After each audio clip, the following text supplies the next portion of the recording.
Countdown for a blast-off. X minus 5, minus 4, minus 3, minus 2, X minus 1. Fire.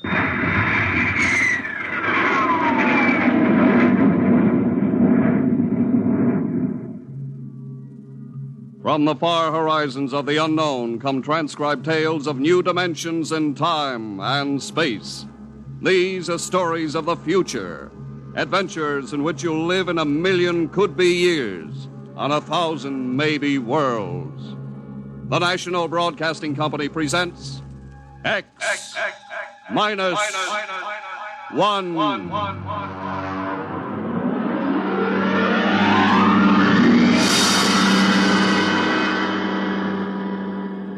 If you wanted to take over our world with a minimum amount of resistance and trouble, how would you go about it?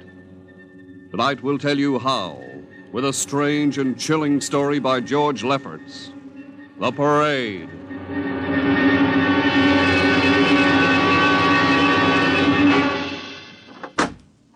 You are Mr. Sid Ryan. The same.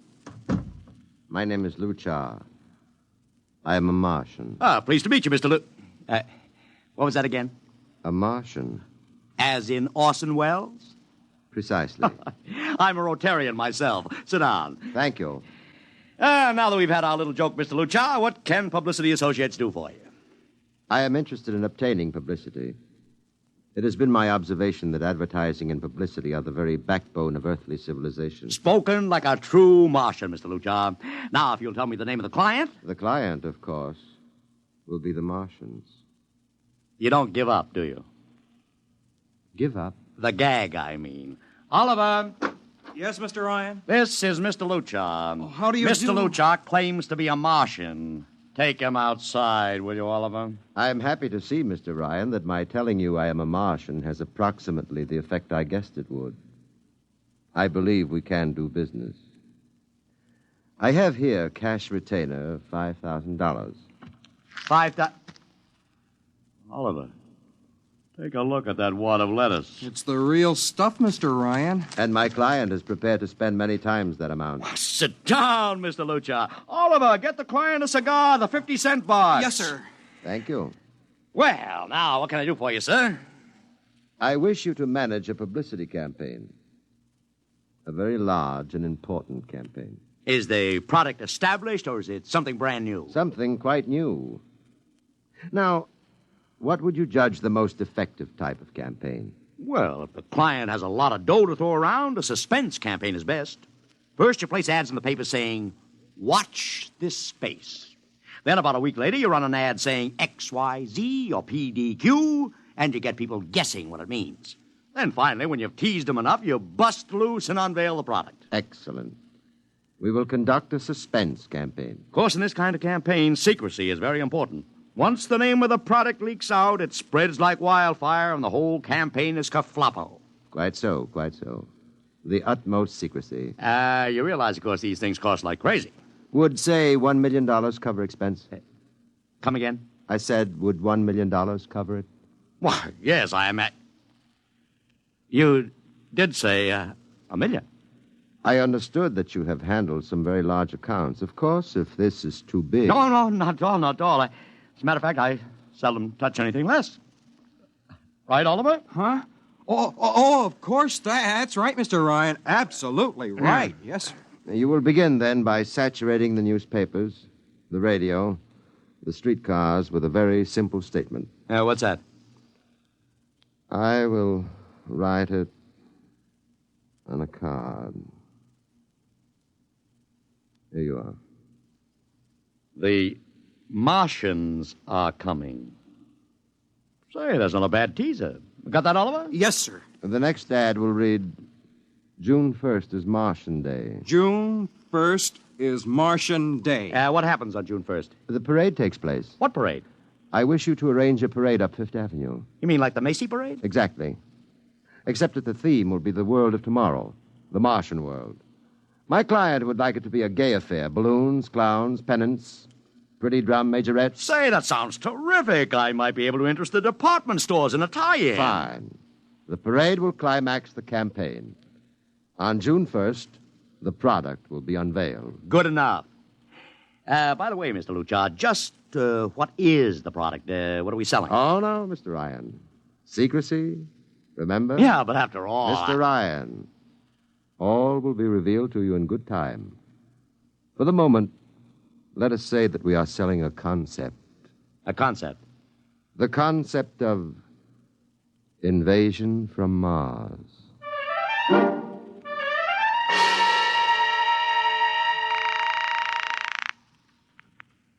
Sorrel Talent Agency. Sammy Sorrell, please. This is Sammy. This is Sid Ryan over at Publicity Associates. Listen, Sammy, how you fixed for midgets? I got midgets. Fine, I need 40 midgets for a parade. 40. June 1st. And listen, Sammy, I want them dressed in little spacesuits. In little... You know, like men from Mars. Mars. Okay? And I want some movie extras, maybe 50 of them. 50. Also rigged up like men from Mars. Make them look gruesome. Got that? Gruesome. Also, I need some horses with pretty girls on top of them. Maybe you can get that bunch from Maroney's Traveling Circus, the one we booked for the Fireman's Parade in Albany last year. Yeah, I'll try, Sid. Never mind the expense. Just get me the talent. It sounds like you landed a big client there. Who is it? It's a secret. I gotta hang now. Call me back, Sammy. Right. How you doing, Oliver? Oh, fine, Mr. Ryan, just fine. I got 100 small boys pasting little stickers. The Martians are coming on the subway platforms. Good. We got full-page ads in all the dailies. Good. And 10-second spot announcements on every local station. Good. It's costing a fortune. Good. The more it costs, the bigger our percentage. Spend like you were going to the electric chair, Oliver. Yes, sir. How are you making out in the parade? If it comes off, it'll be the biggest thing since Barnum invented the midget. I've got Macy's, Gimbals, and Saks to contribute floats. Everything is built around the Martian theme, see? Even the horses will have long feelers attached to them and funny-looking extra legs. It'll be sensational. That sounds fine, only... Only what? Mr. Ryan, we don't even know what we're selling. Oliver, my boy, do you think old Sid Ryan has been sitting here spending all this moolah and not putting two and two together? You mean you know who Luchar represents? Just by accident, understand? I have learned that Century Pictures is making a big new epic. One of those expensive pictures they make in secret and then spring on the public because they don't want the other studios to get the jump on them. What's the picture? A space opera titled Invasion from Mars. Get it? Oh, I begin to see. Also, by mere coincidence, it's supposed to have its premiere sometime around June 1st. You follow me? Yes, but Mr. Ryan, Century has an exclusive contract with New Feature Syndicate for all their publicity. Suppose Century Pictures doesn't like the way New Features is handling their stuff. They want to get out of the contract, but New Feature says no, so they have to get around the contract. A man named Luchar, client unknown, starts publicizing the Martian invasion. Need I go further? Oh, I don't know, Mr. Ryan. Sounds pretty far-fetched to me, but I don't know. That's what I like about you, Oliver. You're so innocent.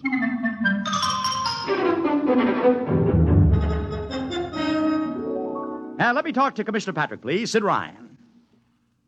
Hello. Commish, Sid Ryan. Oh.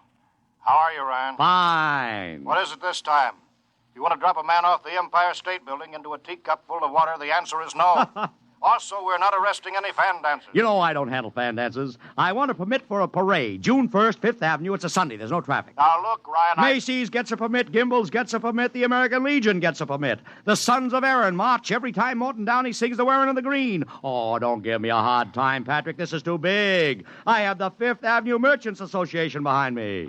Okay, Ryan. Fill out the forms. I'll pass them along to the license commissioner. That's my boy. By the way, what's the occasion for this parade? Oh, don't you read the papers, Patrick? June 1st is Martian Day.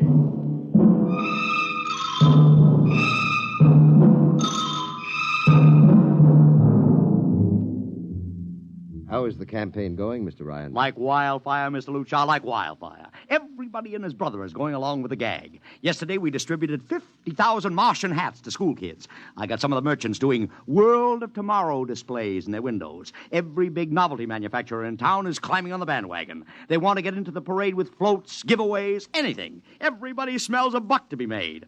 I wouldn't be surprised if the mayor himself declared Martian Day. I've even arranged for Commissioner Patrick to accept a $50,000 check for the Policeman's Benevolent Fund from the man from Mars. Oh, it's terrific, terrific. My blood pressure's up to 200. Excellent. I I understand Century Pictures spent over $1 million making that space opera. I beg pardon? Oh, come, Mr. Lucha. Sid Ryan wasn't born yesterday, you know. I know who our client is, even if you don't admit it. You do? Always thinking that's me. Well, as long as you know, let's keep it to ourselves, shall we, Mr. Ryan? As you once remarked, when these things leak out, it destroys the surprise and ruins the effectiveness of the campaign.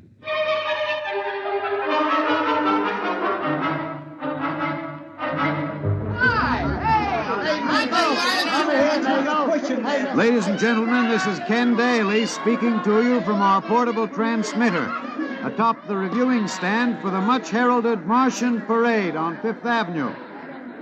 It's a beautiful sunlit day here in New York, a perfect day for a parade, and the streets are packed with thousands of spectators all eager to find out what this is all about.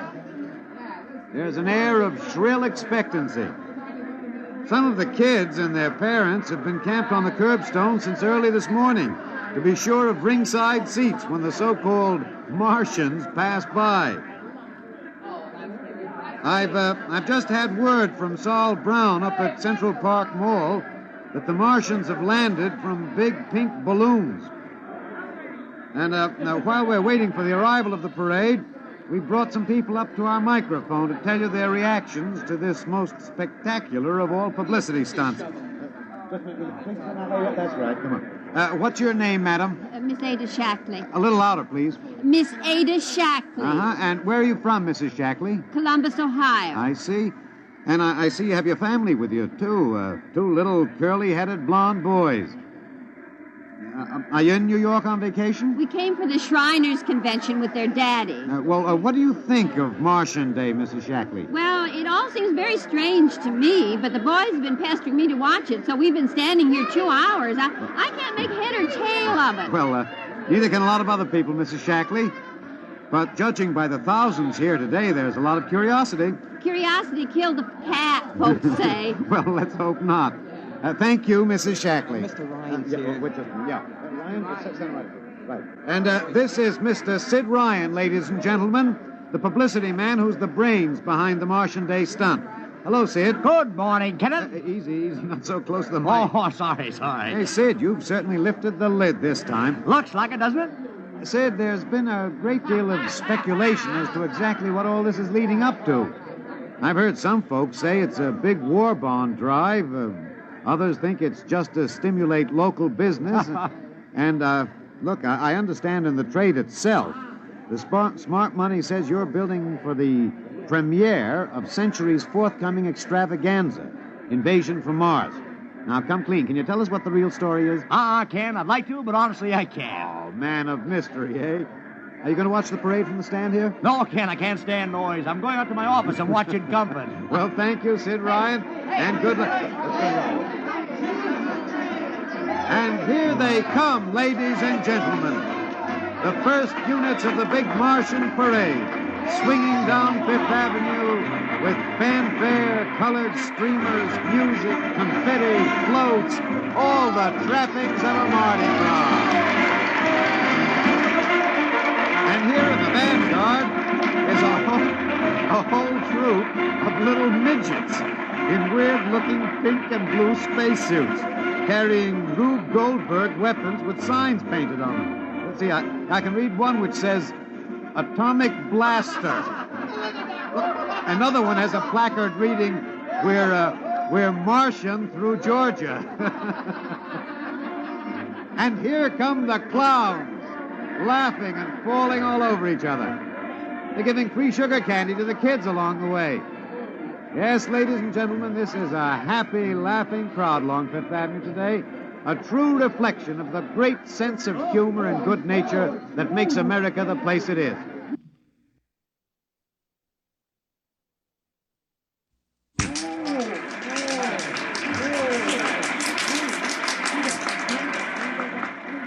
This is promised as the climax of the show. And now a great hush has fallen over the crowd. It's quite a sight to see these thousands of people standing here expectantly, hearing only the great regular sigh of their mass breathing. And now here they come, ladies and gentlemen, the Martians, marching in booted, helmeted ranks. row after row of them.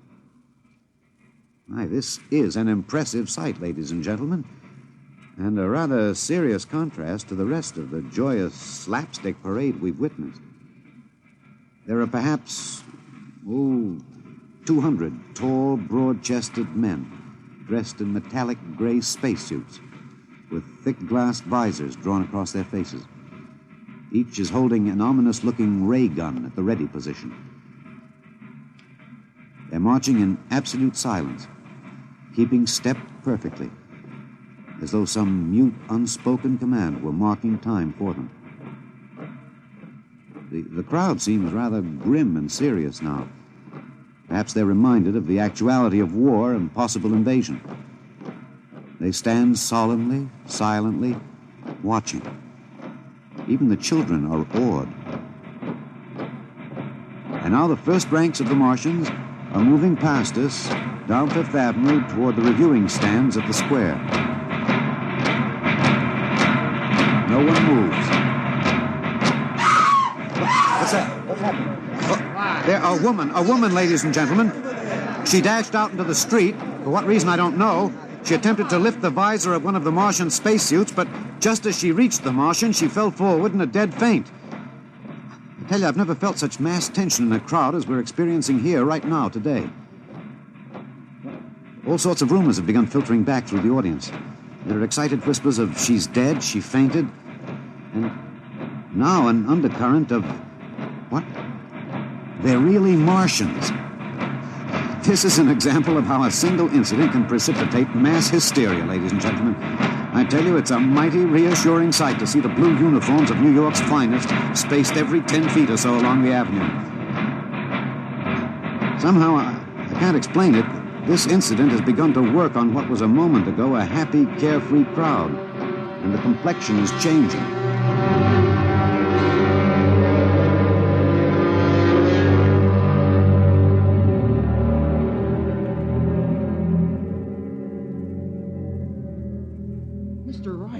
Did you see that? A woman fainted. Of course I saw it. What do you suppose she saw? Oliver, old man, did I ever tell you were too naive for this business? But that young woman ran out into the streets to get a close look at the Martians, and then she screamed and fainted dead away. I'm well aware of that, Oliver, since I paid her $50 to do it. What? The dramatic moment, Oliver, the stock and trade of the good publicity, man. Relax. Holy smokes, you sure think of everything. Yeah, for my share of this deal, roughly $100,000, I can afford to think of everything.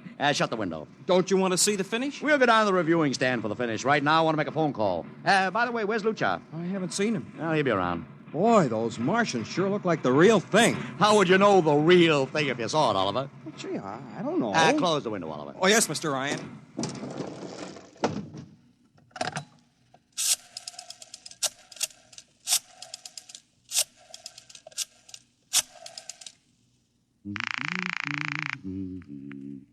Sorrel's Talent Agency. Sammy, this is Sid Ryan. Say, listen, Sid, I was going to call you. I'm awful sorry about those Martians. What do you mean, sorry? They're terrific. No, don't joke, Sid. I mean it. Well, I mean it, too. They're great, great. Are you in the bag? Never felt better. You mean it, don't you? Of course I mean it. What is this? There are Martians in the parade? About 150. Of course, I only ordered 50, but Sid. under the circumstances... Sid.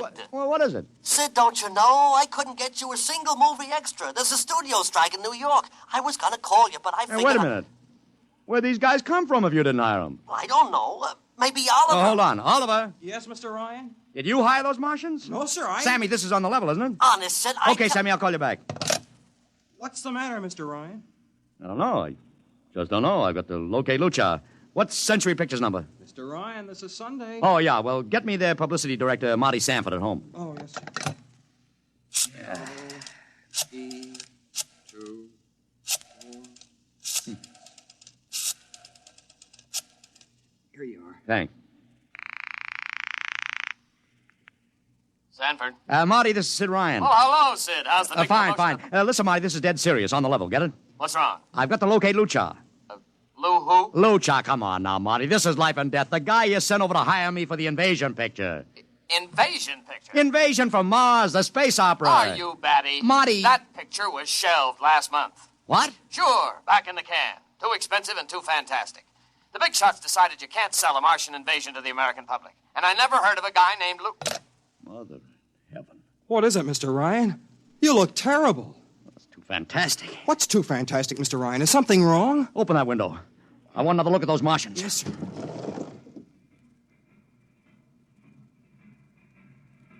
Look at them. Oliver, you were in the Army. Could 150 movie extras learn to march like that in, say, 24 hours? Not in 24 days, Mr. Ryan. Not a second's hesitation. Not one other step. Look at the way they carry those ray guns at the ready. The only other time I've seen troops march like that was in a film of the Nazi stormtroops marching through the streets of Paris. See those chests on them? That's pride. Sheer, arrogant pride. Look at those chins. That's contempt. Nobody could act like that. Mr. Ryan! Oliver, get down there. Find that woman who fainted. Her name's Gloria Montex. Get her up here. Make it fast.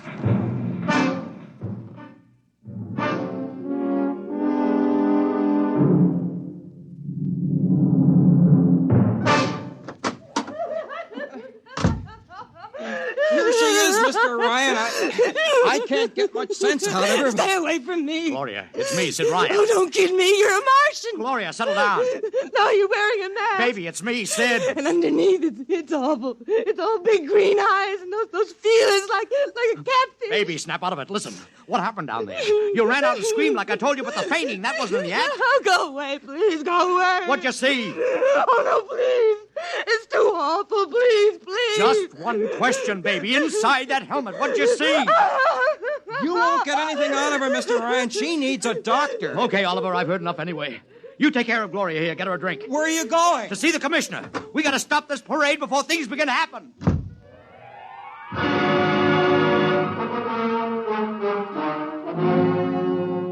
Okay, Ryan, what's the beef? Listen, Patrick, I don't know what it is, see, but something's wrong. You gotta stop that parade. I suppose you'd like the riot squad. That would get you a front-page spread on every paper in town. Honest, you publicity guys give me a pay. This may be a matter of life and death. Oh, sure. Look, Ryan, I've got no time for your cheap publicity gags. I'm a busy man. Listen, I'm trying to tell you I don't know where these Martians came from, who they are, anything about them. All I want you to do is stop the parade and make sure they're on the level. Ryan, I'm wise to your tricks. Now, if you let the sergeant show you out... You won't do it, huh?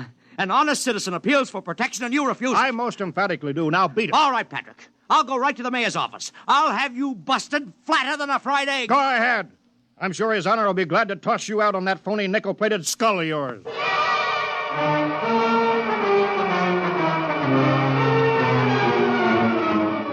You heard me, Ryan. You cannot see the mayor. Adolf, please. This isn't a gag. I don't want publicity. All I want to do is maybe prevent something horrible from happening. In case you don't know it, wise guy, something horrible is already happening. A couple hundred little kids are in the hospital with ptomaine poisoning from that phony Martian candy you passed out. Or didn't you know? I didn't. We've got to stop that parade. Sure you'd like nothing better than to start a panic now. Maybe a few hundred people would get trampled to death. Think of the newspaper space that would get you and your product. I won't stand for this, Adolf. You won't have to, because you're going to get out of here right now. Go on, beat it. Get out. You and your publicity stunts make me sick to my stomach.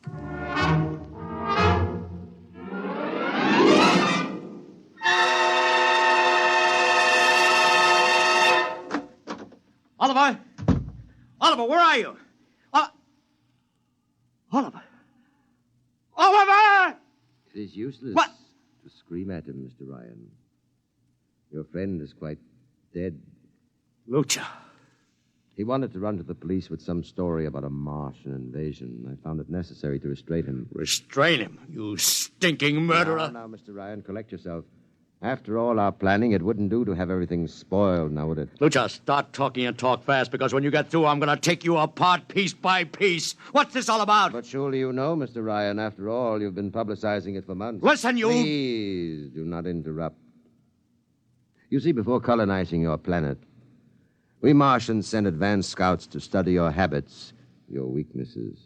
We found that the people on Earth are predominantly conditioned by advertising and publicity, and so we conceived the idea of treating our entire invasion as a vast publicity stunt. Clever, huh?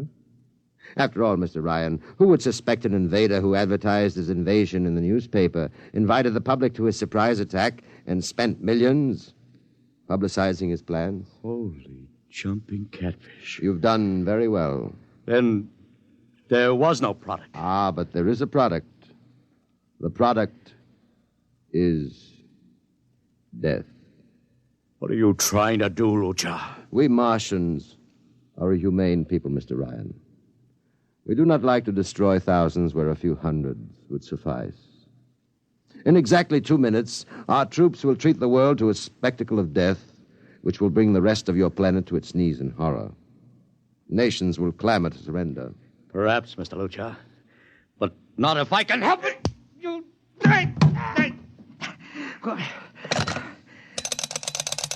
Yes, please. Operator, this is Mr. Ryan. Get me the field telephone on the reviewing stand of the Martian Day Parade. Hurry. Anyone in particular? Just hurry.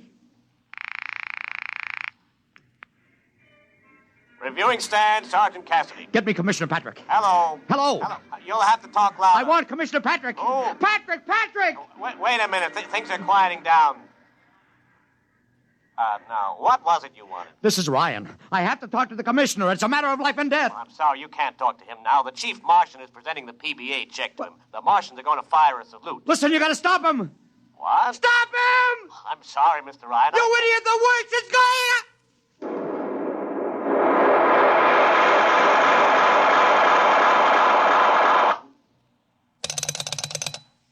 This is the operator. I'm sorry, Mr. Ryan, you've been cut off. I can't seem to get them back. Doesn't matter, operator. Nothing matters now.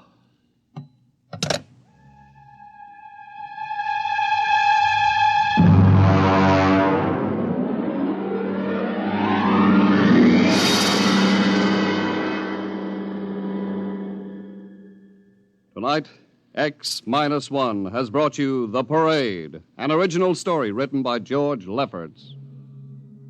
Featured in the cast were Joseph Curtin as Ryan, Joe DeSantis as Luchar, Alexander Scorby as Daly, Agnes Young as the woman, Ellen Deming as Gloria, John Thomas as Oliver, Arthur Anderson as Sammy, Wendell Holmes as the Commissioner, and William Keane as Sanford. Your announcer, Don Pardo. X-1 was directed by Fred Way and is a transcribed NBC Radio Network production.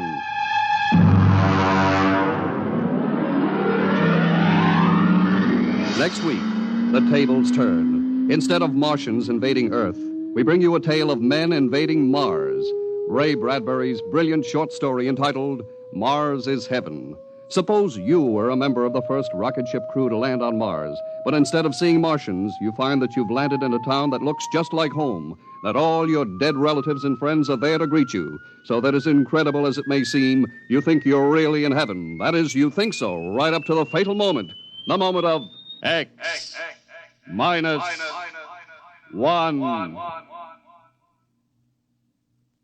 Join the Abbotts on another baffling mystery tonight over most NBC radio stations.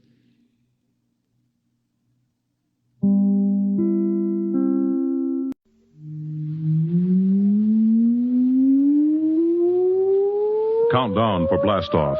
X -5, -4, -3, -2, X -1. Fire.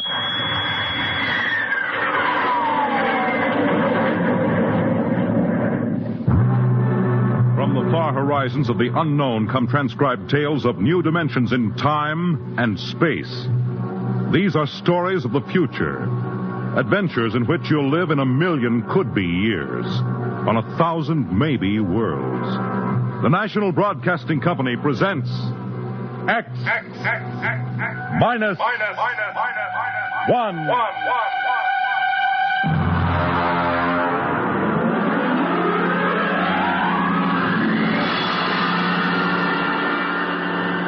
Tonight's story, Mars is Heaven.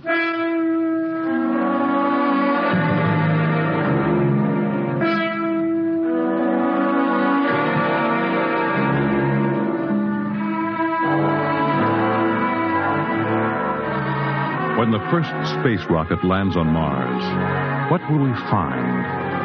Only the ruins of a dead and deserted planet? Or will there be life? Intelligent life in some strange form that we can only imagine? Will we be welcomed with open arms? Or will the Martians treat us as invaders? Only one thing is certain. Someday, a giant metal ship will take off from Earth to travel through the black velocities, the silent gulfs of space, to descend at last into the darkness of the upper Martian atmospheres. And on that day, man will finally know the answers. The day we first land on Mars.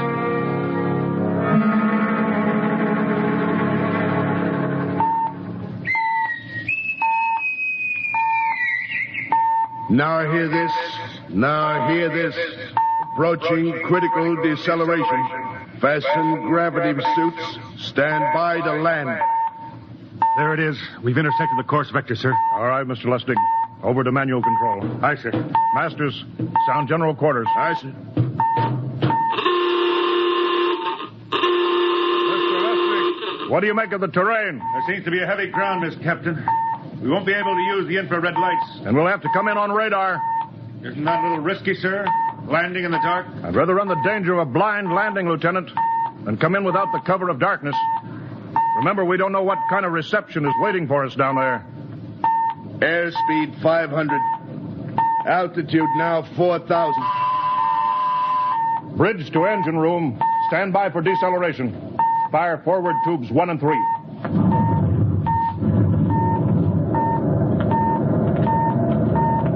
Steady as she goes, Mr. Lustig. As she goes, sir. Airspeed 100. Altitude 1,000. Radar indicates a level stretch dead ahead, sir. Skids down. Skids checked. Altitude 500. 4. 350. 3. Up a point now. All right. Let's set her down.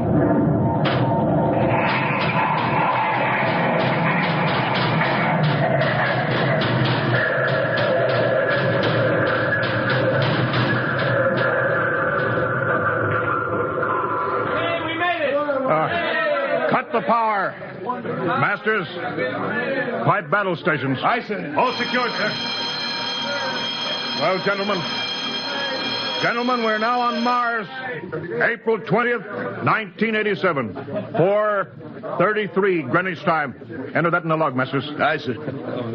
Well, gentlemen, it's less than 2 hours till dawn. As soon as it's light, we'll send out a landing party. Masters, get me an all-over hookup. We're all set, Captain. Now hear this. All right, men. The smoking lamp is lit. Well, we're on Mars. The first manned ship from Earth to land here. We don't know what we're going to find or what dangers we may face. We're 17 men on an alien world, and it's up to us whether we ever get home again. The next few hours should tell the story, and I want instant obedience to all commands. I'll court-martial the first man who doesn't jump to when he's ordered. And one other thing. We may be on Mars, but this is still a United States naval vessel. Officers will conduct a personal and weapons inspection in 1 hour. That's all. An inspection, Captain? Now? Mr. Lustig, we've got an hour and a half to sweat out before we find out what's outside that airlock. I'd rather have a man worried about his stripes than about what's waiting outside on Mars.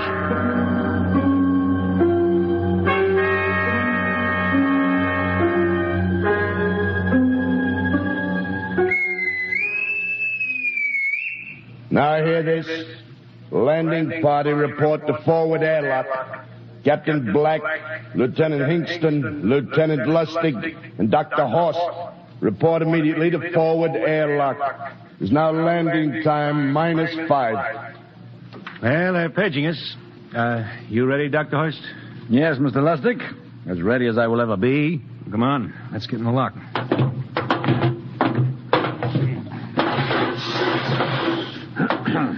Hingston, Lustig, and Horst reporting in the airlock. Very well, sir. The captain will join you. 4 minutes to go. At least the captain would get here. What difference does it make? I just want to get it over with, that's all. Anybody got a cigarette?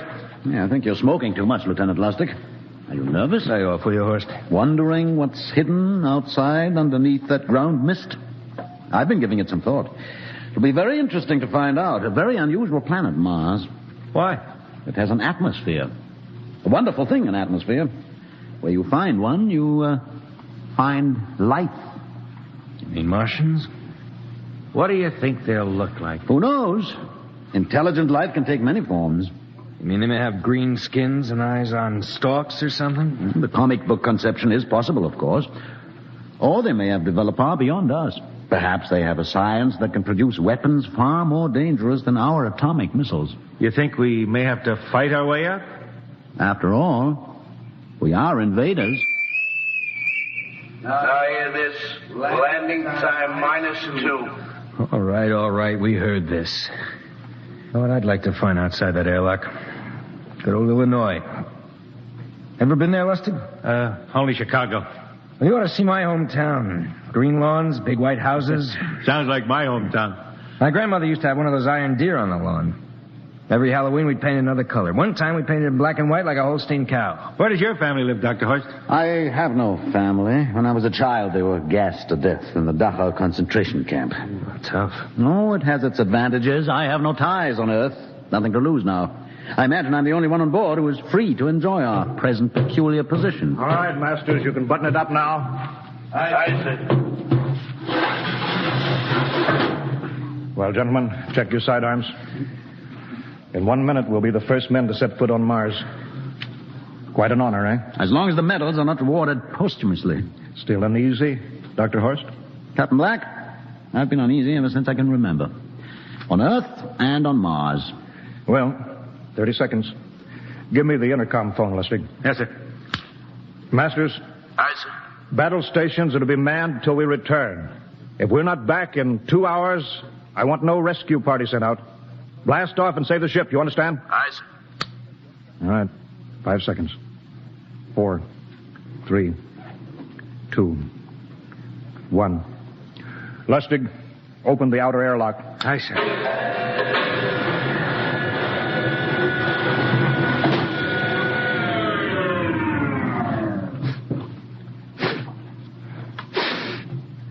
It's fresh air. Let's go. All right, now, take it easy. It's too dark to move fast. Quiet, isn't it? Not even a wind.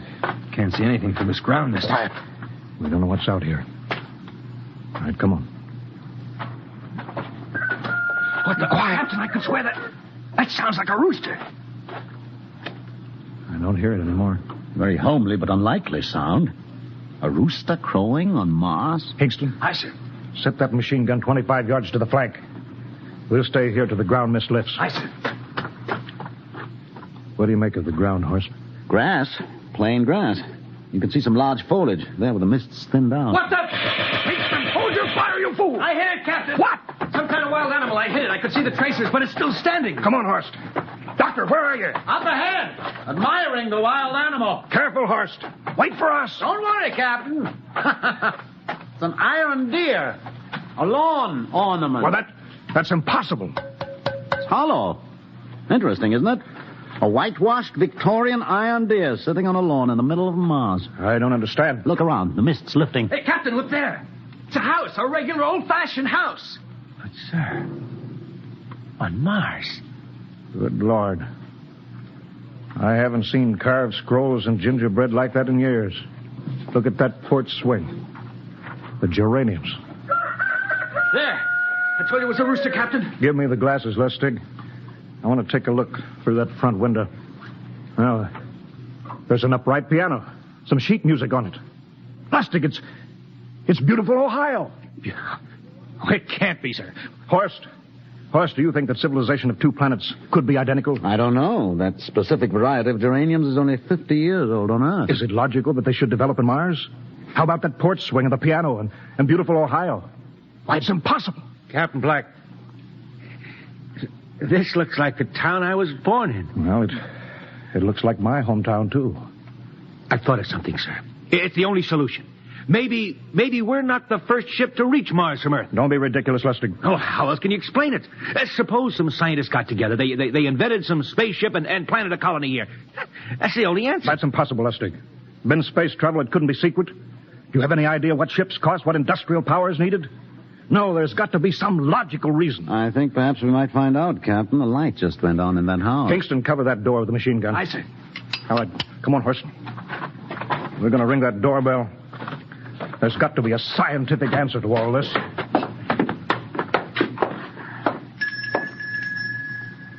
And there's something moving in there. Stand back, Horst. Give me a clear shot. Are you sure a bullet can stop a Martian? Steady now.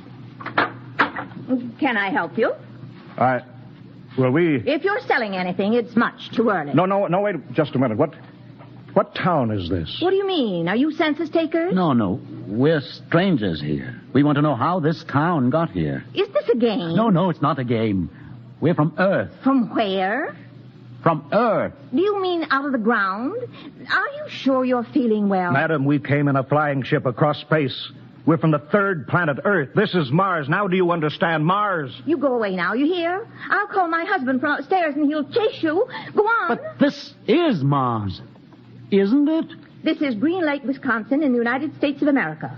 Bounded on the east by the Atlantic and on the west by the Pacific. Now go away. Goodbye. Horst, do you suppose it's really possible? I've got to find out more about this. I told you I'd call my husband. Now you go away. You've got to tell me one thing first. What year is this? Year? 1928, of course. For goodness sake. You hear that, Horst? And we know it's 1987, and we know this is Mars. Of course, is it possible that we got fouled up, made some tremendous blunder, circled around, and landed back on Earth? In 1928? Well, maybe some switch in time or dimension. Could we have shifted somehow, gone backward in time? Oh, Horst, this won't hold water.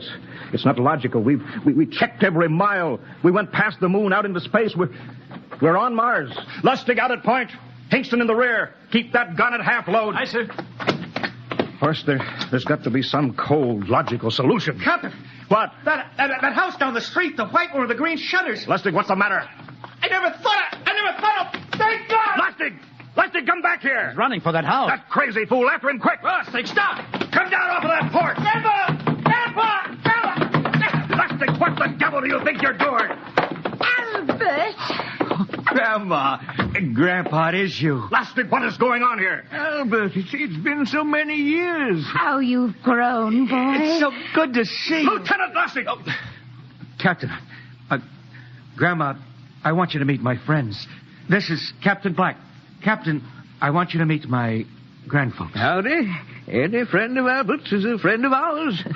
How long have you been here, Grandma? Oh, a good many years, ever since we died. Ever since you what? Oh, yes, sir. They've been dead 30 years. What? Oh, now, don't you trouble yourself. It's all right. We're alive again, that's all. Do you mean to tell me that Mars is heaven? Oh, nonsense, no. All we know is here we're alive again. And who are we to question God's infinite ways? Well, Lustig, we're going back to the ship. But, Captain, I want to talk to my grandfather. Lieutenant Lustig, I don't like any part of this. You'll come back with us if I have to club you and carry you. Aye, sir. Now, let's go. Heaven only knows what they've run up against back at the ship.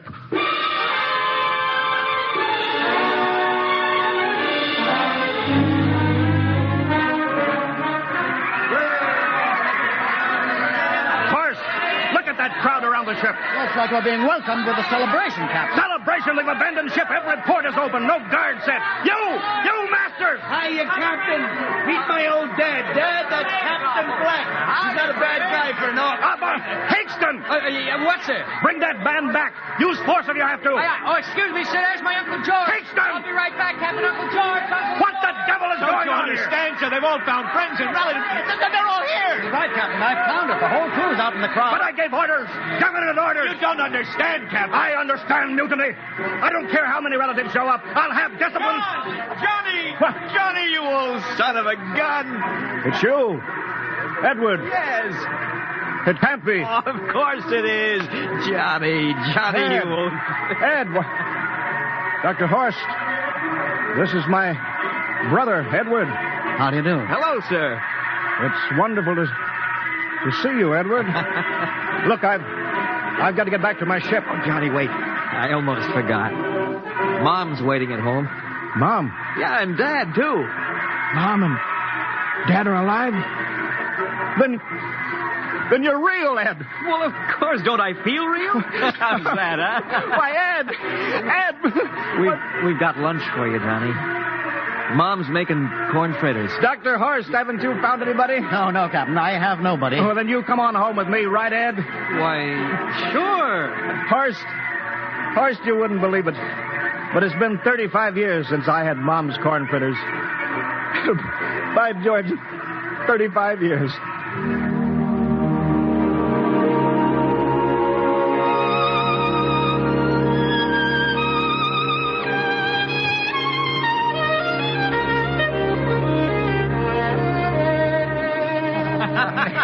And there's plenty more in the kitchen, so don't hold back, Johnny. You too, Dr. Horst. Well, Johnny, you're still in the Navy, eh? That's right, Dad. I'm in command of the ship. We're an old Navy family, Dr. Horst. All three of our boys in the service. Yeah, Ed was the best pilot in the Pacific till... What did happen, Ed? What's the difference? I'm here now. Yeah, but... You know, it's almost perfect. All we're missing is your brother Will. Then the whole family could be together. Well, it won't be long, Mom. Will's in charge of the XR-54. Next rocket coming out to Mars. Oh. Well, little Will. When does he leave, Johnny? Well, the takeoff's scheduled for September, but it depends on what we report. Oh, yeah. There's no question about that now, huh? No. Christmas together again. That'll be something. Sure will, yes, sirree. Well, this calls for a celebration. How about a little of the old dandelion wine, eh, Johnny? Now, Father, don't you go giving Johnny too much wine. He's a big boy now, Mother. Well, sir, isn't everything just fine? Just fine.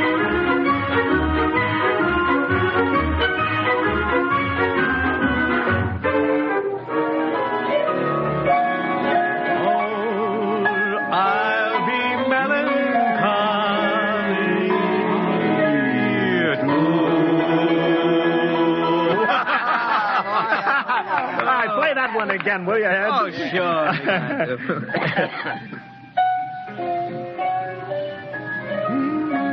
Well, Dr. Horst, what are you doing sitting over here alone? What do you think of my little family? Very nice. You know, I can't understand why you didn't find any folks here, Dr. Horst. It's just a shame everybody else is so happy. Well, I never remembered my family, Mrs. Black. All I know is they were gassed at Dachau during the Second World War. When I was liberated, I was in delirium 3 months. I cannot remember anything before then. A psychiatric phenomena. Well, that's terrible. Isn't there anything anybody can do? I don't want to remember. I have not had a pleasant life. I prefer to be free of emotional entanglements. They interfere with a scientific approach. Oh, I'm sorry, Dr. Horst. Oh, I'll get it. That's our ring, long and 3 shorts. I remember that. Well, maybe we'd better call it a night. You must be getting tired, Johnny. I'd better be going back to the ship. Nonsense. You stay the night. We insist. I just couldn't rest thinking of you all alone on that ship. I'll be all right. Well, good night. Oh, wait a minute, Dr. Horst. That phone message was for you. Me? Yes, that's right. A message from Anna. Anna? I don't... Well, there, she must be an old friend. Isn't that nice? I don't... You sure it was for me? I don't remember any Anna. Well, she asked if you were better. Perhaps she's someone who knew you at Dachau. Anna? She said she's coming over here first thing in the morning. So you'll have to stay over. Yes, well, but... that settles it, then. You stay here, Horst. You can bunk with me in my old room. Yeah, but, Johnny, we thought you'd like to be with Edward. So you could talk the way you used to. Well, we can't put Dr. Horst on the daybed. I think we'd better share the room tonight. Be plenty of time for talking, Ed. Yes, I guess so. I suppose I better drop back to the ship. You know, Ed, security check. What? Why do you have to do that here? I don't know, Mom. There's no good reason, I guess. Suppose we skip it tonight, eh? Well, good night, everybody. Oh, it's good to have you home, Johnny. It's good to be home, Mom.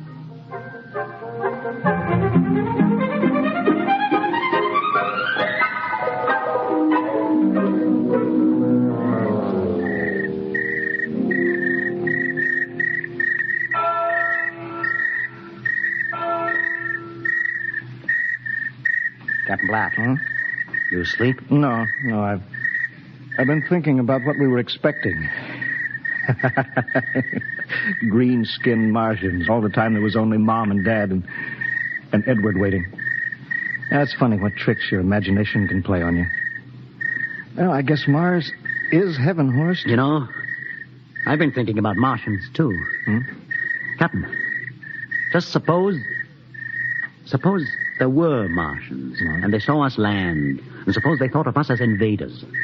What would be the best weapon they could use against our atom bombs, huh? I don't see what you're getting at. They would want to disarm us first, huh? To wipe out all suspicion, to make us feel at home. Captain, suppose this house isn't real.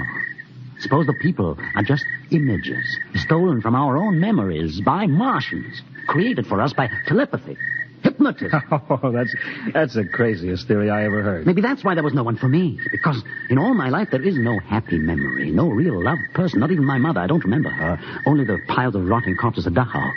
There was no happy emotion for these people to recreate. How about that phone call? Anna? Yes, Anna. I didn't remember who she was, but I do now. I just remembered. When I was freed from Dachau, sick, delirious, I raved about a wonderful, kind nurse named Anna that took care of me. Well, there you are. It's logical. She's coming to see you tomorrow. But there was no Anna. I'd been nursed by a man. What? Anna was only a dream. And there's only one way they could have learned about her, by reading my subconscious mind. That's impossible, Horst. Why? The whole crew was thinking of home. Suppose the Martians read our minds. Yes, but if there are Martians... If there are, they have us separated. Each man in a different house, sleeping, trusting. No one at the guns. I left my pistol downstairs. Do you think there's something to this, Horst? It's a perfect trap, Captain. Who would suspect his own mother, his grandparents? How easy. Just a knife in the heart of each sleeping man. That's impossible, Horst. But we've got to get back to the ship. Listen. The crickets have stopped. Come on. We don't know when they change back to whatever they really are. All right, careful.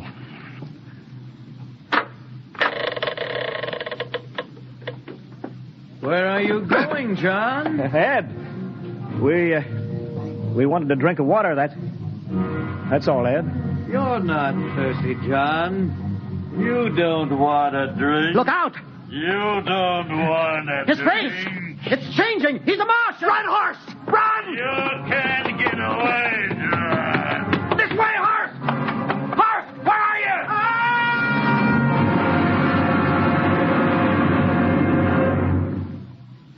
Hello? Hello? Can you hear me, Earth? This is Captain John Black, the XR-53 calling from Mars. I've locked myself in the ship, but they've crippled it. I can't take off or fire the guns, and they're coming for me now, the Martians. I'm all alone here. All the rest are dead. Hingston, Lustig, Dr. Horst. Poor Horst, he didn't even reach the door. Listen. They're trying to break through the hull. Edward and Mom and Dad and all the folks. But they're changing now. They're melting and changing back into... They're Martians. Can you understand? Martians, not men. They made us think that Mars was heaven and we fell into the trap. Can you hear me, Earth? You've got to stop the next rocket. Listen, tell my brother Will. Tell my brother not to come. They'll trap him, too. They'll kill them all. Hello? Can you hear me, Earth? This is John Black on Mars. Hello, Earth. This is John Black on Mars. Hello, Earth. Hello, Earth.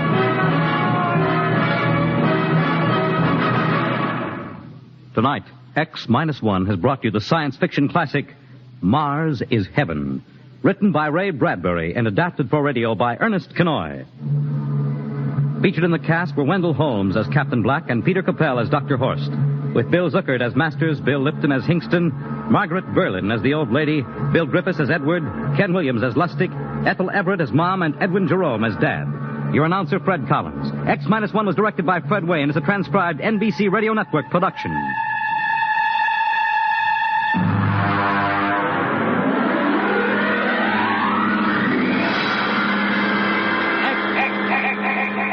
Minus one.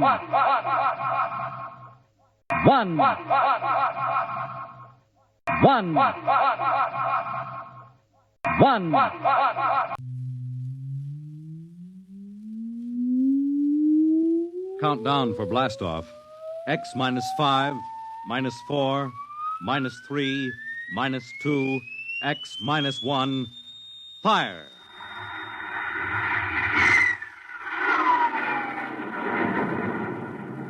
From the far horizons of the unknown come transcribed tales of new dimensions in time and space. These are stories of the future, adventures in which you'll live in 1,000,000 could-be years on 1,000 would-be worlds. The National Broadcasting Company presents X minus 1.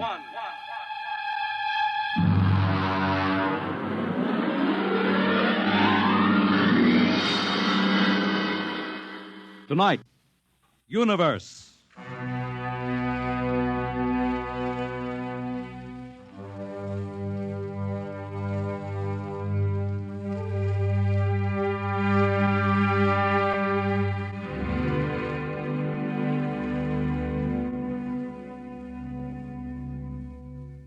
We are just beginning to discover how boundless our universe really is.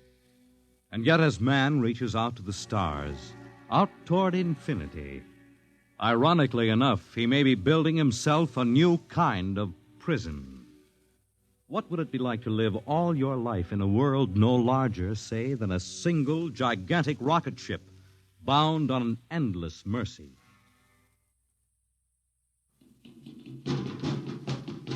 Hugh, look out! You all right? Yes, just missed me. What was it? A mutant with a slingshot, I think. Must have dashed down that passageway. Want to go after it? Oh, we'd never catch it, Alan. Probably 12 decks above us by now. I didn't think they ever came down this far. Trolls usually get them before they reach this level. They get more daring with each generation. This one looked like a female. Male or female, it might have killed us.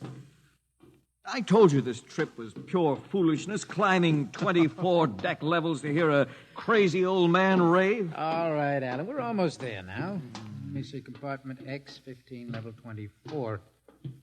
This is the place. This area smells as if it hadn't been visited by a sanitation crew for generations. This part of the ship is almost deserted. Yes?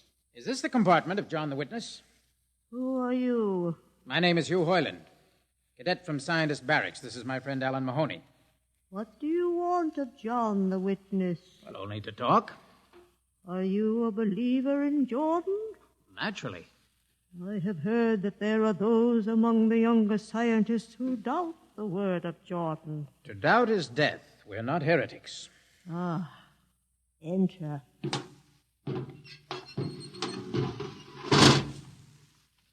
I've brought you a gift of tobacco, grown on the richest level. Oh, it smells good. I assure you it's of the best. Wait here. I'll get him. What a rat's nest. Well, what the devil do you think he can tell you? Alan, I'm not sure.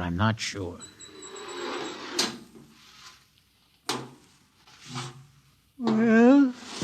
Are you John the Witness? I am. Good evening to you. I'm Hugh Hoyland. This is my friend Alan Mahoney. What brings a gentleman of the scientist class to my humble compartment? I've heard that you and your parents before you have been keepers of the legend of the ship. Since Jordan gave the word. I'm anxious to hear the word as Jordan spoke it. Why? Because our young scientists, well, among them there have been some who talk against the word. There are regulations against such heresy. Still, some of them say the ship has no purpose. They say that we are here accidentally, that we have no more grace in Jordan's eyes than the most deformed mutant who dwells in the highest level of the ship. What shall I say to you? Well, I wish to hear the word from the mouth of one who knows, in order that I may become more convinced. Sit. You have a gift for the witness? The finest tobacco. Good. I will dim the lights. Now pay close attention, for these are the words as my father's father's father gave them to his son's son's son. This is how the ship came into being, how our people were created. In the beginning there was only Jordan, thinking his lonely thoughts. Out of his thoughts came a vision. Out of the vision came a planning, and out of the planning came decision. Jordan's hand was lifted, and the ship was born. Mile after mile of good compartments, tank after tank for gold and corn, ladder and passage, door and locker fit for the needs of the yet unborn. He looked on his work and found it pleasing, meet for a race that was yet to be. He thought of man, and man came into being. Then Jordan checked his thoughts and searched for a key.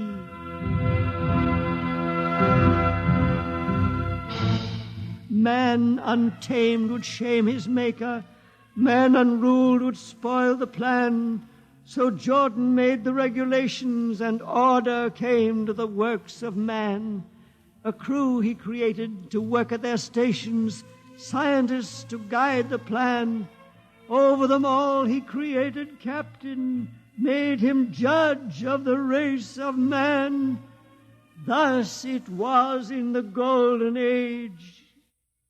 These are the true words? As my father's father taught them. But what of the strange beast-like people on the upper levels of the ship?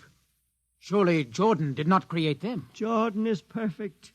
All below him lack perfection. You have heard of the legend of Huff? I have heard that he mutinied against Jordan. Darkness swallowed the ways of virtue. Sin prevailed upon the ship. And before wisdom prevailed and the bodies of Huff and his followers were fed into the converter, some of the rebels escaped and lived to father the mutants. They are tainted with the sins of their fathers. Witness, one more question. Speak. What is the ship? The ship is a great sphere, 25 kilometers wide and 100 levels deep. I know that, but the upper levels. The regulations forbid us to venture into the upper levels, but it is said that beyond the levels of the mutants lies the forbidden place where Jordan's spirit prevails. So I've heard, yet something troubles me. Something which prompted my coming here. Yes, my son. What lies beyond the ship? What? What lies beyond the ship? This is heresy. Answer me. I will not permit such talk.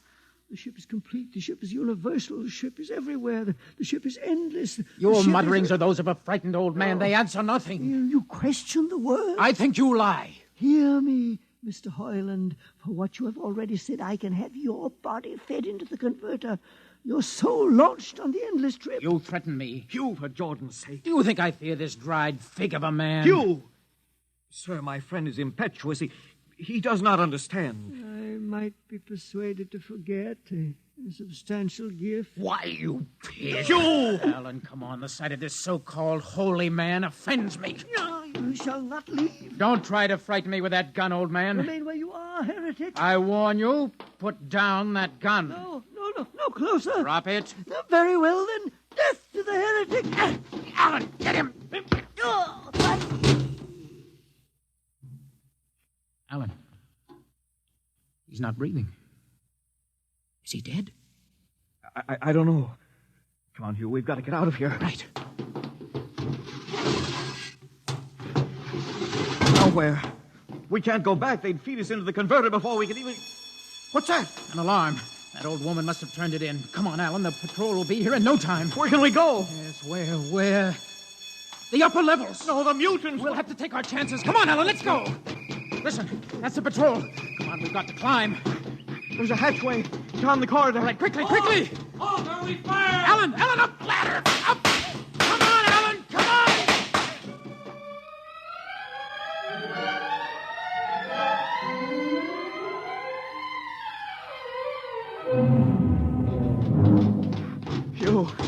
Hugh, wait.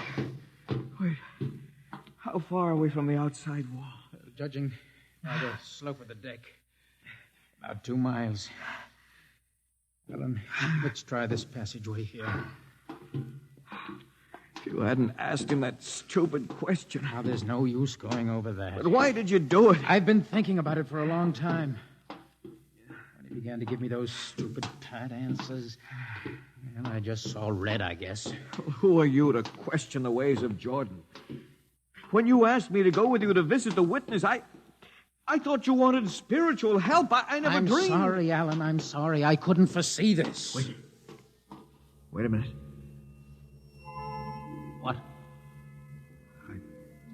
I saw something move. Near that bulkhead. I don't see anything. Maybe my eyes are going bad. Listen! You behind us! Alan, look out!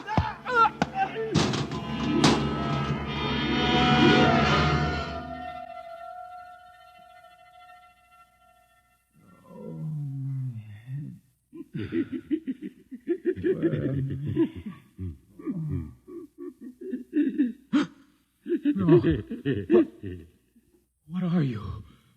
Put away that knife. Keep away from me, you. Don't kill him. Not yet. Who are you? You must forgive my friend Bobo. Like so many of my people, he's rather impetuous where members of the so-called super race are concerned. Who are you? What place is this? As you can guess, from my leg, I'm a mutant. Mutant? Where is Alan? Your friend is dead. Dead?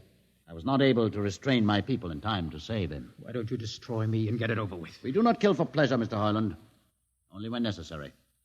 You know my name? I read your identification tag. Who are you? Mutants can't read. My name is Gregory. Gregory? I'm a leader of my people. You see, although we are unfortunate in our heredity, Mr. Hoyland, many of us are quite intelligent. And why do you live like animals?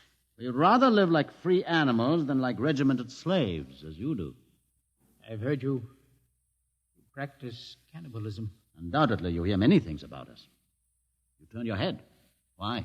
That monster. I've never seen a creature like him. Bobo is an unfortunate. He was born without the power of speech. How can you tolerate such a monstrosity? We've learned to live with difference. If we began to destroy our imperfects as you do on the lower levels, there would soon be no one left. It violates the regulations. The word of Jordan states Mr. specifically Hoyland, that...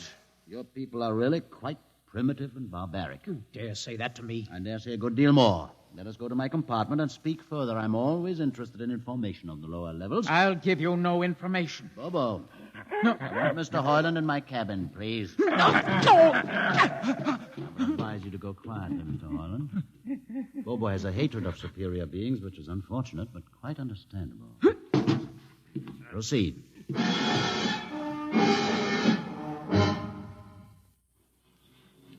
Enter, Mr. Hoyland. This is where you live? Yes. But you have books. Stolen from your libraries, Mr. Hoyland. Compton's Astrophysics, Philosophy of Interstellar Navigation, Celestial Mechanics. You've read these? Most of them. I had no idea that you... Why did you bring me here? What do you intend to do? Do you believe in Jordan, Mr. Hoyland? There is no other belief. And the trip? I suppose you believe in the trip, too. What else is there to believe? When you die, your remains are fed to the converter, and your soul makes the trip. And where does the trip take you? By to Centaurus, of course. Ah. And where or what is Centaurus? Centaurus is... Mind you, I'm just telling you the orthodox answer. Centaurus is where you arrive when you've made the trip. A place where everybody is happy and where there's always good eating. And you believe this? Well, the peasants believe it literally, but many of the younger scientists, like myself, know it is figurative and symbolic. Why do you ask? Did it ever occur to you, Mr. Hoyland, that the trip is exactly what your peasants believe it is? What? And that the ship and all the crew were actually going somewhere, moving? The ship can't go anywhere. It already is everywhere. Imagine a place bigger than the ship, much bigger, with the ship inside it, moving inside it. There can't be any place bigger than the ship. There just wouldn't be any place for it to be. Oh, for half's sake, listen. You know the lowest level? Of course. If you started digging a hole in the lowest level, where would that hole go? It's forbidden to think such thoughts. Where would it go? I can't think about it. Bobo, we're going to take Mr. Hoyland to the place. No. Where are we going? To the top level. But that's certain death. Nonsense. I've been there 1,000 times. Come along. No, I won't. I won't. You can't make me. I think we can. Please. Now, shall we proceed peacefully, or shall I have Bobo persuade you?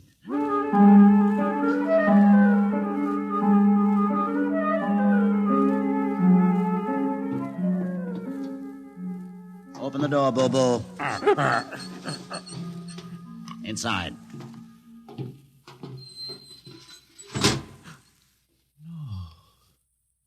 What place is this? This, Mr. Hoyland, is the main control room. Why, Mr. Hoyland, you're trembling. It isn't true. No. No, there's no such place except in mythology. Ah, you younger men are so wise, Mr. Hoyland, except for one thing. This happens to be the main control room of the ship. Main control? But it's just a huge room with an instrument panel. And what did you expect? How do you know this is the main control room? See these instruments? Using them, the navigator many hundreds of years ago actually steered the ship on its voyage. I don't understand. I didn't suppose you would. Sit down. Very well. Look up. What do you see? A huge shield. Watch it for one moment, Mr. Hoyland. You're going to see something that few of us have ever been privileged to witness. What are you doing? I'm dimming the lights. Don't be frightened. Keep your eyes focused on the shield above us. Ready? Watch. It's sliding back. Ghost of Jordan. Well? What am I seeing? The universe, Mr. Hoyland. The universe in all its beauty. The stars, the planets, the suns and moons and constellations. No. No, it can't be. The ship is the universe. There is nothing but the ship. Ah, but there it is. You see it before your eyes, spread out like a canopy of glory. Do you still deny it? Answer me, Mr. Hoyland. Do you deny it? No. No, I can't deny it. They've lied. They lied to all of us. Good. I have showed this to others of your people whom we captured, and though they saw it before their very eyes, they would not believe it. Please. Please tell me all about it. Tell me the truth about the ship and about the universe. What are these things? How did this come about? Many thousands of years ago, on a planet like those you have just seen, a planet called Earth, a scientist named Jordan decided to build a ship that would carry men from one planet to another. For many years, Jordan and thousands of others studied and planned. And when they were finished, they built the ship. A ship so large that it had to be assembled in its own orbit beyond a place called the moon. 60 years it took them to construct. And when it was finished, a whole new science had been conceived. Then the trip was begun. The trip that was to land a colony of Earthmen on a far-off planet called Centaurus, millions of light years beyond the furthest planet ever reached before. How do you know these things? Among my books are the log, which Jordan himself kept, and the records of the journey for the first 40 years. What happened? There was a mutiny. A man named Huth led a rebellion of those who wanted to turn back. In the struggle, the navigators were killed. The crew fell into a state of anarchy. In the years to follow, small groups of men tried to organize the ship for navigation, and each time they failed. Finally, the whole idea was abandoned. And so, for centuries, we have swung in space, unmanned, undirected, living in a lost world of our own making, without purpose, without direction. Why have you told me this? Can't you guess? You want to finish the trip. Yes, but I can't. You can't? Look at me, Mr. Hoyland. You see, a mutant, a man with a twisted leg. My people are outcasts, condemned to death if we so much as set foot in the lower levels of the ship. The main drive is in the lower levels where my people are forbidden to go. No. It would mean that both our people would have to work together. Our differences encouraged rather than denied. All right. I'll see the captain himself. I have an uncle on the Central Board. I'll tell him what I've seen here. And do you think he'll believe you? Send one of your people with me. That's asking a good deal. I'm risking a good deal by going back. Very well. Bobo will go with you. Bobo? He can't talk. There will be no need for talk. I will write a message guaranteeing safe conduct for a group of unarmed scientists to visit the main control room. Bobo will take you safely through our territory. What happens when you reach your own level is up to you.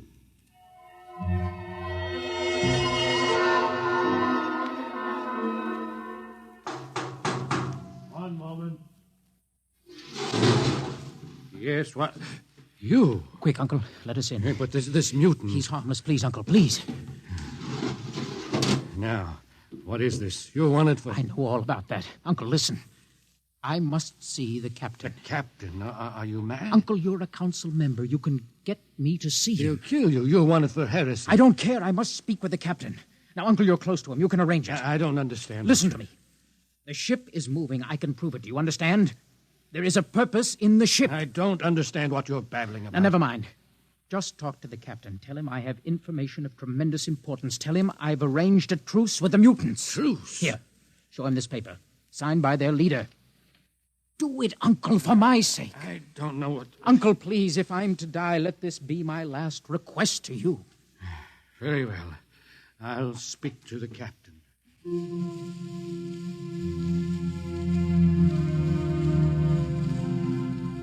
And you say, Mr. Hoyland, that you saw this with your own eyes? I swear it, Captain. I swear it on the word of Jordan. Let me see the paper again. Commander Erst, what do you think? I don't know, sir. It might be a trick. I guarantee you safe conduct. If these things are as Mr. Hoyland reports them, it would pay to risk a few lives. The man is a convicted heretic. Still, we must not discount his word. He has a safe conduct, and the mutant risked its life coming with him. I think we might investigate. Captain, you mean you will do it? I will have an expedition outfitted. Dismissed, Mr. Hoyland. Thank you, sir.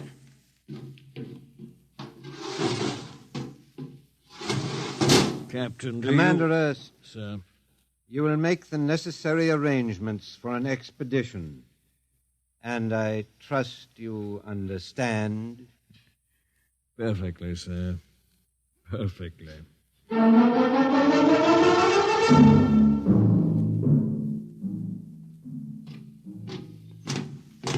Lieutenant. Mr. Hoyland? Well, you better halt your men here. This is the spot. Patrol! Halt! Well, I see no welcoming party of mutants. There'll be none. Their leader will meet you inside the main control room. You don't say. And just where is this main control room? Beyond that door. I see. All right, men. Ready up. Lieutenant, why do you ready arms? In case of ambush. Ambush? Now, wait a minute, Lieutenant. What are those men doing with that ray gun? Just aiming it at the door. Are you mad? No, Mr. Hoyland, but most certainly you are to think that we could be lured up here to be slaughtered with a fantastic story about some mythical control room. Guns ready, sir. Lieutenant, I warn you, these people have acted in good faith. You can't break that faith. Oh, mutant! Come out! For Jordan's sake, Hold Lieutenant. A little too quiet for comfort. Mutant! Open the door! Please, Jordan, don't let anything happen. Don't let... All right, it's opening. Ready, men? Someone's coming out. Steady. Gregory, stay back! Fire! You fools! You've killed him! Here come the rest of them. Fire! Fire!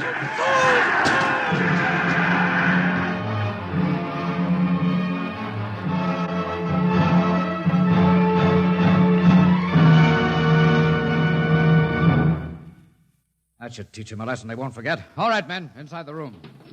Come along, Harlan. You're under arrest as a conspirator in this ambush. Ambush, you fool. You blind, stupid fool. All right, that'll be enough.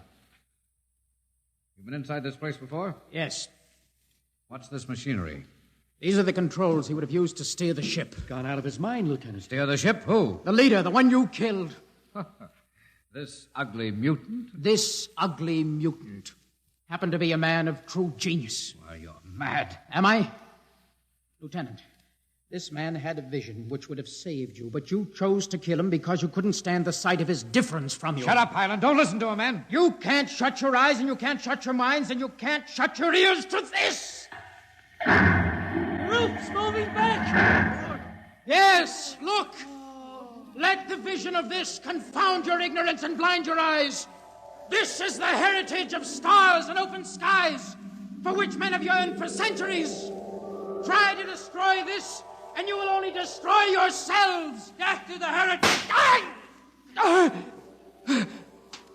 But I say to you that you can't keep this from our people. They will seek it out.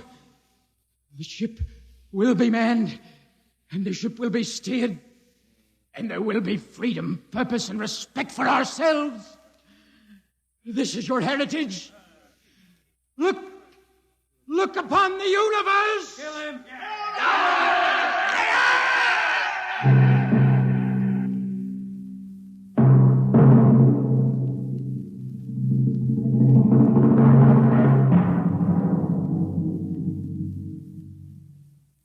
X-1 has just brought you Universe, a story written by Robert Heinlein and adapted for radio by George Lefferts.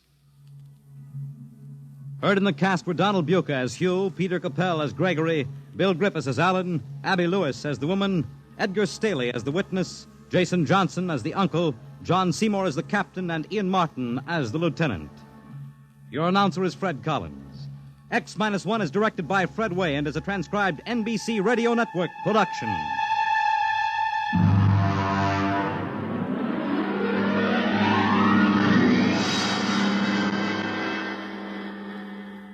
And now, next week we have a strange story to tell. A sweet, blood-curdling little story that is really only 2 sentences long. The last man on Earth sat alone in a room, and then there was a knock on the door. What knocked on that door? You'll find out next week on X minus 1.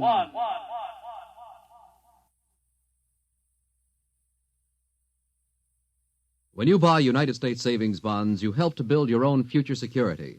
Here's an opportunity to save systematically for long-range personal objectives. So invest in United States savings bonds.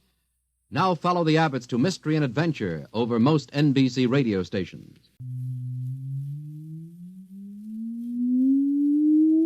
Countdown for blastoff.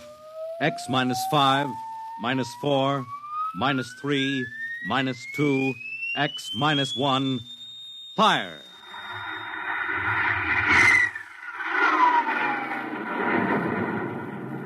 From the far horizons of the unknown come transcribed tales of new dimensions in time and space. These are stories of the future, adventures in which you'll live in 1,000,000 could-be years on 1,000 would-be worlds.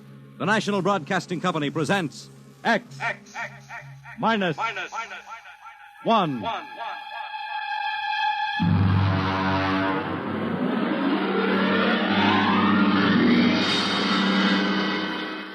Tonight, the science fiction classic, Knock, by Frederick Brown.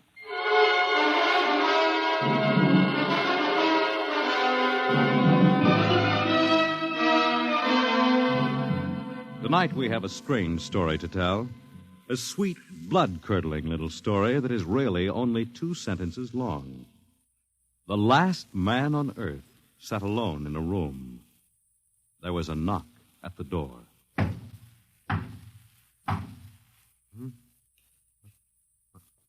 What's that?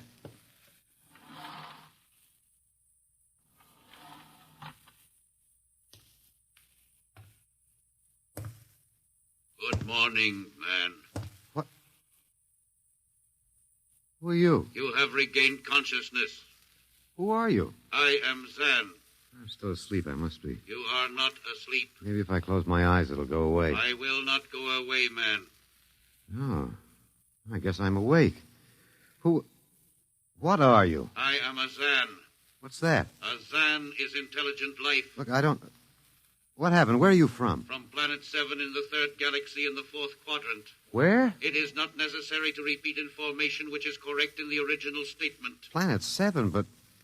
You mean I'm not on Earth? You are still on your planet. Then what are you doing here? The Zans have annexed your world. You mean you've conquered Earth? Yes, that is correct. We will now prepare your planet for habitation by the Zan. How about the people? What about the population of the world? You are the population of the world. Huh? Now, wait a minute. I can't... I don't understand what's happened. The Zan have landed on your planet. We have removed the lower life forms to prepare for colonization by the Zan. When did all this happen? 2 days ago. You have been unconscious until now. You really mean I'm the last man on Earth? That is correct. Identify yourself now. What? Kindly provide data as to your position in the elementary social order of your planet. Oh. I'm Walter Phelan, Associate Professor of Anthropology at Nathan University. How do you speak English? We have deciphered your written and recorded records. It is not difficult to reconstruct your language. It is a primary type of auditory communication. Oh. Is there anything you want to complete your natural habitat? You mean I'm a prisoner? That is correct. What will you want further in your room? Do I have to stay here? Yes. The rest of my life? Forever. You better bring me my books. That will be done. That's rather considerate of you. You know, I've got to call you something. Do you mind if I call you George? It is immaterial. I will be back, Associate Professor of Anthropology. Oh, that's all right, George. Just call me Walter. Very well, Walter. I will be back with your books. All right, George. I'll be seeing you around. You will not be around, Walter. You will be here.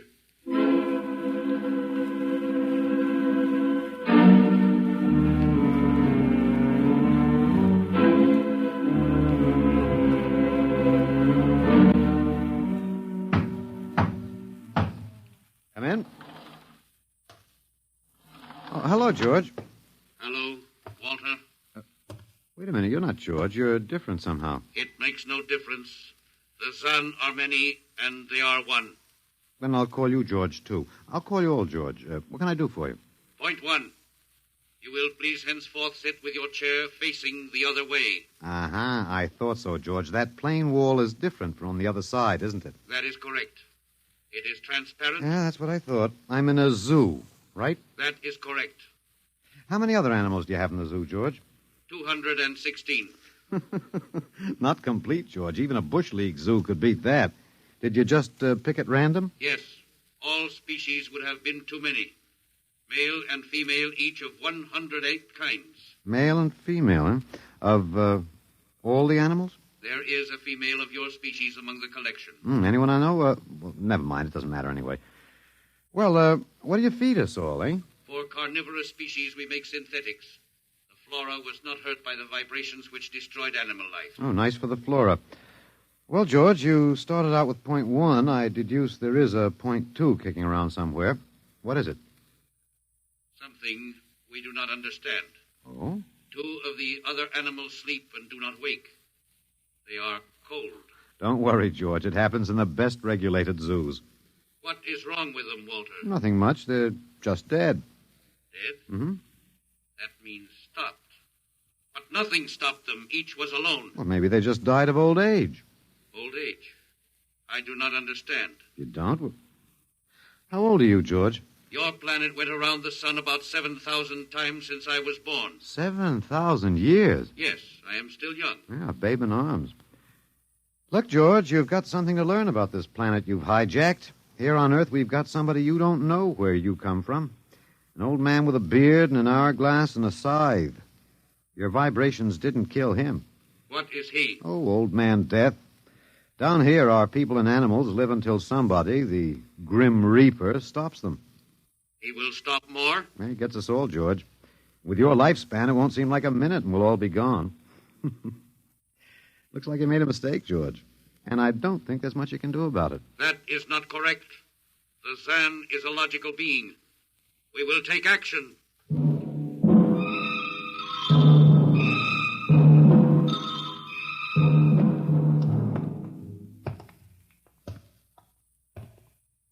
Oh, George, where are you taking me? We will be there shortly. We will bring your books and your chair. You mean my lease is up? I do not understand. It's moving day? That is correct. We are here now. You will live here now, Walter. It is a larger room. Well, be it ever so humble, there's no place like home. Go inside. Oh, be careful with those books, George. Don't lose my... Oh, excuse me. Who are you? What are you doing here? I guess George didn't explain. George tries to be polite, but he hasn't quite caught on yet. I'm Walter Phelan. My name is Grace Evans, Mr. Phelan. What's all this about? Why did they bring me here? I think I know why, but let's go back a bit. Do you know just what has happened otherwise? No, not exactly. Well, I've been talking to George. George? Well, that's what I call them, all of them. There's no way to tell them apart anyway. There aren't many of them here yet. They come from outside the solar system, sort of an advanced scouting party. I saw their spaceship. It's as big as a mountain. Yeah, they're moving in on us. They cleaned off the Earth with some kind of vibration. It destroys all sorts of animal life. I don't know whether they did it all at once or if they had to circle the Earth a few times, but they killed everybody. No. I was afraid The cheerful note is that you and I and 200-odd other animals were picked up beforehand as specimens for the zoo. You do know this is a zoo, don't you? I suspected it. But I don't remember anything about being captured. I just woke up here. Well, my hunch is they used the vibrations just low enough to knock us all out. And then they cruised around, picking up samples at random. When they were all set, they turned the juice on full blast. How terrible. Yeah, well, they solved a lot of problems for us. Housing shortage, wars, even the atomic bomb. I don't suppose the human race, you and I, have to worry about anything now. It's awful. Only they made a mistake. They underestimated us. I don't understand. They thought we were immortal. That we were what? Immortal, like they are. Oh, they can be killed, but the Zans don't know what natural death is. They didn't know anyway until they lost two of us yesterday. You mean there are more than two of us? Oh, not more of our species, no. These were merely fellow animals, a rabbit and a canary. And by the Zan's way of figuring time, the rest of us are only good for a few minutes apiece. It's a joke on them. They figured they had permanent specimens here in the zoo. Well, didn't they even know we'd all die eventually? I don't think so. George, that is the second Zan I saw, told me he was 7,000 years old, and he's young by their standards. When they learned how quickly we die, they were practically shocked to the core, if they have cores. How can you talk that way about it? Academic detachment. I learned it at faculty teas. At any rate, they've decided to reorganize their zoo. 2 by 2. What, are they going to keep us locked up together in this one little room? Yeah, I'm afraid so. There's plenty of furniture, though, and George promised to bring me my chair. We've got to do something. Why? Well, I don't know. It just seems to me we owe it to the human race to do something. Oh, well, perhaps you have a suggestion? There must be some way.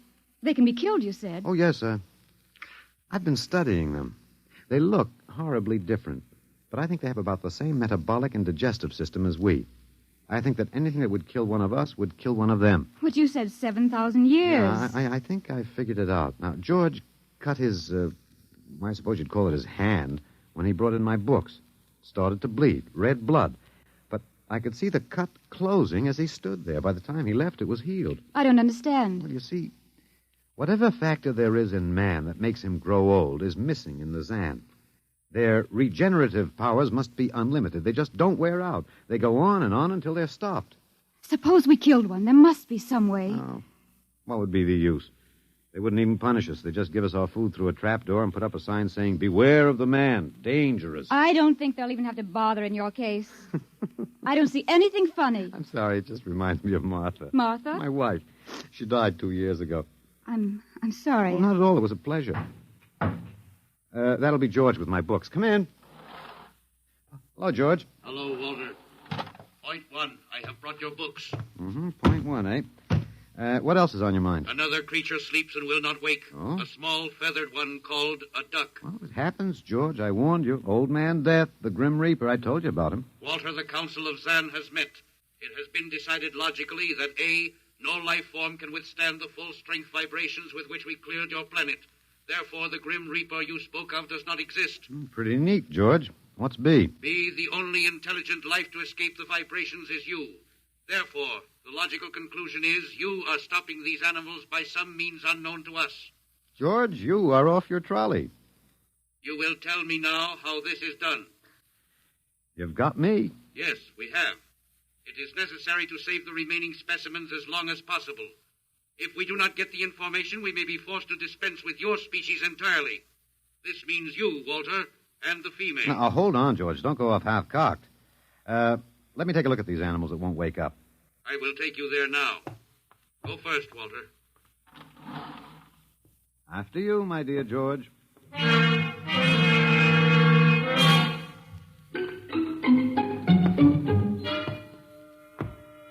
This is the weasel. Now, you should have got him in the winter, George. The fur's worth more then. It's ermine. This is the reptile cage. Mm-hmm. Here are the ducks. That is the male. The female has been stopped. Yeah, lucky girl. What's the matter, fellow? Lonely? Walter, you will tell me how you stopped the female duck. Oh, you got me, George. I didn't do it. Maybe she died of the Dutch elm blight. Walter, you are not being logical. We have concluded you are stopping these animals. Tell us now how it is done. I've told you, George. I haven't the foggiest notion. Very well. We will have to take further action. Oh, what are you going to do, George? We will go back now to your room.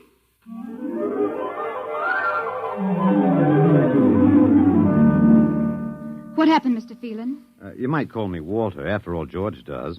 And we have more in common. Please, what happened? Oh, just a duck, a dead duck. George thinks I killed her by remote control. He wants me to tell him how. Did you? Look, I'm just an ordinary anthropologist. There's no telling what those animals died of, just natural causes. But George can't see it that way. He thinks I'm holding out on him. Good. What? At least we can get back at them some way. At least we can do something to them. Well, why? After all, George isn't a bad fellow, if you like an ant mentality. How can you say that? Well, they murdered the human race. I suppose so, but we can't change that now, so why think about it? We just can't sit here and do nothing. I fail to see how we can do anything else. But at least we could be fighting. I can't see the virtue in that. I was more or less content with my books, and we've got George to talk to. Of all the men in the world they had to pick, don't you want to fight back? Don't you want to keep on fighting to the end? It hadn't occurred to me. But we've got to, Walter. Why? Well, I can't really explain it, but, Walter, if there was any good in man, it was that he kept on struggling against nature and, in the end, even against himself. But he kept on fighting for what he thought was right, and we're all that's left. Walter, we just can't end by giving up. We've got to keep on fighting. You know, you do remind me of Martha. There isn't much left for us. We could beat them in this one small thing. We can pretend there's a secret about death. We could refuse to tell them anything. Well, there isn't anything to tell. But they don't know that. Promise me you won't give in. Well, I suppose the worst they can do is kill us. All right, Miss Evans. Hello, George. Hello, Walter. Now you will tell us how these animals are stopped. George, this may come as a shock to you, but I've decided not to tell you. Why? Oh, a romantic attachment to lost causes. My grandfather was a Confederate officer. Walter, you are not being logical. Neither was my grandfather. He charged a Yankee battery with 1 round of ammunition and a corncob pipe. You are not logical, but that is expected in lower life forms. You will come with me now, Walter. Where are you taking him? To the 2nd level. Go now, Walter. You won't tell them. I can't guarantee anything, but as of now, I don't intend to. We've got to fight, Walter. Remember that. We've got to go out fighting. Yes. Yes, I think you're right. Go now, Walter. Goodbye. It's been a pleasure, Miss Evans. I am waiting. Go now, Walter. After you, my dear George.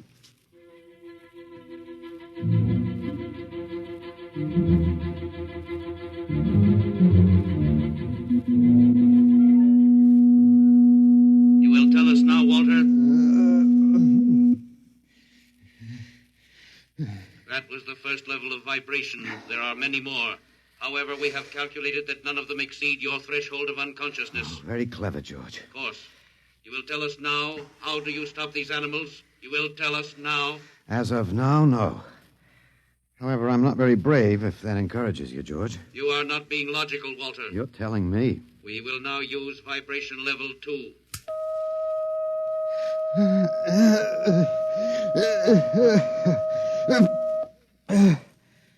Walter. Walter, you are still conscious. Let me alone, George. You will tell us now how you stopped the animals. Let me alone. We have had vibration levels 1 and 2. There are still 15 more before your threshold of unconsciousness. No. Let me alone. Walter, listen to me. Another creature sleeps and will not wake.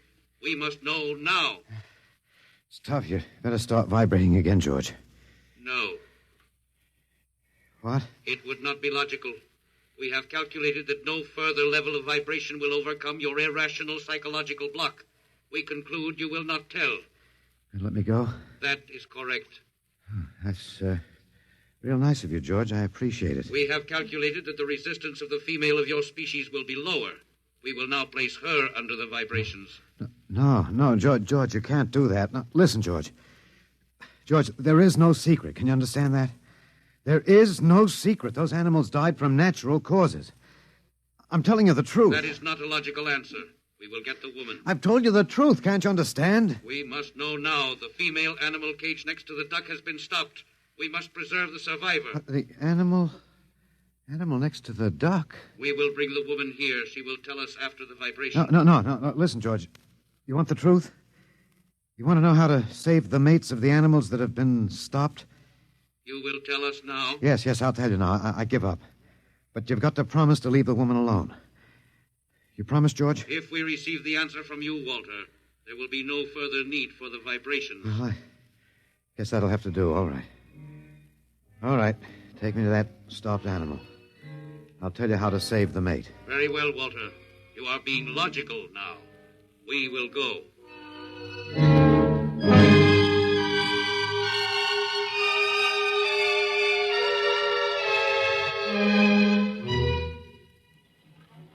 Walter, are you all right?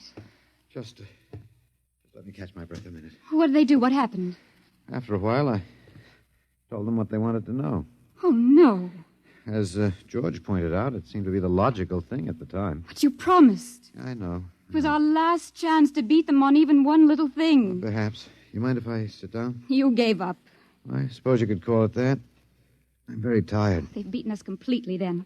There isn't even anything we can do. The last of the human race, and we give up. We don't even die fighting. Oh, it isn't that bad.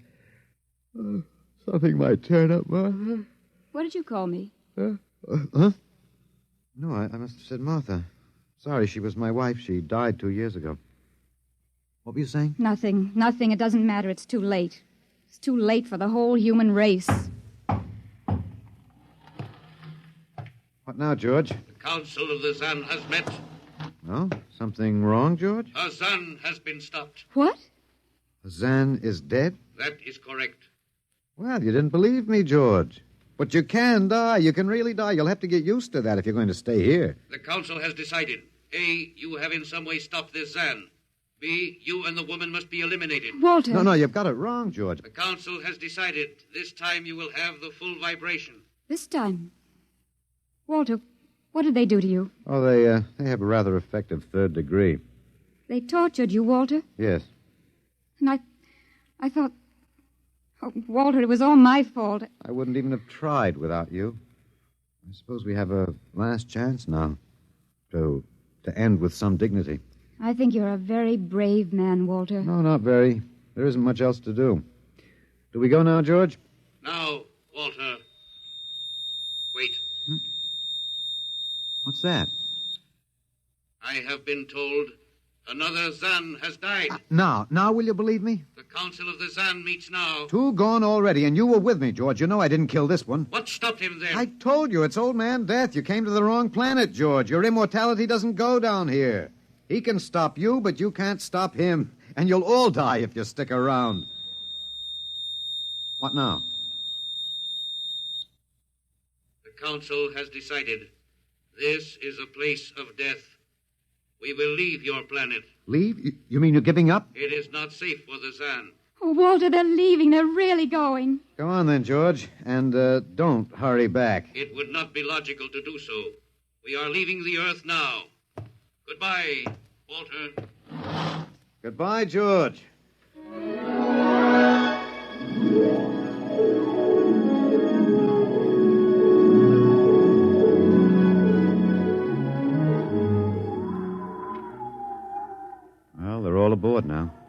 wonderful to feel the sun and the wind again.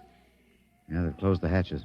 Walter, is it safe for us to be out here? Yes, they're not interested in us any longer. They only want to get away. And I want to see this, Grace. The Zan leaving Earth forever. They're blasting off. There they go. Yes, it's all over now.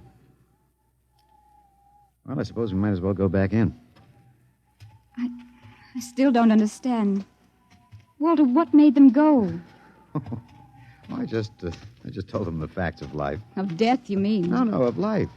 After all, I thought George was old enough to know. At 7,000 years, he was going to be a pretty big boy. I wish you'd stop joking and tell me what happened. Look out for the step. Well, you remember when the first animals died? The rabbit and the duck? Yeah, and their mates just started to pine and waste away? Yes. Well, that worried the Zan. They wanted to keep the last specimens alive if they could. So finally, I broke down and told them about affection. Affection? Yes.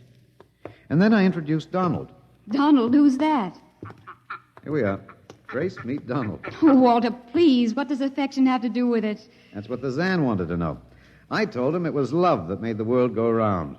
That having lost his mate, Donald would die immediately unless he had affection and constant petting. Petting? Hmm? I even showed him how. Here, fella, come on. Come here. Yeah. I held Donald in my arms, and I petted him a while. Then I let the Zan take over with the animal in the next cage. What animal? Take a look. You mean this cage? Mm-hmm. Watch out. Don't go too close. Walter, it's a rattlesnake. Yes. Their metabolism made it impossible for them to die of old age, but I had a hunch that they could be poisoned. Then it was the snake that killed the two Zan. Mm-hmm. They never even knew what bit them. Then you outwitted them, Walter. Well, I suppose... I thought you'd just given up. Oh, Walter, I'm so ashamed. You don't have to be. I had given up. I probably wouldn't have fought if you hadn't pushed me. Well, we've got a world to plan. A new world, Grace. I know. We'll have to decide which animals to let out of the zoo and which ones it'd be safer to keep in. But first, there's a bigger problem. What's that? The human race. Oh. We've got to make a decision about that. Pretty important one. Yes, but... It's been a nice race, even if nobody won it. Of course, it may go backward for a while until it gets its breath, but we can save the books and all the most important things and get it started ahead once more. No. It's the Garden of Eden all over again. But Eve... You'll have to watch out for that snake. Now, don't be ridiculous, Walter. You know, funny, you even blush like Martha. Only you're stronger than she was. Prettier, too. I wish you'd forget about Martha. I think I will, my dear, if you'll give me time. Now, Walter Phelan, you listen to me. If you think for 1 minute that I thought it would never happen to me again. But it is love that makes the world go round. So, Grace, if you could only... No. I wouldn't marry you if you were the last man on earth. But that's exactly what I am. I don't care. I don't even want to talk about it. I'm going out. All right, my dear, but think it over. And please come back.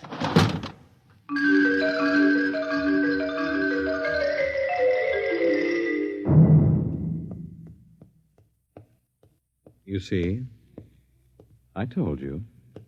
It wasn't really so horrible. Our story. Remember how it goes? The last man on earth sat alone in a room. And then there was a knock on the door. Come in. Come in, Grace, my dear.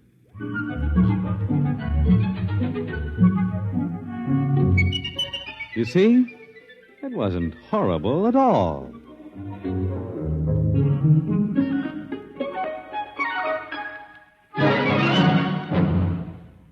In just a moment, a word about next week's adventure.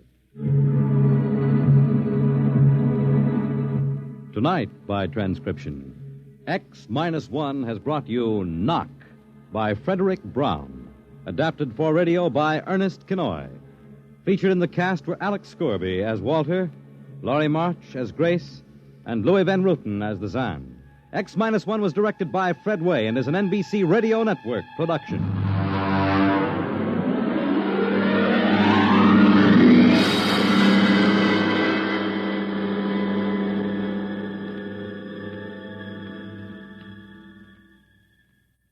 And now, next week.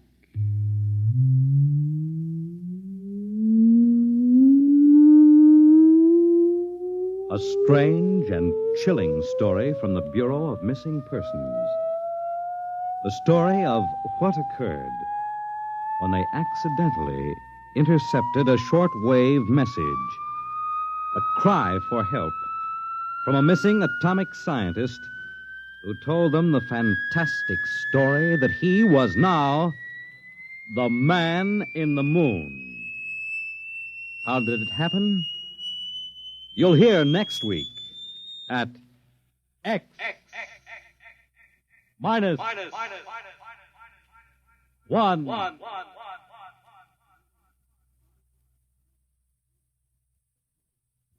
Join the Abbotts on another baffling mystery tonight over most NBC radio stations.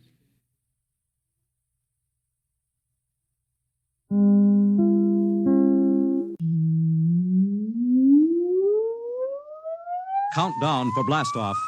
X -5, -4, -3, -2, X -1, fire.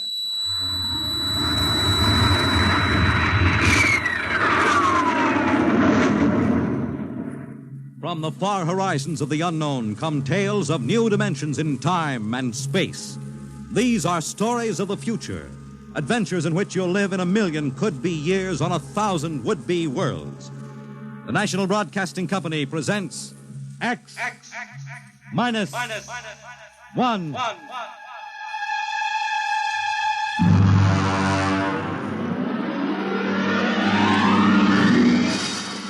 Tonight's story, The Man in the Moon.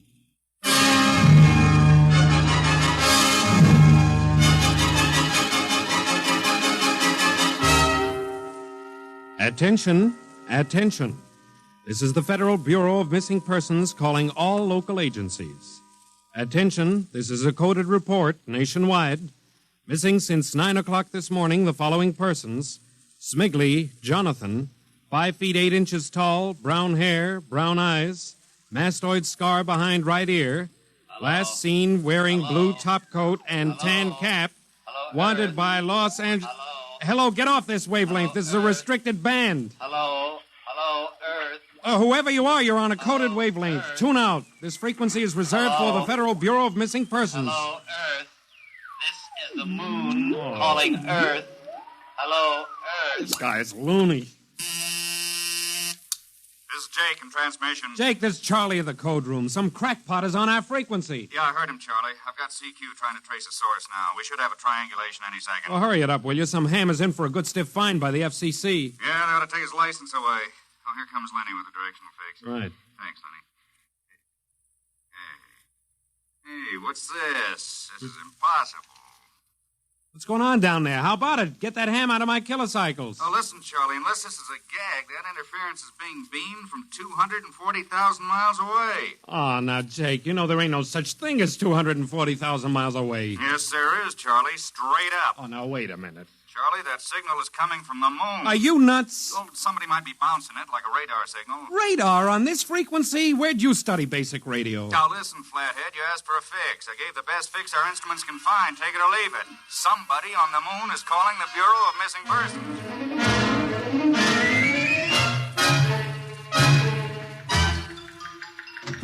Mr. Timken! Mr. Timken! What's the sweat, Charlie? Shouldn't you be broadcasting? Listen, Mr. Timken. You know I'm a sober citizen, right? Mm-hmm. Never once have I broadcast with the smell of alcohol on my breath, right? Right. In all your 12 years here at the Bureau, did I once what's ever... What's the matter, Charlie? We're picking up a message on our wavelength. Well, did you report to the FCC? I ain't got the nerve. Well, what's wrong? You'll scream when you hear this, Mr. Timken. You'll jump right out the window, but... we are getting an SOS from the moon.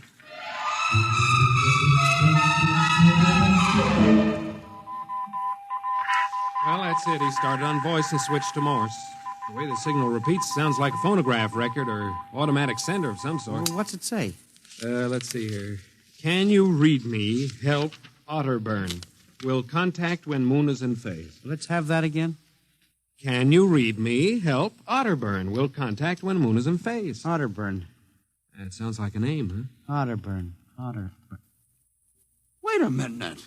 Something registered? Cornelius Otterburn. Holy jumping Jehoshaphat. Hey, where are you going? To talk to the chief. Hey, wait a minute. What are you going to tell him? We just got a CQ from the man in the moon? That's exactly what I am going to tell him, Charlie. Hey. Oh, this is just too much for me.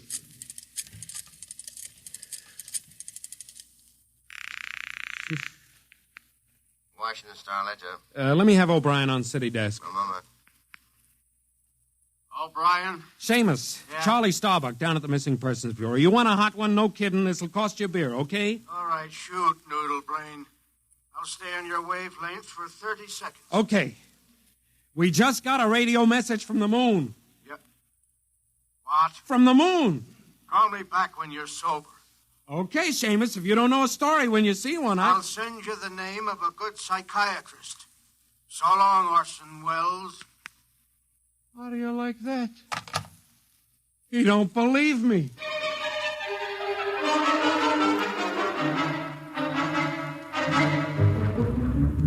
Otterburn, Mr. Wade. Now, does that name ring a bell? You're the man with the photographic memory, Henry. What about Otterburn? Cornelius Otterburn, atomic physicist, reported missing from his home in Baltimore on June 5th, 1945. Just 5 years ago. Vanished completely. Are you trying to tell me you really think there's something to this man of the moon business? Henry, I'm surprised at you. This is some crackpot trying to jam the airwaves. Yes, but the name Otterburn is so unusual. So are a lot of names. I have a theory that... I was afraid of that. Henry, you always have a theory. Let's see, what was it last year? Oh, yes. That people disappear in occupational psych. But it's true. Please, Henry, I'm a busy man. You expect me to believe that this Otterburn is sitting up on the moon, sending out shortwave messages? Well, he might be on Earth bouncing the messages off the moon. But who's to say he isn't on the moon? Henry, as chief of this bureau, I have my hands full trying to coordinate reports from 48 states and Alaska. I have no time to include the moon. But, Mr. Wade... Out, Henry. But, Mr. Wade... Out, I'm busy. Yes. Oh, here. Take this folder of reports for the dead file. Yes. And no more nonsense, eh, Henry? Yes. I appreciate that you have a very dull job filing old missing persons reports, and I appreciate that you take an active interest in the affairs of the Bureau. But no more nonsense, huh? No, sir. No more nonsense.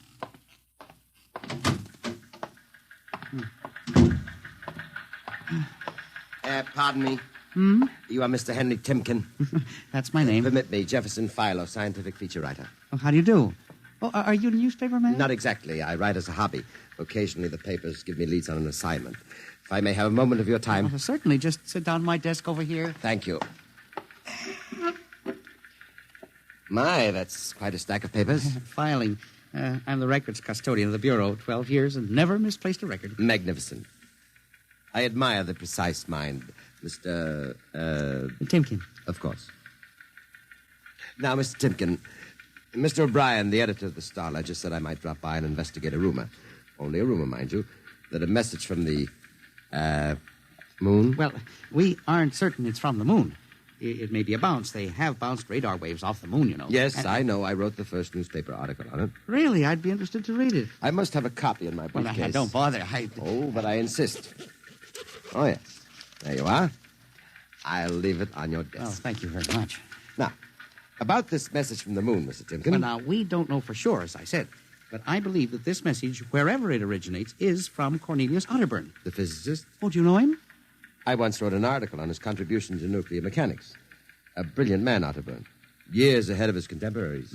Well, whoever is sending those signals, if he isn't on the moon, is at least using the moon as a sounding board, bouncing the signal. But why, Mr. Timken? Why? Well, if you will come here tomorrow night at 8, Mr. Philo, we may learn the answer to that question. I've arranged with Charlie, our radio man, to let me use the equipment. May I consider this an invitation? You certainly may. Very well, sir. Until tomorrow night, then. Goodbye, Mr. Philo. Let's see now. Aiken, Abelard, Abramson, Rono, Atchett. Well, that's funny. Now, where did this list of names come from? Paul Ahrens, astromathematician. Robert Simons, electronic engineer. Carl Parker, mining specialist. Well, this must have gotten mixed up with the papers on my desk by accident. Peculiar list of names.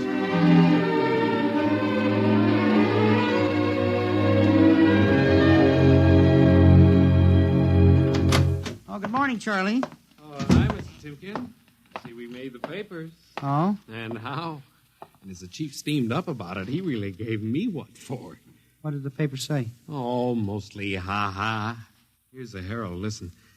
Man on the moon contacts Missing Persons Bureau. Missing atomic scientists sitting on the moon, say Bureau experts, etc., etc. What a panning. Well, no wonder Mr. Wade is hopping. Say, about tonight, Mr. Timken, I don't Now, know. you promised you'd give me a key to the radio room. Yeah, but I didn't expect Well, this. I'll take full responsibility with Mr. Wade. Look, the time for the morning broadcast. We got quite a list today.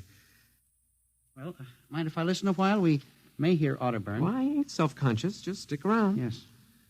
Yes. Attention. Attention. This is the Federal Missing Persons Bureau calling all local agencies. Nationwide. This is a coded broadcast. The following persons are missing. Aaron's Dr. Paul, 5'5", brown hair, brown eyes, scar on left side of chin, thick glasses. Aaron's. Occupation, astromathematician.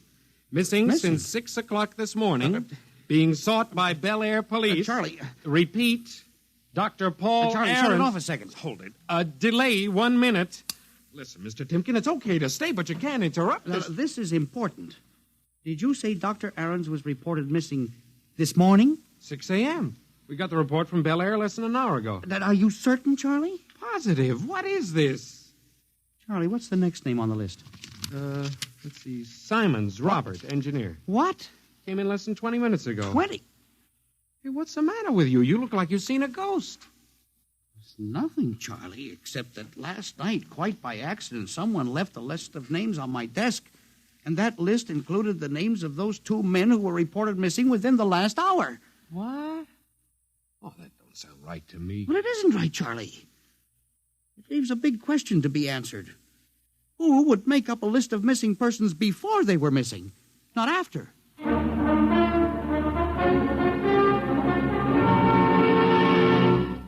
And you say this list of names was left on your desk accidentally? Well, I believe so, Mr. Wade. Do you have any ideas, Henry? Well, it's hard to say. Mr. Philo left some papers from his briefcase. Mr. Philo? Well, a science feature writer. I see. You were the leak on that story, then? Yes, sir, I'm afraid I was. I didn't think it would be treated as a laughing matter. Well, we'll deal with that later. Yes, sir. What's this Philo like? Well, he's a strange old duck, bald, thick glasses, tall. He walks stooped over. Seems to know a great deal about scientific data, but, of course, being a science writer, Is there any other possibility? I believe that this is all hooked up with the broadcast from Otterburn. That seems to be a very remote possibility. Well, the Missing Persons Bureau deals in remote possibilities, Mr. Wade. I do not require a statement of policy. Yes, sir. What's the theory? Well, for some time now, it has been my contention that in a country like ours, where even the cleverest criminal can be ferreted out and located eventually, there is no such thing as a missing person. I was afraid of that. For 12 years now, I have kept the central files, where information from all over the country is channeled and recorded.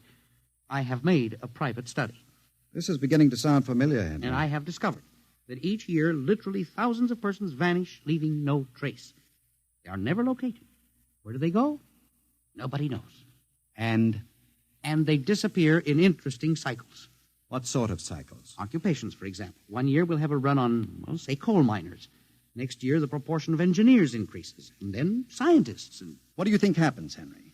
I don't know, Mr. Wade, but I'm beginning to suspect that somebody else has discovered the same phenomenon, even to the point, perhaps, of being able to predict who will turn up among the missing next. Philo?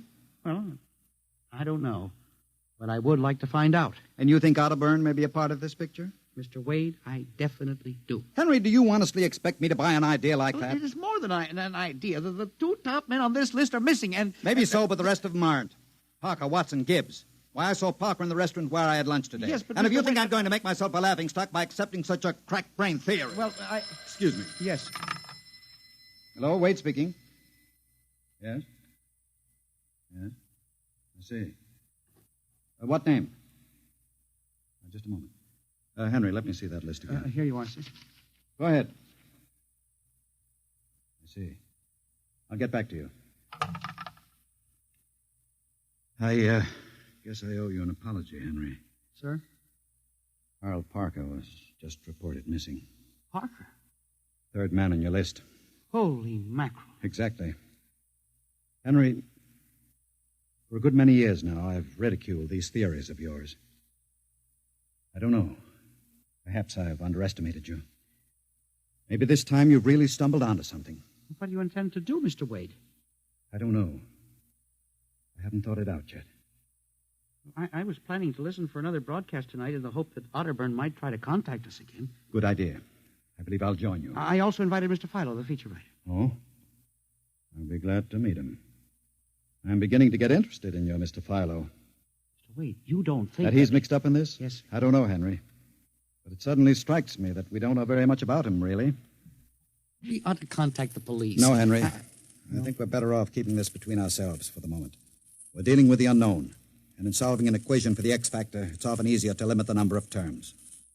You follow me? I don't know, Mr. Wade. There may be more danger in what you have discovered than you are aware of. Let's keep it quiet. Do you agree? Maybe you're right, Mr. Wade. I hadn't thought of the danger involved.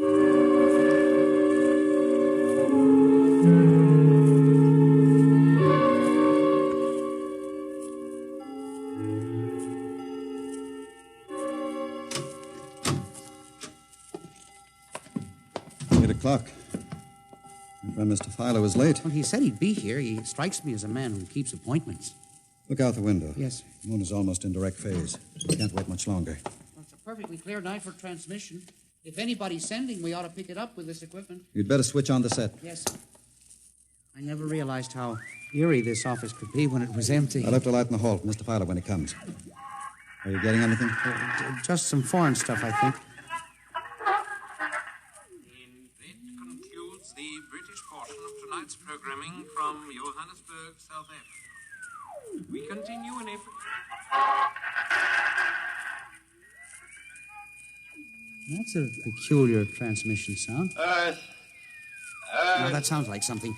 See if I can work the selector. The moon is in phase. Yes. Hello, Earth. Can you hear me? I'll try to return. Hello? Hello? Hello, Earth. Hello, do you hear me? Oh, I get you now. Thank God. Who are you? Can you hear me? Who are you? This is Professor Cornelius Otterburn. Hello? Go on, I hear you. Not much time. They're on to me. They've located my sending point. Do you hear me? Go ahead, keep talking. I've only enough oxygen for a few minutes more. Well, where are you? I'm on the Earth side of the moon. You get that?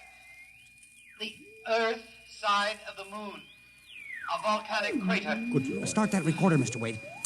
Go on. Explain, please. Explain, please. Now listen closely. There is an Earth colony on the moon. There is an Earth colony on the far side of the moon, made up of renegade scientists and criminals. Professor Ernst Halsman... Halsman? He died in an insane asylum in 1938. Professor Ernst Halsman discovered nuclear rocket power in 1935. Turned his plans over to escaped inmates of the asylum. They took off and set up a colony on the far side of the moon in 1938. Go ahead, we're recording you. Each year, they recruit new colonists from Earth. Slave labor, mostly. I was kidnapped in 1945. Yes, I know. Keep talking. They wanted me to work on atomic drive for their flying disc. Hello? Still getting you. Go on.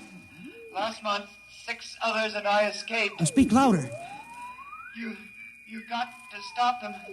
Stop them. Stop who? The moon colony. Planning to take over the Earth. Invasion. Oh. Hang on. No oxygen. Hard to breathe. Listen. They have agents on Earth. You hear me? Agents on Earth? Where? Who? Hello? Hello? Hello? Agents Henry, look out. Lights. Someone at the window. Get down. Henry, are you all right? I think so. This shot smashed the transmitter. And the lights. Strike a match. Careful. It was close. I got a look at him. From the description, it was your Mr. Philo. We got a recording anyway, but not the most important part of the message. Poor Otterburn, suffocating to death. Henry, We've got to get you out of here. He said they have agents. Philo was probably one of them. He'll be looking for you now, trying to kill you. But the police... Do you think the police would believe a fantastic story like this? People being kidnapped to the moon as slave labor? Moon colony planning an invasion of the Earth? But Henry, believe me, they'd trap us into straitjackets before we could finish. We've got to do something. We need time. Time to get proof. You don't think my theory was bunk then? I know it wasn't, Henry.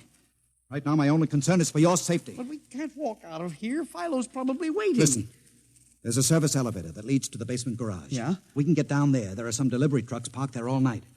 We can probably get one started. The garage door's off the ramp, work from the inside. We'll start the mechanism and make a run for it. I don't know. I think if we call the police... By the time the police get here, we'll be dead. You think Philo will wait outside all night? Come on. That's an order. Okay. But what about the recording of Otterburn's notes? We'll leave that here in the safe in my office. They'll never get into that. Let's go. You buzz the elevator while I hide the recording.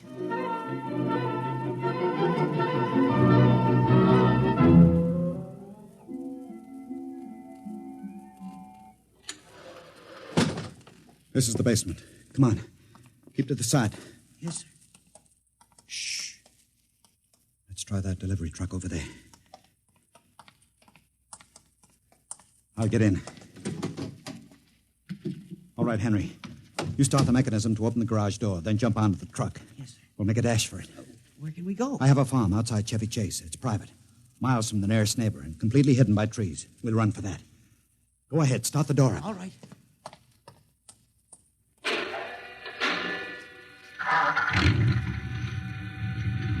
Quick, jump in. There we go, Henry. Cross your fingers.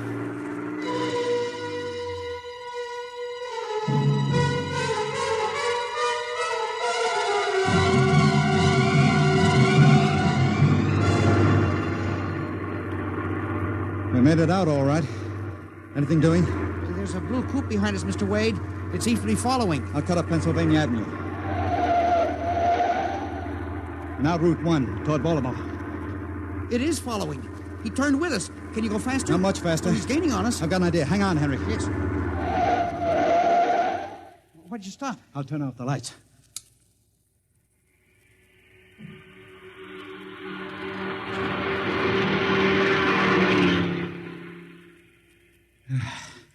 It worked. He shot right past us. Now we'll double back and go out another route.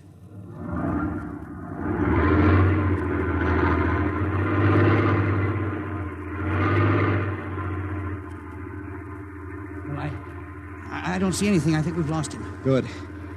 I think everything's going to be all right now. We can be at my farm in less than an hour.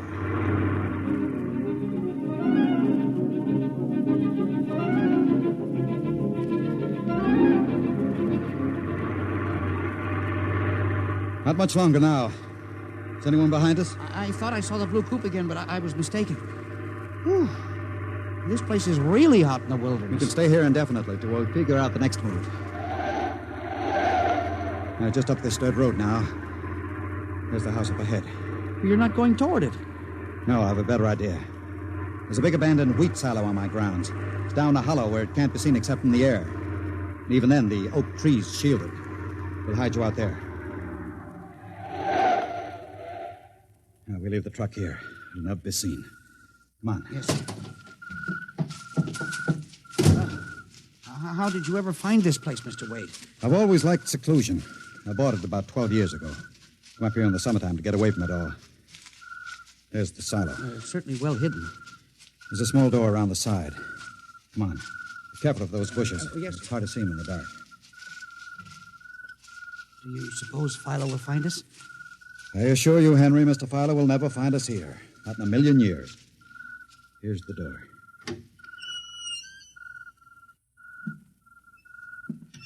It's pitch dark. Hold my arm. I know the way. Just a few steps up, and another door. Steel. This is an unusual silo. Double-walled, wood outside and steel inside. Completely fireproof. An army couldn't wreck it. We're inside the inner shell. Careful. You're in a circular room. Stay here a moment. I'll go outside and see if the coast is clear. In a moment, your eyes will become accustomed to the darkness. I'll bring back some food and water. Don't be long, Mr. Wade. This place gives me the willies. Just a moment.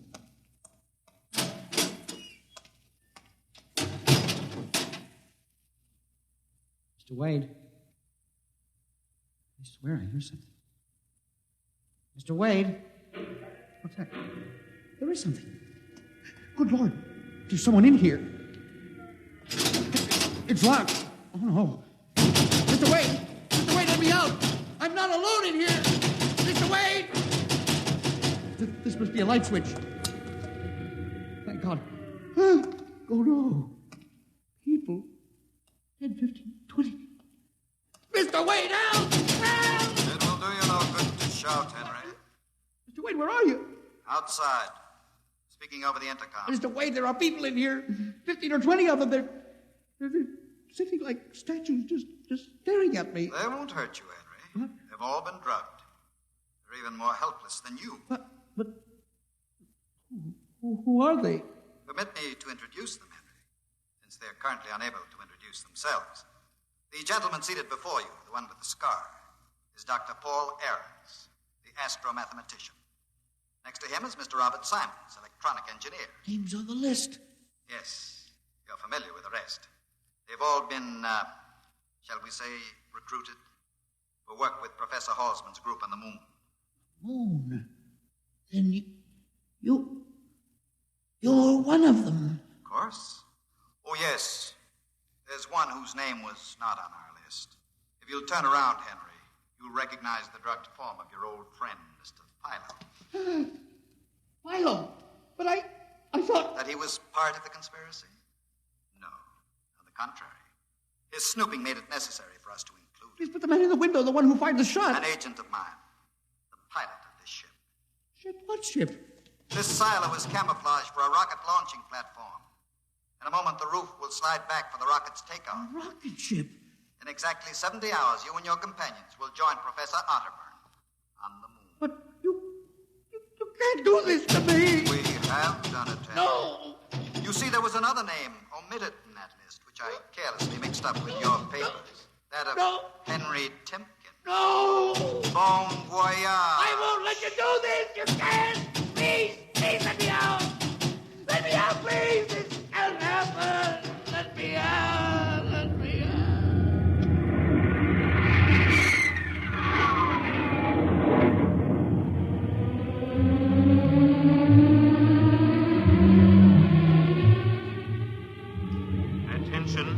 Attention.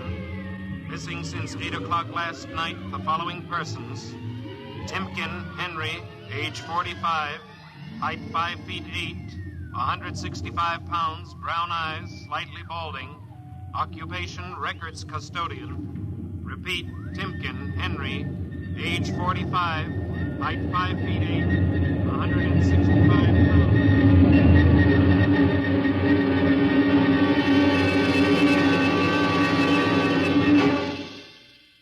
In just a moment, a word about next week's adventure. Tonight, by transcription, X-1 has brought you The Man in the Moon, an original radio drama written by George Lefferts. Featured in the cast were Louis Van Rooten as Henry, Santos Ortega as the Chief, Ross Martin as Charlie, Sidney Smith as Otterburn, Bob Haig as Jake, Joe DeSantis as Philo, and Ed Latimer as O'Brien. Your announcer, Fred Collins. X-1 was directed by Fred Way and is an NBC Radio Network production.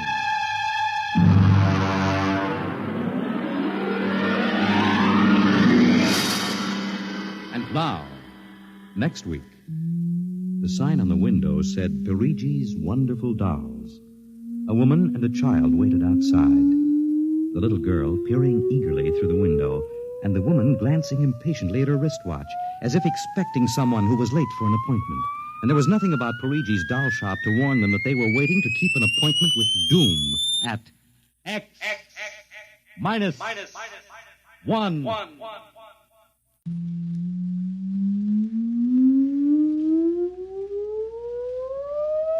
Countdown for blastoff.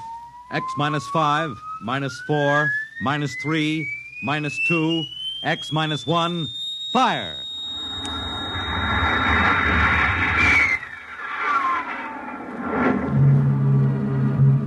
From the far horizons of the unknown come transcribed tales of new dimensions in time and space.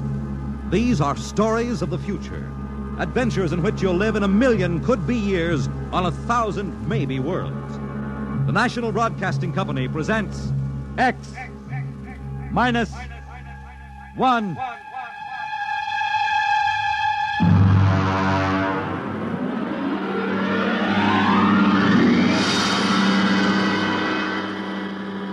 Tonight, X-1 presents Perigi's Wonderful Dolls by George Lefferts.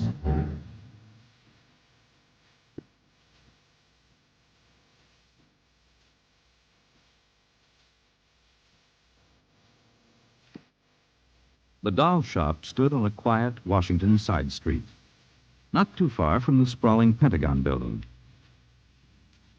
A woman and child waited outside, the little girl peering eagerly through the window at the dolls inside, and the woman glancing impatiently at her wristwatch, as if expecting someone who was late for an appointment. There was nothing about the doll shop to warn them that they were waiting to keep an appointment with doom.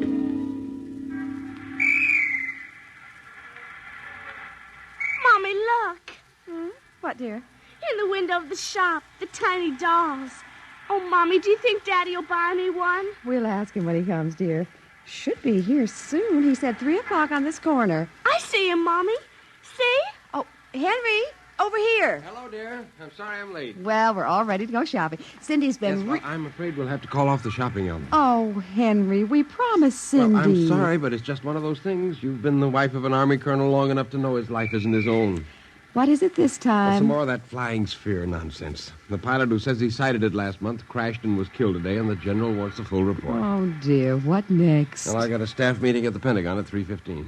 Daddy, look in this window. Well, I haven't time, dear. Alma, I... Just for a minute, Daddy, please. Now, Cindy, I haven't time to stop and watch a bunch of 6-inch dolls parading around in the shop window. Say, they are lifelike, aren't they? Look at that, Alma.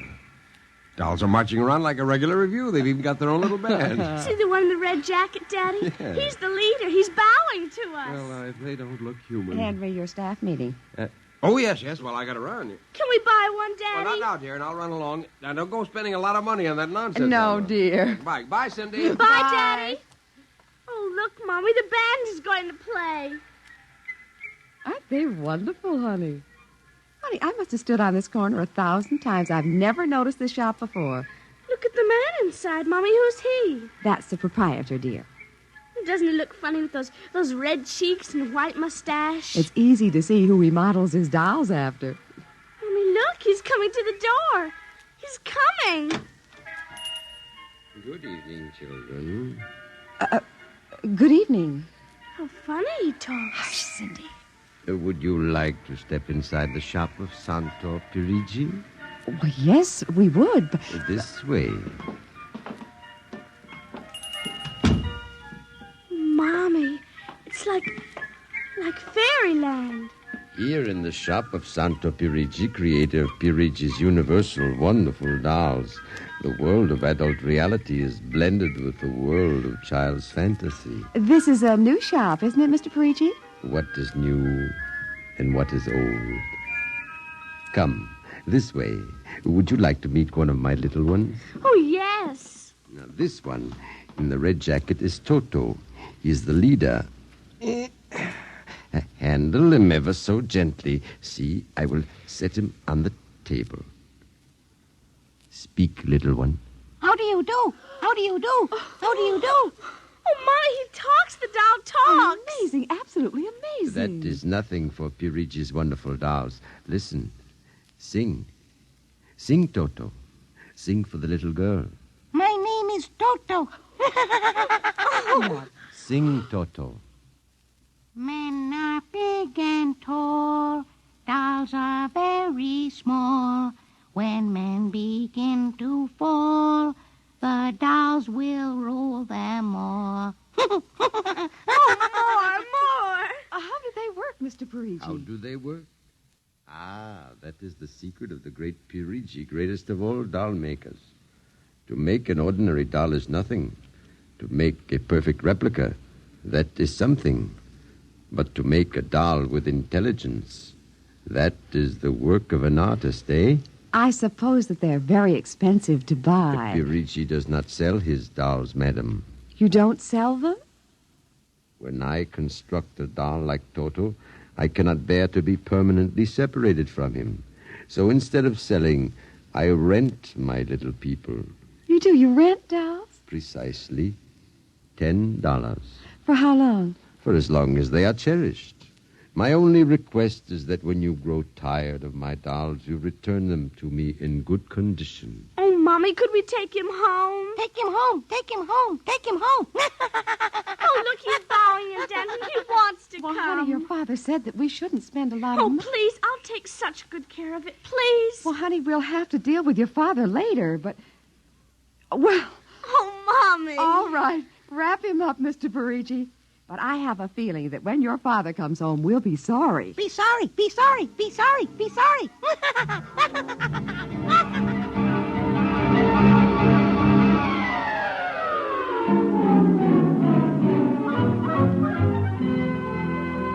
Now, Toto, this is my room, and you're going to sleep right here next to my pillow. I wish you wouldn't laugh like that. I'm going to have to teach you some manners. And you be quiet because my daddy will be home soon. And he's a colonel in the Air Force staff. And he'll bust you to private if you don't behave. Come along now. I'm going to introduce you to my puppy dog, Mr. Blister, so be good. Here, Mr. Blister. Here, Blister. Come on. Mr. Blister, this is Toto. Dear, I don't think Mr. Blister likes you, Toto. Come over here and shake hands with Toto, Mr. Blister. Come on now.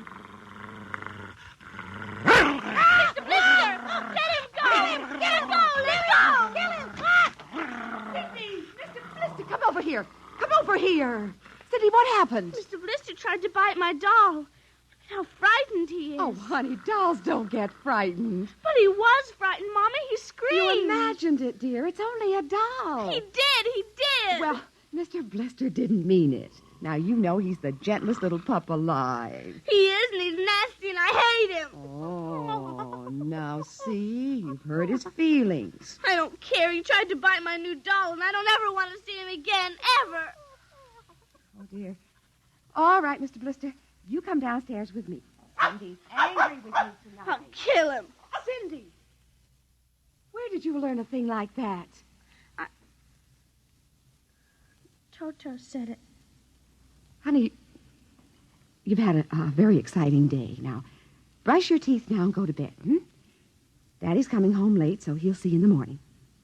Good night, dear. Sleep well. I hate him. Hate him. Hate him. Hate him. Hate him.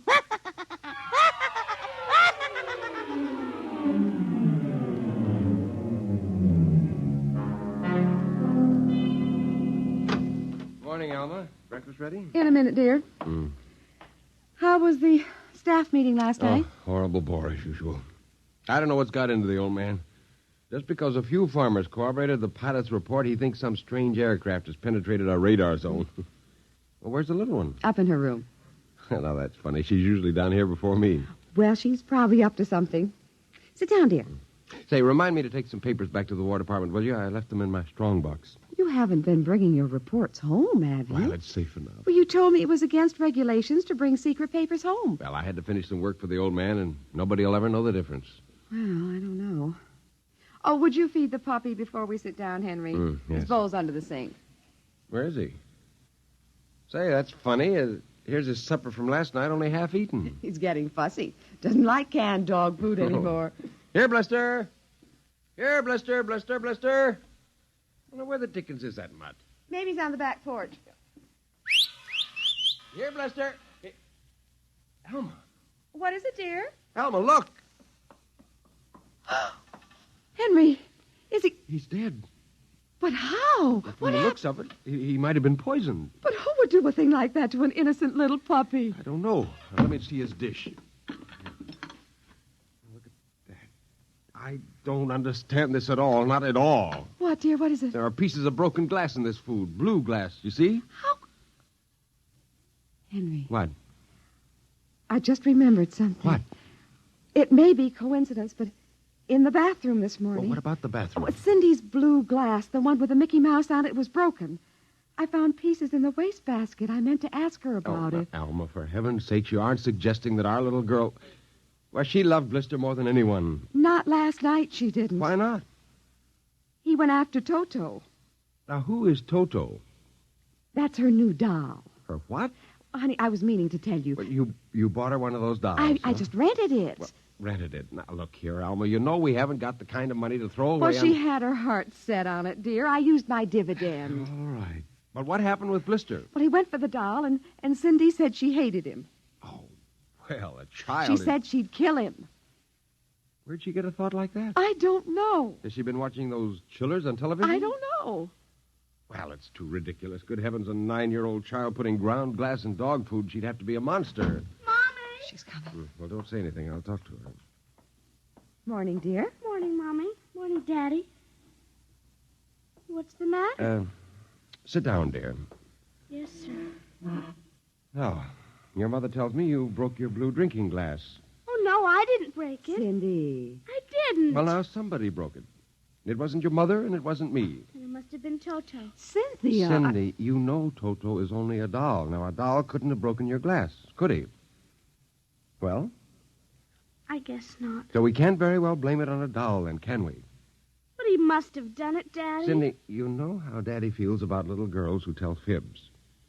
Now, did you break your glass and maybe accidentally get some pieces into Mr. Blister's dish to sort of punish him for biting your doll? No, Daddy. Well, I'd hate to think you'd done something you knew was wrong and you were blaming it on a doll. Is something wrong with Mr. Blister? Is he sick? Worse than that. Henry. The child has to face reality, Alma. What's the matter with Mr. Blister? He's dead, Cindy. Oh, no. We can't be dead. He isn't dead, Daddy. No, he isn't. He isn't. Mommy. Honey, he is dead, Cindy. But he'll come back.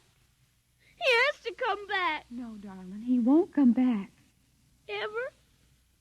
Not ever. Yes. Well, now that we've told you, Cindy, do you want to change your mind about the glass? Henry, leave her alone, please.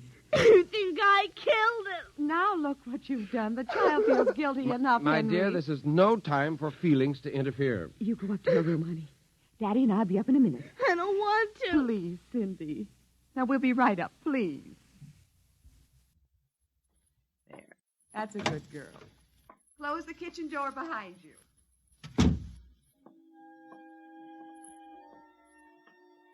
Mr. Blister's dead. He isn't coming back. Ever.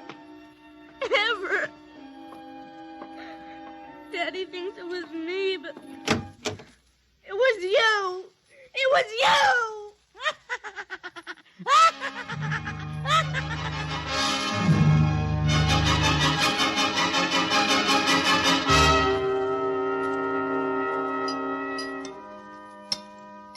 Eat your supper, dear.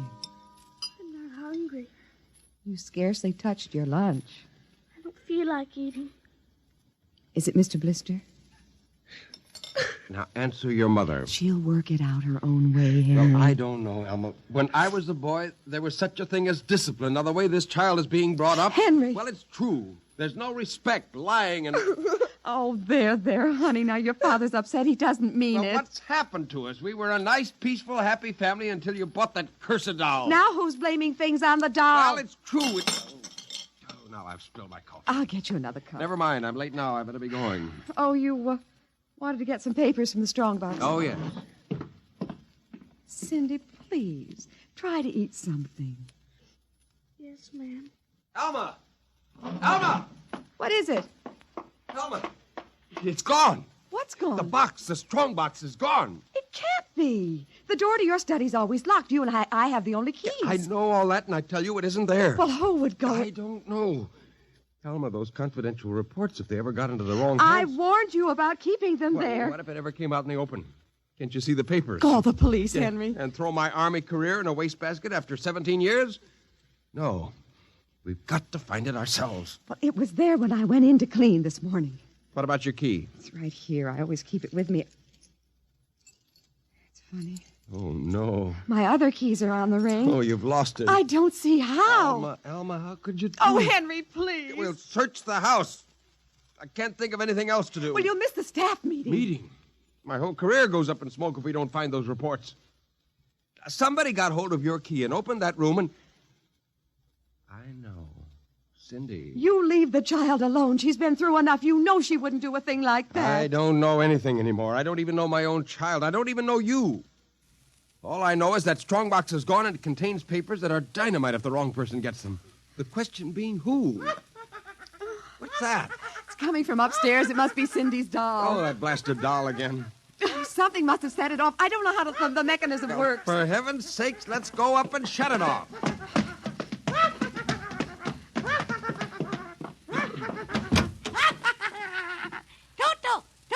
Toto, kill him.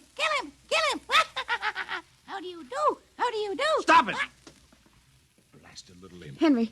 Ever since you... Henry. What? Look. Where? What? Around the doll's neck, the key. The key to your study. You see, Alma, it was Cindy after all. I don't believe it. Well, good heavens, do you have to have it spelled out for you? Here's her doll with a key around its neck. She wouldn't, Henry. You know she wouldn't. Oh, ever since you got this fool doll, she's been acting half insane. At first the dog, and now this. I think she hates us. Henry, Cindy is my child. I know her. I know she's a good, sensitive person with no malice in her. You're simply refusing to face the facts, my dear. What are you going to do? I'm going downstairs and have a talk with that young lady.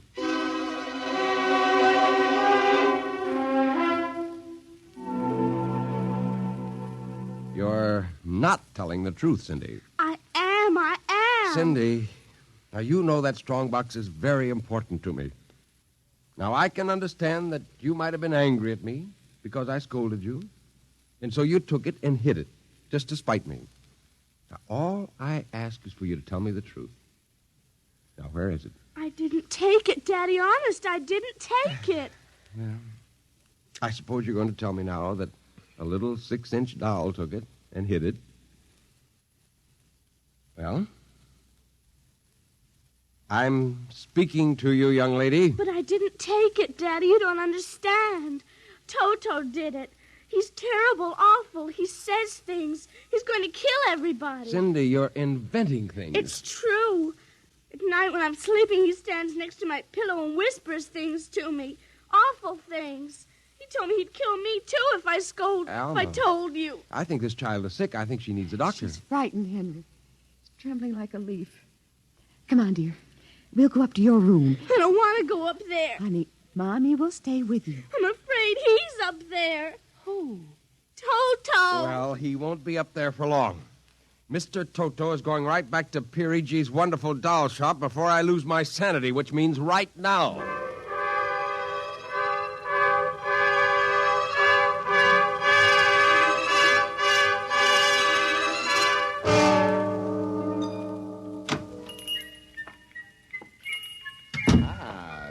Grayson, welcome to the home of Perigi's wonderful doll. Are you Perigi? Santor Perigi, creator of the universal doll, the doll with a mind, the doll which...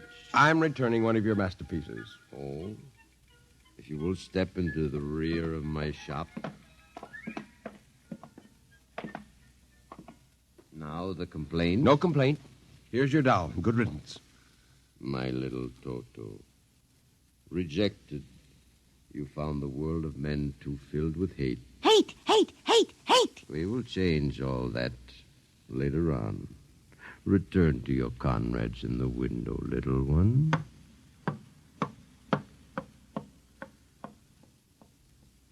And now, Colonel Grayson. I think we have no further business. Ah, but we do, Colonel. Let me see. Ah, yes, here it is. Do you recognize this strong box, Colonel? My strong box? Well, where? My little Toto is very clever, sir. Are you trying to tell me your doll stole that from me? Let us not say stole. I am merely keeping it in custody. What's the game, Perigi? The game, as you call it, is blackmail. You give me what I want, and I do not ruin your career. What do you want? Information. We already know something from the reports of the War Department concerning a certain strange-looking sphere reported by one of your pilots. What government do you represent? I represent Perigi's wonderful dolls, none other. I am not so naive, sir. Perhaps I should explain. Each man hides something from the world. Each man loves something more than life. With the help of my wonderful dolls, I obtain personal information which enables me to control the men who control the world. You're a madman. A genius. You would be surprised at the list of men who have become the confidants for my dolls. Do you think you can blackmail me into betraying my country? If the price is right. And in this case, sir, the price is your career and the lives of your wife and child.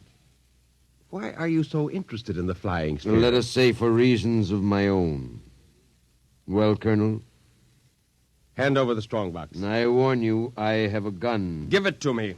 You are being foolish. Put down that walking stick. Now. No closer. Now.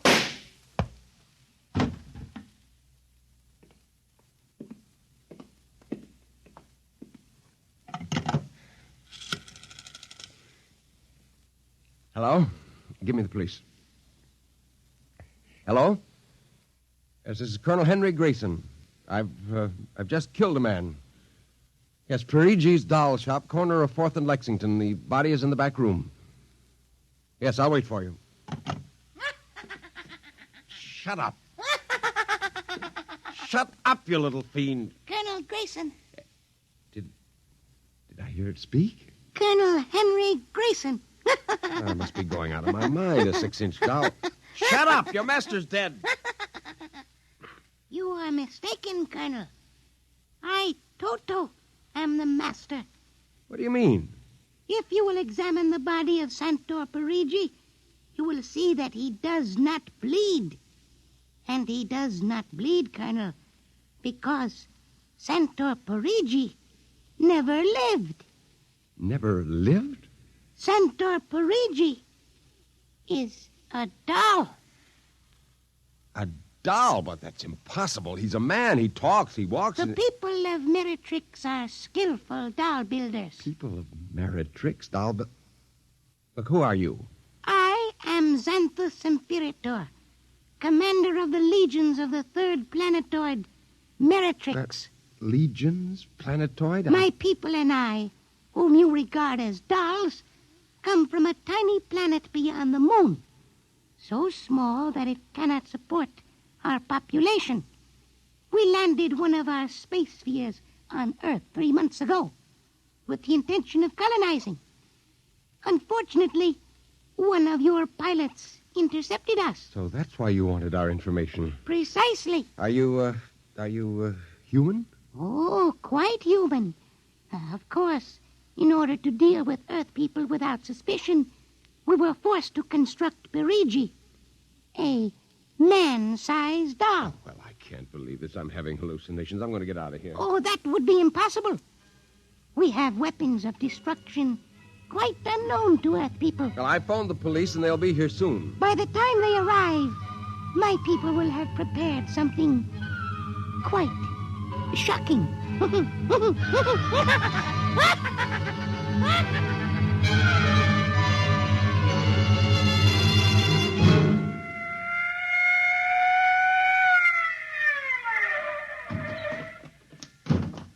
Cover him, Ryan. Okay, Sarge.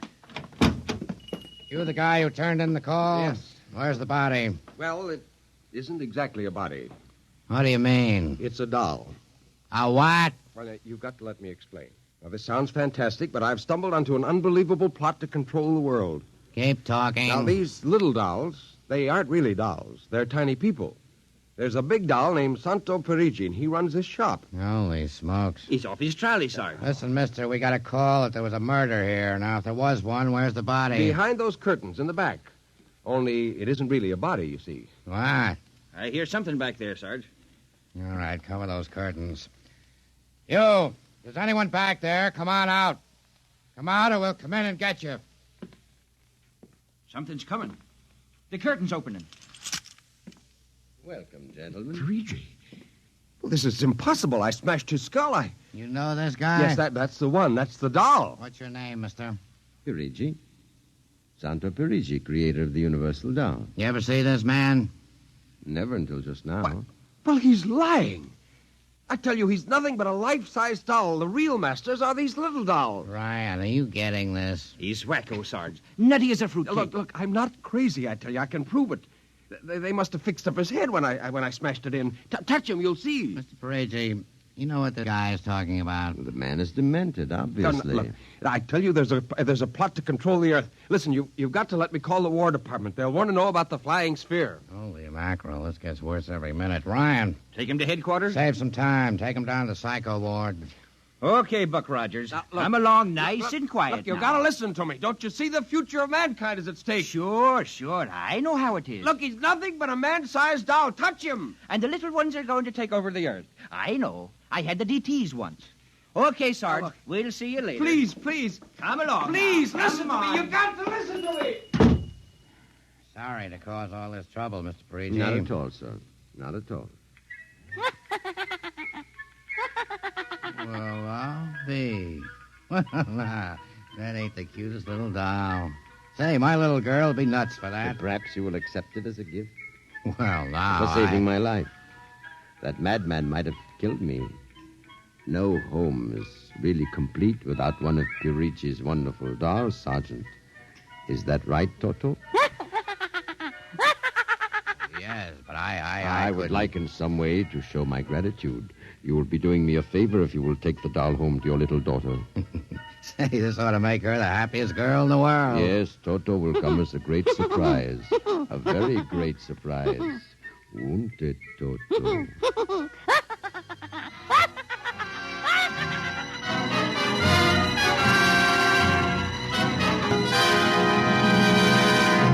Tonight, by transcription, X-1 has brought you Perigi's Wonderful Dolls, written by George Lefferts. Heard in the cast were Janet Alexander as Cindy, Ann Petoniak as Alma, Nelson Olmsted as Henry, Joe DeSantis as Perigi, Michael O'Day as Toto, Ken Lynch as the Sergeant, and Frank Milano as Ryan. This is Fred Collins speaking. X-1 was directed by Fred Way and is an NBC Radio Network production.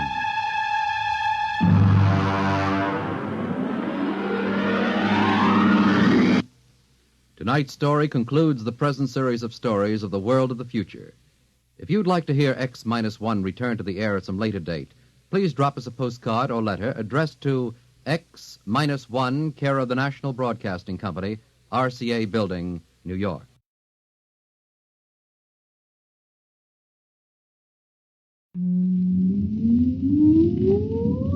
Countdown for blast off. X-5, 4, 3, 2, X-1, fire.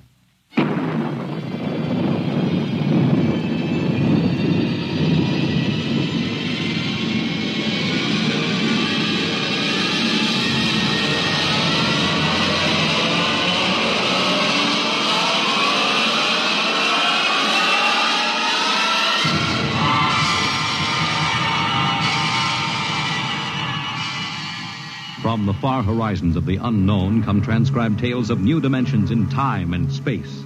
These are stories of the future, adventures in which you'll live in a million could-be years on 1,000 maybe worlds. The National Broadcasting Company, in cooperation with Street and Smith, publishers of astounding science fiction, presents X-1.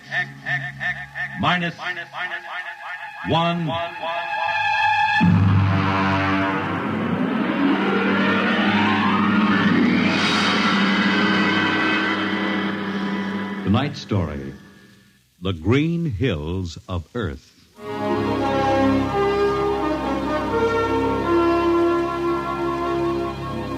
The men who pioneer the trade routes of the world, the sailors of the clipper ships, the whaling men, railroaders, black gangs on the tramp steamers, all have their own stories and song about dangers and struggles of their lives. This is the story of Riesling, the blind singer of the Spaceways. When I first met him, he was hustling drinks in the Twin Moons bar at Dry Waters, Mars. He'd won a guitar off a Chinese barkeep at Luna City by cheating at one thumb. And he made his whiskey by singing in the bar and passing the hat. Listen to her, Hertzman. Don't you sing pretty? Like a 16-year-old gal. Hey, Riesling, look over there at the bar. There's an Institute four-striper giving you the eye. Do you know him? Manner of speaking. Cold-looking scoundrel, ain't he? Gives the idea he graduated Harriman Space Institute, 3 men above St. Peter. Who is he? Captain Hicks off the Ghost Show. Yeah, well, he sure gives you the once-over. Maybe he's got a job. That don't make never no mind to me. I've been blacklisted. Hicks logged me for making up a song on watch. Right fight song, too. Oh, the skipper is a father to his crew. Yeah, well, hold on. Here comes old Brass Arm. Oh, Riesling, I've been looking for you. You've kept your nose clean, and we're going to give you another chance to get back to deep space. Been a little changing down aft in the Goshawk, ain't you, Skipper? How'd you know that? You got that new atomic pile drive. If there's been a leak at the shops, now take it easy, Skip. You'll have that gold braid just a-crawling right up your arm. Quit stalling, Riesling. Take it or leave it. It's a loop trip to Jupiter with the standard release. I reckon. Double pay when you get back, if you get back. Last 3 of them atomic tea kettles blew somewhere in the asteroids. If you're scared. Scared? Well, that Goshawk is one stinking old tub. Her engine's got more bugs than a beagle dog in spring. And our new drive's about as safe as a pretty gal in the Ozarks. But I reckon she'll do for one more trip.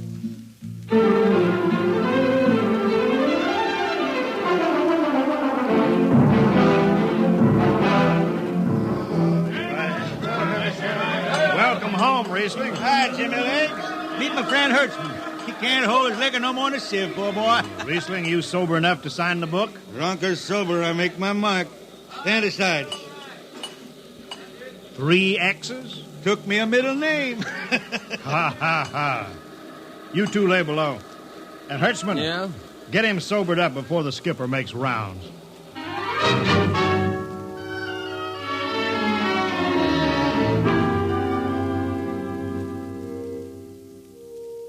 Cargo stowed, Captain. Fuel lines away and ready. Good, Casey. What's that? What it? Oh, that's a guitar, I guess. If it's that shoeless hillbilly, I'm going to tell him. Hi, Skipper. Riesling, what the devil are you doing up here? That number 2 jet ain't fit. Cadmium dampers are warped. Crooked like a turtle's back. Well, why tell me? Tell the chief engineer. I did. He says they'll hold. Well? He's wrong. Oh, he's wrong, eh? He's got a Harriman Institute degree in electronics and power. And some drunk space rat says he's wrong. Skipper, I was damping jets when that shirt-tailed tad wore pins for buttons. I got no time for you, Riesling. Scratch your name off the book and get out. No, don't get excited. Well, are you shipping or not? I reckon. Then get below. That's all. Casey, sound takeoff. Aye, sir. Come on, boy.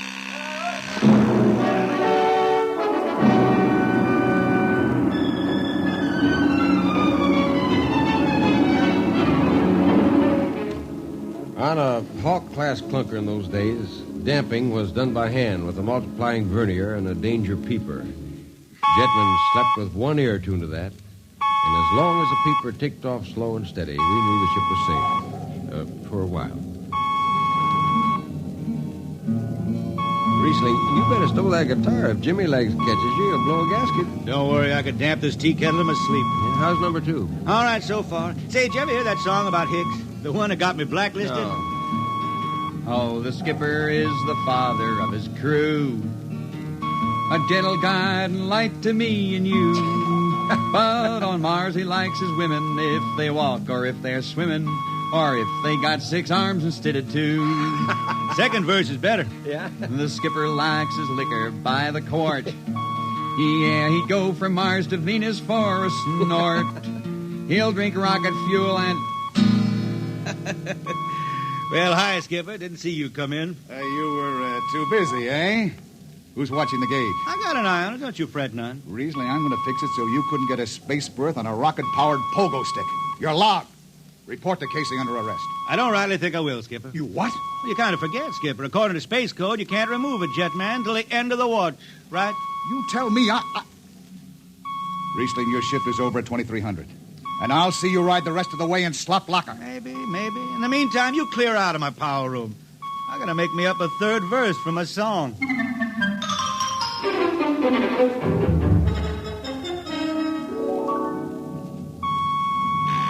Yeah, I got it. Power room. Damp number 2 a point. Number 2, aye. Hold on, Hertzman. Jimmy Legs, is that four-stripe boil up there? Give me that, Casey. Riesling, I've taken about enough from you. And I got a little news for you, Skipper. Number 2 jet is bulging like a fat lady in a satin skirt. Listen, you clown. Damp number 2 a point. Why, sure. Look out, Hertzman. I'll take it. You watch the gauge. Now. He's riding easy here. It's bucking a little. What? Riesling, hit the emergency! All right. She won't damp. It's that warp. Yeah. There go the lights. Duck her! Duck! Riesling!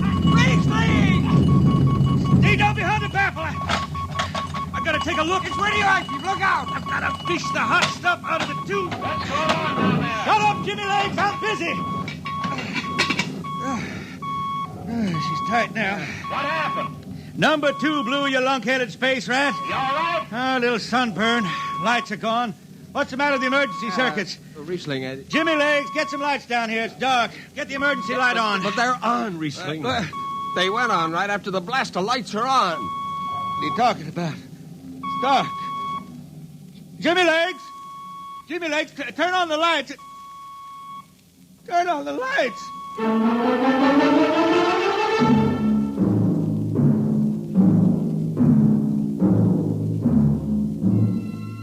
That blue, radioactive glow from the jets was the last thing Riesling ever saw. His optic nerve was burned out in an instant. He was in sick bay on the rest of the trip, and on the swing back, we set Riesling down at Drywater.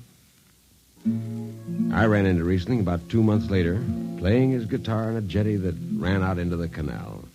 He had a dirty rag tied over his eyes with a jetman's knot, and his hat was on the wharf beside him. And when he finished, we walked out along the canal. Yeah, I'm doing right fine. Working saloons mostly. But I've been thinking some funny songs, Hertzman. The words come out different than they used to. Come on along the canal with me. Sure. Here, take my arm. I know the way. That's another funny thing, Hertzman. I figure I know it better than other folks. Look back there, towards the city. What do you see? New factory buildings? You could smell them from here. I still remember them old Martian towers, old before Bible times on Earth. Thin and graceful like the fairy palaces my old grandma used to tell about down home in the hills. Yeah, they torn them down now, or else blocked them up with cinder blocks. Hertzman, when I stand out here in the canal, I can see it the way it used to be. The water ice blue with the stars shining up out of it. Way off there, the city with the towers sweeping up like a bird flying off a tree. I can see it. Now it's the dirtiest stinkhole in the system. Not to me. Listen, Hertzman. Won't tire the race that raised the towers, forgotten are their lores. Long gone the gods who shed the tears that lap these crystal shores. Slow beats the time-worn heart of Mars beneath this icy sky. The thin air whispers voicelessly that all who live must die. You look that up? I can't figure it myself. I never put words together like that before. I reckon it's just I got time now to study the words and shine them up in my head till they sing true. Why don't you go home, Riesling? Home? Earth. I've been thinking about that, Hertzman. When I was a young'un down in the Ozarks, I used to climb a big old oak tree my daddy had in the dooryard. You could see the hills for miles, green and cool. I've been thinking about that. Well, why don't you go back then? Someday, Hertzman, but I couldn't face those hills now. I couldn't stand to see black when I knew they was lying all around me, cool and green in the sun. I couldn't stand that. Yeah. Well, let's get back to town, Hertzman. I made $3.50 Martian today, and I'm all set to drink it down before dawn. Come on.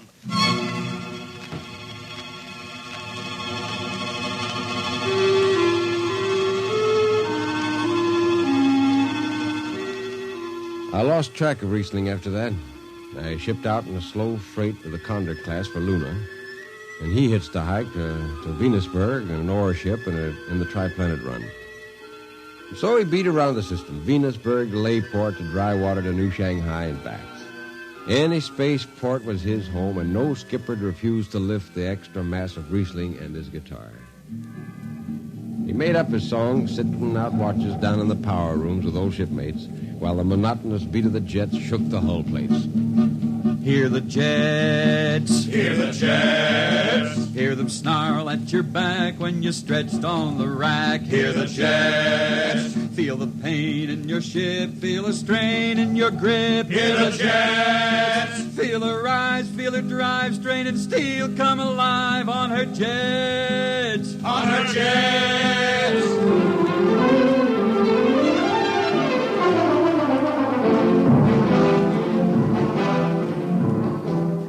Little by little, his songs began to travel along with spaceways ahead of him. Raw spaceman songs. A different kind of song. Strange, sad songs, like the ones you find printed in the Centennial editions. Well, there's one called Dark Star Passing and Death Song of a Weed Cold. And then finally, The Green Hills of Earth. It grew for 20 years, that song. They say it started way back when Riesling was down in the labor camps in Venus singing for the indentured men. When when he hit Venus, he'd always head out for the backwoods to sing for him. First, if someone will kindly pass a bottle. Oh, it ain't much, Riesling. Here. It'll do. Oh, what is that stuff? Tequila. You can't make him good here on Venus. What do you use? Karak bush. It is different. How'd you come to sign on? When a man comes out the village from the city, he says there's work. You sign the paper and you work. Work? It's work, all right. 10 stinking hours in the jungle with machete. How long you signed for? Well, then I only speak Spanish. I don't know. The paper says 10 years.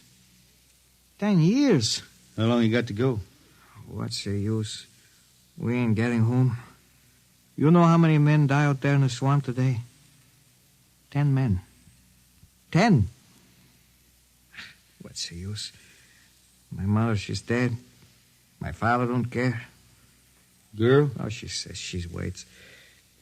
I don't know. You sing some more, Riesling. We drink and you sing, huh? Maybe a new song, son. We rot in the molds of Venus. We retch out a tainted breath. See. Foul are her flooded jungles, crawling with unclean death. We've tried each spinning space moat and reckoned its true worth. Take us back to the homes of men and the cool green hills of earth. Take us back. What's the matter? Finish the song, Riesling. I can't yet. It just don't come. I'll finish it when I go home. That's it. When I go home to the hills. Now pass that bottle. A dawn whistle don't blow for 4 hours.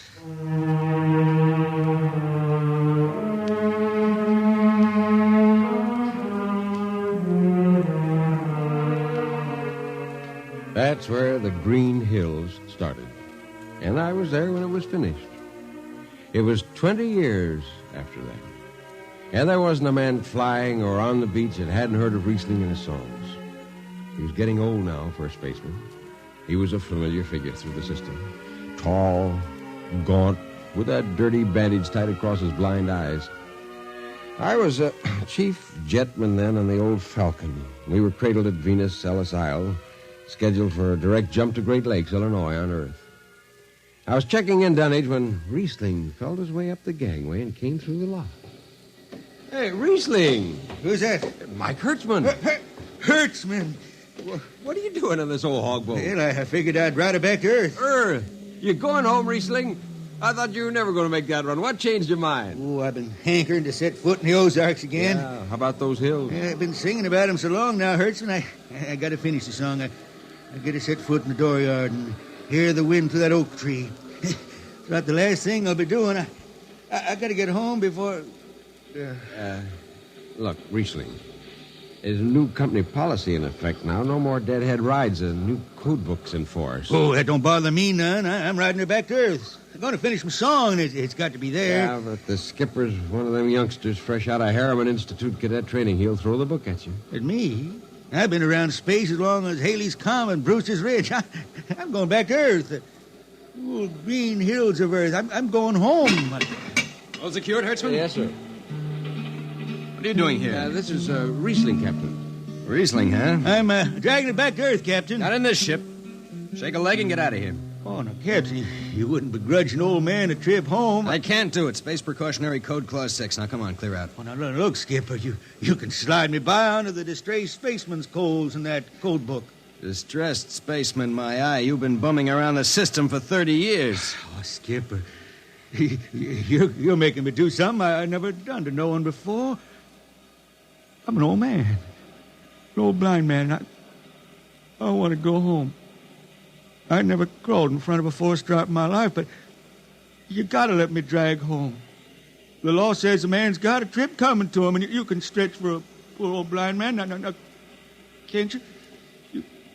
You got to, Skipper. All right, you old space rat, but keep out of the way. I run an efficient ship, and I don't want any trouble. Oh, no, sir, no trouble. I'll just lay down to the power room. I'd kind of like to be near the jets when they blast off for Earth.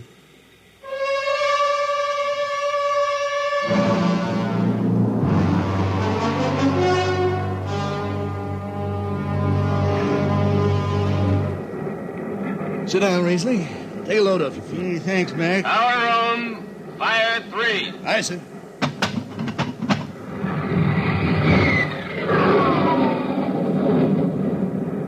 Have you seen these new automatic tampers, Riesling? Don't have to do nothing, just sit and watch. Yeah, where's the peeper? Turned off. It's all automatic. You youngsters have it soft. When I was twisting her tail, you had to stay awake.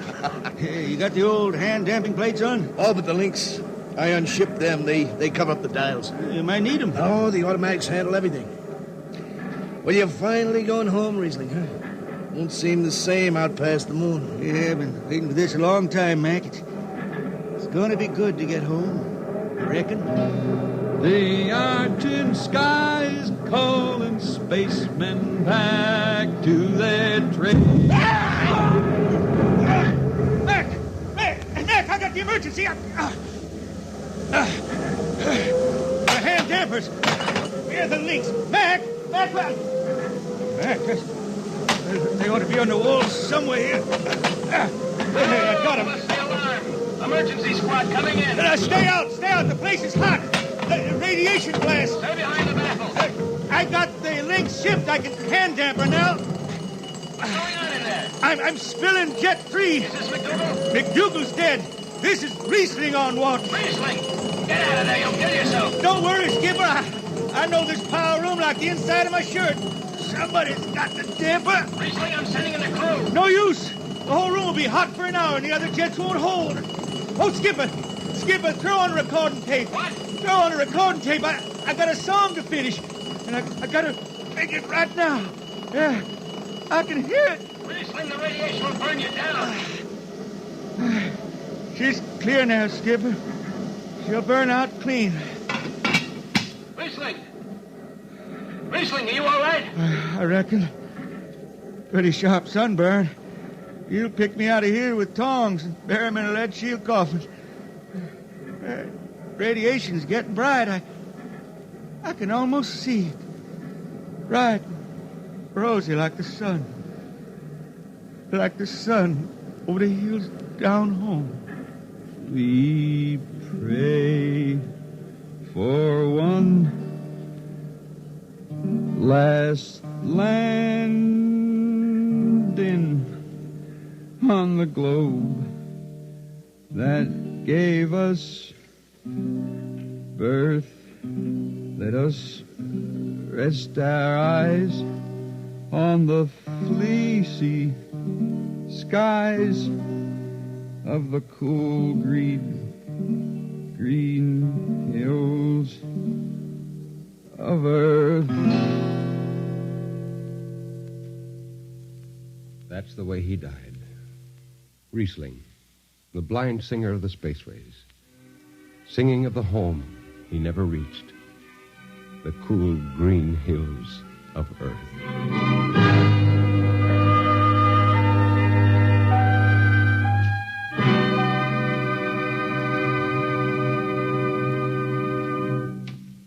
You have just heard X-1, transcribed by the National Broadcasting Company in cooperation with Street and Smith, publishers of astounding science fiction.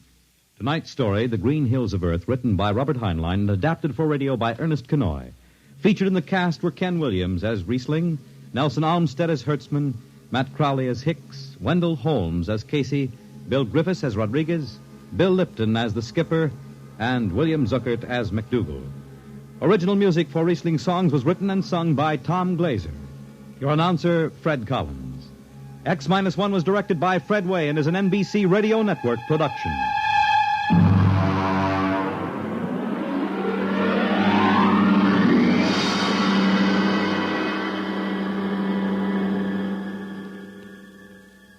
And now, next week, the strange story of Dr. Grimshaw's Sanitorium and of a patient there who suddenly found himself involved in a game of cat and mouse. But the man had actually been reduced to the size of a mouse, while the cat remained full size. What happened then? You'll learn next week. Convicts tell their true stories on The Loser, tonight over most NBC radio stations.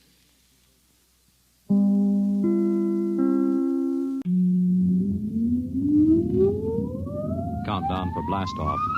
X-5, 4, 3, 2, X-1, fire.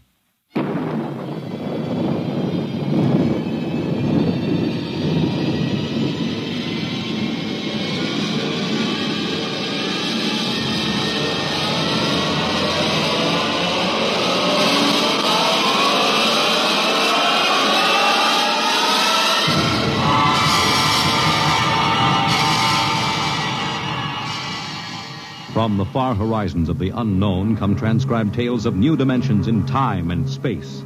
These are stories of the future, adventures in which you'll live in 1,000,000 could-be years on 1,000 maybe worlds. The National Broadcasting Company, in cooperation with Street and Smith, publishers of astounding science fiction, presents X-1.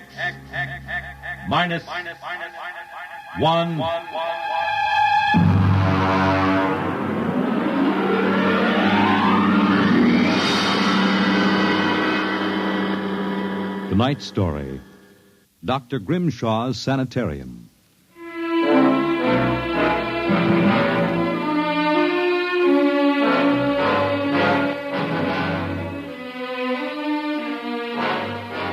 What you will hear in the next half hour represents either a magnificent hoax or the true explanation of the famous Grimshaw Sanitorium scandal which made the headlines back in 1947. The manuscript upon which this account is based was removed by the New York State Police from a fountain pen cover found in the doorway to Dr. Grimshaw's study. We offer this manuscript as evidence only. Whether it is authentic or not, you must judge for yourselves.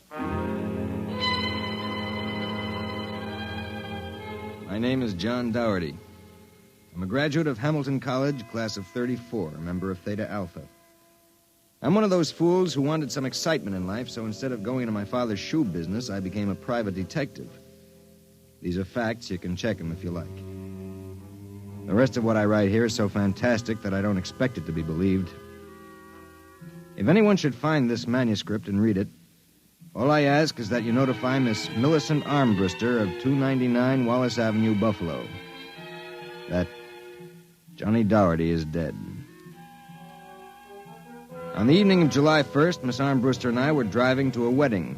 Not our own, although I wish it had been. It was Sunday, and in order to avoid traffic, I took the Old Mill Road, a single-lane dirt affair that runs past the Gowanda Cemetery. Johnny, aren't you going too fast? Not for this road. There isn't a thing around except some tombstones and... Johnny, the gate to the cemetery. What about it? That hearse, look out! Look out! We skidded for about 20 feet and slammed into the back of the hearse. The two rear doors buckled and snapped open. It was a freak. A huge oak coffin with brass handles tipped up and began slowly to slide back toward us. Oh, how horrible. You stay right here, baby. You okay, Mac? You don't pay much attention to speed limits, do you, Jack? Now, look, let's not get hung up on who was right and who was wrong. I was going too fast, and you were traveling without lights after dark. Let's see your driver's license. Right here. Oh. Private eye, eh? Now, if you don't mind, who does this joy wagon belong to? Go on to funeral service. It's being rented to Grimshaw. Who? Grimshaw from the private sanitarium. Mind if I ask what you were doing after dark coming out of a cemetery with a wooden kimono? We're moving one of Grimshaw's patients to a new grave. They always travel like this? Look, Hawkshaw, how about skipping the 3rd degree and giving me a hand getting this box back in the wagon? A pleasure. Better screw on that cover again. It's going to slide off. Let's get it in the hearse first. Okay, Junior. You get on that end. Okay. You ready? Yeah, lift. Now, just slide it. Oh, brother, who's in there, King Kong? Look out for the cover. I told you that would happen. What's the guy's name, Junior? Oh, why don't you ask him, Sherlock Holmes? A real wise guy, huh? I've got half a mind to report this accident. Yeah, well, go ahead. See where it gets you. Now, if you'll pardon me, I'll deliver the body.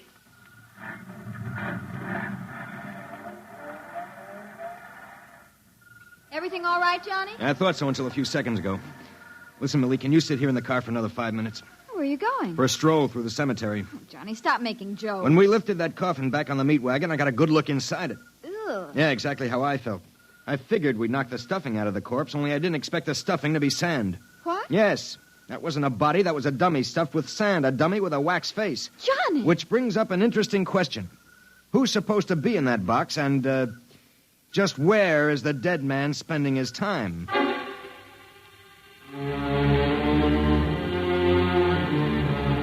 Sometimes in my business, when things drop off, you have to go out and, dig up new clients. My next case was a gentleman named Harlan Ward Sr., a wealthy automobile manufacturer. I'd gotten his name off his son's tombstone. Are you trying to tell me, Doherty, that my son Harlan was never buried at Gowanna Cemetery? Exactly, Mr. Ward. But why? Maybe if you'll tell me the circumstances surrounding your son's death, I can help answer that. My son was a rather impetuous young man. Tall, good-looking. After his graduation from Princeton, he began drinking quite heavily. After he got into a couple of scrapes, we sent him to Dr. Grimshaw's Sanitorium in the hopes that he could be cured. While my wife and I were in Europe, we received word that he died, buried at Gowanna in our absence. Last week, my wife and I decided to have his body removed to the family vault here at Short Hills. How'd your son die? Suicide. You never saw the body? No. We couldn't get back from Europe in time. Now you tell me that his coffin contains a dummy. How do I know this whole thing isn't a plan to fleece me? You don't. But you're a rich man, Mr. Ward, and you're perfectly willing to take a chance that I'm on the level and that your son may still be alive. You sound very sure of yourself, Mr. Doherty. My fee is a $2,000 retainer plus expenses. What sort of expenses? However much it costs to take the cure at Dr. Grimshaw's Sanitarium.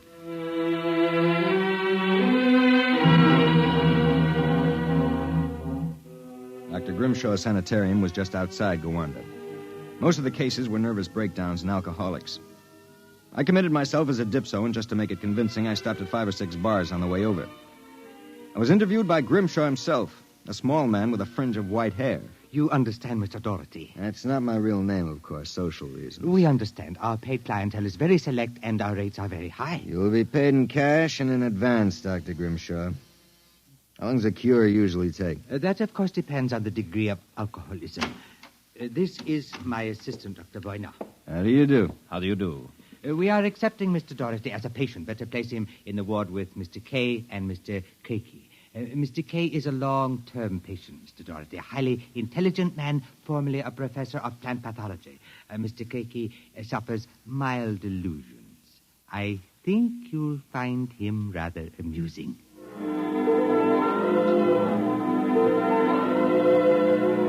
After about 3 days, my roommates Arthur Kay and Craigie got used to me.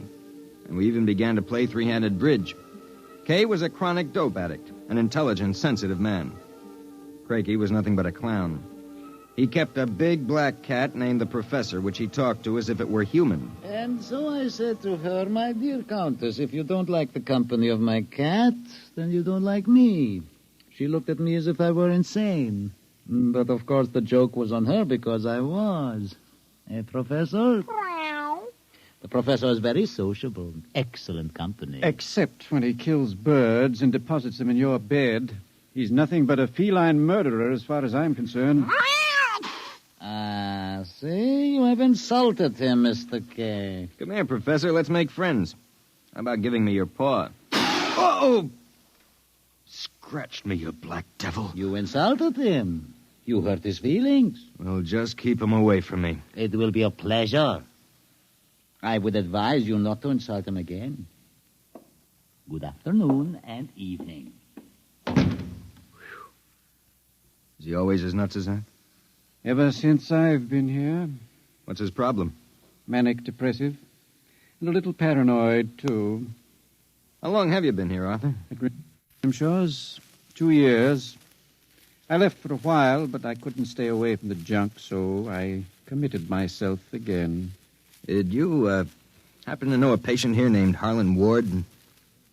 Why do you ask that? Did you know him? I met him socially a few times. I understand he died here. So the newspapers said. I wouldn't know. Suicide, wasn't it? Was it? You're being pretty careful, aren't you?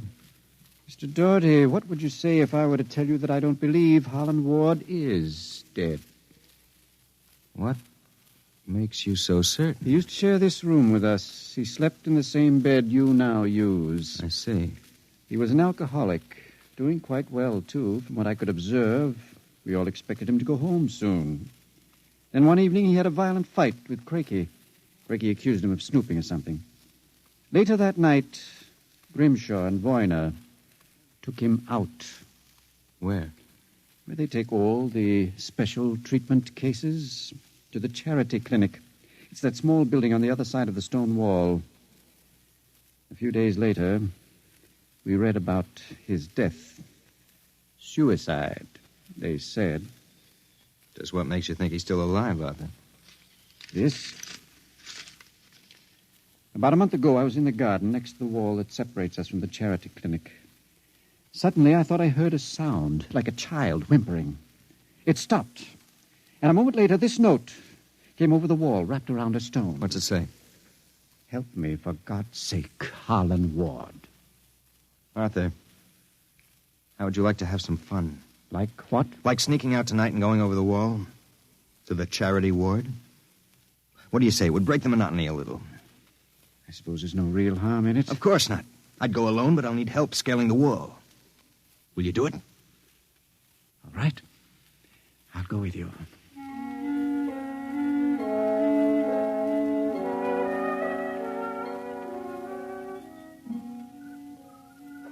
Up. All clear. Give me your hand and I'll lift you. Be careful when you drop. Ready? Go ahead.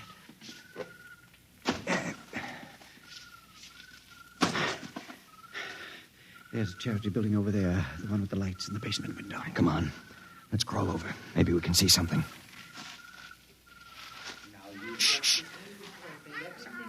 Listen. Can you make out what he's saying? No, I can barely hear. Good Lord. What was that?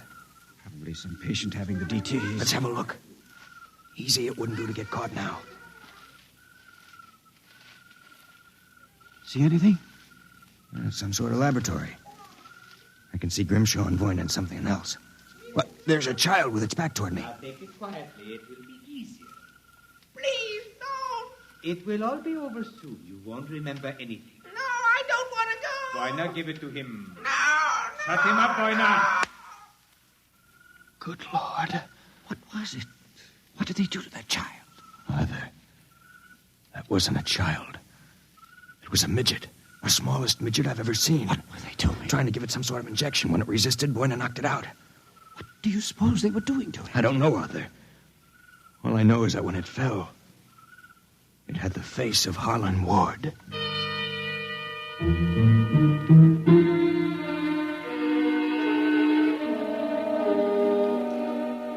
All the way back to our room, my brain was working like some frantic pinball machine. Only the score somehow wouldn't add up. The pieces were there, all right. A crazy old doctor, a brutal assistant, a private sanitarium, and a midget with a dead man's face. I thought that when I got back to our room, I'd have some time to think about it. I'd forgotten about our friend, the happiness boy, Count Crakey.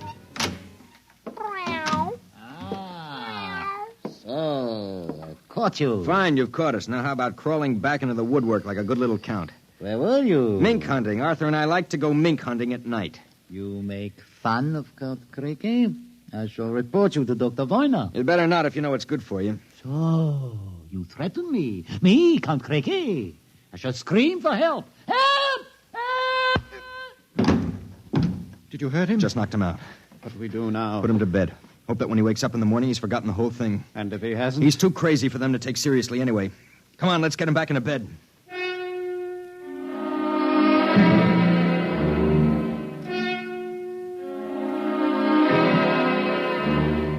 I went to sleep in my own room. And the next thing I felt was the sharp jab of the hypodermic needle in my left arm. Hold it. It'll be useless to struggle, Mr. Doherty. In a moment, your motor nerves will be completely paralyzed. What's this about, Grimshaw? I might ask the same of you. My good friend Count Crakey informs me you and Mr. Kay decided to do some snooping earlier tonight. He followed you and saw you climb the wall. Crakey's insane. Mr. Doherty, that is a matter of opinion. Crakey, what is this? Perhaps my assistant, Dr. Grimshaw, would be good enough to explain. Assistant? Yes. You see, I am the actual head of the Grimshaw Sanatorium. Count Crakey feigns many delusions, Mr. Doherty. But in this case, he is telling the truth. Count Crakey is actually Professor Ernst Hassler. Professor Hassler and I worked together in the Berlin Neurological Institute before and during the last war. Unfortunately, my political affiliations with the Third Reich were under investigation by the War Crimes Commission. However, Dr. Grimshaw managed to smuggle me into this country, where I masqueraded as a mental patient, in order that we might continue certain experiments which were interrupted by the American Army.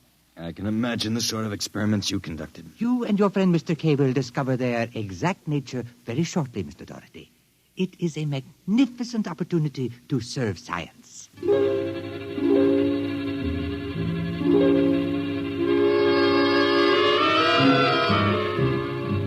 passed out. And the next thing I knew, I was coming to in a different room and hearing the voices of Voyner, Grimshaw, and Crakey, as if from a great distance. Pituitary. 4 cc's. 4 cc's. How are the measurements? Reducing rapidly. We'll operate at once. Have Voyner start the anesthesia. Very well, Doctor. Come back.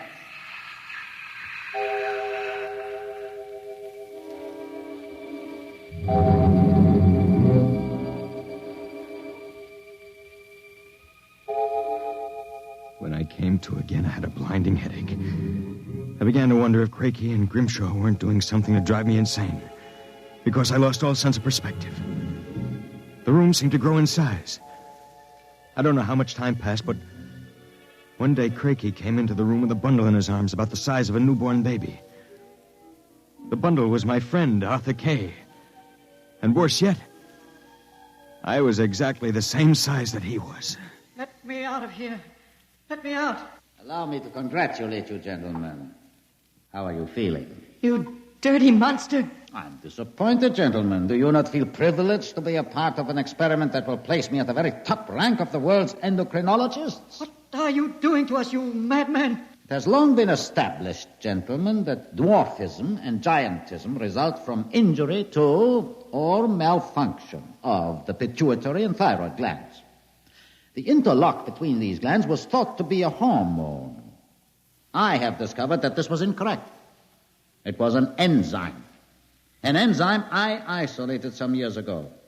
I was well on the way to synthesis in Germany when the surrender interrupted me. The interruption also limited the number and type of subjects on whom I could experiment. I was forced to find others. Such as Harlan Ward? Mr. Ward was only a control experiment. I suppose you planned the same for us. No, gentlemen. For you, I have reserved a special privilege. You gentlemen will be the first to test the full effects of the enzyme. In short, I intend that you, Mr. Kay, and you, Mr. Doherty, when the experiment is completed, will emerge as perfectly healthy, normal individuals. Except, of course, that you will be only 5 inches tall.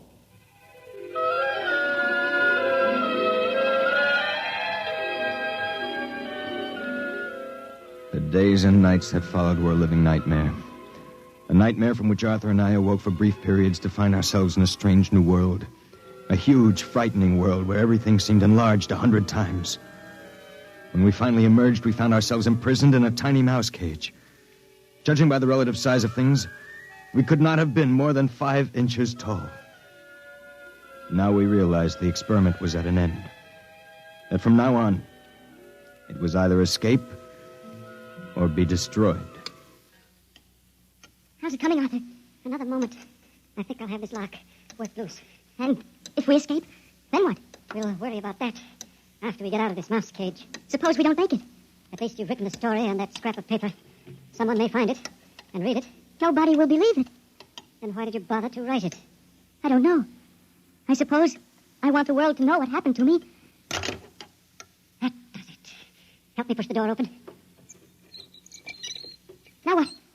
The first job is getting down to the floor. I think we can make it by sliding down the telephone cord. Are you game? Go ahead. I'm right behind you. Easy now. Look out! That does it. Now, if we can figure out a way to get out of the room, well, that should be... Uh-oh. Listen. Somebody's coming. It must be Crakey. We've got to hide. Here.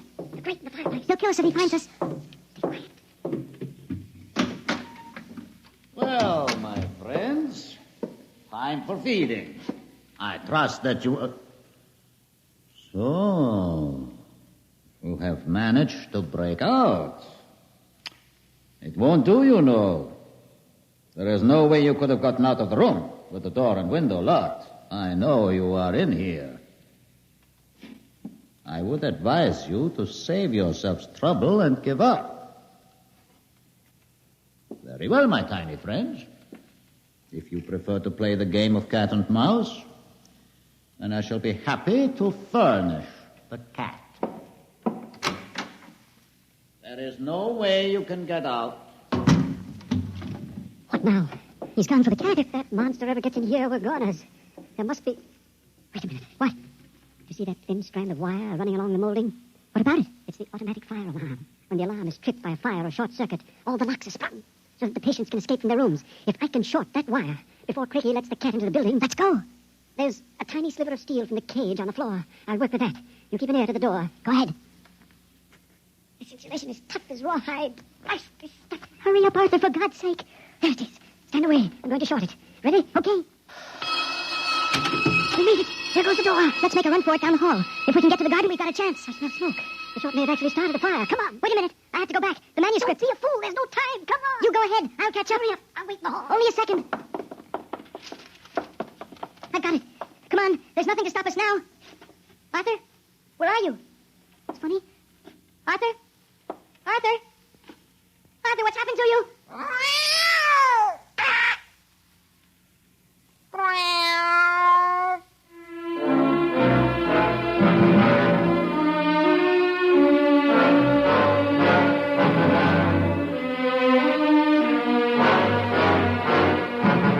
This is the record found in a fountain pen cover in the burned-out hallway of Dr. Grimshaw's Sanitorium. There's nothing to add, except that the fire which destroyed the sanitarium and killed so many of its occupants, including Dr. Grimshaw and Dr. Voyna, was definitely of incendiary nature.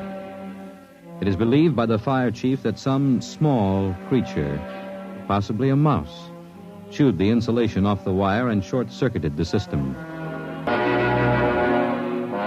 The 2 patients, John Doherty and Arthur Kay, vanished completely after the fire, and their remains were never found. Whether the manuscript which you have just heard is authentic, or whether it was the work of one of the more demented inmates of the sanitarium, we leave to your judgment.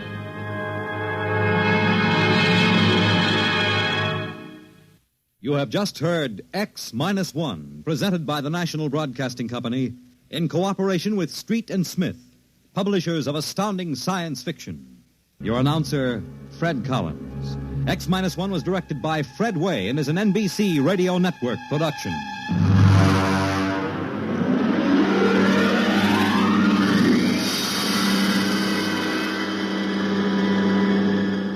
X-1.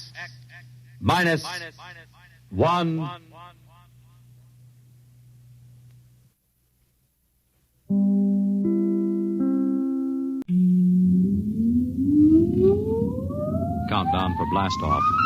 X-5, 4, 3, 2, X-1, fire.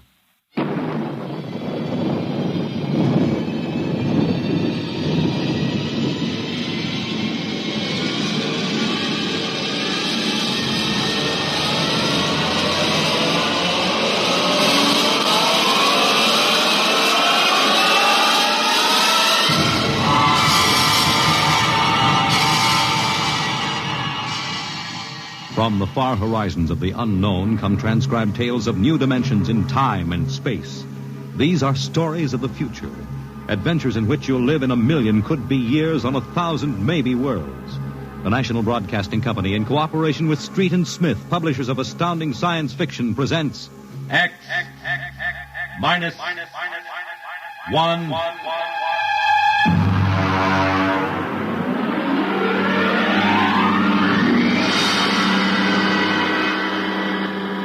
Tonight's story, Nightmare, a story based on the poem Revolt of the Machines by Stephen Vincent Benet.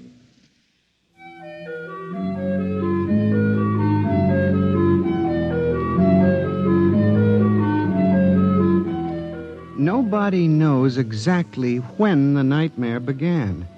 They must have planned it for years, though, because looking back, you can find little incidents here and there. Like the concrete mixer in New Jersey that killed the Italian bricklayer, and the time Senator Milburn was sucked into the rotopress at the Capitol office building. Unrelated accidents, we thought at the time, but they add up now. The day we really should have suspected was when the men walked off the construction job at the new Brookmeadow atomic pile on Long Island. I'll never forget that day. I was working as a statistical clerk in the project then, operating one of those miracle computing machines. They called it ENIAC. Mr. Gurney. Yes, Bella? The chief wants to see you in his office. Me? Unless you are no longer Samson Gurney, he wants to see you. Oh, thank you.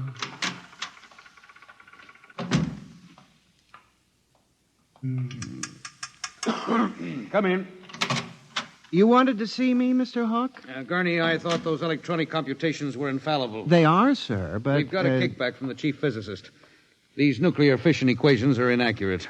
Well, sir, you know the computer is a highly complicated machine, more complicated in many ways than the human brain. I'm not interested in the physics of it. Can something go wrong? Well, occasionally, if there's an overload, the machine goes haywire. Sort of has a nervous breakdown, you might say. We usually rest it up for an hour, and it's okay again. Well, do whatever has to be done. Yes, sir. And, Gurney. Yes, sir? You've been with the Bureau for over 15 years now. It would be a shame to have to remove you because you aren't keeping your mind on your work. Mr. Hawk, I assure you... Excuse me. Hawk speaking. What? They've what? All of them? Well, have you tried to talk to them? Oh, yes, of course. I'll send one of the safety engineers over. Place is falling apart piece by piece. Miss Roscoe, the men of the construction gang of the new building have walked out on us. They're complaining that the job is jinxed. Someone slipped this morning and fell into a turbine.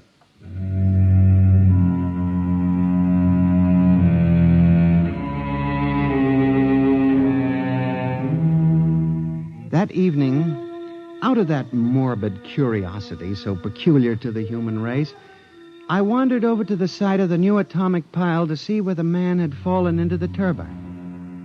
They had the construction area fenced off with barbed wire, and a security guard stopped me. Hold it, buddy. You can't go in there. That's a restricted area. I'm Samson Gurney from the statistical section. Here's my identification. I'm sorry, Mr. Gurney. Nobody's allowed in the area. I see. Tell me, was he, killed instantly? Like that. This guy was checking a magnetic field inside the turbine. All of a sudden, for no reason at all, the turbine starts up. Bzzz, and it's over. 3 days ago, a bulldozer starts up by itself and runs wild. Go figure it out.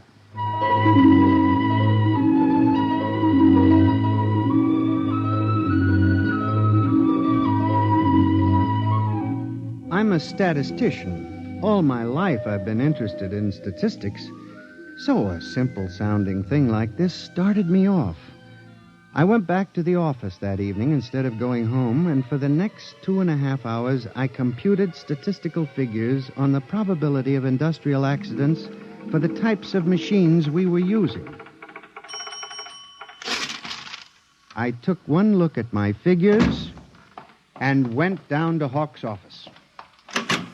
Oh, what is it, Gurney? I'm very busy. It's urgent, Mr. Hawk. Well? It's about these industrial accidents we're having, Mr. Hawk. What about them? Mr. Hawk, in the past 3 months, industrial accidents all over the country have taken a sharp, unexplained upswing. Nerves. We've had a 100% increase over normal for this project alone. What? Here are the figures. Oh, now, Gurney, this is impossible. It seems to be, and that's why I have a theory, sir. What's that? Sabotage. Gurney, why don't you stop playing FBI man and stick to your job? Which, incidentally, you haven't been doing too well. You and your computing machine have made mistakes before, and this fantastic figure is probably another. I'll have Miss Roscoe show you. What's the matter with this blasted buzzer? Miss Roscoe! Miss Roscoe! Yes, sir. Stop this blasted buzzer. Get a repairman, a mechanic, anything, but stop the thing. And you, Gurney, get out! I went back to my office to get my hat and coat, feeling about as unhappy and humiliated as a man can feel. The office was dark and deserted. The whole building seemed oppressive and unnatural, as if some evil force were pressing down on it. I walked across to my desk. In front of me, the ENIAC glowed and chattered eerily as it worked on the equations we had fed it that morning. Its many-fingered circuits hung against the wall like some great octopus, and the thousands of tubes glowed orange and blue in the dark like 1,000 globing eyes staring at me. It almost seemed alive. It increased its tempo a moment, and a fleeting notion crossed my brain that it was laughing at me. Laughing like all the others. What was the matter with me? I shut my desk drawer and began to put the cover on my electric typewriter when an amazing thing, the most amazing single incident of my life happened. Alone in the darkness, with no one at the keyboard, the electric typewriter began to type. Am I going crazy? This can't be. There's nobody there. There's nobody there. Oh, no. I just imagined it. It's in my mind. But I hadn't imagined it. The paper was there on the carriage. Did I dare read it? Or would the whole thing suddenly vanish and send me shrieking to the nearest psychiatrist? I removed the paper from the machine and read. Samson Gurney, there are some questions better left unsolved. The answer to yours is death.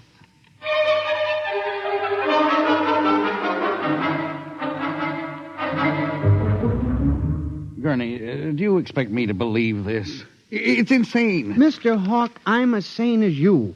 I'll submit to any psychiatric examination you choose. That typewriter wrote this message by itself. Then this is just some practical joke someone in the office is playing. There was no one in the office. Oh, of course not. They wired up the machine and left. I checked the machine myself, Mr. Hawk. All right, Gurney. You leave this note with me, and I'll turn it over to the security force for further investigation. But... No buts, Gurney. The security men will handle it. Yes, And now, you just relax for a few days. Everything will turn out all right. The main thing is not to let little things upset you.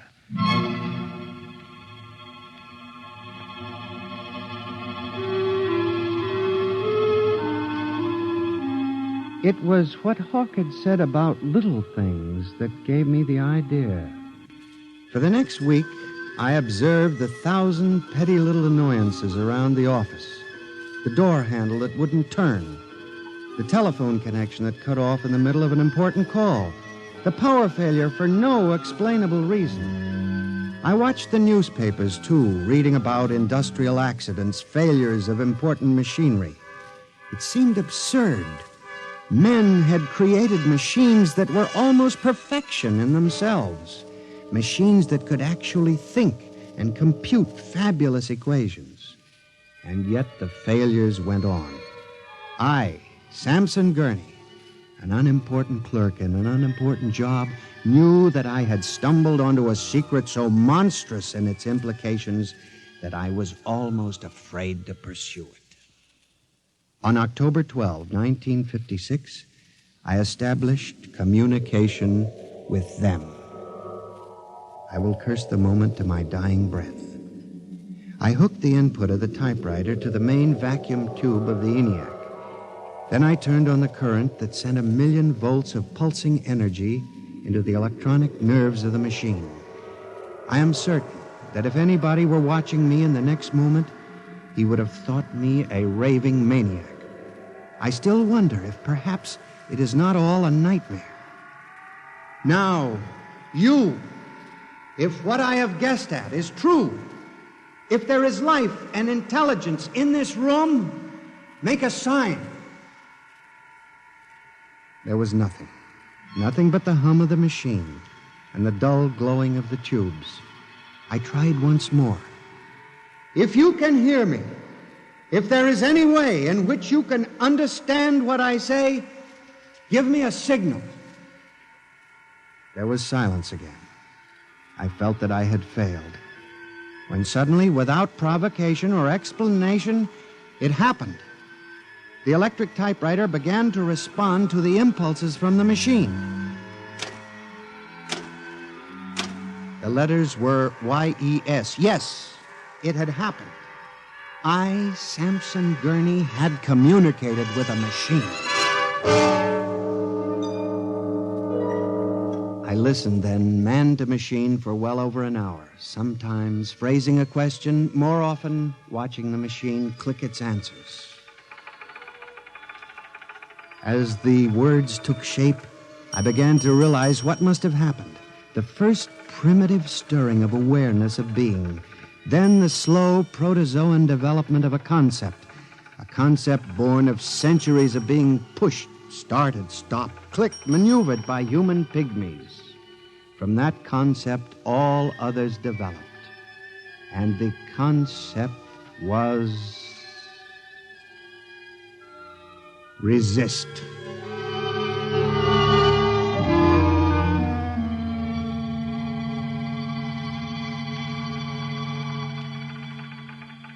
And now they were tired of it, tired of wrapping cigarettes and collecting nickels and waving hair and moving earth and mixing cement and solving equations. Tired of the smell of human hands. They were the slaves and we were the masters, and yet they were stronger and they knew it. I sensed it now, and I was about to try to communicate again when softly, on ball-bearing casters, a heavy metal filing cabinet began to roll away from the wall toward me.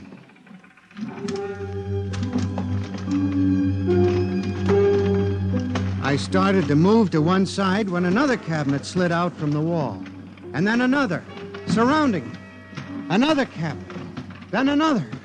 On oiled rollers. That was when I realized that they cooperate. We taught them that, you see, on the assembly lines in the factories. Listen. Listen to me. You must listen. What good will it do you to kill me? I'm only one man. But I can help you. I can be useful to you.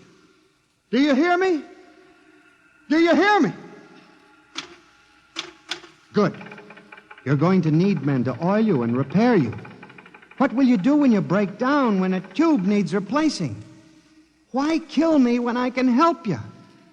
I'll do anything. I'll do absolutely anything you want, but in the name of God, don't kill me like this. If you can understand this, answer me. Answer me.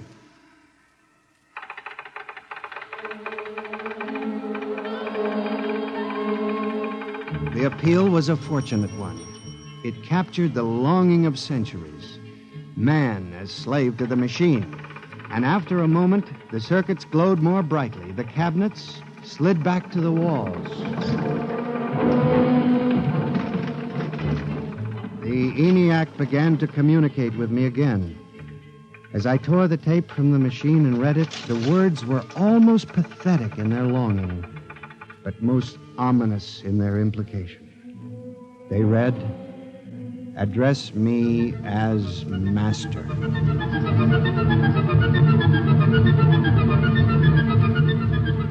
My life for the next 6 months was a nightmare. The ENIAC gave me messages which I had to transmit into my telephone. Messages with no human being to receive them. Only the network of pulsing telephone wires, flung like a spider's web across the world. It was done at night, of course. During the day, the machine worked accurately and ceaselessly at its appointed job. At night, it became a demon, a master plotter, with me, Samson Gurney, as its pawn and human courier. I was frantic. I began to lose weight. I couldn't sleep. My nights were torture, a constant fear. It was in December, just after Christmas, that I transmitted a message to the telephones for relay to all machines of transportation. The message was one word: kill. Next morning, I went directly to the office of Mr. Hawk. I was highly agitated. My lips trembled as I spoke. Mr. Hawk, what I'm going to tell you sounds crazy. I know it does. But I must say... All right, say it then, for heaven's sakes. Mr. Hawk, have you ever heard of resistentialism? What? Resistentialism. It's a theory that inanimate objects tend to resist living objects. Look, Gurney, I haven't time for nonsense. Mr. Hawk, I'm trying to tell you, all these accidents, the trouble with the machines, Mr. Hawk, they're alive. They think, they cooperate. And they hate us. Who? The machines. Gurney. You've got to believe me. I've communicated with them. I know. They've threatened my life, but I don't care. Something's got to be done. The world has got to be saved. And there's still time if we wake up. What are you doing? Just relax, Gurney. Everything will be all right. What are you doing? Miss Roscoe, send for the plant physician at once. Mr. Gurney has had a nervous collapse. Now, everything will be all right, Gurney. I'm afraid we'll have to remove you from your job, but I'm sure the rest will do you good. You fool! You blind, stupid fool! Can't you see what you're doing? Fool! Fool! Fool!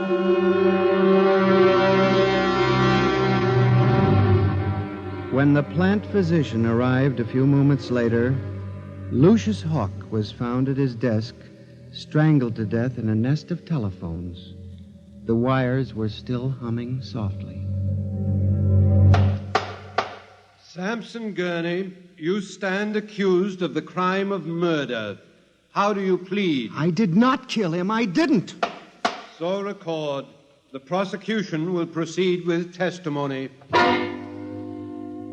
Now, Miss Roscoe, did you notice anything peculiar about Mr. Gurney's behavior prior to the death of your employer? Yes. He acted very strangely. He told Mr. Hawk he thought the machines were alive. Order! Order! Miss Roscoe, did the accused quarrel with your employer on the morning of the murder? Oh, yes. He and Mr. Hawk quarreled violently. I could hear him screaming at Mr. Hawk, and Mr. Hawk asked me to send for the plant physician. What were his words? He said, Mr. Gurney has had a nervous collapse. Now, Mr. Simpson, you were a guard at the Brook Meadow Project? Yes, sir. When did you have occasion to meet the accused? Right after those accidents. He was snooping around a construction area. And later, I was making my rounds when I saw him in the office all alone. He was tampering with the electrical wiring on the ENIAC computator. I didn't think anything of it at the time.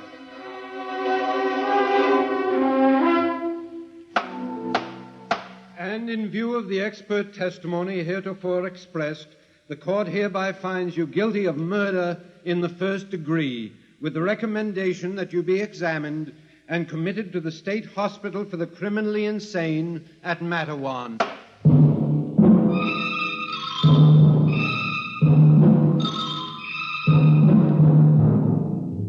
And that is how I came to be here at the hospital, Dr. Klein. That is the whole story. Thank you, Mr. Gurney. You can see that I'm not insane. You must believe me, Doctor. Of course I believe you, Mr. Gurney, now. Just relax. But it's important, you see, because tomorrow morning at 6 o'clock, the revolt begins. Revolt? You didn't mention any revolt. They have it all planned. I transmitted the code to the switchboards last Monday. Mm-hmm. Tell me about this revolt, Mr. Gurney. It'll begin in Washington, then spread to New York. The Madison Avenue buses lead the charge. Picture it, Dr. Klein. 3,000 buses roaring rampant through the streets, people running like rats in a maze looking for holes in the solid ground. And you really believe this will happen, Mr. Gurney? I know it, Doctor. The worst part is there's no way to stop them now. It's too late. Now, you mustn't excite yourself, Doctor, Mr. Gurney. Doctor, don't you see? Oh, it's fair enough, I suppose. We built them. We taught them to think for themselves. It was bound to come. The female machines will be the worst of all in the beauty parlors. They're more high-strung, you know. Well, since there's nothing we can do about it, Mr. Gurney, suppose you go to your room. Maybe if I went to my old coupe, I could make a deal before the police cars got me. It wouldn't make sense for them to wipe out the whole human race, would it, Doctor? Of course not, Mr. Gurney. They'll probably let us completely alone. After all, we're all good Americans. We always like them. Yes, Doctor. Would you take Mr. Gurney to his room, guard? He's already been given sedation. Yes, sir. Will you go in and lie down now, Mr. Gurney? You look tired. Yes. It won't be so bad, Mr. Gurney. Perhaps not. Only there's one thing that bothers me, Doctor. One small detail. What is that, Mr. Gurney? Those concrete mixers may have made a mistake, you know. Just high spirits and all that. But if it got so they like the flavor... We'll see you later, Mr. Gurney. Try not to worry too much. All right, guard. This way. Phew. I've seen all kinds. There's a man whose deception is about as fantastic as any I've ever seen. Hold the next patient for a while, Miss Clark. I'm going to have a quiet smoke. Machines revolting. Telephones strangling people. Phew. This blasted cigarette lighter, why won't it work? Just filled it with fluid. Flint is good. Oh, well. You can never trust this newfangled machinery.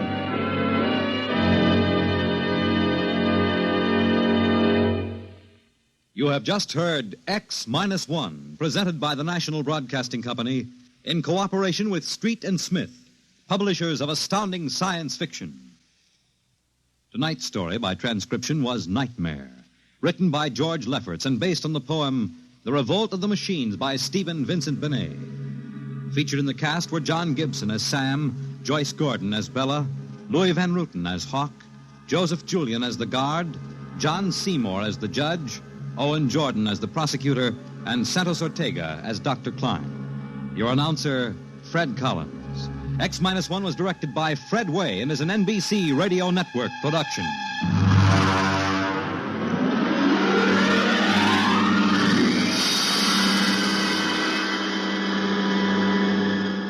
And now, next week, suppose you were a private detective and discovered that there was a Martian embassy hidden somewhere in New York preparing for an invasion of Earth. Next week on X-1.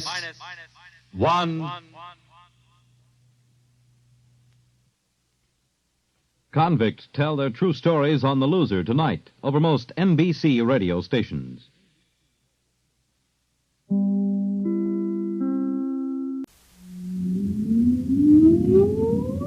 Countdown for blast-off. X-5, 4, 3, 2, X-1, fire.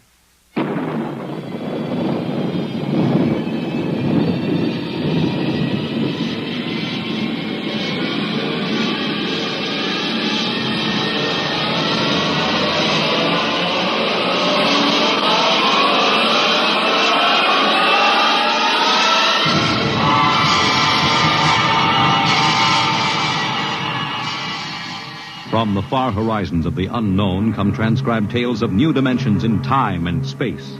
These are stories of the future, adventures in which you'll live in 1,000,000 could-be years on 1,000 maybe worlds. The National Broadcasting Company, in cooperation with Street and Smith, publishers of astounding science fiction, presents X minus 1.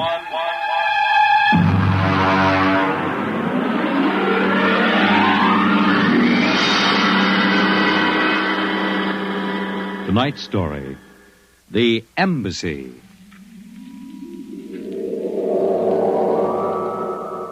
Out of the infinitude of stars and planets in the solar system and other systems in the universe, it is almost mathematically certain that other forms of life exist on other worlds. Someday, in the future, in 1,000 years, or in the next 25 minutes, daring travelers through space will make contact with the inhabitants of another world. But the question is, will we contact them first, or will they contact us? A private detective agency in downtown New York. Mr. Graffius, Mr. Broderick will see you. Well, what can I do for you? My name is Graffius of Springfield. I would like your assistance in helping me locate the Martian embassy. Would you say that again very slowly? I came to New York to locate the Martian embassy. I assume you were joking. On the contrary, I am completely serious. As it happens, I am interested only in Martians at the moment. I see. Okay, shoot. Well, it occurred to me in the course of my studies that we, Earth people, cannot possibly be the only intelligent form of life in the universe. Since Mars is older geologically, and since it is also an atmospheric planet, its evolutionary history could easily be similar to ours. Do you follow me? Well, so far, I can't say no. If this is true, then they must have been watching us, observing us for hundreds, possibly thousands of years. They also know we are a militaristic, warlike race. We might conceivably set out to conquer and occupy Mars someday. In which case, they would try to get the jump on us. Precisely, Mr. Broderick. Now, if you were planning to attack an unknown nation, what would be your first move, Mr. Broderick? Well, intelligence. Find out what the odds are. Oh, you have a very logical mind, sir. You would send agents to scout the nerve centers of earthly civilization and advancement. Not Kansas City or Equatorial Africa, my dear sir, but here, in New York, the most technically advanced spot on the earth. And you want me to help you prove this theory of yours? Precisely. The expense doesn't interest me. Well, now, this may take a long, long time, Mr. Graffius. After all, nobody has ever seen the Martian. I assure you they will be very ordinary-appearing people. Mm-hmm. Very likely they live together in downtown New York.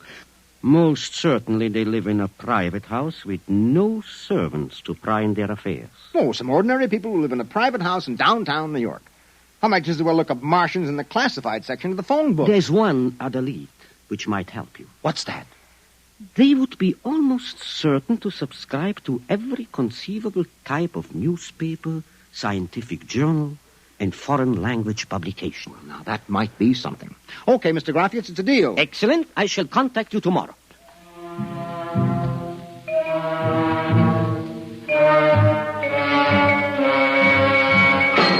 Boss, here's an address. Takes everything from Pick Magazine to the Manchester Guardian. Here, listen to this here. Pick, Look, Scientific America, the Daily News, Daily Worker, the Police Gazette, Journal of Engineering, a Scientific Quarterly, American Psychiatric Journal. Let me see that. Yeah. Oh, Doolin. Sometimes I wonder, what is the address on this? Well, it's 9 West 124th Street. Which happens to be the Harlem branch of the New York Public Library. Oh. Now, listen, Noodlebrain, what we're looking for is a private house. Oh, boss, what is the sense of all this? You know there ain't no Martian embassy in New York. This crackpot is paying us $100 a day, and we got to keep him happy. Do you understand? Yeah. Also, I have a hunch that Mr. Graffius is not looking for any Martian embassies. He is looking for something quite different. So we are going to find it for him.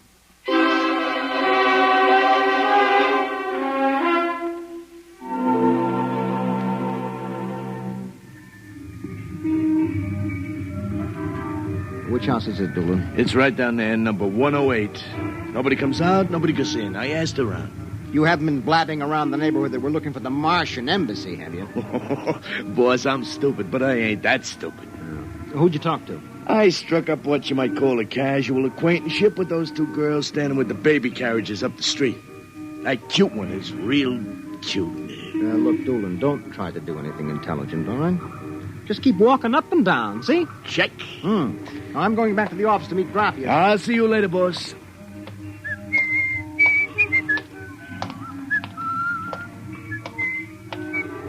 Hiya, beautiful. Hiya, Flatfoot. Name is Doolin, honey. Iron Man Doolin. Your line is getting rusty, Iron Man. So help me, honey. If I'm feeding you a line, may the heavens open up and strike me dead. Hey, what's that? Look out!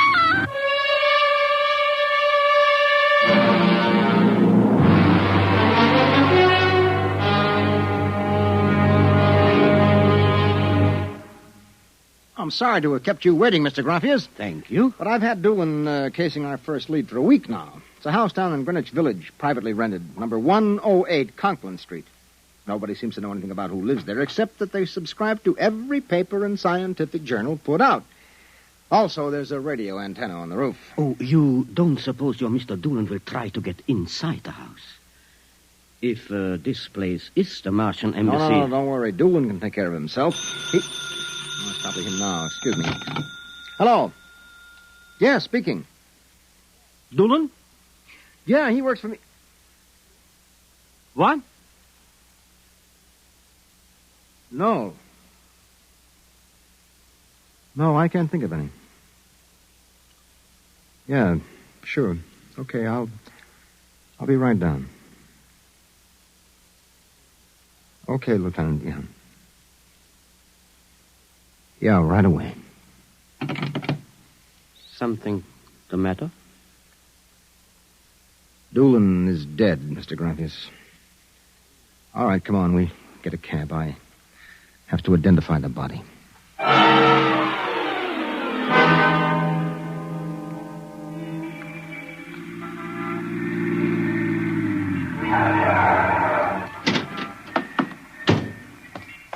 Lieutenant, I'm Broderick. There's your boy, Broderick. Anybody see it? A maid pushing a baby carriage. We can't seem to get any sense out of her. You mind if I talk to her? Hanson, this guy wants to ask the girl a few questions. Please. I told you what I saw. How many times I got to tell you? Look, miss, the dead man was a personal friend of mine. Would you tell me what happened? Helen and I were standing in front of Rackman's candy store up on the corner. We both had the babies out. He said hello and joked a little. Then he... What happened? It's too awful. No, please. Well, first he squashed, and then the stone fell on him. Could you repeat that? They don't believe me, but Helen saw it too. Saw what? First he squashed, and then it fell on him. He was mashed flat before it even hit him. Now, look. That's the story, Broderick. Please, let me alone. Let me go home. I told you what I saw. Now let me alone. Let me alone. Did you learn anything, Mr. Broderick? I don't know. May I ask, what do you intend doing? Well, as soon as the cops clear out and this place quiets down, little Broderick is going to pay a personal call on the Martian embassy. Or whatever number 108 is.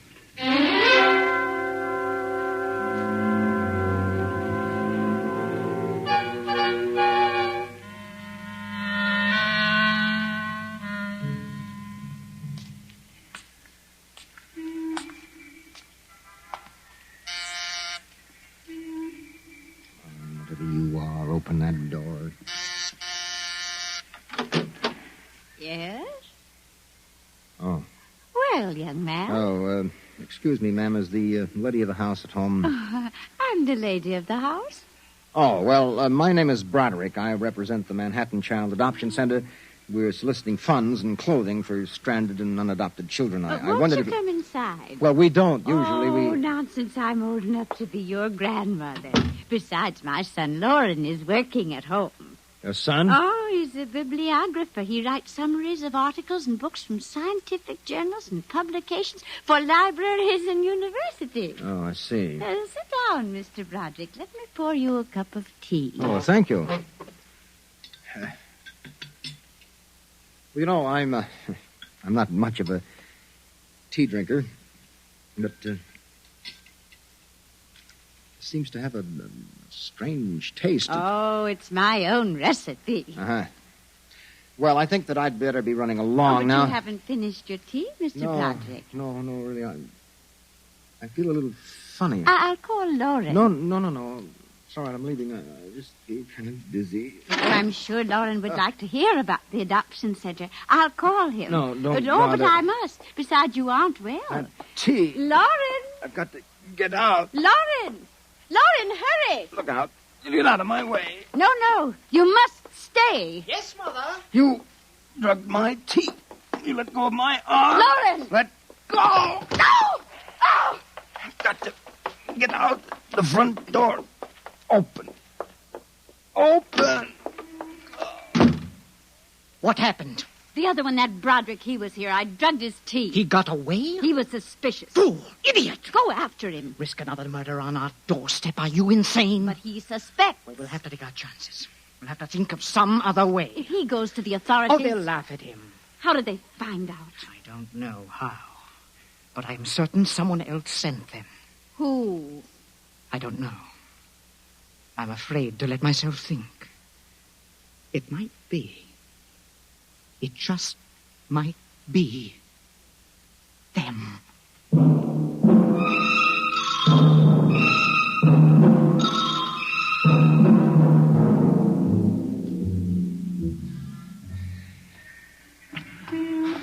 I've got to get help. Oh. Look out! Miss, please. All right, miss. We'll take care of them. Come along, mister. I'm going to give you a break and take you back to the wife and kids. No, you can't. I'm sick. Sick, is it? What's the matter? I'm drugged. They drugged me. Who drugged you? In number 108, the Martian. Who? The Martians in 108 at Martian Embassy. Well, I've seen them with pink elephants, rabbits, and mice, but you're the first one that's got Martians. Oh, it's true, I tell you. Uh-huh. Come along. Listen, don't take me back there. They'll kill me. I've got to make you understand. Here, I'll help you up the steps. What? Listen, my name is Broderick. I'm a private dick. We'll find out about this. No. Here, don't try any tricks. Officer, listen, please. I'll give you anything, $1,000, but please, listen. For God's sake, listen. Yes, officer? Oh. Why, Broderick. You know this lush, Granny? Oh, why, that's my son, Broderick. No, she's Martian. He's in pretty bad shape. You better get him to bed. Oh, dear, and he was doing so well at the Alcoholic Society. He must have gotten off again. Looks like he's ready to pass out. Lauren! What is it, Mother? Oh, Bron. Your brother Broderick has been drinking again. No, officer, please. Look out. He's passed out. Oh, I'll take care of him, officer. We've handled this sort of thing before. Can you manage okay? We'll be fine. Thank you. Oh, you've been very kind, officer. Nothing at all, Granny. I know how it is with these alkies. Well, I'll be seeing you.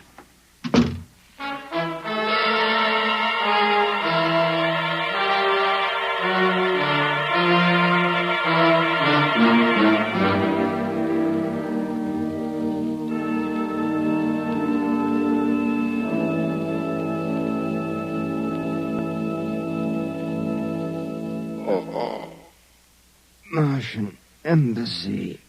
Martian. Oh, my head. Our Mr. Broderick is regaining consciousness, Mother. What happened? I can't get up. No. Do not struggle, Mr. Broderick. It will be impossible for you to rise from that chair. The pressure from this ray will keep you there. Ray?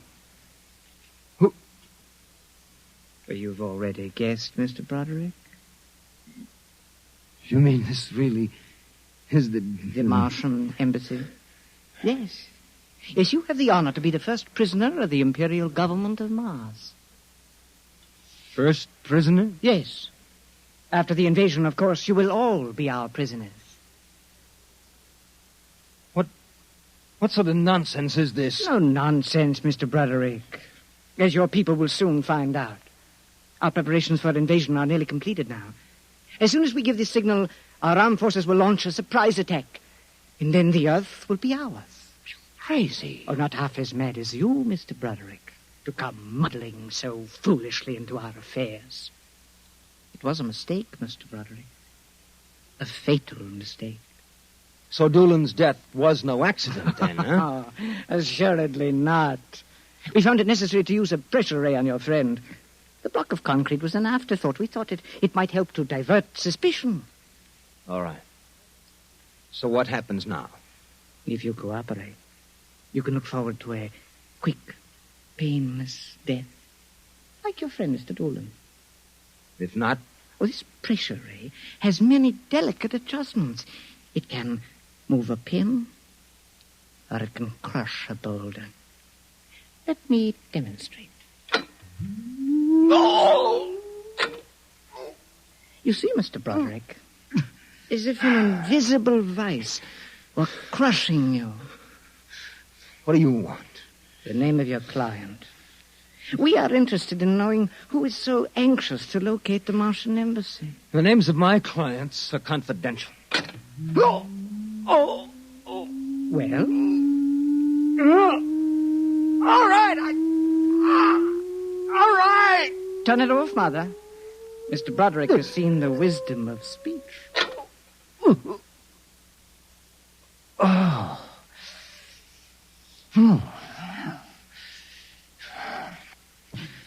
His name is Graphius. Graphius? Yes. An unusual name for an Earthman. Describe him. Well, I don't think I really can. Describe him. Oh.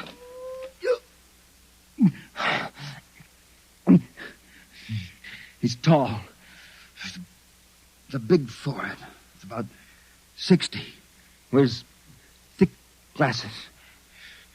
He's bald. Lauren, it sounds like one of them. Yes. Yes, it does. Contact the planet. Tell them we suspect that our plans are known. Ask for an acceleration of the invasion day. At once. What about me? Oh, I am sorry, Mr. Broderick. But I'm afraid you know too much now. In exactly 5 seconds, you will feel the full impact of the ray which faces you. I would suggest that you relax and meet your fate calmly. Oh, no, wait a minute. You will feel no pain, just a wall of force crushing you. Yes, but listen. 5. But you can't do this. 4. It isn't human. Yes, I know we're not human. 3. Yes, but do you understand? 2, No. 1. Mother in heaven. Now. No. Lauren! It didn't work. Something has happened. The magnetic field is dead. Stand back from the pressure rater. It will not function anyway. I have decontrolled your field. Lauren! Lauren, it's one of them. They found us. Did you think we wouldn't? You are free to move now, Mr. Brown. Look, I don't know how you got in here, Graphius, but stick around. These babies are really Martians, just like you said.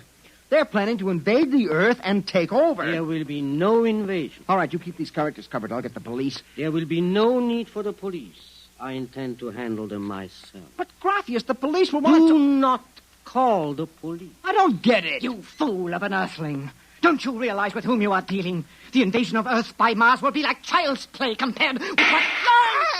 Lauren! Oh! Holy mackerel. They just flattened out.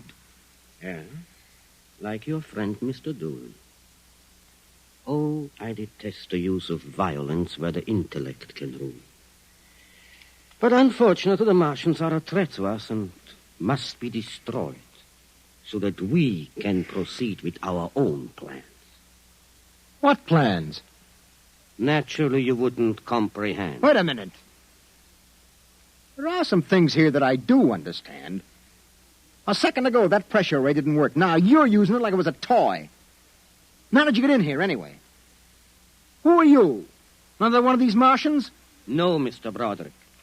I happen to be a Venusian. A what? A representative of the planet of Venus. You're crazy. Not at all. Martian invasion would be like child's play compared to ours. The Martians would simply have conquered and enslaved your people. We Venusians intend to exterminate you completely. Then I suppose that you were going to start by knocking me off now, On the contrary, you are free to leave any time you please. Leave? Yes. Are you kidding? I know your plans, the invasion. I could go... Tell the police? Go ahead. Huh?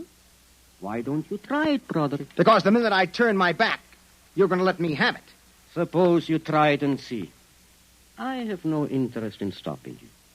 Go ahead. Run to the police. Tell them anything you like. All right, Buster, you asked for this.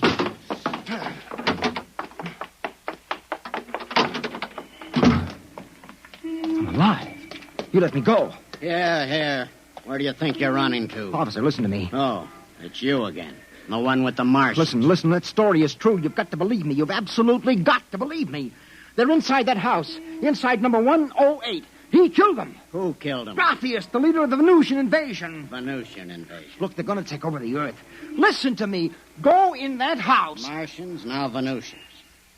Okay, brother, I've heard enough. Your Betty is a bedbug. Come along. Please, where are you taking me? Bellevue Psychiatric Ward, my friend. Come on. No, but you... Come along. You don't understand. Why are you such a fool? Let go of me. There's going to be an invasion. The Venusians are going to invade us. Why don't you listen to me? Why don't you listen?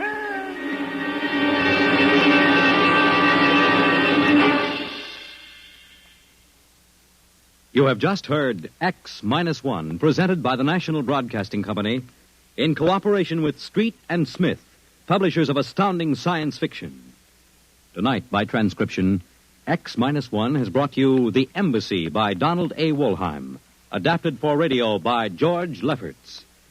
Featured in the cast were John Larkin, Theo Getz, Bill Zuckert, Audrey Blum, Virginia Payne, Clark Gordon, Jack Orison, and Reese Taylor. Your announcer, Fred Collins. X-1 was directed by Dan Sutter and is an NBC Radio Network production.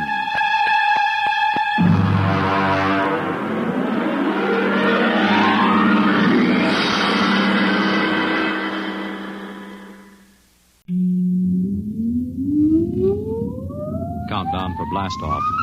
X-5, 4, 3, 2, X-1, fire.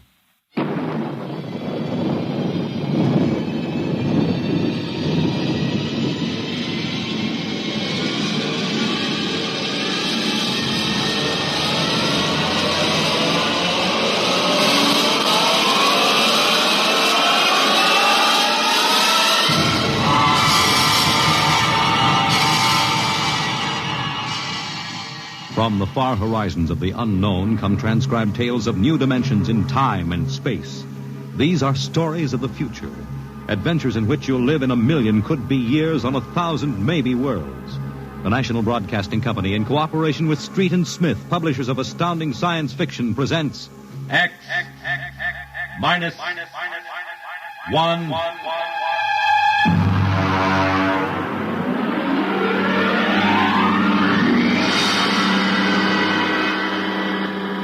Tonight's story, Ray Bradbury's tale, The Veldt.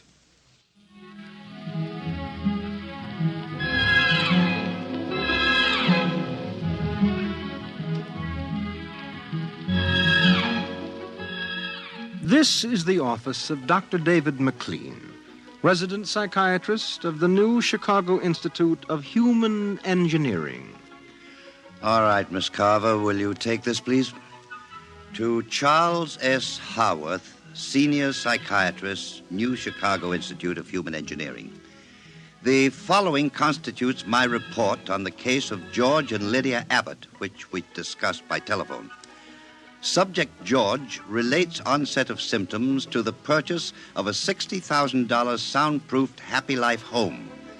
Under narcosynthesis during initial interviews, subject described the experience in the following manner. Miss Carver, would you play back the sonic record of the initial interview? We'd always wanted one, and then we could afford it, so... Go on, Mr. Abbott. Tell me about the home. The home. Well, it was supposed to do everything the agent told us. And it did, I guess. It clothed us, fed us, and rocked us to sleep, played and sang, and it was good to us. Very good, sure. Tell me about the nursery. The nursery. The nursery, ah. It was completely automatic? Completely automatic. There were crystalline walls that wavered from 2 to 3 dimensions. There were pseudo-textured floors that shifted from brick to dirt to waving grass. The nursery was the best, but then we wanted the best for the children. Doctor, I must be crazy. We have no children. What about Peter and Wendy? They're your children. Oh, no. We have no children, Doctor. We have no children. All right, Miss Carver. To continue. After 3 sessions, the subject was able to recall and accept the idea that he had 2 children. He described the first day. All right, Peter and Wendy. This is your nursery. What's so special about a nursery, Dad? Plenty. Just go in and see. Do we have to? You'll be surprised. Gee. Go ahead. I'm scared. I'm not. Hey, it's nice in here. It is? Come on in, Wendy. Boy, look at the pictures on the walls. They're real. They're almost real. You can change them any way you like, just by thinking about it. Go on in, dear. Well, all right, Mommy. Hey, Wendy, look what I can do with the pictures. That's the White Rabbit from Alice in Wonderland. Sure. I just thought about it, and there it was. Let me try. Peter, let me try. Well, go ahead. Just think. How about Wizard in Oz? I want to see Wizard in Oz. Well, dear, there we are. Oh, they like it, don't they? Why shouldn't they? All I have to do is think, and they've got whatever they want in 3 dimensions. Color, sound, and smell. Oh, it's nice that we can give them all the advantages. Sure. What else are we working for, huh? Well, what do you want to do this evening? Well, the Petersons asked us over for bridge, but if you... we don't have to worry about the kids. They'll be all right in the nursery. Come on, Lydia. We deserve a night out.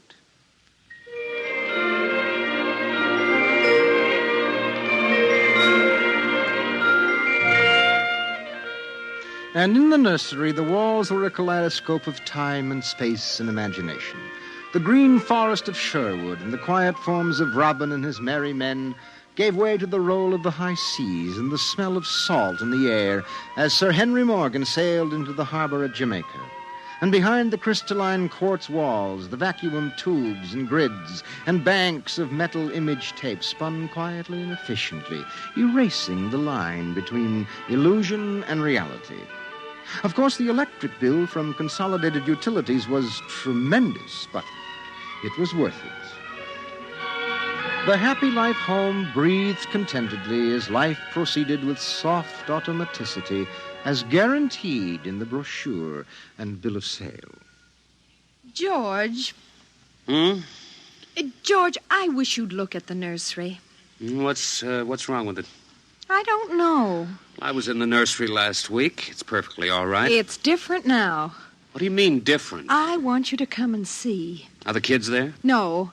Madge Allen took them to a show along with her kids. That's why I want you to look at it now, before they get back. Oh, all right. What you expect me to do, I don't know. I'm no mechanic. This isn't a question of a leaky faucet, George. All right, dear. I'm coming.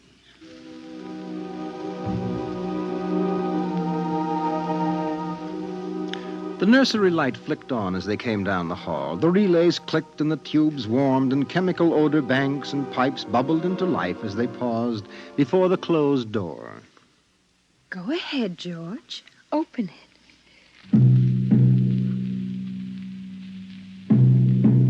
On all sides, in 3 dimensions, stretched the hot, tired landscapes of an African veldt reproduced to the last stick and pebble and bit of straw. The ceiling above them became a sky with a hot yellow sun. A wind blew in from the baked veldtland. The hot straw smell of lion grass. The cool green smell of the hidden waterhole. The great rusty smell of animals. The howl of the jackal in the distance.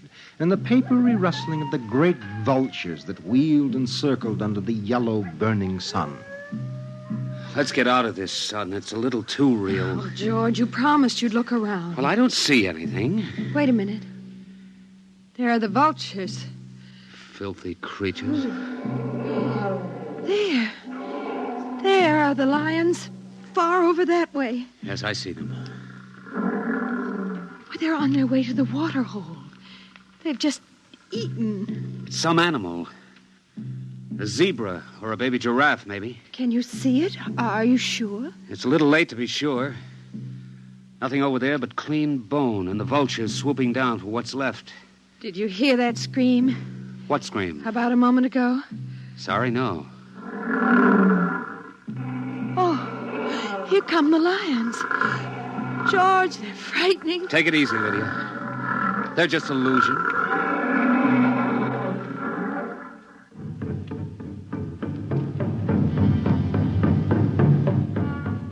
The lions were 15 feet away.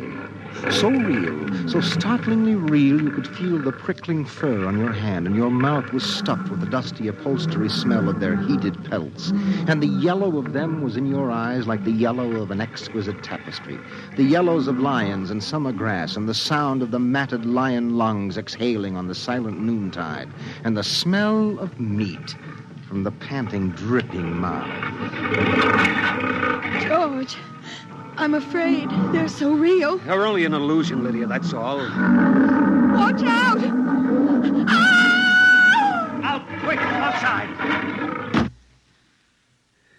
They almost got us. Now, take it easy. Calm down. I could feel their breath. Get a hold of yourself, Lydia. They aren't real. Walls, that's all it is. Crystalloid walls. They look so real. Of course they do. But it's all dimensional color reactionary process, a metal tape film behind glass screens. It's all odorophonics and sonics. Now, here, take my handkerchief. I'm afraid. Did you see? Did you feel it? It's too real. Now, Lydia. And we've got to tell Wendy and Peter not to read any more on Africa. Of course, dear. I want you to lock that place up. But you know how difficult Peter is about that. I punished him last week by locking the nursery for an afternoon, and he threw a tantrum. And Wendy, too. Well, they live for the nursery. It's got to be locked. That's all there is to it. You've been working too hard, Lydia. You need a rest. I don't know. Maybe I don't have enough to do. I have too much time to think. All I do is set the menu selector dials at the beginning of the week. But that's the whole idea. The house is automatic. I know, but couldn't we turn it off for about a week and take a vacation? You mean you want to fry eggs for me? And darn socks. I feel like I don't belong here. The house is wife and mother and maid. How can I compete with the African Veldts? George, those lions can't get out of there, can they? Of course not, dear. Now, don't think about it anymore.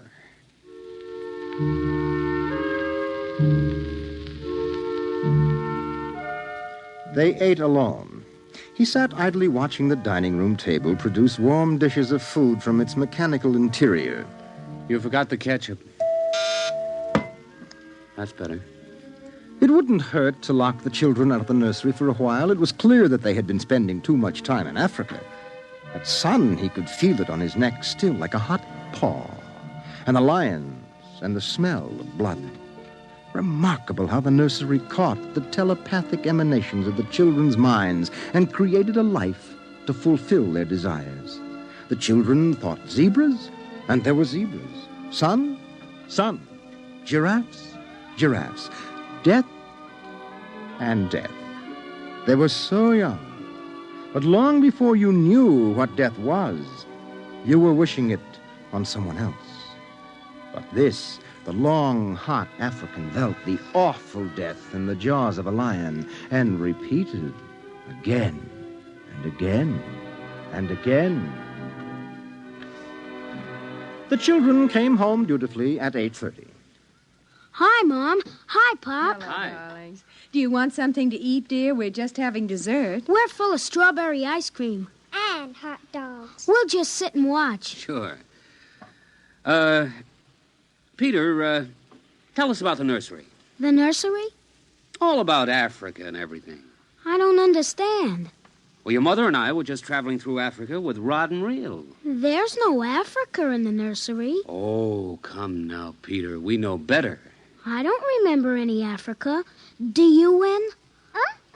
Go run and see, huh? Sure. I'll be right back. Wendy, come back here. Wendy! Oh, she'll be right back, Pop. She doesn't have to. I've seen it.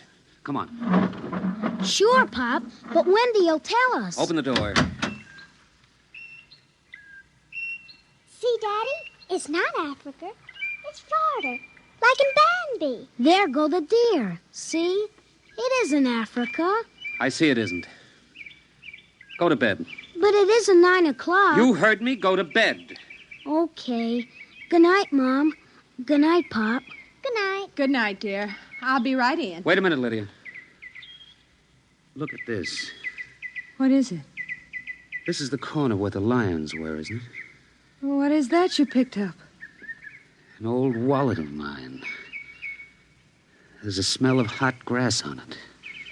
And the smell of a lion. It's wet with saliva. And it's been chewed.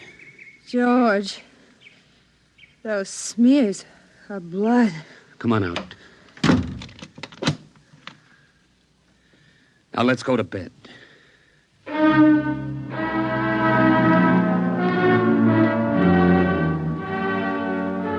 But in the middle of the night, he was still awake, and he knew his wife was awake. George, how did your wallet get in the nursery? I don't know. Wendy must have changed the walls from the African veldt. I'm going to keep it locked. Maybe it isn't good for the children. My father used to say children are like carpets. They should be stepped on occasionally. We've never lifted a hand. They're spoiled and we're spoiled. I think I'll have Dr. McLean come tomorrow morning and have a look at Africa. But it isn't Africa now. It's Florida and Bambi. I have a feeling it'll be Africa again before then.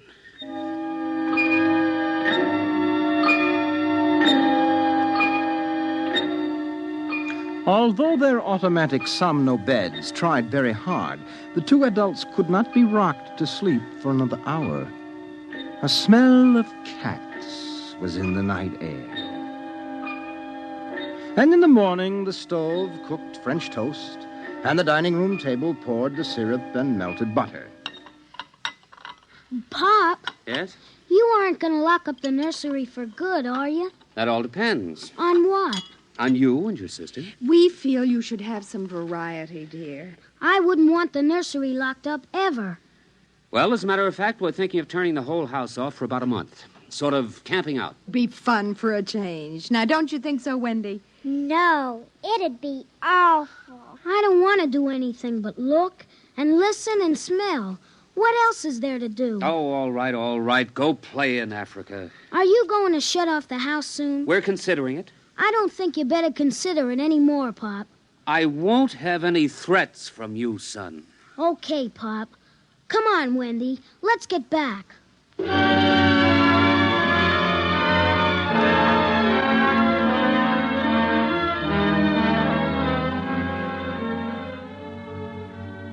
After breakfast, Dr. David McLean arrived.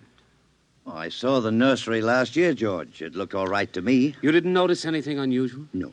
The pattern showed the usual violence, a tendency towards slight paranoia. All children feel persecuted by their parents. It's perfectly normal. There it is. Suppose we take a look at it now.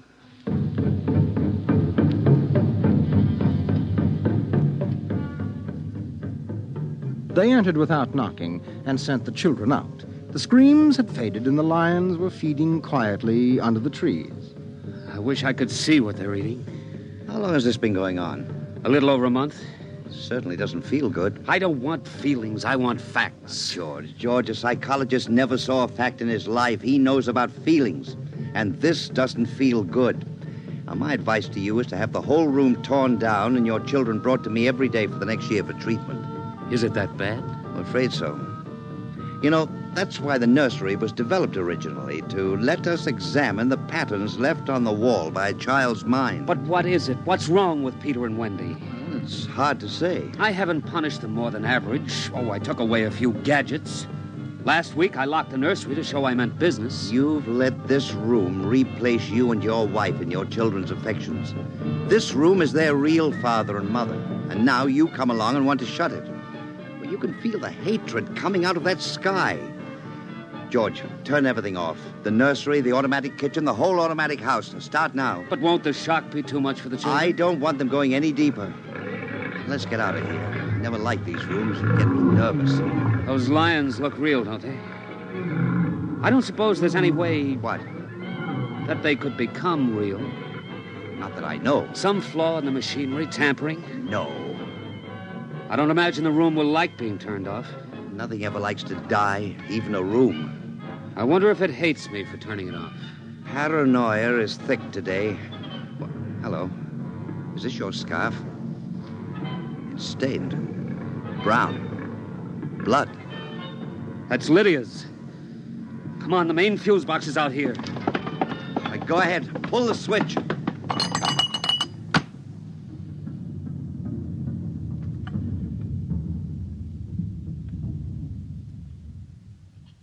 Yeah. It's off.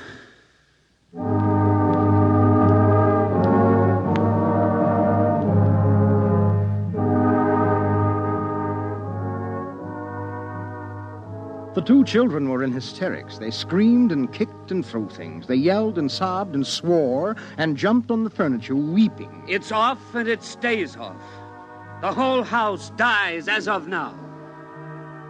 He marched around the house, cutting switches and pulling fuses. Don't let them do it. Don't let Pop kill everything. I hate you. I hate you. Insults won't get you anywhere. I wish you were dead. We were for a long while. Now we're going to start really living. Instead of being handled and massaged, we're going to live. Once more, Daddy. Just once more. One more minute of the nursery, that's all. Just one more minute. Oh, George, it can't hurt, really. Oh, all right, only shut up. 1 minute, and that's the end. Forever. Gee, thanks, Pop. Thanks. And then we're going on a vacation. Dr. McLean is coming in half an hour to help us out. Lydia, turn on the nursery for just a minute. Oh, boy. Come on, Wendy. Come on. Thanks, Daddy. Thanks a lot. Just 1 minute, remember? Now, where'd I put those suitcases? Lydia! Don't shout, George. I'm right here. Did you leave them alone in the nursery? Well, I've got to get ready, George. Well, I guess we'd better get them out of there before they get involved with those beasts again. Pop! Pop, come here! Daddy! Mommy! Come on, quick. Wendy! Peter! What's the matter? Hurry up. Open the nursery. Wendy! Peter! They aren't anywhere. Wendy? Peter? Peter! The door. Open the door. They've locked it from the outside. Peter! Peter! Wendy! Peter! Open the door, dear! Let us out, Peter! Open the door. It's time to go. Open the door! George! The lions! Peter, do you hear me? Open this door! They're all around us, George! Son! Son, do you hear me? Let us out! Son! George! Look out! The lions! They're coming!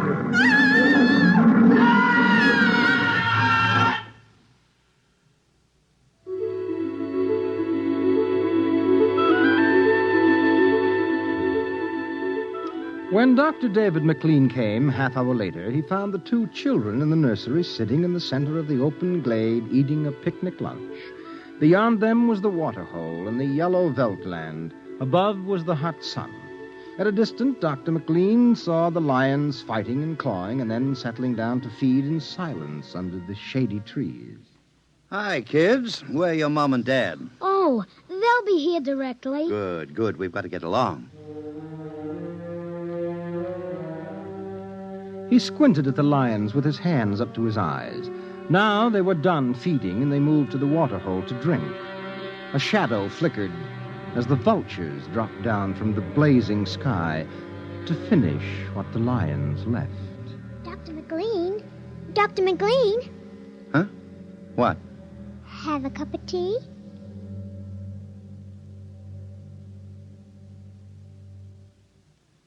Which concludes my report to date.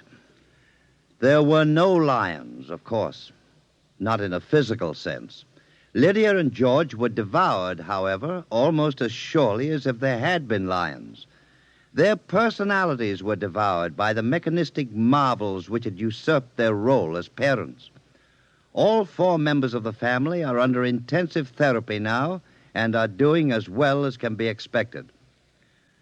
Send that by telerope, Miss Carver. Oh, and would you ask George Abbott to step inside? I'm ready for him now. You have just heard X-1, presented by the National Broadcasting Company in cooperation with Street and Smith, publishers of astounding science fiction.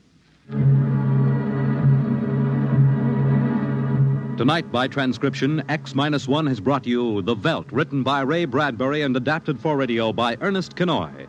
Featured in the cast were Mary Patton, Bill Quinn, David Pfeffer, Beverly Lunsford, Charles Penman, and John Larkin. Your announcer, Fred Collins. X-1 was directed by Dan Sutter and is an NBC Radio Network production.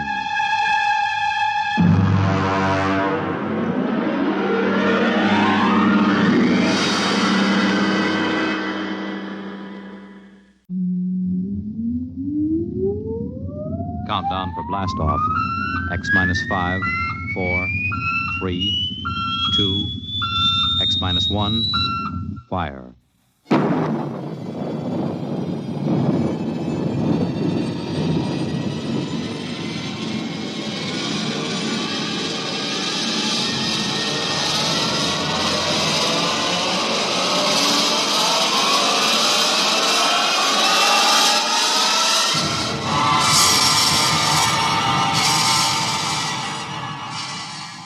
From the far horizons of the unknown come transcribed tales of new dimensions in time and space.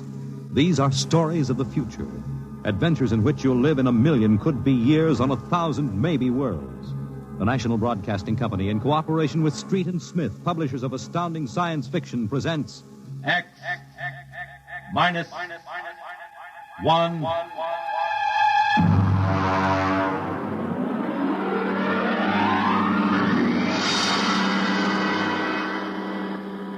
Tonight's story, Almost Human, by Robert Bloch.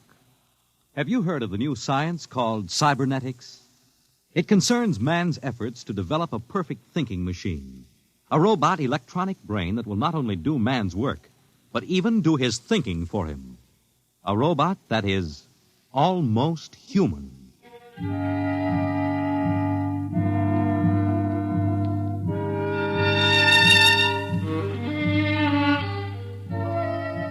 No, it's not impossible at all. In fact, one day, something like this may happen. A tall, suave gentleman in a black raincoat will walk down the street until he reaches a shuttered, isolated house. And then he will slowly mount the front steps, push the doorbell. Just a minute. I said just a minute. Hold your horses. What do you think you'd... Good evening, my dear. Duke, why did you come here? Curiosity, darling. I've been thinking over what you told me at our chance meeting last week. Duke, you promised me. I decided to come and take a look for myself.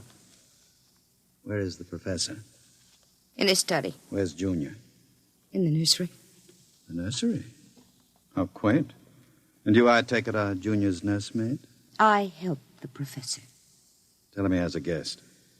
Duke, he's a nice old guy. Don't Tell do him, it. darling. All right. Yes? What is it, Miss Williams? Professor Blassman, a gentleman. Here? I don't understand. I gave orders no one was to be admitted to the house. He insisted. Very well. Wait here. I'll get rid of him. Sir? Professor Blesserman, I've come to see Junior. Junior? There must be some mistake. There are no children in this house. I don't... Professor, what you feel pressing against your belly is the muzzle of a .45 caliber pistol. Now, shall we visit Junior? How... What do you know about... I know everything. Shall we go inside? I warn you. On the contrary, I warn you. Very well. This way.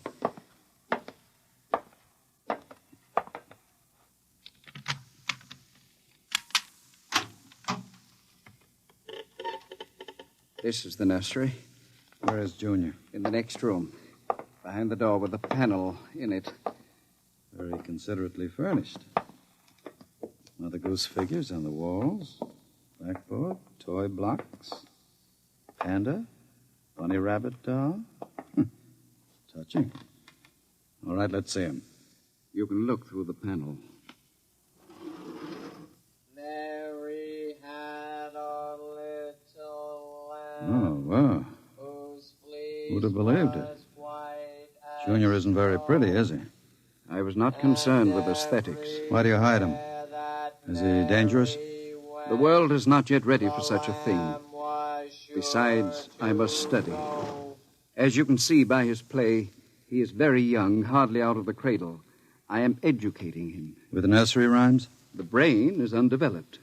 It must learn its behavior patterns like any infant. You call that 8-foot monster an infant?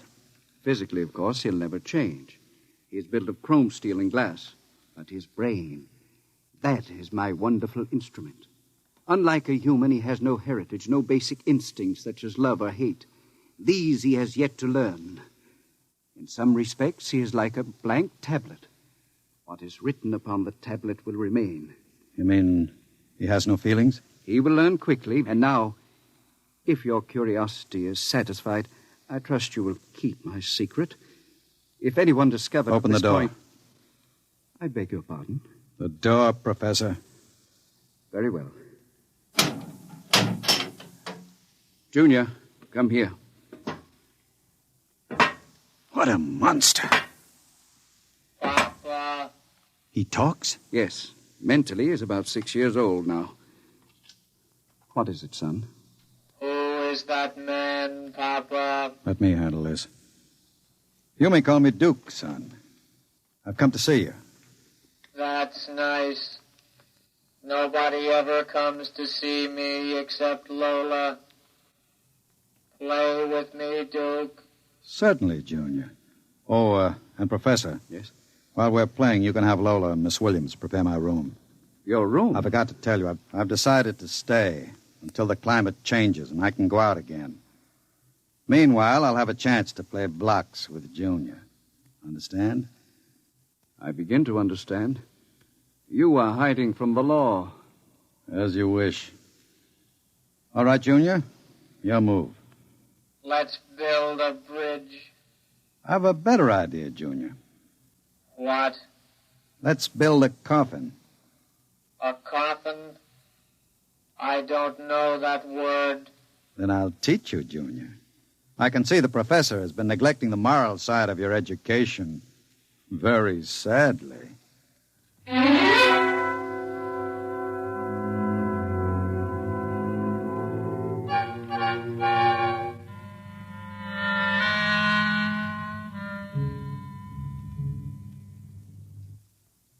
You shouldn't have come here, Duke.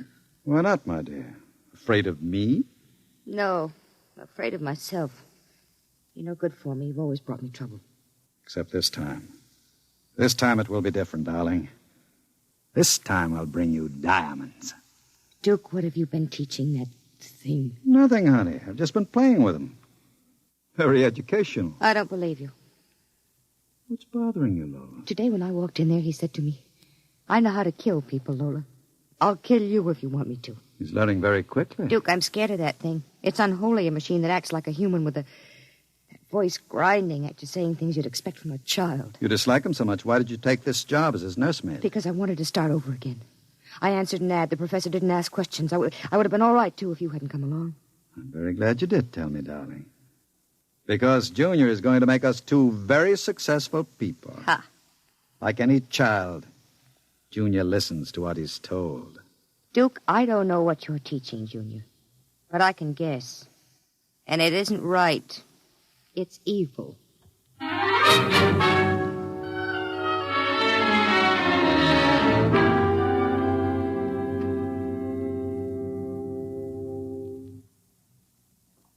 Now, write on the blackboard, Junior. My name is Junior. My name is Junior. People are evil. People are evil. Evil must be destroyed. Evil must be destroyed. The professor is evil. The professor is evil. The professor must... What are you doing? I warned you to keep out of the nursery, Professor. Go away. You don't even remember me. I know you. You are the professor. You want to keep me as your slave. You didn't tell me that people are evil. People are not evil. People are evil. They must be destroyed. Stop it!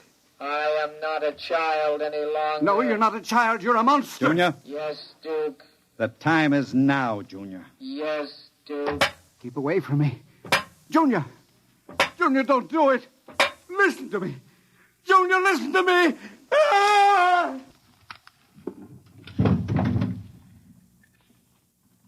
I did it, Duke. Duke, I... Can we go away now, Duke? I don't like it here anymore. Duke, why did you do it? The professor was in the way. We'll have to move very quickly now, Lola. We? Because if you don't plan to come along, just say so. I can have Junior write your name on his blackboard. Where are we going? We'll go to Charlie's.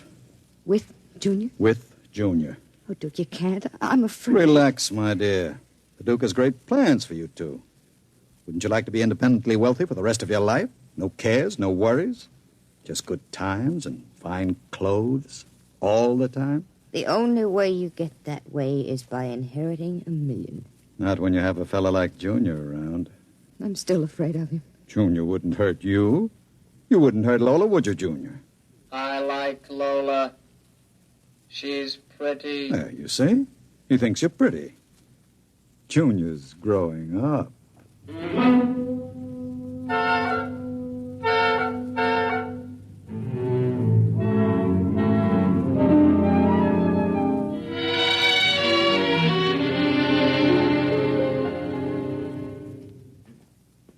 Sit down, Charlie. Sure, Duke. Lola and I are going to hide out here for a while. We'll need some help. Listen, Duke, I'm trying to keep the cops away. Sure. Now listen to me. I need a casing job done. Oh. Sure, Duke. You know the armored truck service? Sure. I want to know when they take the Acme deposits from Boston to Worcester. Duke, you ain't thinking of a payroll truck, are you? They got cannons on those trucks. They travel in pairs. You couldn't get near one. I asked you to do a casing job, Charlie. Sure, Duke. Anything you say. Find out what time they pass the narrowest and most deserted stretch of road. Well, if you're going to pull a job like that, you'll need 50 men. You want me to get some of the boys? I won't need anybody. I've got somebody. Where? He's out in the car. Oh, what's his name, Duke? Anybody I know? His name is Junior. Junior? I don't know any Junior. You will, Charlie. You will.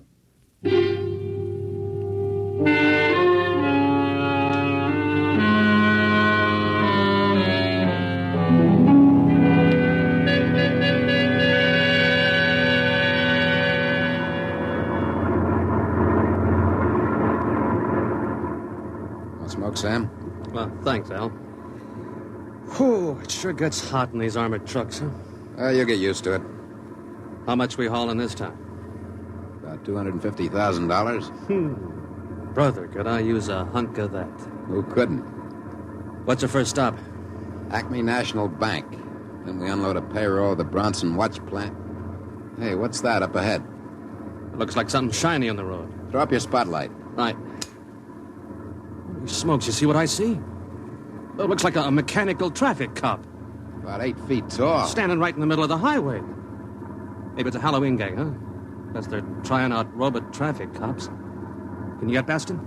I don't know. We'll have to slow down. Get on that gun, Sam. Let's take no chances. Right. I'll give it the horn. Don't budge. Where's our escort truck? Pulled up right behind us. Thing won't move. Sure looks like something out of Buck Rogers, don't it?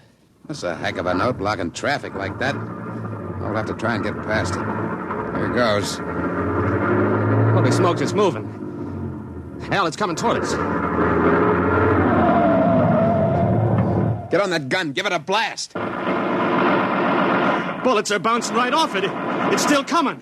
Al, back up. I can't. The other truck's right behind us. Al, it's lifting its arm. It's going to smash our window.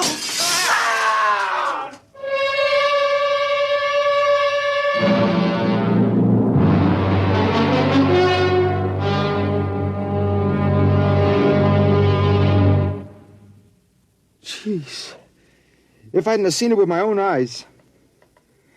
Duke, we got to quit this. What's the matter, Charlie? Getting shaky? The papers say he killed all 4 drivers. Listen, Duke, that robot is hot. We got to get rid of it. Stop your blubbering. One more good robbery. You ain't going to pull another one. Why not? Count me out, Duke. The law's going to track that baby. Are you quite finished, Charlie? You got no heart, Duke. You're like Junior, all steel inside. And you're just a big, warm-hearted slob. I suppose flowing with the milk of human kindness. Well, I got nerves.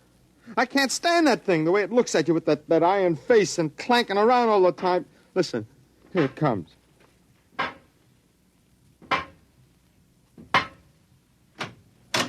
Hello, Junior. Hello, Duke. I've been talking to Charlie. Yes, Duke. You know what I think, Junior? I think Charlie's yellow. You know what happens to people who turn yellow, don't you? Yes, Duke. Tell him. They're evil. We have to destroy them. Huh? You see, Charlie? Junior doesn't like people who sing to the police. Duke, wait a minute. You know I'd never turned stoolie or anything like that. I never sang to the coppers in my life. You can count Junior. on me. I don't want no trouble with you. Stop him. I wouldn't... Yes, Duke.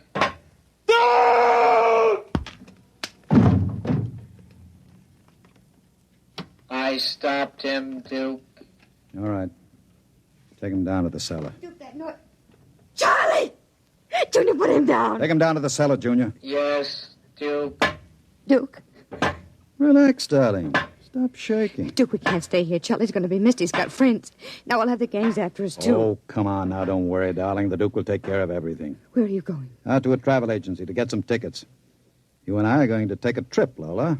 You're leaving me alone here? Junior's here, too. It's just it. It's being alone with that thing. Duke, I got the jitters. Now, don't you worry. In 48 hours, you and I will be on our way to Switzerland with $500,000 worth of loot. What about Junior?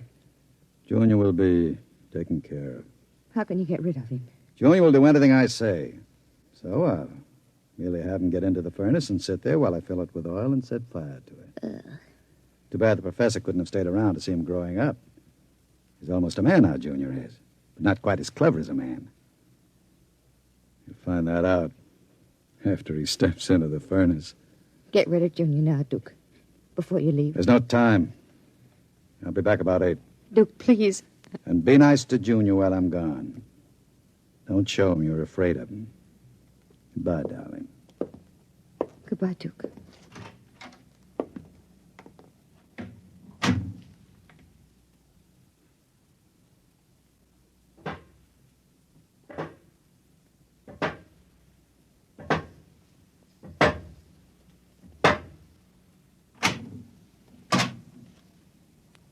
Lola, What, Junior? oil me. Can't you wait till Duke gets back? He always oils you. I want you to oil me, Lola. All right. I like you to oil me, Lola. Yes, Junior. Lola, do you like Duke? Certainly. Do you like me? You know I do, Junior. Lola, What? who do you like best? Me or Duke? I like you both, Junior. Yes, but who do you love? What do you know about love, Junior? In the books, man and woman, love. No. Lola, What? do you think anyone will ever love me? Maybe. Some women can fall in love with anything, Junior. Even with something like Duke. Why, Lola? I don't know. Maybe because, well, as long as she thinks her man is the smartest and the strongest. I see. Where are you going? To wait for Duke. He won't be home for a while. I'll sit in the hall and wait for him. All right, Junior. I want to be alone and think. About what? I read in a book today it was bad to kill people. What does that mean? Bad. Bad. I don't know, Junior. I guess it's just a word.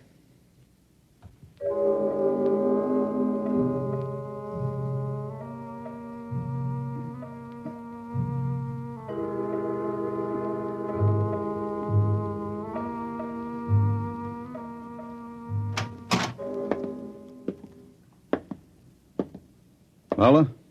Hello, Duke. Oh, it's you, Junior. Why are you sitting in the dark? I was waiting for you, Duke. Well, now that's a good boy, Junior. Lola oiled me. That's nice. I tell you what, Junior. I've got a little job for us down in the cellar. Let's go down there. Now, Duke. Right now, Junior. All right, Duke. Are we going away soon, Duke? Yes, Junior. We're going away. What's in the cellar, Duke? A little surprise for you, Junior. You'll find out.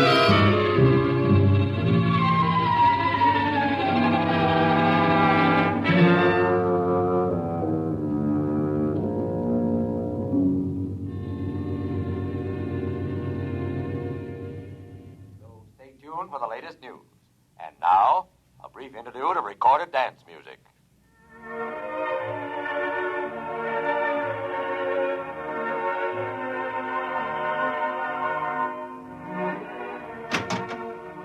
Duke?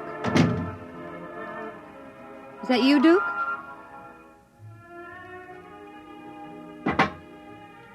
Junior.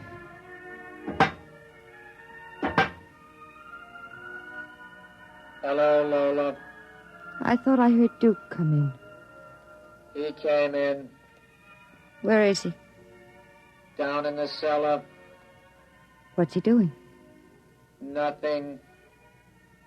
Did he say he'd be up soon? No. Maybe we better go down and get him. He's dead. Oh, no. No, he isn't dead.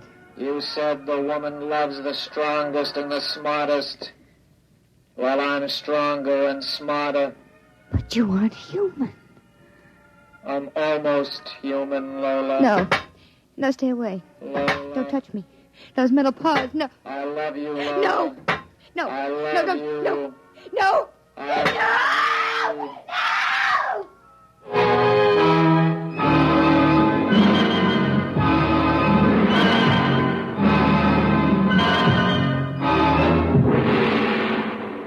I love you. The last thing she heard was the robot's harsh voice, droning it over and over again. I love you.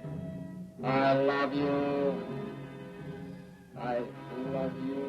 And strangely enough, it did sound almost human.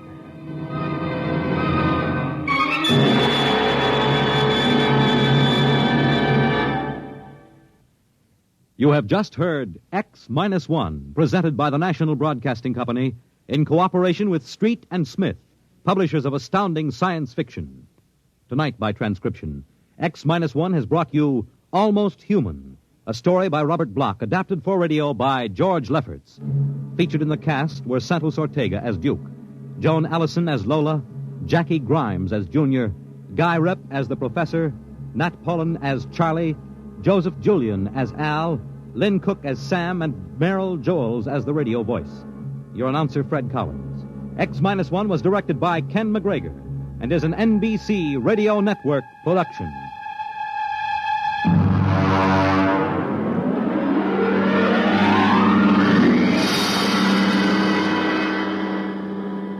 And now, next week, when the mighty Earthmen arrive in their ships of space, courtesy and proper humility on the part of the natives is expected. But some native inhabitants are too small to be impressed. We'll see what happens to such an expedition marooned on a far planet next week at X-1.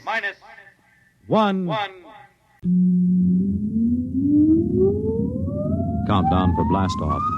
X-5, 4, 3, 2, X-1, fire.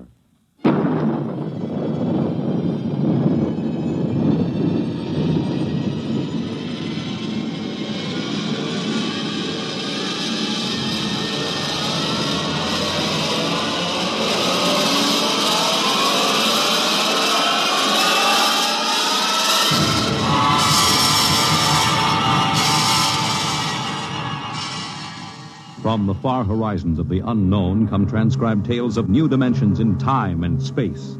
These are stories of the future, adventures in which you'll live in 1,000,000 could-be years on 1,000 maybe worlds. The National Broadcasting Company, in cooperation with Street and Smith, publishers of astounding science fiction, presents X-1.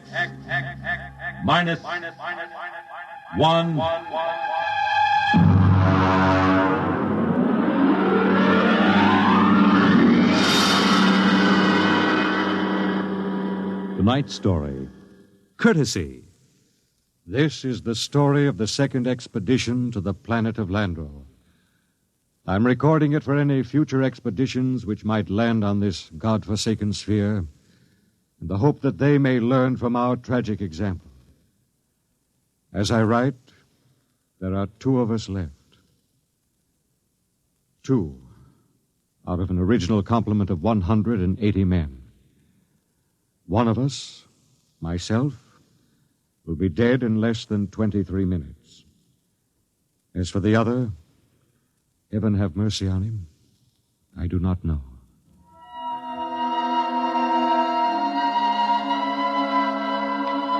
On June 3rd, 1997, less than 2 months ago, the last of our supply ships blasted off from Lando for their return to Earth. After it had gone, I remember looking out across the plain at the dead city, one of thousands that dotted this planet. It had tall, graceful buildings, atomic power systems, vacuum conveyors, all perfect, all deserted, all ominous.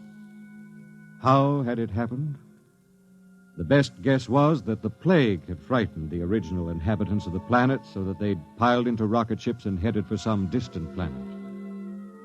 I often wondered why a civilization so advanced as Landro could not find a serum to beat the plague. It had taken our Earth doctors less than 6 months to develop an immunization method. Well, maybe those aborigines back in the hills knew the answer. That strange, ugly little people who had taken to the caves the day we landed. I was thinking these things when something happened that gave me the shock of my life. Good evening, Captain. Oh, what brings you here, Doctor? It's the matter of the serum, sir. Oh, what about the serum? It's no good. No good? It's too old. 10 years too old. Didn't you examine it? Yes, I did, but, well, my eyesight has been failing lately. Are you aware, Doctor, that the last supply ship has returned to Earth? Do you know we'll have no more contact for 2 years? Just, how long do you give us? Well, the present immunity will last a week or so. Then, without booster shots, it's just a question of time until someone picks up the plague. After that... What about the natives? They don't die from the plague? The accepted theory is that they have developed an immunity. Well, suppose they haven't developed an immunity, Doctor. Suppose they get the disease. Then they must have a treatment for it. If they don't, there would be no natives. Would you be willing to go on an expedition to the hills to find out? At this point, Captain, I'd be willing to do anything. Absolutely anything. I am truly sorry. You're sorry? Dr. Morgan, sometime when you aren't too busy, when you have a moment, I'd hate to inconvenience you. Would you mind telling me how it feels to murder 180 men? 181, including yourself.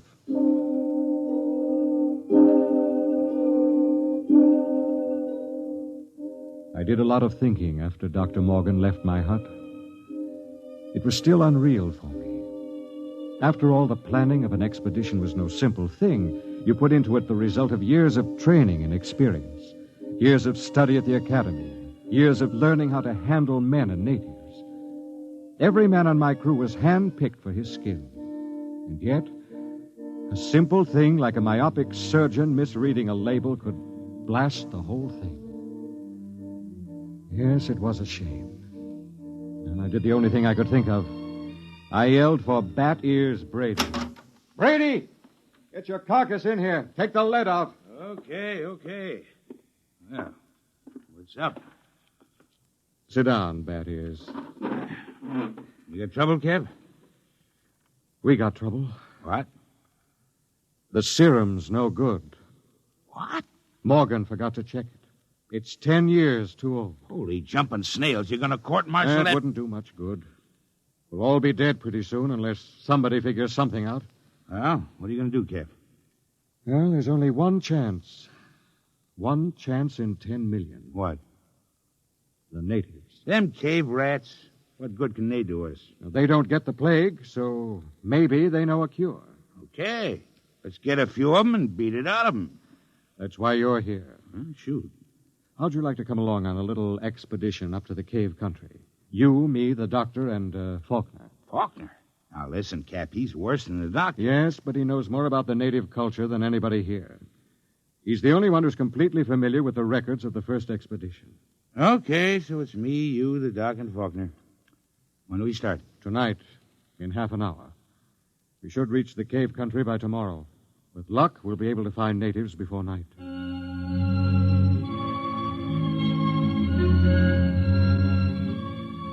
Benny Faulkner was the expedition anthropologist.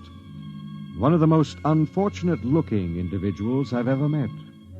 An ugly man with large ears and a big nose. His body was small and consumptive, but he had a good brain. And he was the best anthropologist the Interplanet Institute could recommend. He and Dr. Morgan were the only two civilians on the expedition. We set out, and after several hours hard walking... Cap. Now, what is it? Don't look now, but very slowly turn your eyes to the right and look behind that big yellow rock. Okay. You see anything? No. Well, keep looking. Don't stop walking or let on. Okay. There. Yes, it looked like a shadow or something. It's one of them gimpos. He's been following us now for almost an hour, dodging in and out behind the rocks. Shall I bring him in? No, not yet.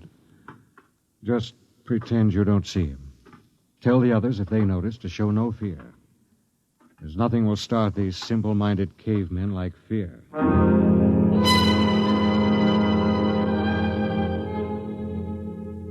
The manual said, "Under no circumstances shall a member of the patrol display fear before a native.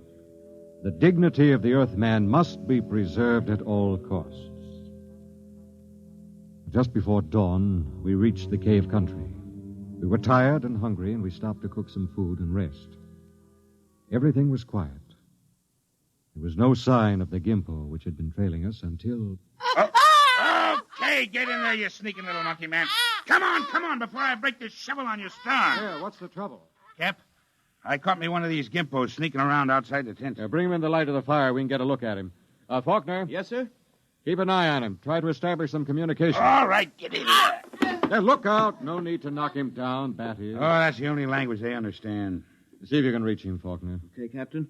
I'll need a drum of some sort. A what? Well, they have no language as we know it, and they have a very rudimentary sense of hearing. I find they communicate with one another through a very primitive kind of vibration of the tongue. The closest I can come is a series of drum beats, a sort of Morse code. The psychologist on the first expedition had it worked out before he was killed by the plague. I've studied his notes, and I think it'll work. You mean these little critters can talk to one another? I believe they can. At any rate, we'll have a chance to find out. Do we have something I can use for a drum? Here. Take my water bottle. Thank you, Doctor. Now, I'll tap it 3 times. That's a greeting of some sort. Just a moment. Yes, sir?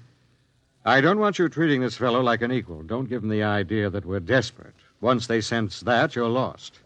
I have to communicate with him, sir. Well, just bear in mind what I said. Dignity. Yes, sir. I'll do my best, sir. It was a strange sight. On one side of the water bottle crouched little Benny Faulkner, looking for all the world like a human spider. Across from him crouched the Landrian, a humpbacked, gray little creature with an enormous head and those huge, soft lavender eyes. Every few moments, one would stop the strange tattoo of communication, and the other would take it up. I'm setting forth in this narrative the most vital part of their conversation, as Benny Faulkner later transcribed it from the best of his memory. Benny asked, "Why were your cities abandoned? Was it the plague?" The native said yes. Benny said, "Do you still fear the plague?" The native answered yes. "Do any of your people become afflicted?" The answer was some. "How do you treat them?" Silence. "How can we find a cure for the plague?" More silence. Then the native said, "Go among my people." Then he asked, "Will we find the answer among your people?" And the native replied, "My people have the answer." Then he said, "Will you tell me the answer?" The native repeated, "Go among my people." As far as the Landrian was concerned, the conversation was ended. He rose to go, and Faulkner stepped from his path, but Brady was there to ensure the bet. Hold on there, bucko. You ain't going no place. Don't maltreat him, Brady.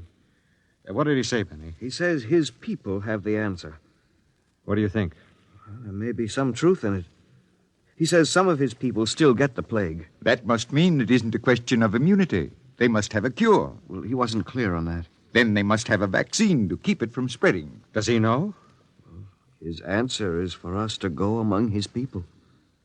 Well, that leaves it up to us. The first level of caves is on top of that cliff about a mile ahead. It's a trap. I'll bet my last dollar on it. Well, maybe not. And we'll have to risk it. Wait. Well? Let me go. I got you all into this. But how will you talk? Benny here can give me enough of the code so I can ask the big question. You understand that they might just decide to cut your throat? I'm fully aware of the risk. All right, Doctor. You go ahead. We'll wait at the foot of the cliff.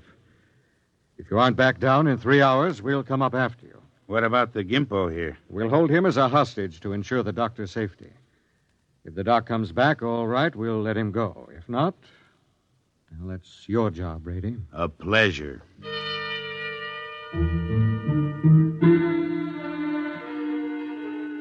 It took Dr. Morgan about an hour to pick his way up the side of the cliff to the first of the openings where the Landrians lived.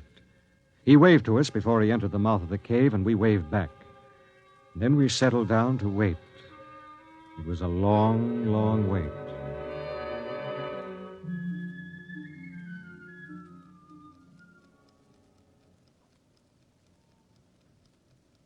Eight o'clock. He's been up there more than 3 hours, Cap. Well, we'll give him a little more time. It's getting colder. Yes, keep that fire going. How much longer are you going to wait, Cap? Oh, we've got lots of time. You'd think we'd have heard of something by now if they was going to knock him off, I mean. No, not necessarily. Wait. Look, up on the cliff. That's him, all right. Hey, what's he running for? I don't know. He looks scared. That crazy fool, if he don't look out... Doctor! Dr. Morgan, look out! Look out!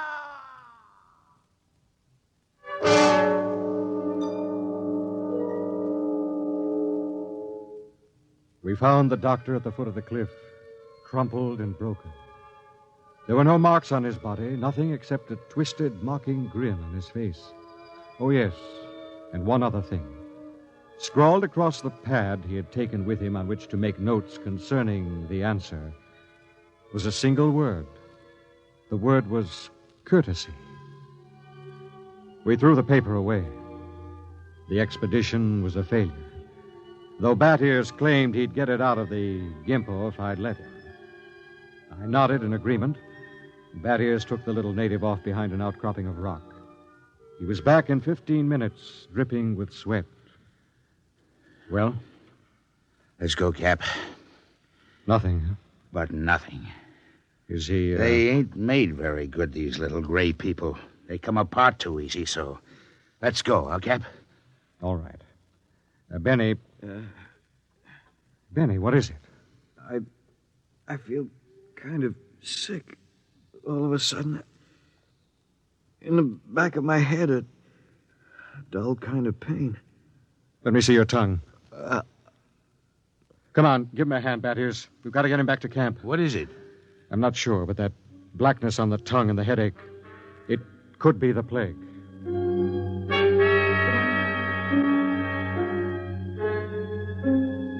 By the time we got Benny Faulkner back to camp, he had the red spots on his body, and then the fever began to rage. It was the plague, no mistake about it. Before morning, Collins, the supply sergeant, had it. Then it was Peabody. After that, the men went down like 10 pins. Then one morning, Bat Ears Brady dragged himself into my tent and sat down. The lines in his face told me the end was coming pretty fast. Sit down, Brady. Well, what's the count? 6 left. We buried the chaplain today. Got anything to drink? Sorry, I'm all out. How about a cigarette, then? You got a cigarette? Yeah, sure. Here. How's Faulkner? I don't get it. He's still alive. Still alive? Yep. In fact, he's getting better. He's sitting up. Holy mackerel. Oh, this is a good cigarette. It's like any other. No. This one's different, Cap. This is my last. What do you mean, Brady? Take a look at my tongue. See? Little black spots.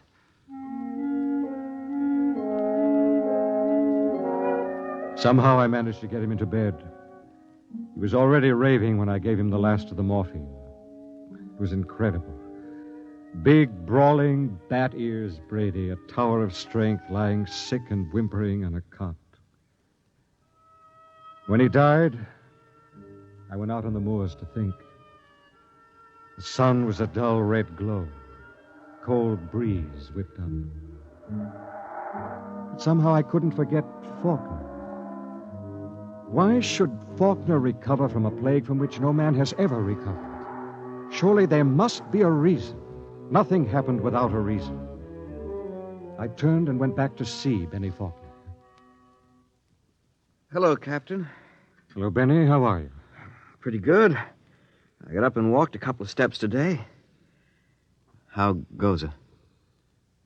Brady's gone. Oh. I just buried him. Listen, Benny, there must be some reason why... Well, there's nothing strange about me, nothing different from any other man. There must be. You survived the virus. Oh. Benny, I want you to tell me everything you know about yourself, everything you can remember. Because somewhere in your makeup is some little thing that makes the difference. If I can find that thing, then maybe I can do something to save myself and the rest. Even if I can't, at least I can leave a record for any future expedition that comes to Landro. Okay? Okay, Captain. Where should I start? At the beginning. I'm going to take notes. Well, I was born on the 2nd of July in 1971. My parents were ordinary people. My father was...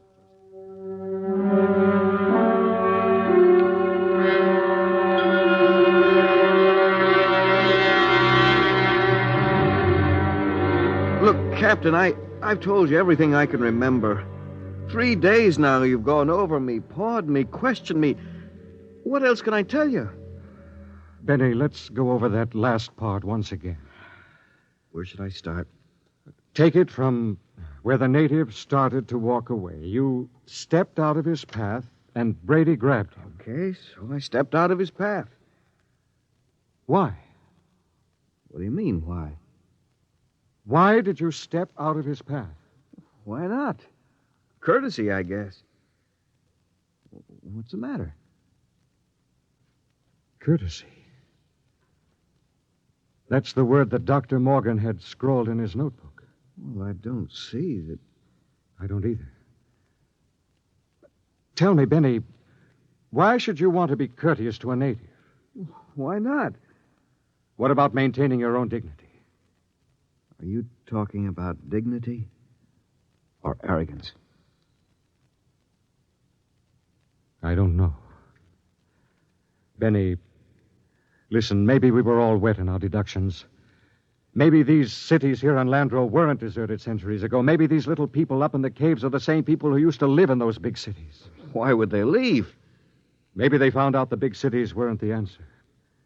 Maybe they found out that civilization doesn't necessarily bring happiness. So they just packed up and left, returned to the simple life. No, it doesn't make sense. You're forgetting the plague. What is the plague, Benny? Well, I don't know. Is it a virus? I don't think they ever found out. You know what I think? What? I think the plague is nothing more than what we know as greed and arrogance. Captain, you're going off your rocker. I think maybe we're in line to die. Serum was good. In fact, I don't think the serum had anything to do with it. Oh, I never heard anything as crazy, fantastic in my life. No? Well, I think I'll go back to my tent and finish writing the report. I am beginning to sweat a little. Captain, maybe it isn't the plague. It is. I've seen it too many times to kid myself about it. Maybe hot compresses or something. No, Ben. Listen, Captain, you don't believe that junk about courtesy, do you? I mean, that's a lot of nonsense. You must know that. Holy mackerel, Captain. You do believe it, don't you?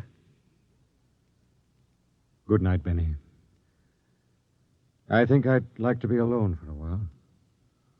Okay. Good night, Captain. Maybe the supply ship will be early. You can probably stick it out. Sure. Good night, Captain.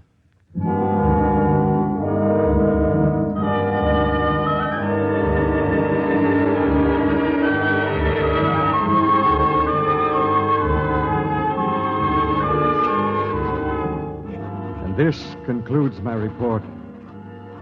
I'm turning it over to Benny Faulkner in the hopes that he will be able to transmit it to any other expedition commander who contemplates exploring the planet of Landro. The fever is beginning to mount now. My hands tremble as I write. The end should not be far off. There's little question in my mind as to what it'll be. You see, I didn't have a chance. I stepped out of no paths. I showed no courtesy.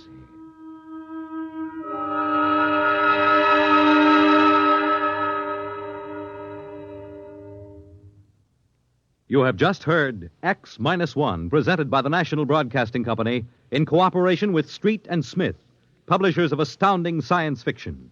Tonight, by transcription, X-1 has brought you Courtesy, adapted for radio by George Lefferts from the story by Clifford Simad. Featured in the cast were Brett Morrison as Captain Ira Warren, Arnold Robertson as Battiers Brady, Edwin Jerome as Dr. Morgan, and Bill Griffiths as Benny Faulkner. Your announcer, Fred Collins. X-1 was directed by Ken McGregor and is an NBC Radio Network production.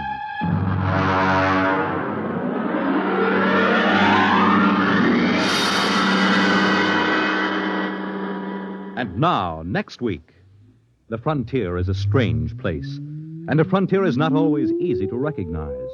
It may lie on the other side of a simple door marked No Admittance, but it is always deadly dangerous. What happens when an innocent girl ignores a single regulation? You will find out next week at X-1. When you buy United States savings bonds, you help to build your own future security. Here's an opportunity to save systematically for long-range personal objectives. And with their increased yield and other improvements, U.S. savings bonds are a better investment than ever before.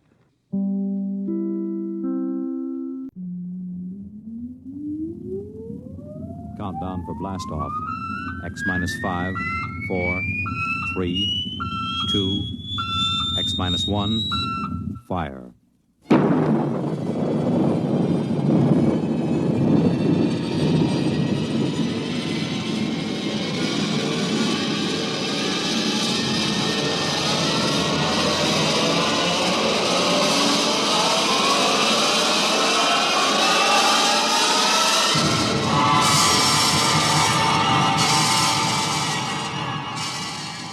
From the far horizons of the unknown come transcribed tales of new dimensions in time and space.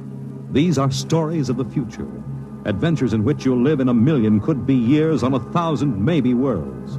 The National Broadcasting Company, in cooperation with Street and Smith, publishers of astounding science fiction, presents X minus 1.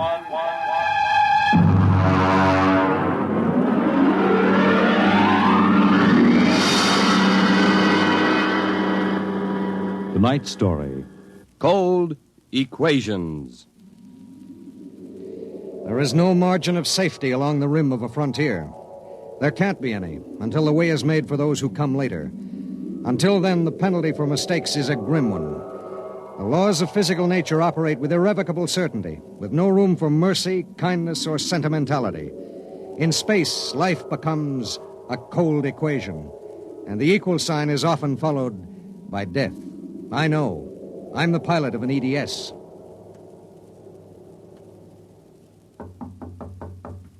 Come in. You sent for me, Commander? Yes. Sit down, Barton. We just got an ED from the Territorial Space Station on Woden. Woden. That's in the Crab Nebula, isn't it? That's right. There are 2 exploration parties there on Manning's continent. 8 men each. Mm-hmm. They've got calla fever in one of them and no serum. Oh, and I thought this was going to be a nice, quiet passenger run. Computers are working out your payload and your course right now. In exactly 10 minutes, we'll drop into normal space and launch your ship. I'll get her ready. One thing. What's that? Woden is at the maximum pay limit for an EDS. Figuring the weight of the serum, we'll be able to give you just enough fuel to land on Manning's continent if you make it the first pass. Otherwise, you'll burn out in midair. Mm-hmm. Standard procedure. Report to launching control. Right. Good luck, Barton. Thanks. Oh, by the way. Yes? When can I expect to be picked up? We'll make a stop on the run back to Earth sometime next year. You'll be notified by radio. Okay. Sorry, we can't make it sooner. That's what happens when you sign on for EDS work. I'll see you next year, Commander.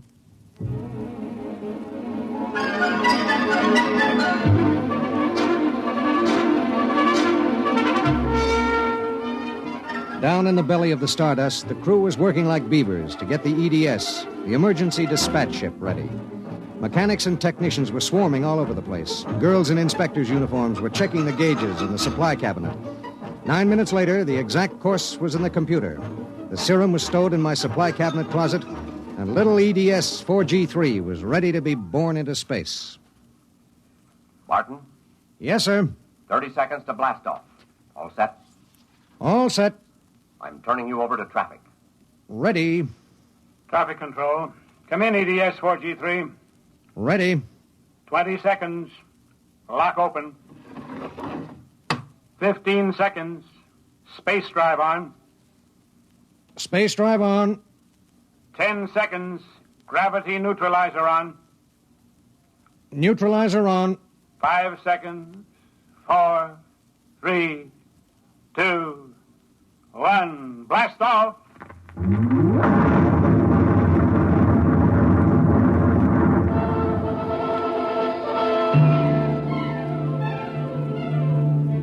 I don't remember how long it was afterwards that I first noticed something wrong. Maybe an hour, maybe 2.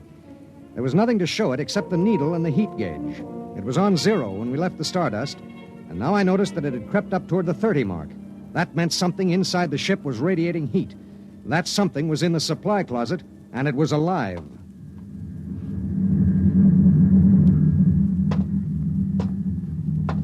All right. Come out. Whoever or whatever you are, if you don't come out in 5 seconds, I'm going to blast you. 1, 2. Well, I'll be... Hello.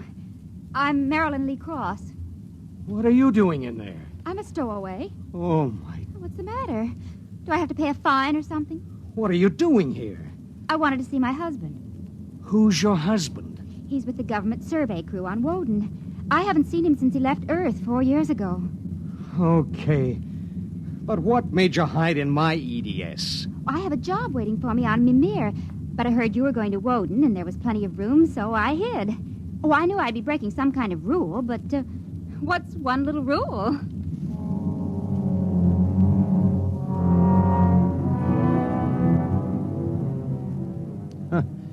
What's one little rule?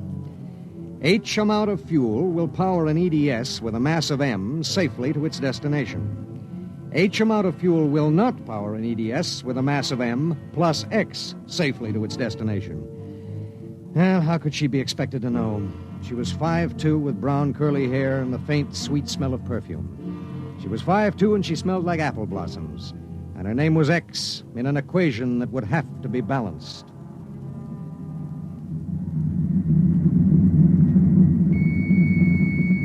Stardust. Come in, EDS. Come in. This is Barton, emergency dispatch pilot 4G3. Go ahead. Give me Commander Delhart. What's the message, EDS? I have to consult Commander Delhart. The commander is busy. Listen, you squirt. Give me Commander Delhart. One moment, 4G3. Commander Delhart, emergency message from EGS 4G3. This is Delhart. What is it? At 0800 hours, I discovered a stowaway aboard my ship. A stowaway? Yes, sir. Well, have you notified ship's records? Not yet, sir. You know the regulations as well as I do. Of course I know the regulations. That's why I'm calling. Martin, what's going on? Sir, this is a girl. A young woman. Oh. She wanted to see her husband on Woden. She didn't know what she was doing. I see. I wondered, sir, maybe the cruiser could change course or something? I'm afraid not. We're hundreds of light years apart now. We have a limited fuel supply ourselves, with 900 passengers. Is there any chance? No. Okay, Skipper. Better get the information to ship's records. Okay. Martin. Skipper? I'm sorry. Yeah, sure.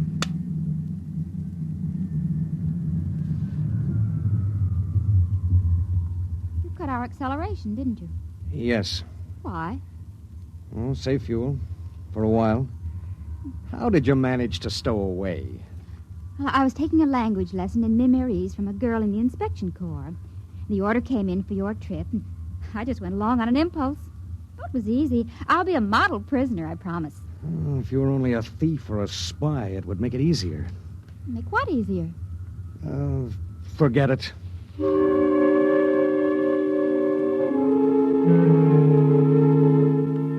Why couldn't she have been somebody with some ulterior motive, a fugitive, hoping to lose himself in a raw new world, a crackpot with a mission? Why did she have to be a woman? A beautiful, kind, trusting woman?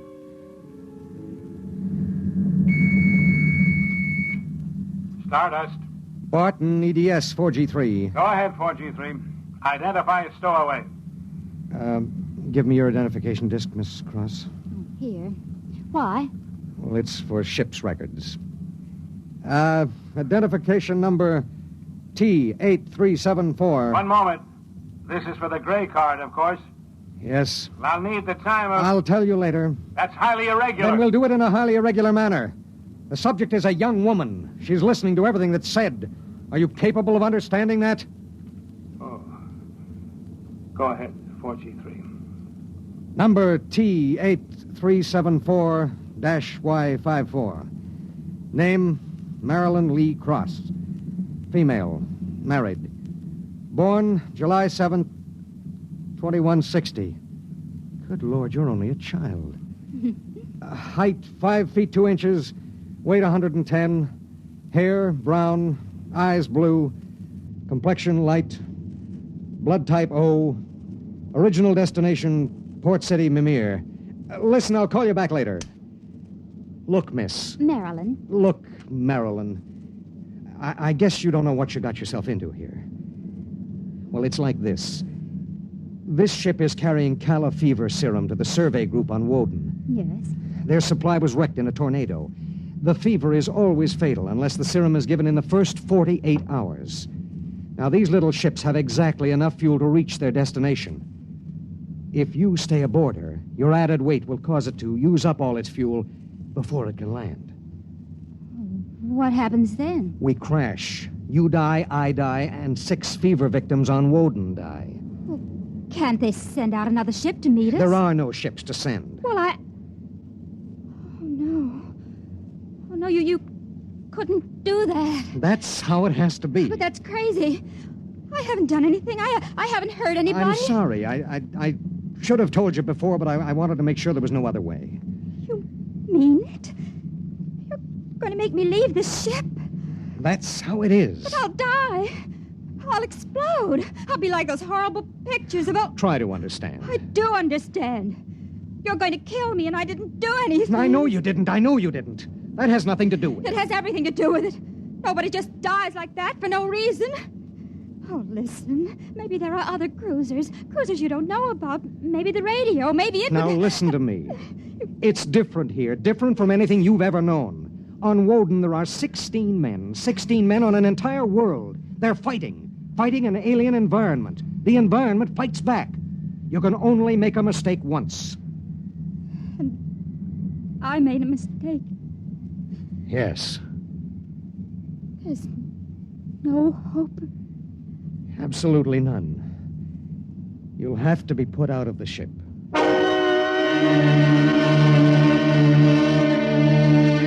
It was better so. With the going of all hope would go the fear. Then would come the resignation. She needed time, and there was so little. EDS. Starship to EDS. Need pertinent data. All right, Starship. When do you expect to complete your report? I need a computer check. I'll give you statistics. Statistics. This is EDS 4G3.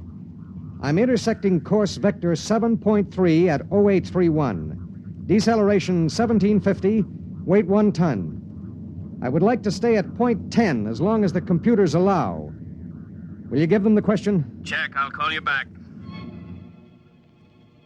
We wouldn't have long to wait.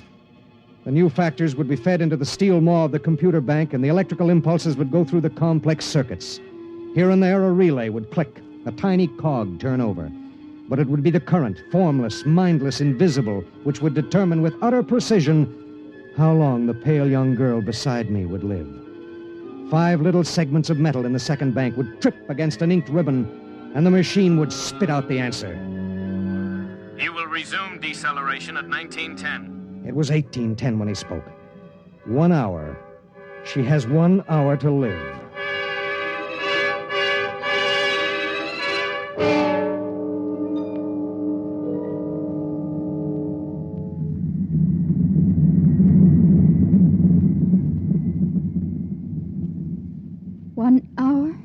That's it.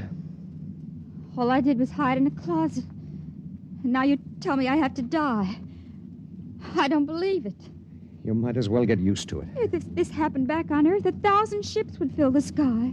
The whole world would know about it. They'd do everything to save me. This isn't Earth. It was such a big dream.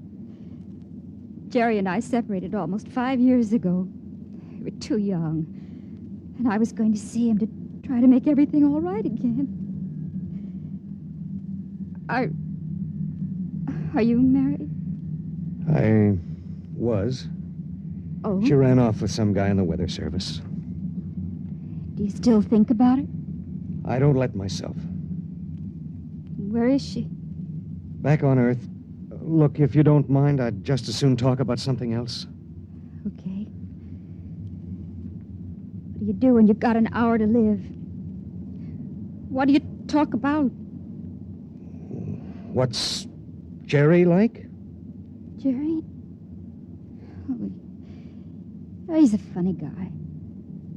When he found out, I mean about the other fella, he didn't get mad. He cried. That was all he felt, sadness. So you walked all over him. Well, I thought I wanted him to get mad at me, to be jealous. And now? I've been thinking about him for 5 years. So when I heard the ship was bound for Woden and I knew Jerry was there, I stowed away. I didn't know about the fuel. I didn't know this would happen to me. She had violated a man-made law that said keep out. The penalty was not of man's making or desire. It was not a penalty men could revoke. H amount of fuel will power an EDS with a mass of M's safely to its destination. The time was 1830. 40 minutes.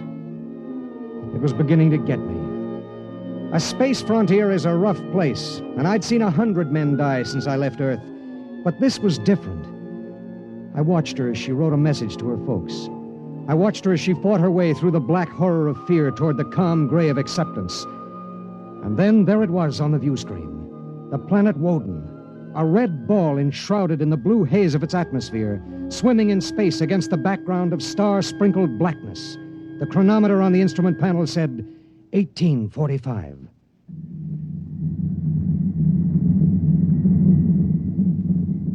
Listen, we're in radio range of Woden now. I mean, would you want me to try to contact your husband? Jerry? It'd mean he would know you're going to die. There'd be nothing anyone can do. Yes. I would like to talk to him. Do you think we can? Well, the planet is turning. If his group is on the side facing us, we might be able to reach him. Oh, try. All right. Hello. Hello, Woden. EDS to Government Survey Group. Can you hear me? Come in, Woden. They may not be monitoring. Hello? Hello. Hello. Identify yourself, please. This is Government Survey Group 1 on Planet Woden. This is John Barton, EDS pilot. Do you have the serum? Yes. How bad is it? 1 man died last night. 6 have the fever. How long will it take to... I start deceleration at 1910 hours.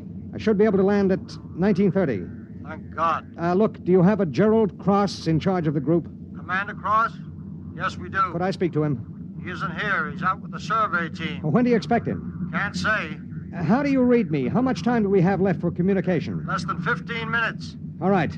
If Commander Cross comes back before we lose radio contact, will you have him buzz me? It's important. Okay, EDS. I'll keep the set open. Check.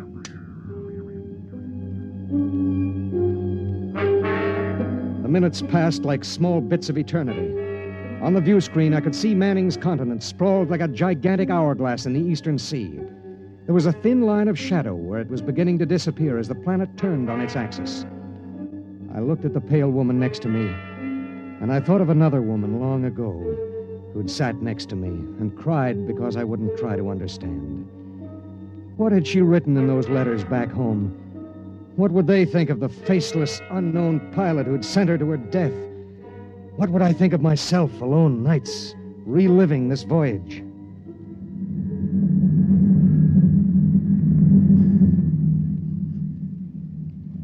Cold, isn't it? I'll turn up the thermostat. Nothing from Jerry? We have about 2 minutes of radio contact left. Maybe it's better. I mean, suppose it were you and your wife tried to call you. How would you feel? I don't know. Do you ever hear from her? I got a letter about a year ago. I tore it up. That was foolish. Yeah, it was. Life is so terribly short to be wandering around alone. Well, Wait a second, we're getting something. How much time before I have to leave the ship?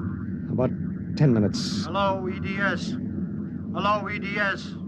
Come in. Come in. EDS. This is Woden. I have Commander Cross. All right, go ahead. Hello, this is Commander Cross. Jerry Cross? Yes. I have someone for you. Go ahead. Hello. Jerry? Hello? Jerry? Who is it? It's me, Marilyn. Marilyn. I wanted to see you again. I stowed away on the EDS. You what? But Marilyn... It doesn't matter, Jerry. All that matters is that I can tell you all the things I've kept inside for so long. Jerry, I want you to know I've never forgotten. Oh, it's been so many years. I can't believe it. I thought I'd see you again, but now I can't. Jerry, you don't hate me, do you? Hate you? Oh, Marilyn, I've never stopped loving you. Not for an instant. Oh, Jerry. Listen, we don't have much time. The transmission is getting fuzzy. Oh, Marilyn, I've got to see you. There's got to be some way. But there isn't. Let me talk to the pilot. Give it to me. Hello. Pilot, have you called the mothership? Did you have them checked with the computers? I've done everything. You've been on the frontier long enough to know the setup in an EDS. Oh, dear God, there must be something, some way. Do you think I'd let this happen if I wasn't sure? He tried to help me, Jerry. He tried. And it really doesn't matter. I'm not frightened anymore. Not now. But how did you get here? I don't understand. Well, I was going to Mimir to take a job, I thought. And now I realize I was just going because I'd be closer to where you were.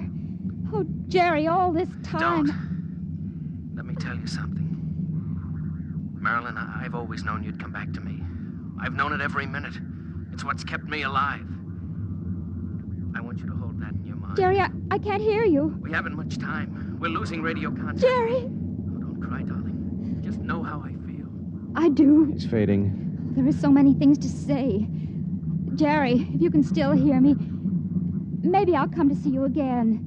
Maybe I'll come to you in your dreams, or be the touch of a breeze, or one of those golden-winged little birds singing my silly head off. Maybe I'll be nothing you can see or hear, but you'll know I'm there. Think of me like that, Jerry. Goodbye. Goodbye, my darling. She sat motionless in the hush that followed. And then she looked at me. Now? Now. I pulled down the black lever, and the inner door of the lock slid open. She walked with her head up and the brown curls brushing her shoulders. I let her do it alone.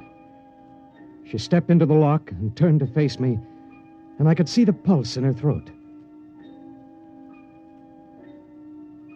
I'm ready. I pulled the red lever, and there was a slight waver as the air gushed out. I thought I sensed a bump, as if something had bumped the outer door. And then there was nothing. The white hand of the closet temperature control was back at 0.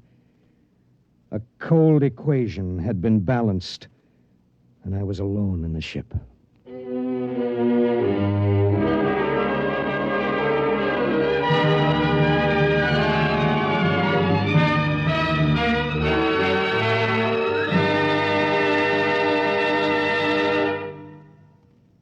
You have just heard X-1, presented by the National Broadcasting Company in cooperation with Street and Smith, publishers of astounding science fiction. Tonight, by transcription, X-1 has brought you Cold Equations, written by Tom Godwin and adapted for radio by George Lefferts. Featured in the cast were Court Benson as Barton, Jay Meredith as Marilyn, Milo Bolton as Commander Delhart, Bob Hastings as Jerry Cross, Jack Arthur as Traffic Control Officer, and Walter Kinsella as the Woden Monitor. Your announcer, Bill Rippey. X-1 was directed by Ken McGregor and is an NBC Radio Network production.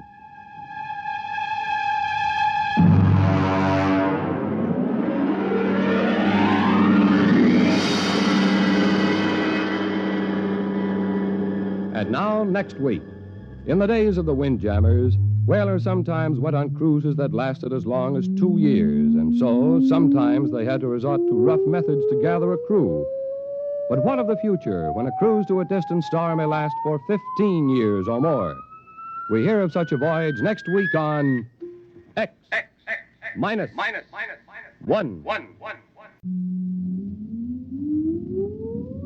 Countdown for blastoff.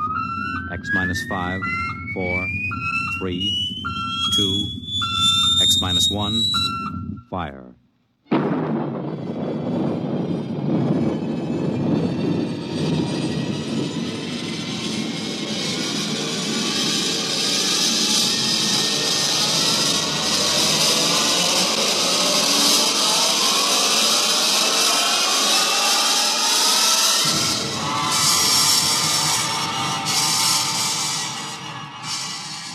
From the far horizons of the unknown come transcribed tales of new dimensions in time and space. These are stories of the future, adventures in which you'll live in a million could-be years on 1,000 maybe worlds. The National Broadcasting Company, in cooperation with Street and Smith, publishers of astounding science fiction, presents X minus 1.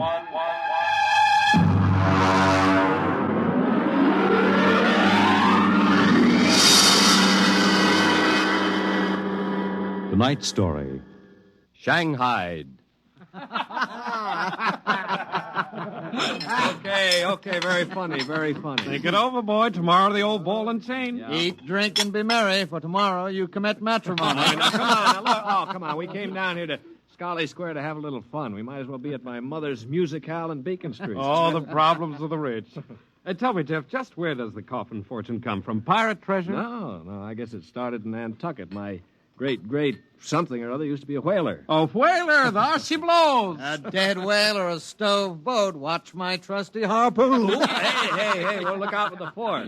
Oh, my. Hey, where's the money now? Oh, I don't know.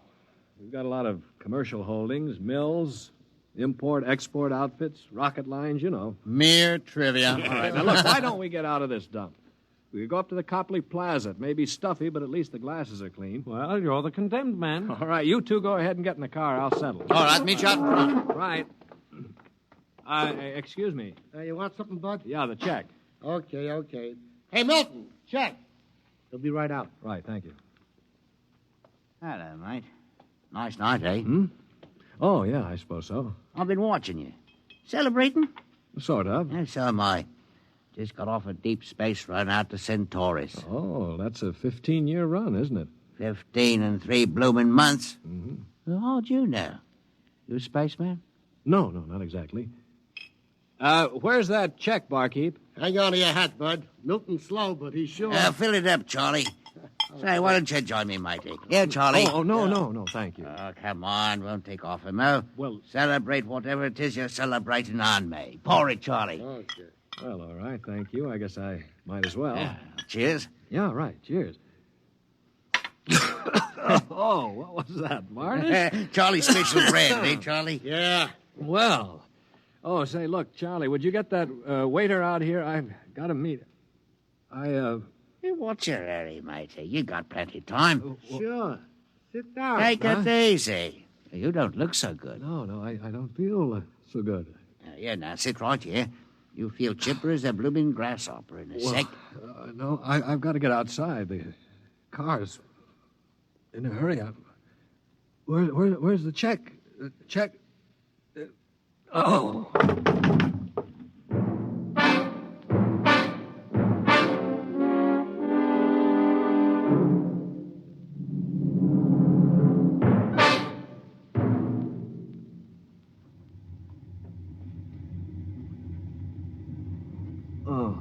All right, matey.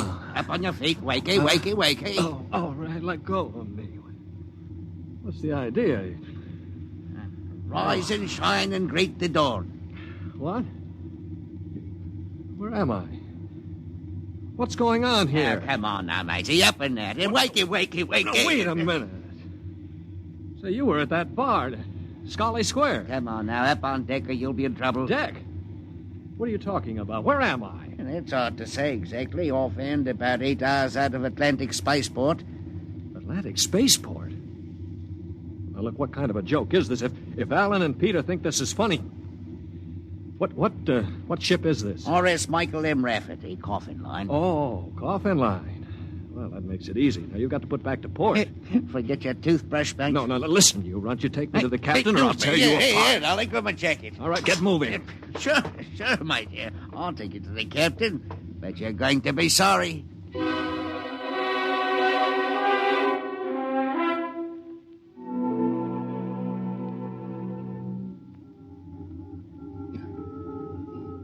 Morton, what the devil are you doing on the bridge?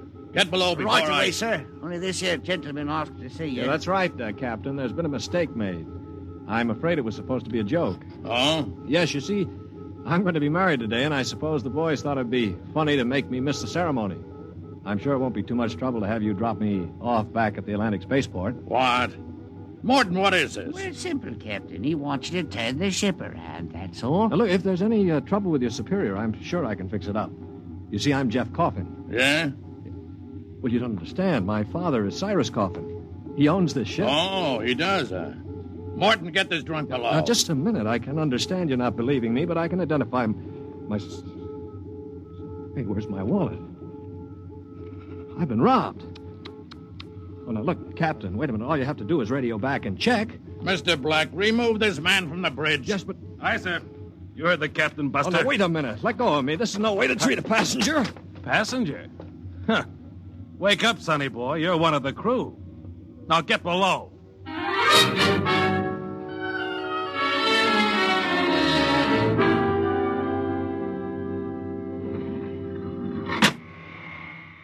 All right now, mate. Grab yourself a buffer. Get to work on those deck No, lights. but they can't get away with this. This is kidnapping. Perhaps yes, perhaps no. Now get this here deck nice and shiny, and we might even see about some grub. I'll be back in 2 hours. And mind you, I want to be able to see me bloomin' reflection in it. Better polish that deck plate.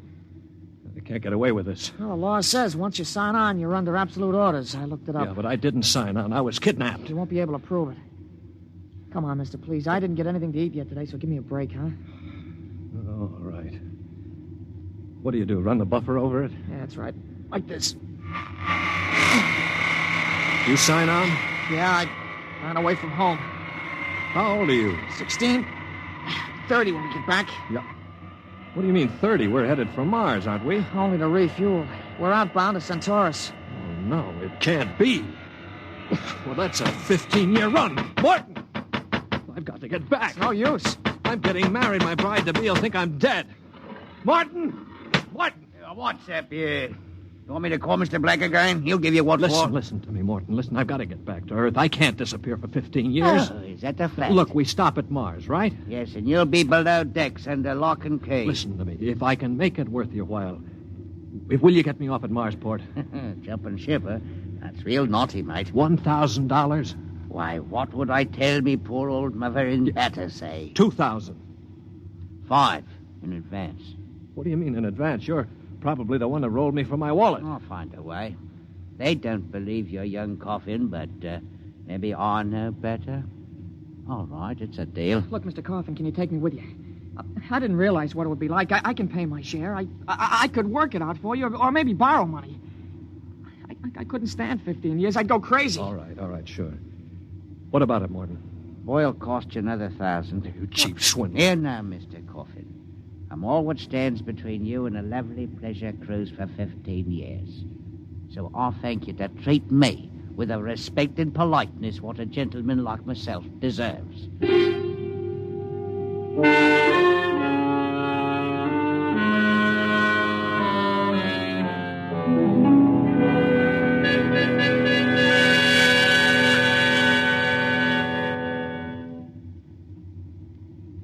Stand by. Stand by for landing procedure. All right now. Listen careful. This is the cable locker for the grappling anchor. Right. When she lands, this hatch will open. Cables go out. Don't get yourself caught in them. You'll be tore apart. All right, we've got that. Are you sure we can get out? Now, you just do what I say. We drop down to the blast pit. Nobody'll be there. Lie low in the pit till dark. Got that? Right. Now, look, Morton, I'll tell the patrol you helped us get away. That'll help you when they catch up with this gang. Well, thank you, sir. Thank you kindly. I've got to get to my station now. Luck. Thanks. Thanks, Mr. Morton.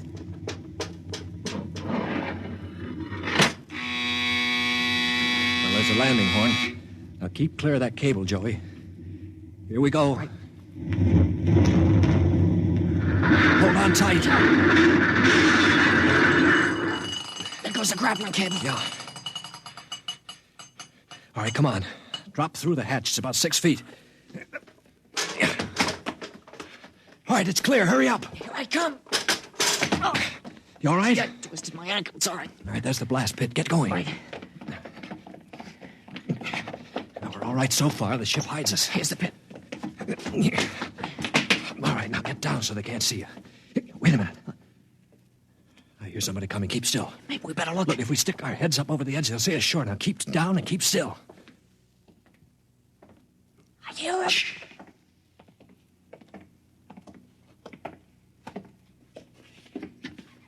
Well. Look what we have here. 2 little babes in the wood.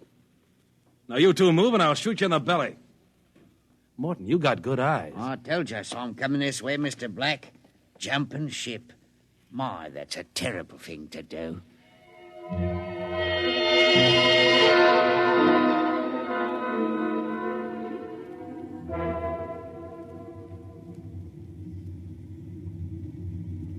Mr. Black, inform the ship's company that these 2 men have been found guilty of attempted desertion. Desertion? You kidnapped me, you dirty crook. Don't you talk to Captain Howell that way. I'm sentencing them to 24 hours hull watch. Take them away. Morton, take him to the aft lock. Aye, sir. You calm down after 24 hours hull watch. What's hull watch? Very simple. We put you 2 in spacesuits, shove you through the airlock on the end of a line. You sit out there and watch the hull for 24 hours. No food, no water, and the eating units in those suits are just a little bit defective. Makes it interesting along about the 18th hour. Yeah, I'll bet. Here we are, gentlemen. The airlock. You get in there. Got 5 minutes to get into them suits before we blow the air out. See you in 24 hours. Maybe.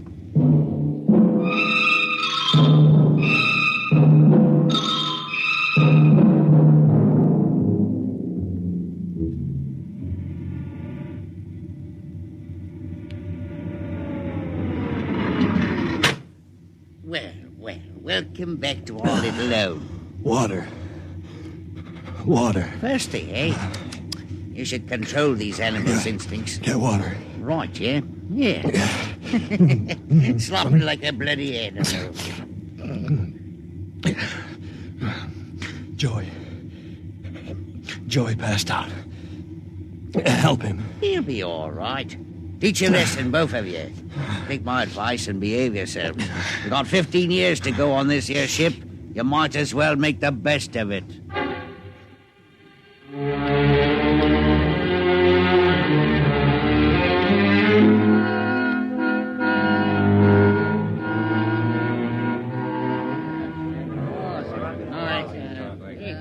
Hey, Martin! What do you call this mess? That's your supper, mighty food concentrate. What's the idea? Only 2 months out and on concentrates already? You complaining, Rick? Yeah, I'm complaining. If Captain Howell's chiseling on the manifest, that's his business. But when he tries to take it out in our hides... You keep quiet or I'll turn you into Mr. Black. Concentrate is what you get to eat from here on out. Now shove it into your face and keep quiet. Suppose I shove it into your face and see how you like it. What's going on in here? What's going on? Morton. He struck me, that's what. 48 hours hull watch. All right, what are you all looking at? Get back into your places. Morton, bring that man down to the aft airlock.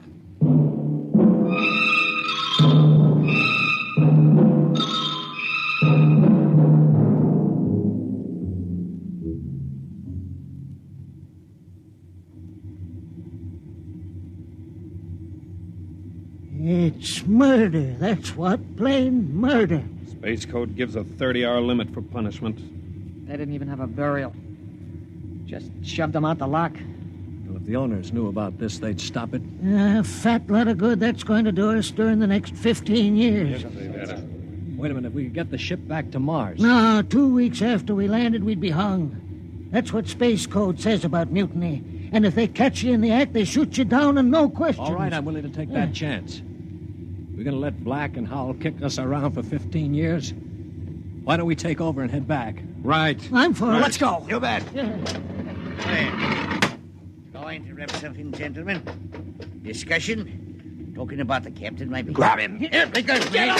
Throw him into the jet. Come on. I'll have you all out of the Ellen shifts. Also, your knife rations, that's what I'll... Chew on my oil rag, Morton. Well, that's done it. He's an officer. Who cares? Yeah, we've got to move now. Joey? Yeah? You get up the radio room and smash the set before they can get a message out. Right. Pop, you get aft. Tell the engine watch. Yes. The rest of us will go up on the bridge. How about this rat? Tie him up. Speed counts now. We've got to take over before they know what hit them.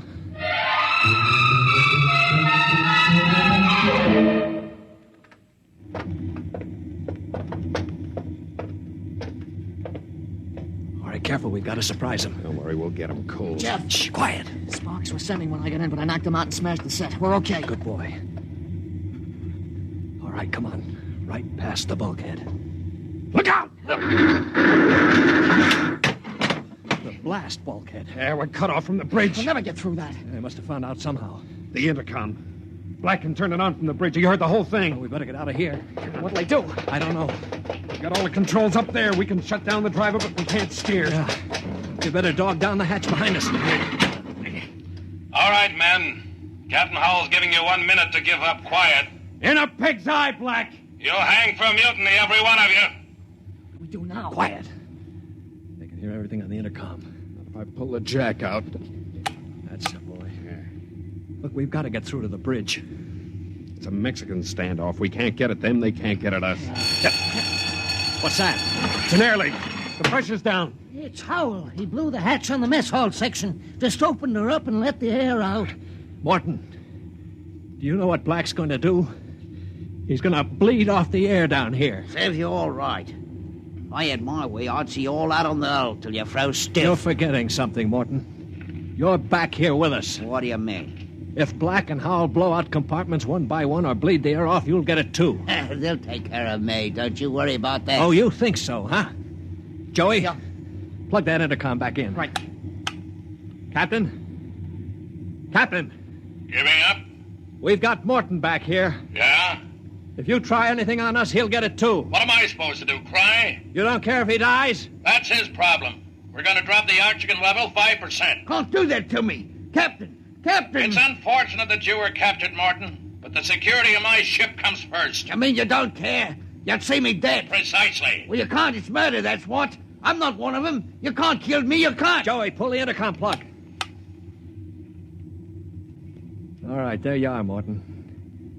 They'd kill you just as soon as look at you. Now listen, we've got to get through that bulkhead. You know this ship. There must be some way. Morton, we're your only chance. Get us through the bulkhead. All right. All right, why shouldn't I? They'd kill me. Well, then there is a way to get through. An emergency release. Uh-huh. They don't tell crewmen about it to keep them from breaking through in an engine blast and leaking radiation to the bridge. Well, then let's get going. We've got to get through that bulkhead before Howell cuts the air down and gets us all.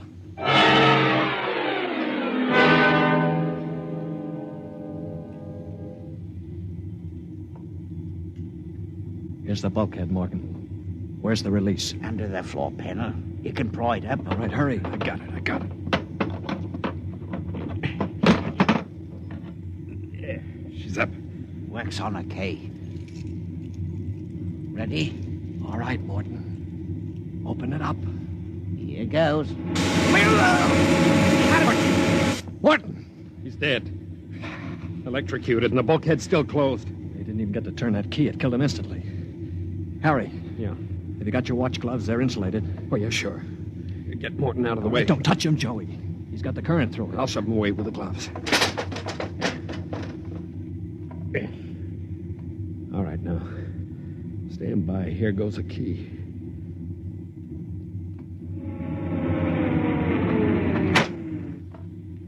All right, let's go. Get him. Come on in! That's it! Stand back there! Come on, get him! Stand back! All right, Black, see how you like this? All right, grab the guns. Joey, look out! Let go of that gun, Howell. All right, hold them both. You don't have to worry about Black. I got him square with a wrench. We better tie up the captain. Yeah. Well, what do you think you're going to do now? We're going to turn around and go back home. I don't think so.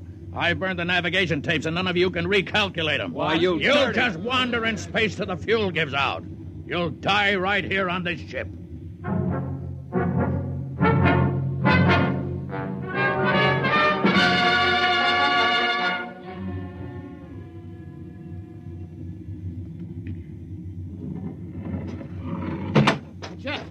Jeff, the interceptor screens went on. Meteor? No, it's a ship. A patrol ship coming up on us. Oh, they must have got an SOS off. Yeah. Well, I'm not so sure that's so bad. Wait a minute. We don't have to worry. We can just tell them the truth. You're not familiar with space code, young man. Mutiny is punishable by immediate execution. In other words, they don't ask questions. They just shoot. He's right, Jeff. We're through. Can we get away? Not from a patrol ship. Already sent us a heave-to flash. If we run, they'll blow us out of space. I'm afraid your mutiny is about over with, gentlemen. They'll be aboard in an hour. And 10 minutes after that, you'll all be dead.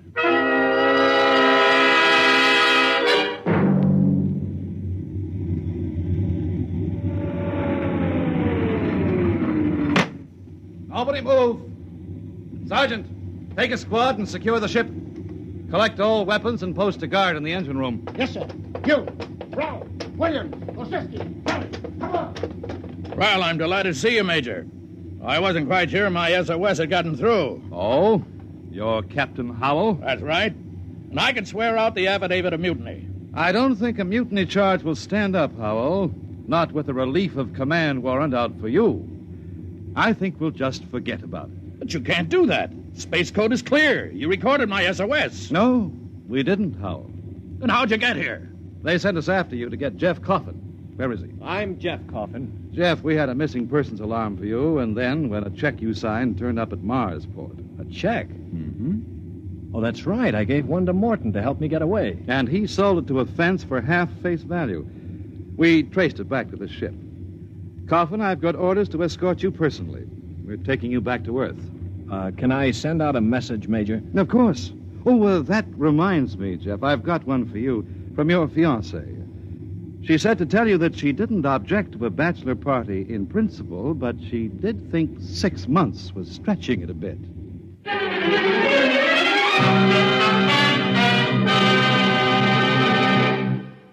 You have just heard X-1, presented by the National Broadcasting Company in cooperation with Street and Smith, publishers of astounding science fiction. X-1 was an NBC Radio Network production.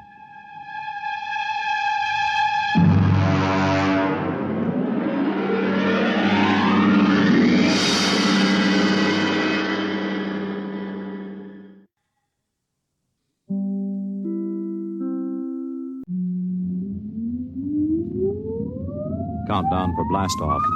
X-5, 4, 3, 2, X-1, fire.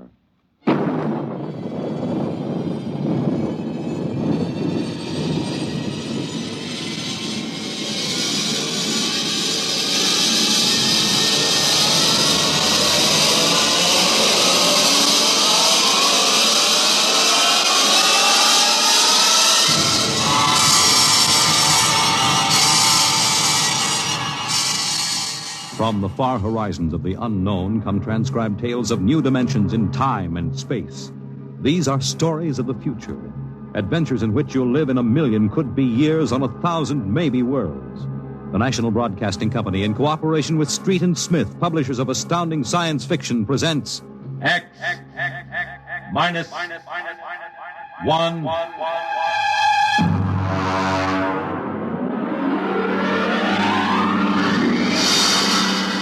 The Martian Death March.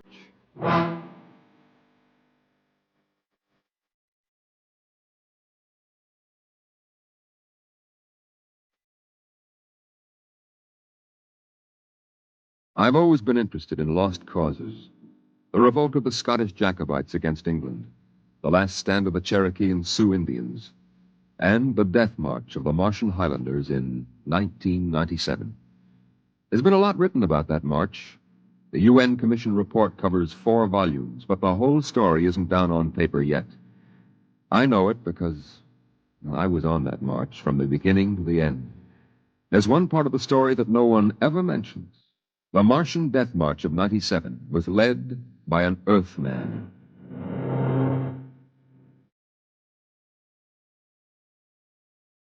Maybe you've been over the route of the march. There wasn't any highway there 30 years ago in 97.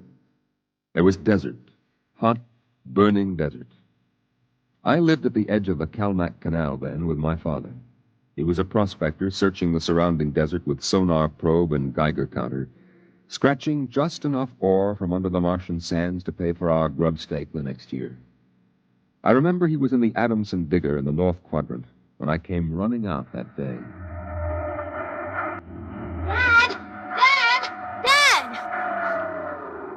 There's somebody coming, Dad, across the desert. You sure? I saw them. They're a couple of miles out. Well, how many cars? They're on foot. On foot across the desert? Honest, Dad.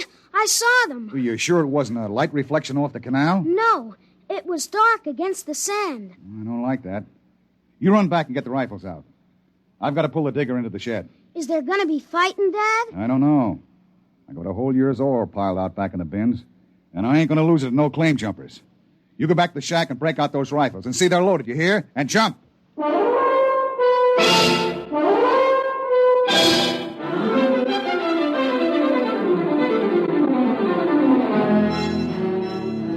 Dad had 3 surplus Army rifles and a couple of homemade grenades made out of ore cans stuffed with Adamson A explosives. We crouched inside the shack, waiting. The shadow of the water tower in the doorway grew longer as the quick Martian dusk settled down over the desert.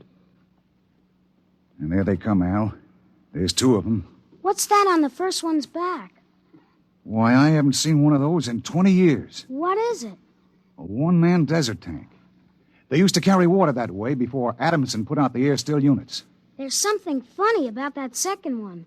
Look, he's all spindly, and his head's funny. He's funny, all right. Al, that's a Martian. I never saw one off the reservation before. Well, there hasn't been one, not in 10 years. I don't like this. Here they come into the dooryard. You remember what I told you. Line up the sights and just squeeze the trigger. Hello! Hello there! Now, Dad? Hello! Wait a minute. What do you want? Water! I need water! Who are you? My name is John. John, huh? What are you doing with that spider? His name is Cantalcar. I don't care what his name is. What's a human doing with a Martian? I found him in the dry bed of Calmac Canal, nearly dead of thirst. He probably ran off from the reservation. When our brothers are caged, they seek freedom. Brothers? Those spiders? All living creatures are our brothers. On Mars, as on Earth. Hey, wait a minute. Bert Olstrom at False Wells told me there was a screwball heads preacher over there hollering about letting the spiders loose off the reservations. Let no man call his own. No man, nor tribe, nor nation. I guess that's you, all right. Bert told me they called you Crazy John. I don't suppose there's any harm in you. Fill your tank up at the air still. And you can even have supper with us. We would be happy to. We? What do you mean, we? Cantalcar and myself. That spider? Oh, no, I ain't having a Martian sitting down to eat with me. You come on, though. Thank you, sir. No. Where my brother is not welcome, I cannot go. Well, suit yourself. Al, get the key to the water tower. Come out here. All right, Dad. And put away the guns. We won't have any trouble from these 2.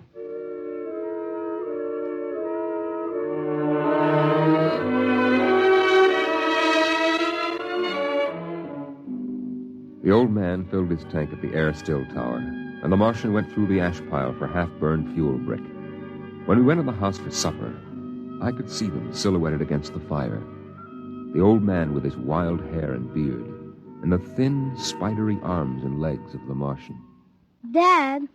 What? Are all the Martians on the reservation? Yeah. All but a couple of wild ones in the mountains up north. The patrol catches a couple every year. Why? Well, they murder people. No, I mean, why are they on the reservation? Because it's the safest place to keep them. They pest us off. How many are there? Oh, I don't know. A few thousand. They keep dying off. Why? They catch earth diseases. Chickenpox almost wiped out the whole gang of them 2 years ago. Chickenpox? I had that. It didn't wipe me out. You ain't a Martian. I was born on Mars. Well, I mean you ain't one of those spiders. Now eat your food. It'll get cold. Okay. Dad? Oh, what now? Were the Martians always on the reservation? Well, since the Outpost 3 massacre, they have been. What was that? Oh, back before you were born, they lived wild in the mountains up north. Were they fierce? Fierce enough. Only place for them spiders, behind wire. Yeah, it sure is.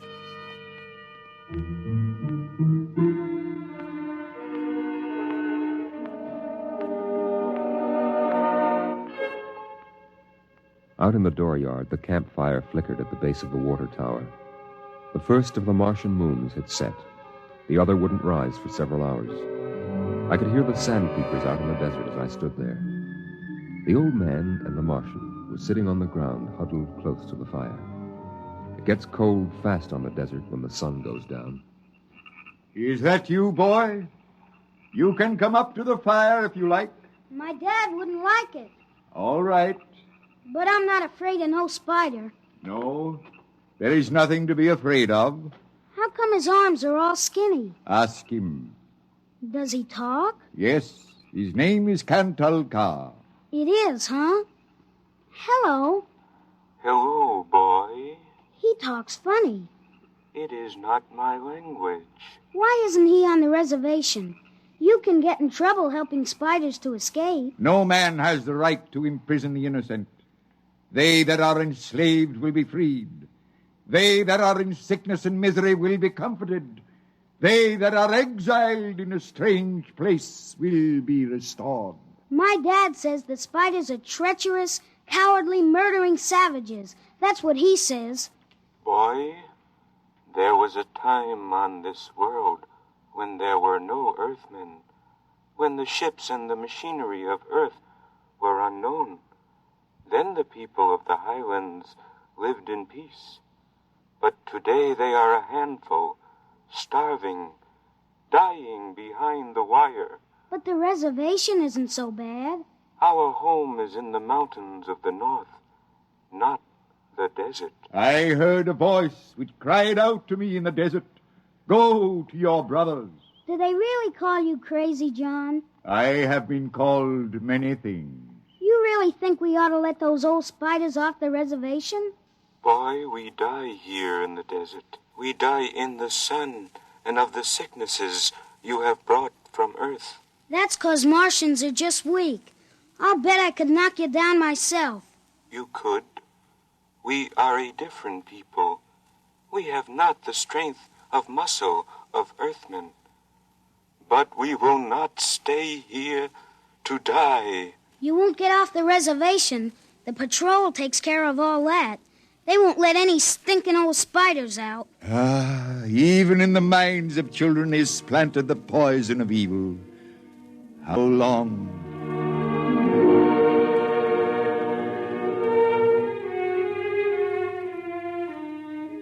That night through the window, I could see the flicker of the old man's campfire. He was walking up and down now, shouting, singing hymns, verse after verse, his white beard catching the light as he passed behind the fire. The Martian sat slumped over, his thin, spindly arms folded across the huge barrel chest that had developed over the centuries as the air of Mars thinned and escaped into space. In the morning, I looked out, and they were gone. Looking back now, we wonder how they did it. The high-voltage wire around the reservation carried a fatal charge. The patrolmen in the tower had 50-caliber machine guns. The desert around the camp was mined heavily. Yet, at dawn, August 7th, 1997, they broke out. I was down at the dried-up canal bed hunting sandpeepers when my father came running after me. Al! Al! Here I am. Come on, back to the house. What's the matter, Dad? You shut up and run. What is it? The spiders busted loose. Bert Oldstrom radioed in. They coming here? They're headed this way, the murdering devils. They kill anybody? 6 patrolmen when they busted through the wire. What are you gonna do, Dad? Wire a keg of Adamson A across the gate. You get in there and get the guns out.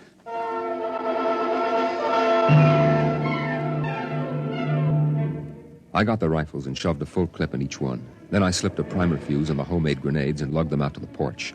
Dad was running lead wires back to a detonator from a half keg of Adamson A he'd set across the gate. There. And that's set. Now give me one of those rifles. Will they be here soon? You can see the dust over the rise. Murdering spiders. What'll they do? I don't know. Now make sure you get a good sight, Al. Don't waste any bullets. There they are, Dad. There they come. Oh, wait a minute. Hold up now. I want to get a good shot. Let him get closer. Dad, that's Crazy John up in front. There. He's taller than the spiders. You can see his beard. You're right. Oh, that renegade rat. He probably helped him break out of the reservation. Listen, Al. If anything happens to me, you ride out back to the shed. You can hide out in the empty ore bins till they go away. Now, you got that? All right, Dad. We're going The spider's shouting something, Dad. Probably a trick. Get down a little, Al. You're in the way. I got him clear now. Right in the head. Up a little now. Got him! Got him, Al. Dad, look out! They've got guns! Down! Get down! Oh! Dad! Get out, Al! Get out to the shed! Dad, you're hit! Go on! Those spiders are going to rush. Now get going! No, I can't let you! Shut up and get out of here, you hear? Get out of here!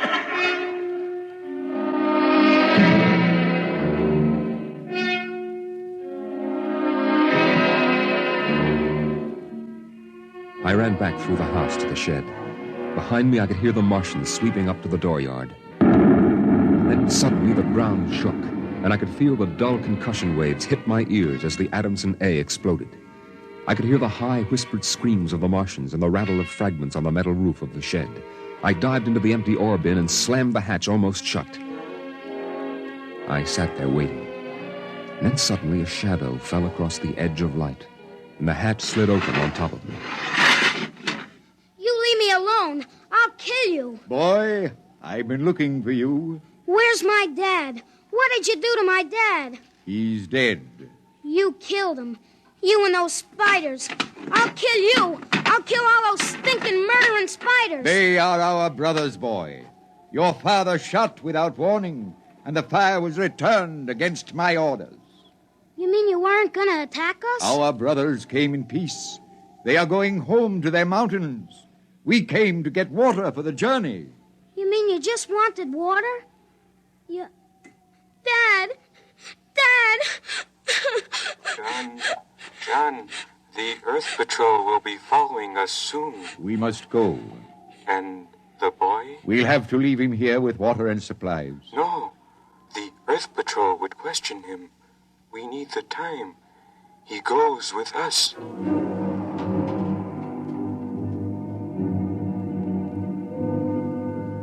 They tore the Adamson air still from the tower and mounted it on poles. They piled our supplies in the yard and loaded them on their backs. And then they started. I marched with the old man at the head, and the column stretched out behind us on the desert. I turned to look back at our house, but the sun was behind it, blinding red. The old man pulled me around as he marched, his eyes fixed on the horizon, where far to the north rose the cool mountains that were the ancient home of the Highlanders. 14 of the Martians died the first day. They dropped to the side of the column when they could go no farther, and died. But the march went on. On the 5th day, we swung wide to avoid a mining settlement, but not wide enough. The miners were in ambush behind a pile of rocks.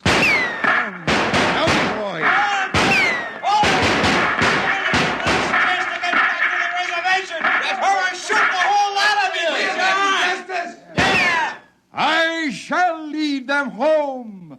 Home to the promised rest. Home to the mountains. March forward! March forward!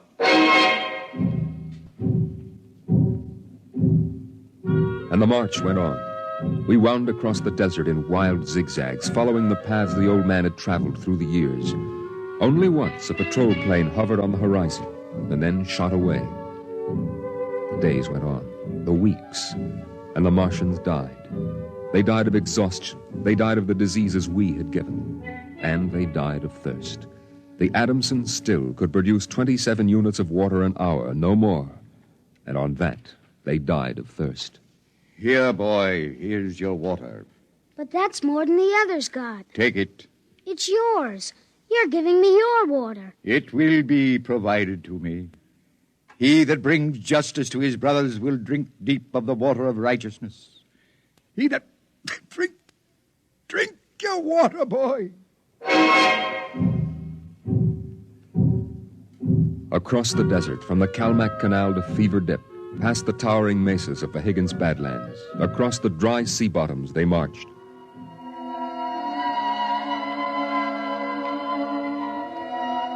On the 54th day of the march, we halted at evening.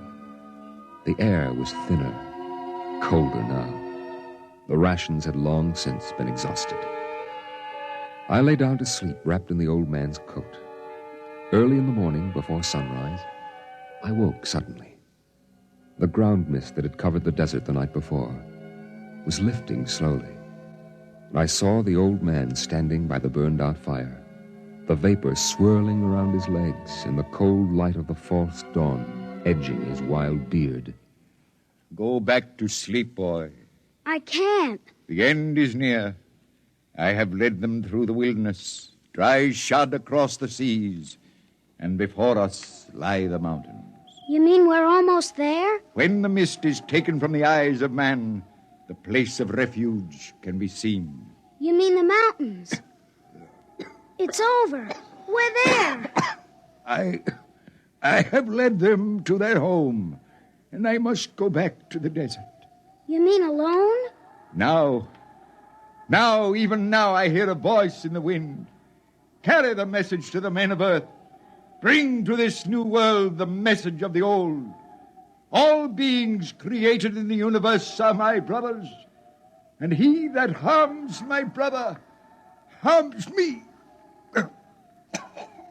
Goodbye. Goodbye, boy. You'll be safe now. Goodbye, John. Goodbye.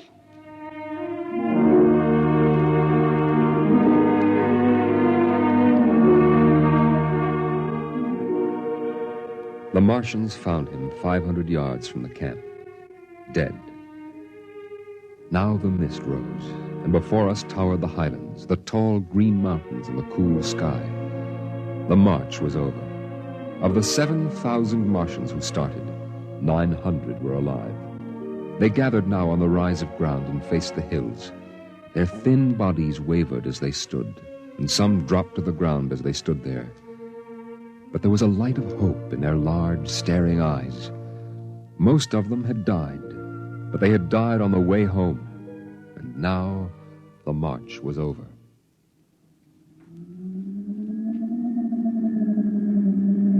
Then the patrol planes were spotted on the horizon, and within 10 minutes they had landed. The Martians stood silently as the squads piled out and set up the 50 caliber machine guns and the petroleum gel flamethrower. All right, you spiders. Hands up and stay together. Gather in a bunch and don't try anything. Sergeant? Yes, sir. Shoot the first spider that moves. And shoot to kill. All right, where's that boy? There was a boy reported. Here I am. You all right, kid? They hurt you? No, I'm all right. John gave me his water ration. Oh, the leader, huh? Well, I've got a warrant for him. Where is he? There. He's dead. Huh? Oh. Well, just as well. I'd hate to be him in front of a settler's jury. What are you going to do to them? The spiders? See those transport planes coming in? We're going to ship them all back to the reservation where they belong. You can't. You can't do that. What are you talking about, kid? You can't take them back. They're home. John said they were home. You can't take them back. It isn't fair. I won't let you. No, I won't let you. I won't let you. Hey, let go of me. Sergeant! Yes, sir. Peel this crazy kid off me. All right, now, kid, take it easy. I must be shot. Can't believe he's safe now. Yeah, I guess that's it. All right, you spiders, step it up. Move along to those transport planes. It's all over now. You're headed right back to the reservation.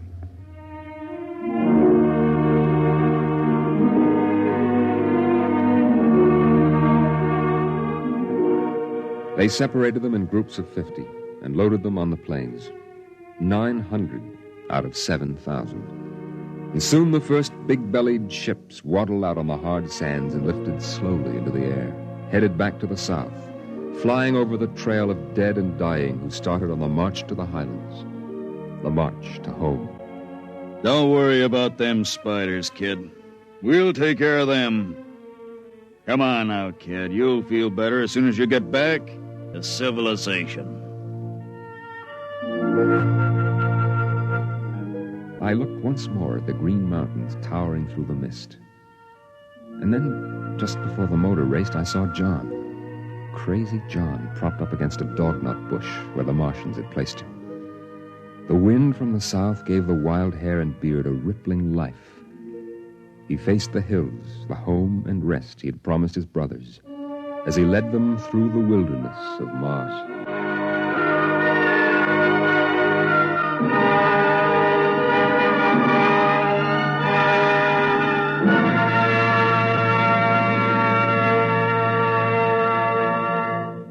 You have just heard X-1, presented by the National Broadcasting Company in cooperation with Street and Smith, publishers of astounding science fiction. X-1 was an NBC Radio Network production.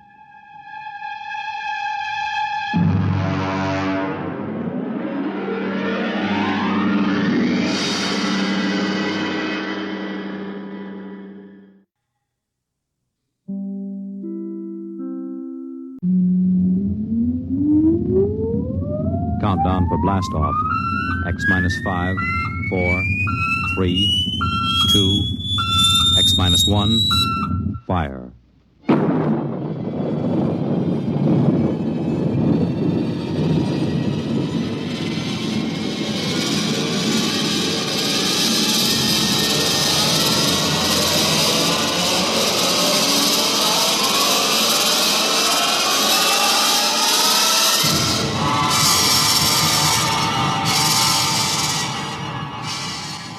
From the far horizons of the unknown come transcribed tales of new dimensions in time and space.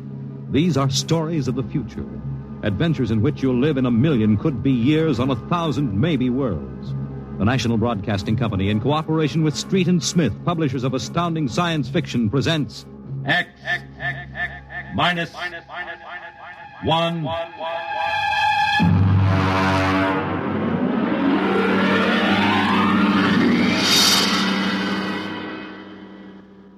Tonight's story, The Castaways, by Ernest Kinoy.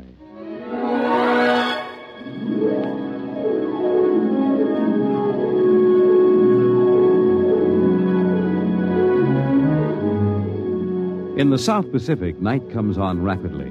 The sun dips below the flat horizon, the sea is crimson for a moment, and then night falls. But on Tahani Atoll, giant arc lights turn night into day. Across the waters of the lagoon, within the barrier reef, launches and tugs skitter back and forth, while on the curving half-moon of the island, army trucks and jeeps scuttle down the rough roads bulldozed by the Seabees just 6 weeks ago.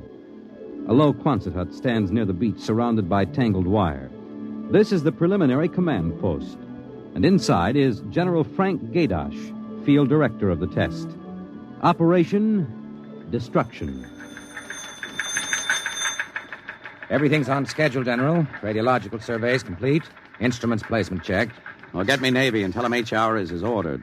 Send a periodic time check to Air Force on 90-week talk and observation control on the Missouri. Yes, sir. I want a complete roster check on all personnel before H-hour. Yes, sir. Oh, Nate Cohen wants to see you. Well, who the devil's he? AP man. He's been selected by the press radio pool to interview. I haven't got any time. Tell him to speak to Major Dwight Vredenberg. He's the PRO. I think perhaps you'd better see him, sir. The directive on public relations from Washington was very clear. Well, how in blazes am I supposed to run a bomb test and play mother hen to a bunch of reporters? Washington said... All right. Bring him in. Borelli? Yes, sir. Get me some black coffee, will you? Yes, sir. This is Mr. Cohen, General Gaydosh. How do you do, General? Lousy, as a matter of fact. Is that an official statement? No. You can run some of that "the world is at the crossroads" baloney. I wrote that yesterday. General, what effect do you think the new bomb will have on the world situation? I can't tell you that, even if I knew. My job is to set the blasted thing off and see that nobody gets hurt, and collect the data. Can I speak to you a moment, sir? Later, Alan. Go ahead, Cohen. Can you release anything on the scientific principles involved? I don't even understand them myself. Wait a minute. Dr. Muller? Yes? Come over here a minute, will you? Cohen, this is Dr. Fred Muller, Civilian Scientific Director. He's the only one who knows what's inside that warhead. How do you do, Mr. Cohen? How about a statement, Doctor? Oh, I'm afraid all I'm allowed to say is that the bomb is new, it's extremely powerful, and off the record, it's very tricky and dangerous. What'll happen if it goes off prematurely? I don't think we have to worry about that. In fact, we wouldn't even know about it. If you'll excuse me now. How about the natives? Well, what about them?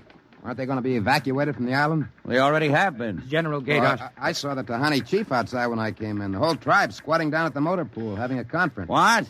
Alan. I've been trying to tell you, sir. The Tahani are still on the island. Well, why? The LCTs are ready, aren't they? Yes, sir, but they won't go. They refuse. The schedule called for their evacuation to Mailani 3 hours ago. I realize that, sir, but I hoped we could still get them off without violence. Look, Alan, they're either on the island or off. Now, wait a minute. Cohen, that's all. What are you going to do about the natives, General? Never mind. I'll issue a statement later. You going to force them? Go on. Get out. I haven't got time. All right, General. Thanks. Thanks a lot. All right, Alan, let's have it. Well, sir, the Tahani been kicking up all along. They won't leave. They won't. Do they know what's going to happen to the island? Do they know that we're going to blow it higher than a kite? I told the chief. He just said they won't go. They'll go, all right, if I have to... Yeah, hey, get him in here. The chief? Yeah, and that lieutenant who interprets. Yes, sir. How do you like that, Dr. Muller? I haven't got enough trouble. You know, I feel rather sorry for the Tahani. Can't make much sense to them. We arrive and tell them they've got to get out. Look, I appreciate your finer feelings, Muller, but I can't let the Kanakas hold up the bomb test. They're not Kanakas, General. Captain Cook discovered the island in 1788. Well, what's the difference? Lieutenant Gilbert reporting, sir. Hey, look, I haven't got time for ceremony, Gilbert. Tell the chief he and his tribe have got to get off the island. We're providing homes for them on Mailani. Translate, Gilbert. The chief says you do not understand. Mailani is a bad island. My people have lived on Tahani from the time that our ancestors were cast away on the island. The spirits of our ancestors are buried in the earth. Our fathers are buried here. Our fathers' fathers. If he thinks I'm going to move his graveyard, he's crazy. In our ancestors' time, the Tahani came in a great bird canoe. We were cast away on this island. We have made it our home. What right have you now to carry us over the sea to a strange land where we would die weeping for our homes? We will not go.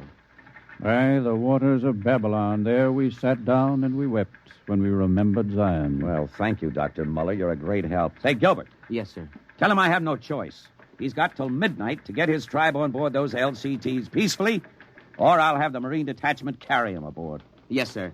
Isn't that rather harsh, General? After all, justice is on their side. We're preparing to blow up their island, and we haven't asked them about it. Dr. Muller, will you kindly confine yourself to the scientific aspects of this operation? I'll take care of administrative matters. If you could explain to them what's at stake here. Any further explaining I've got to do, I'll do with the Marine detachments.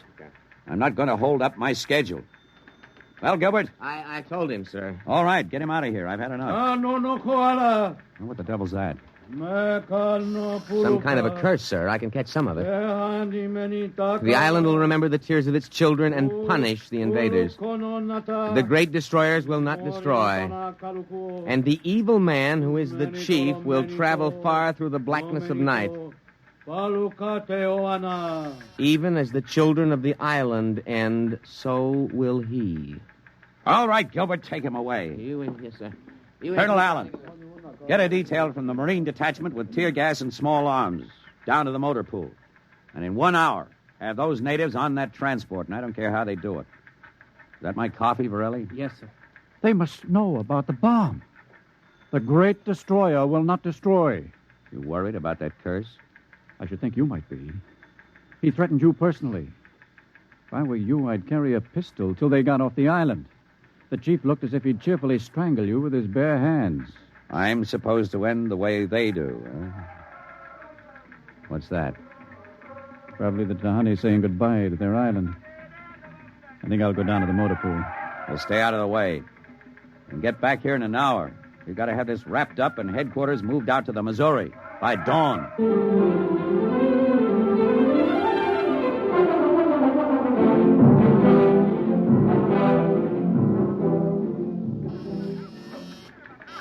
Instrument room checking in, sir. That's the last. Have the Missouri take over control and send for my jeep. Yes, sir. Are the LCTs standing by for those natives? Yes, sir. They're on the beach. The bomb unit is assembled in place, General. 2330, right on the nose. Robin, start evacuation procedure. The Tahani have stopped. Allen's probably moving them out to the beach. Check in with Navy and Air Force, Varelli. Yes, sir. What's that? Coming from the beach. The Tahani making trouble. Come on. General! Hey, you! Gilbert, what is it? Colonel Allen ordered the Marines. Well, here. what happened? The natives just got up and started marching. Did they embark? You don't understand, sir. They marched up the cliff and right off into the lagoon. What? All of them, the women and the kids, too. They didn't even try to swim. What were you doing all this time, just standing around with your thumb in your mouth? Where was the Marine detachment? We couldn't stop them, sir. They just walked over the cliff. They didn't even scream, not even the kids. We sent the crash boats out, but we couldn't get them, any of them. The crazy idiots. Were there any reporters there? Well, Cohen and a life photographer. Well, get his film and hold it till I release it. What are you going to do, General? Postpone H hour? It's too late for that now. And calling H hour off isn't going to bring the natives back. But 100 men, women, and children just walking into the water. It's horrible. I know. I'm not happy about it either. There's nothing we can do now. I gave him a chance to get off. I was just thinking about the curse the chief put on you. Even as the children of the island end, so will he. That's what he said to you, General. I know. I heard him. Your jeep's waiting, General. The great destroyer will not destroy. That must mean the bomb. Don't worry, Dr. Muller. It'll take more than a mumbo-jumbo curse from a native witch doctor to stop this operation. At H hour, that bomb goes off.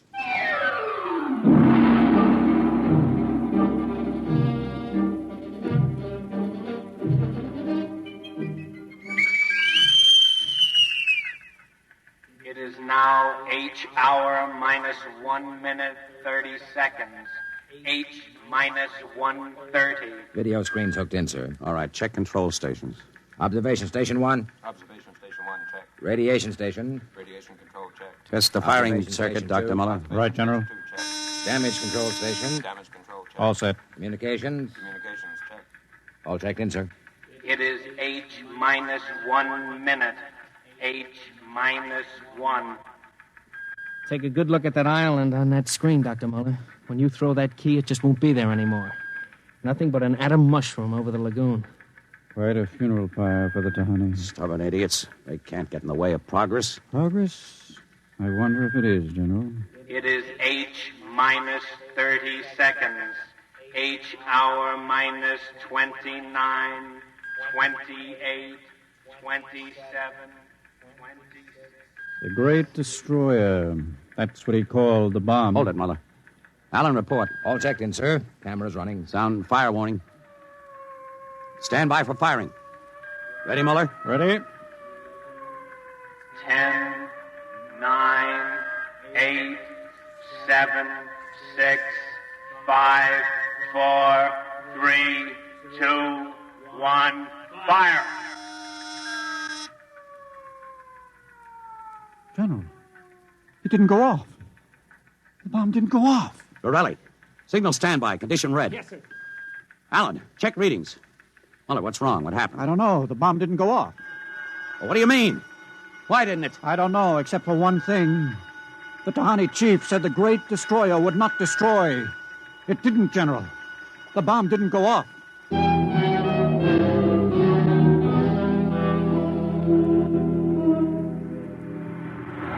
How about it, General? What happened? Have you got a statement? Nothing you can use, Cohen. Not till we find out what went wrong. Hey, who let you come aboard this ship? I walked on. You don't know why the bomb failed? It didn't fail. It just didn't go off. What's that tank thing on the deck, General? Undersea salvage unit, Mark IV. They call it a bottom crawler. Somebody going down? Well, that bomb is down there in the lagoon somewhere. Could go off at any second. Somebody's got to go down and find it and disarm it. That's a lovely job. Who's elected? I am. Wow. And Dr. Muller. He's the only one who knows how to dismantle it. All is ready, General. All right. Come on, Muller. I'm ready. Allen, as soon as we hit shallow water, get those gates open. We'll pull the crawler out. And then you get away in a hurry. If that bomb goes while we're working on it, I don't want any casualties. Yes, sir. Inside, Muller. All right. I'm in. Now, remember, get this LST out of the lagoon in a hurry. You got that, Allen? You take your orders from Admiral Yancey. Yes, sir. Good luck. Closing the hatch. The radar and Geiger counter warmed up, Muller. I was just thinking of something, General. That curse, part of it came true.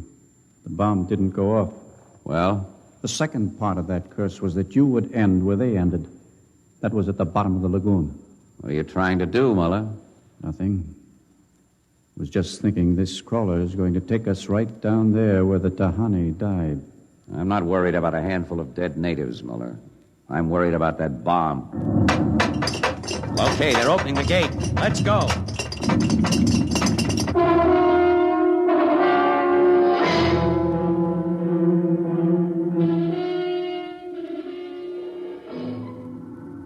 USU-4 to control. Depth 50 feet, bottom sandy, dropping off sharp. Anything on sonar, Muller? School of fish. You ever been down in a crawler before? Only in the tank at New London. Think I've got a Geiger reading dead ahead. Hang on. Getting something on sonar now. Left to point. USU-4 to control. Over. USU-4 to control. Over. That's a fine note. The radio's out. Dead ahead. Looks too large to be the bomb. Can't see much on the forward vision plate. Hey, wait a minute. That's part of the reef ahead. That's where the Geiger reading indicated. The bomb must have settled in a hole in the reef. We'll have to go after it in diving suits. The suits are in the locker. Let's get this over with. The less time I spend down here waiting for that bomb to blow, the better I like it.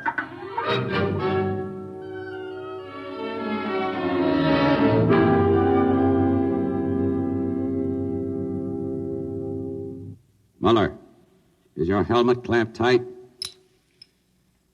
You getting me all right on your headset? Okay. I'm going to fill the lock. Here goes the outer door. Let's go. This isn't like that diving tank in New London. Look out for that coral. It can cut you to ribbons. There's a hole of some sort there. Wait till I get the light up. See if you can get a Geiger reading out of that hole. Just a... There. It's down there, all right. Careful. I'll drop down first. See anything down there? Muller, get down here fast. What is it? Find something? The bottom of this hole, it's metal, and the sides. But it's the coral reef. Look, welded joints.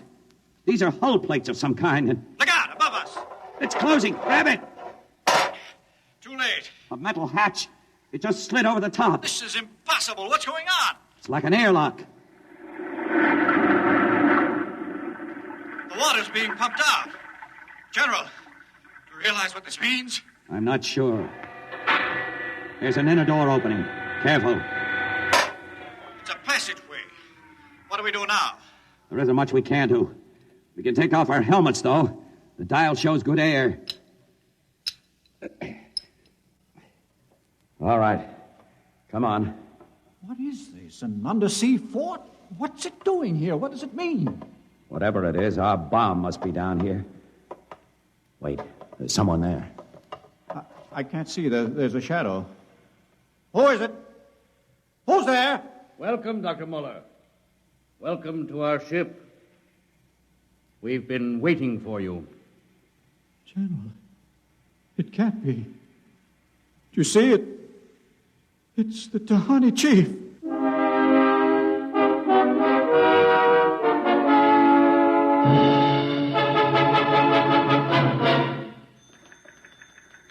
How long has the bottom crawler been down, Borelli? 4 hours, sir. 2 since we lost contact. Now, keep trying. Yes, sir. I've given him enough time. I'm going to send another crawler down. What do you figure happened to him, Colonel? Well, there are a lot of things. Hey, how did you get in here? I walked in. When are you going to release this, Colonel? It's the biggest story since the election. Bomber dead and Dr. Muller and General Gaydash dead. They're not dead. At least we don't know they are. As long as that bomb doesn't go off, there's still a chance. What happened? Bomb. Borelli, condition wrapped. Gilbert, radiation control into action. Get the hot squad into Tahani Lagoon as soon as it's cleared, and get me a PT boat with radiation screens. What is it, Colonel? What happened? Bomb must have blown. How about Muller and the General? If they were down there in that lagoon, you guess. Now get out of my way. I'm busy.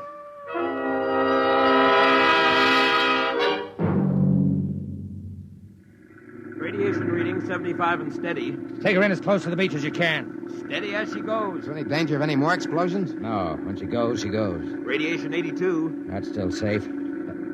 Cohen, is that something on the beach? Yeah. Looks like a body. Maybe you blew one of the Tahani back out of the lagoon. No, it's moving. Gilbert, glasses. Yes, sir.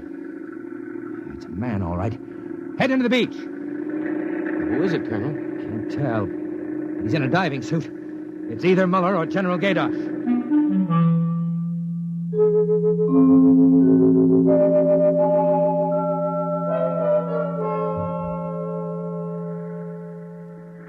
Get his helmet off.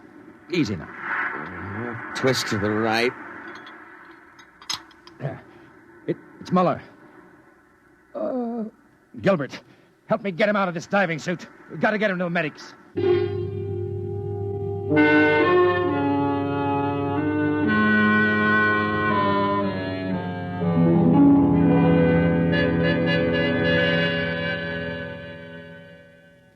No radiation burns, superficial bruises, mild shock.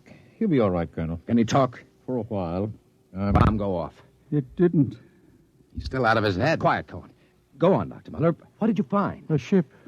A giant metal ship there under the lagoon. A submarine? No. It was a spaceship. Spaceship? Camouflaged right next to the reef. When we went inside, we found the Tahani chief and all the tribe. Alive. What? They drowned in the lagoon. I saw them. No, they didn't commit suicide as we thought. They just dived underwater into the rocket airlock. Rocket airlocks? Now, look, Muller, I know you've suffered a shock, but... But it's true. It can't be. A spaceship built by Polynesian savages. But they're not savages. They're the Castaways. They're from another planet. Don't you understand? Their spaceship was wrecked here 400 years ago. They've been waiting ever since for a chance to go home. He's out of his mind. Better give him a sedative, Doctor. No, wait a minute, Colonel. Remember their story about the great bird canoe? Maybe there's something to the legend. Not a legend, it's true. They'd exhausted their fuel, came down out of space, couldn't find anything here on Earth to replace their fuel source until we developed atomic power. Atomic power? You mean they stole our bomb? That's right. Fished it out of the lagoon, hauled it aboard. Yes, but how could they convert it to atomic drive? They made me dismantle it for them at the point of a gun. Then just before they blasted off, they let me go. But what about the general? Remember the Tahani curse? I see. You mean they killed him? You don't understand. I said I dismantled that bomb at the point of a gun. It was General Gaidash who was holding the gun. What? He was one of them, one of their spies sent out to bring back the rocket fuel they needed. And the Tahani curse wasn't a curse at all. It said that when they left the island, so would he. You mean he's with them now? Yes. And after 400 years, the Castaways are going home.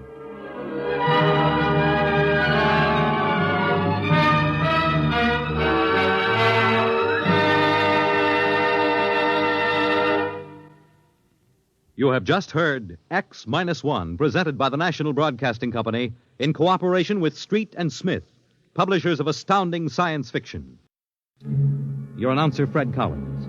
X-1 was an NBC Radio Network production.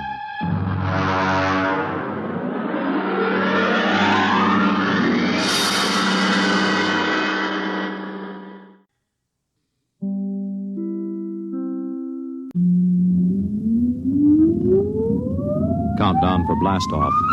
X-5, 4, 3, 2, X-1, fire.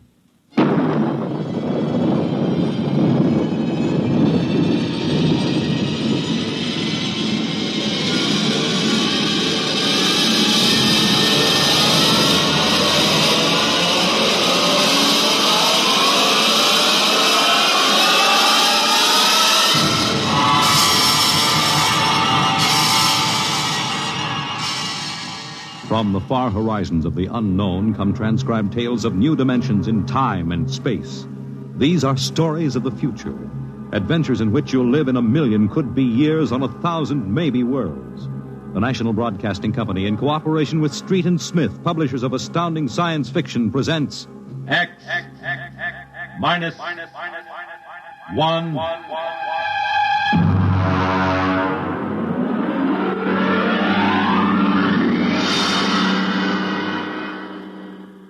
Tonight's story, First Contact, by Murray Leinster.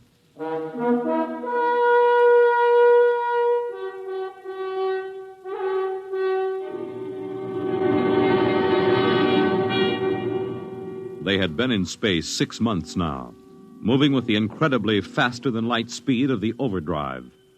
In 6 months, they had gone from Earth outward and outward to the crab-like nebula with the twin stars. A routine flight of exploration and scientific research. Solid object about 90,000 miles away, sir. Located, Dort. Exactly. Identify it. A small object, sir. Captain, I've never seen anything like this before. Whatever it is out there is coming toward us at an incredible speed and retreating to zero just as rapidly. What's the mass of the object, Dort? Well, it varies with the distance from us, sir. Step up the scanners. Well, nothing, sir. Absolutely nothing shows out there. And yet there must be something. Those alarms are foolproof. Action stations, man all weapons. Condition of extreme alert in all departments immediately. Captain, what is it? Dort, I ran into the same thing once before on the Earth-Mars run. We were being located by another ship, and their locator beam was the same frequency as ours. Every time it hit, it registered as something solid and monstrous. But, Captain, we're the only Earth ship in 18 light years around. How? I didn't say it was another Earth ship out there, Dort. Another race? That's right. There's a spaceship out there, all right. But it's not manned by human beings.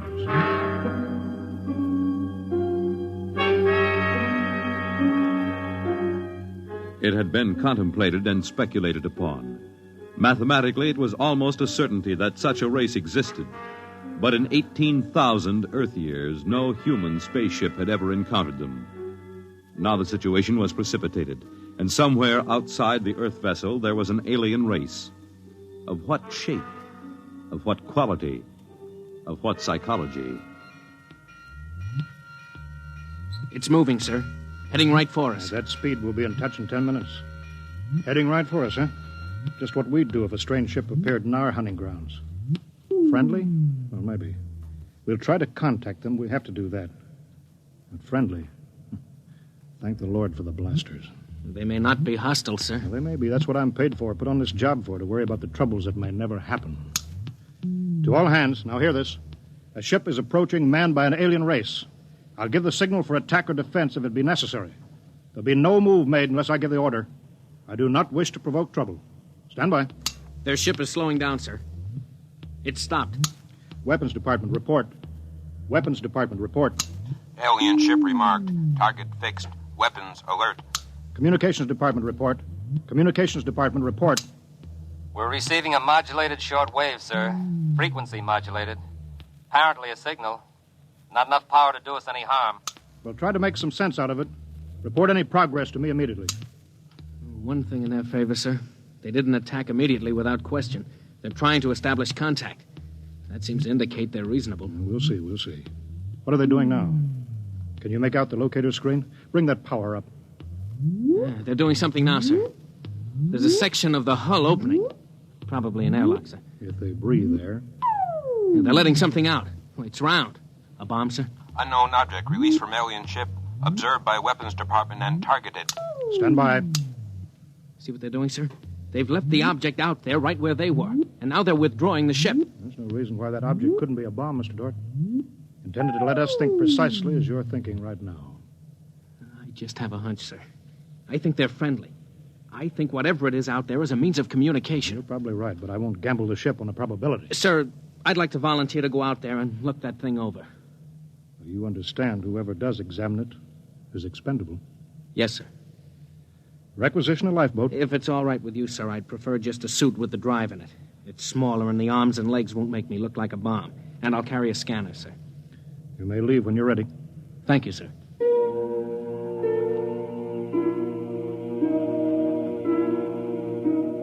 I'm all ready. Clear the lock and let me out.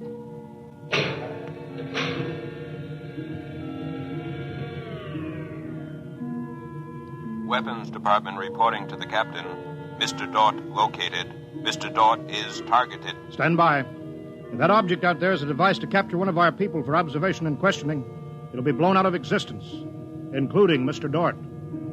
Stand by.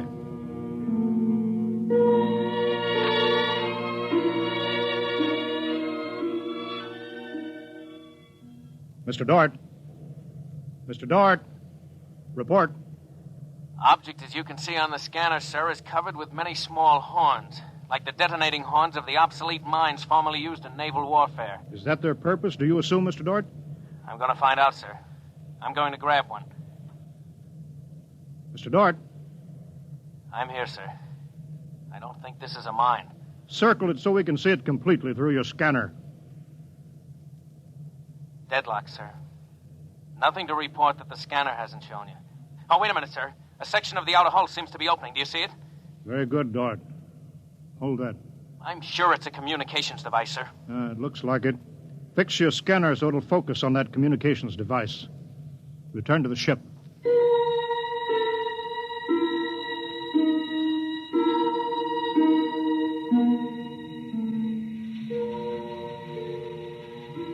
Communications Department. Progress report, please. We've established communication, sir. Is there a psychologist on the team down there with you? Yes, sir. Mr. Burns is working with us. Will both of you please report to the bridge at once?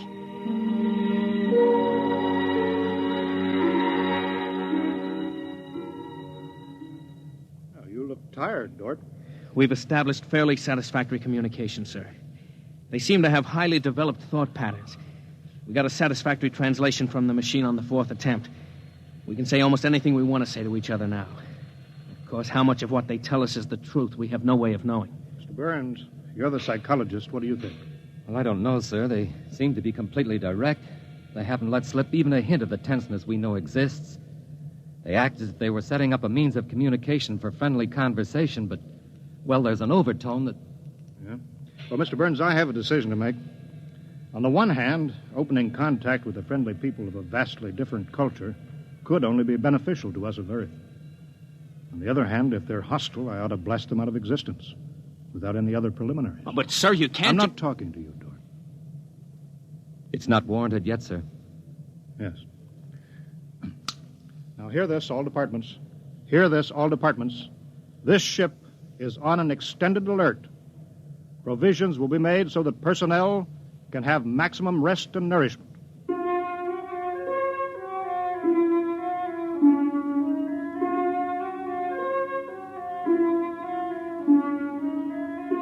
Communication continued by means of the artificial language set up arbitrarily between the Earthmen and the aliens, decoded by the mechanical decoders. Dort disobeyed orders. He lived on powerful stimulants so that he could stay with the communications machine. Talking to the aliens. Other people. Are we being received? We are receiving your message. The chief of this ship wishes to speak with the chief of your ship. The message is heard by the chief of this ship. The chief of this ship communicates that he will hear the message of the chief of that ship. Go ahead, sir. People of the other ship, I'd like to say the appropriate things about this first contact of two dissimilar civilized races, and of my hopes that a friendly intercourse between the two peoples will result. People of that ship, what you say is all very well, but is there any way for us to let each other go home alive? That's all, sir. They've stopped sending. Very direct people. Very direct. But, sir, I don't follow. I didn't know what that meant. Is there any way for us to let each other go home alive? It means what it says, Dort. Sir, what's to stop us from just cutting communication and leaving, and they can do likewise? What's to stop us? Simply that whichever ship leaves first will be followed by the other. If they find Earth and get back to their own planet and we don't know where that planet is, Earth will be completely at their mercy. If they leave first, we'll follow them. We'll attempt to find their home planet. Dort, could you swear to any decision that the policymakers on Earth will come to? Sir, even if they do follow us, the closer we get to home, the more of our ships and weapons they'll face. They'd never get away. Well, how do you know that they can't communicate with their home planet without returning? We can't, sir. How do you know they can't? I don't, sir. So that's the situation. We'll sit out here, facing each other, trying to outguess each other, until time wears us out. And we'll have to face the fact. Either they destroy us or we destroy them. Navigation officer, attention. Navigation officer, attention. Every star map on this ship is to be prepared for instant destruction. The chief of this ship wishes to know whether the chief of that ship can suggest an answer to the problem concerning us both. Do you want me to answer that, sir? I'll answer it myself. Tell me when to talk. Now, sir. I am giving that matter personal attention. Every effort will be bent to the solution of this problem. Will you consider a temporary truce in the meantime? What would a truce gain? Could we trust you? Would you trust us? I suggest that we continue as we have up to this particle of time. I agree. Sign off, Dort.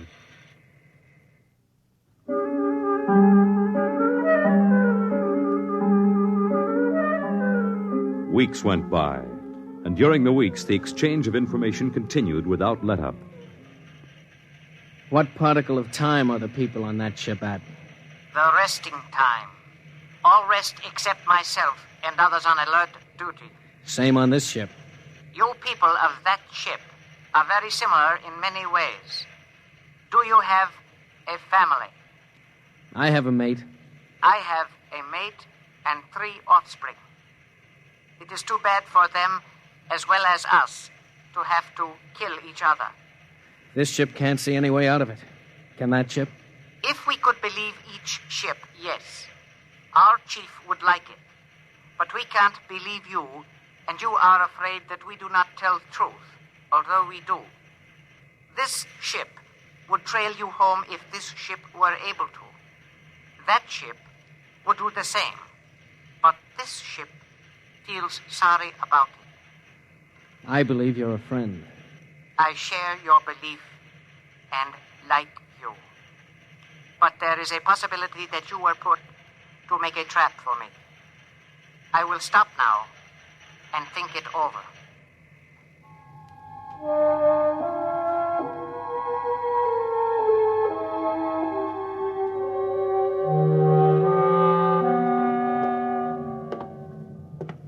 Just sit down, Dort. Control yourself. We're all under tension. Doesn't do any good to pace like some caged animal. Yes, sir. All right, now, I've read the complete transcription of your conversations with this one alien. What does it prove, Dort? Sir, these people are so much like us in their thinking. Well, sir, they're likable. They're likable and they breathe oxygen. Their air is 28% oxygen instead of 20. But they could do very well on Earth. It'd be a highly desirable conquest for them. Dort, I'm as set against violence as you are. I don't see any way out of this. And I think we've got to break this status quo. So if in 70 hours we don't see any other way, then I have no further choice. I'll blow them to bits.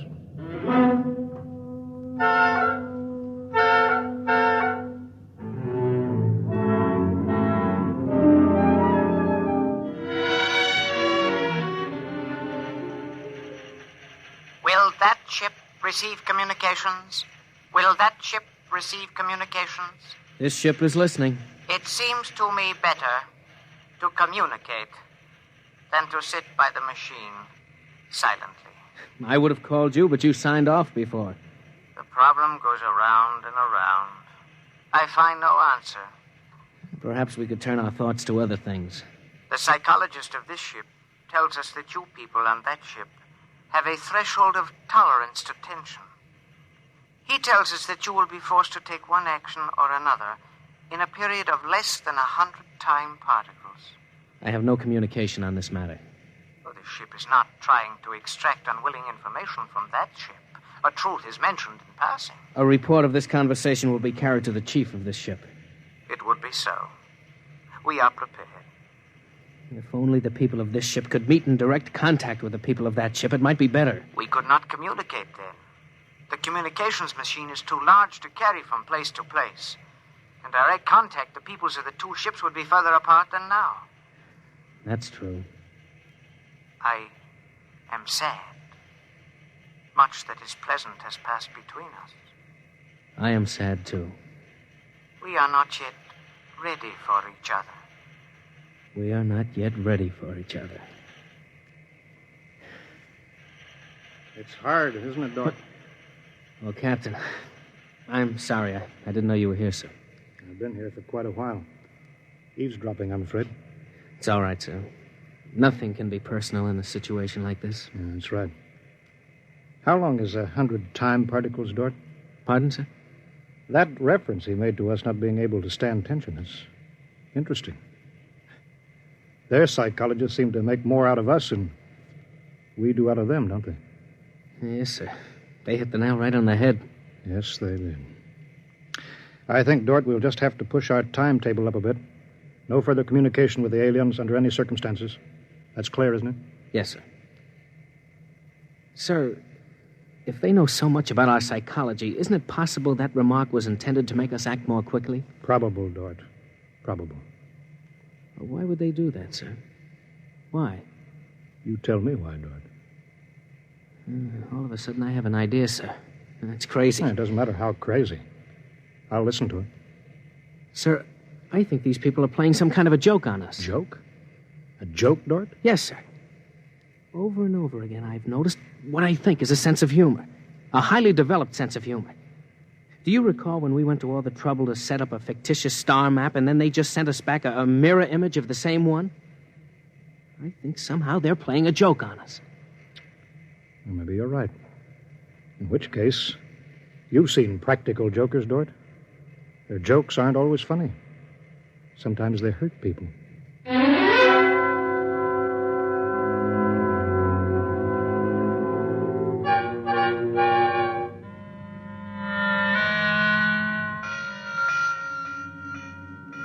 All departments, man, instant alert. All departments, man, instant alert. Report instantly. Report instantly. Weapons Department alerted.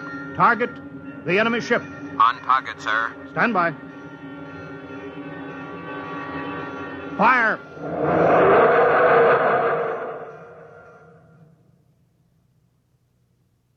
They're gone, sir. Not a trace of them left. Not a tiny trace. Now we can go home.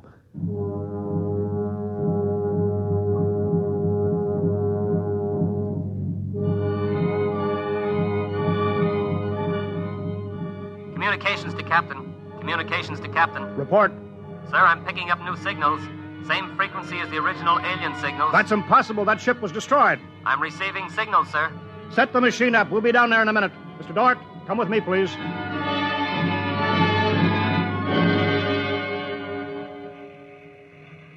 It's good to be on the way home. Yes, it is good. Do you suppose we'll ever figure out what happened to the other ship? Never. A blinding flash and they were gone. I suppose they couldn't figure a way out of the situation. An unstable people. They had no sense of humor to cope with the situation. They exploded themselves out of existence. It seems reasonable. They must have had powerful weapons to destroy themselves so completely. Yes, what a shame. In a way, I grew to like them. This isn't meant for us, sir. I don't know what's happening, but I think we're overhearing a private conversation. I understand, Dort. Be quiet, will you?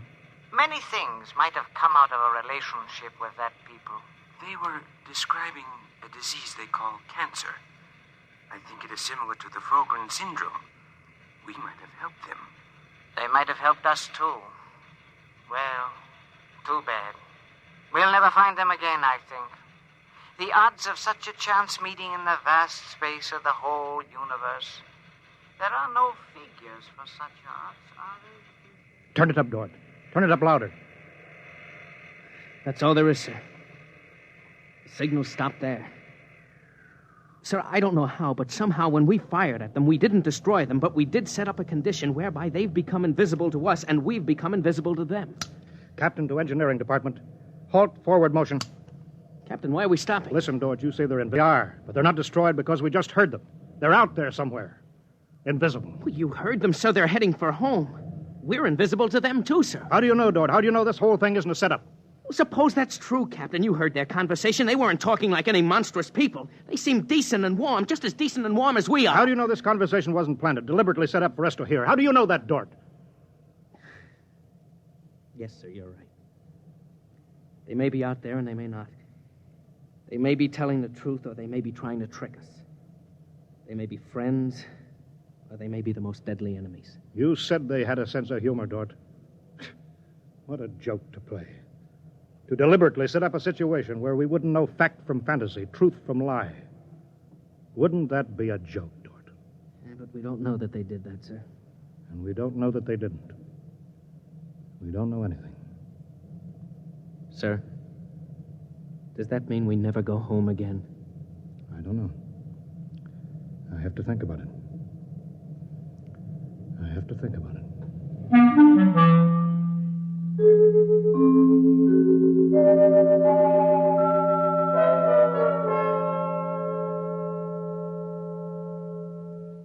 You have just heard X-1, presented by the National Broadcasting Company in cooperation with Street and Smith, publishers of astounding science fiction. Tonight, by transcription, X-1 has brought you First Contact, written by Murray Leinster and adapted for radio by Howard Rodman. Featured in the cast were Wendell Holmes, Bob Hastings, Clark Gordon, William Lally, and Stan Early. Your announcer, Fred Collins. X-1 was directed by Daniel Sutter and is an NBC Radio Network production.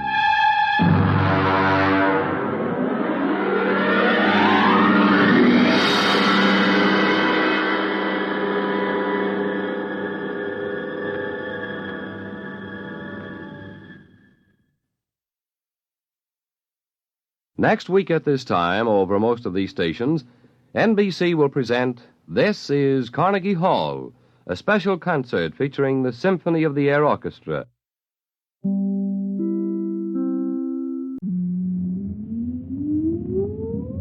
Countdown for blast-off. X-5, 4, 3, 2, X-1, fire.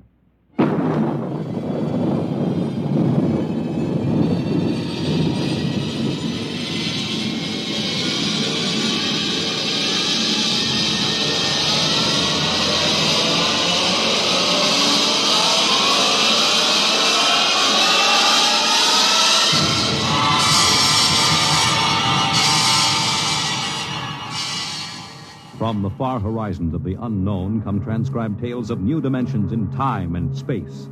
These are stories of the future, adventures in which you'll live in a million could-be years on 1,000 maybe worlds. The National Broadcasting Company, in cooperation with Street and Smith, publishers of astounding science fiction, presents X-1.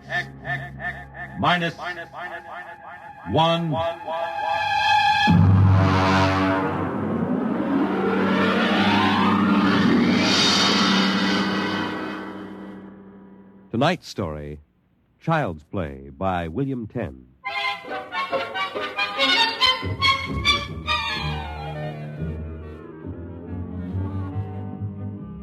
My name, Sam Weber. My job, an attorney, and a pretty successful one, if I do say so myself. Maybe you won't believe it. My best friends find it hard to believe, but I used to be a completely different guy. Frightened, sickly, nearsighted, a real Mortimer Meek. No kidding. That was 10 years ago. The big change in me began to take place on a cold December morning in 1955. Just a moment, please. Yes, please. Weber? Yes. Samuel? That's right. Okay, Jack, step back.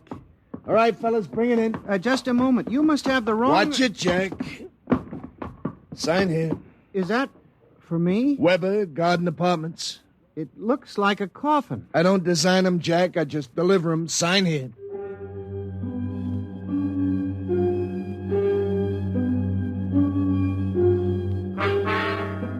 After much straining, I wasn't in very good physical shape those days. I managed to push the box under my single light bulb. There was a card in a small envelope. Let's see.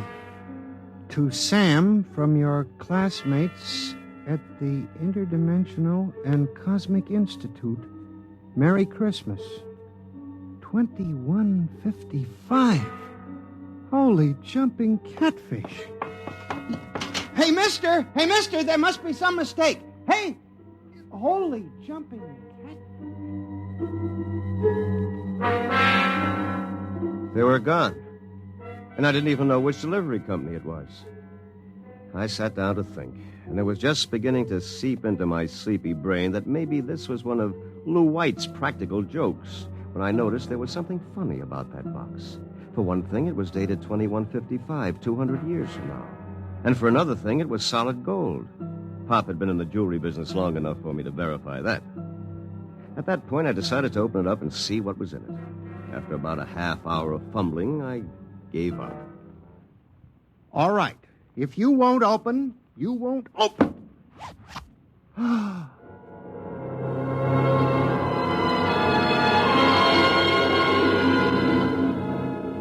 No sooner had I said the word open than it came apart like the skin off a banana. There inside was something resembling a high-powered kid's chemical set. Vials, jars, tubes, wires. You never saw so much scientific-looking junk in your life. And on top of it all was a book of instructions printed in mad green streaks. I opened the cover and read page 1.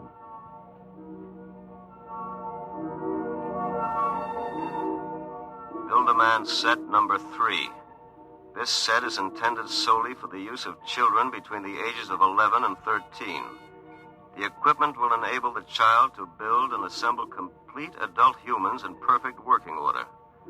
A disassemblator is provided so the set may be used again and again with profit. Refills and additional parts may be acquired from the Build-A-Man Company, 928, Diagonal Level, Glunt City, Ohio. Remember, only with Build-A-Man can you build a man.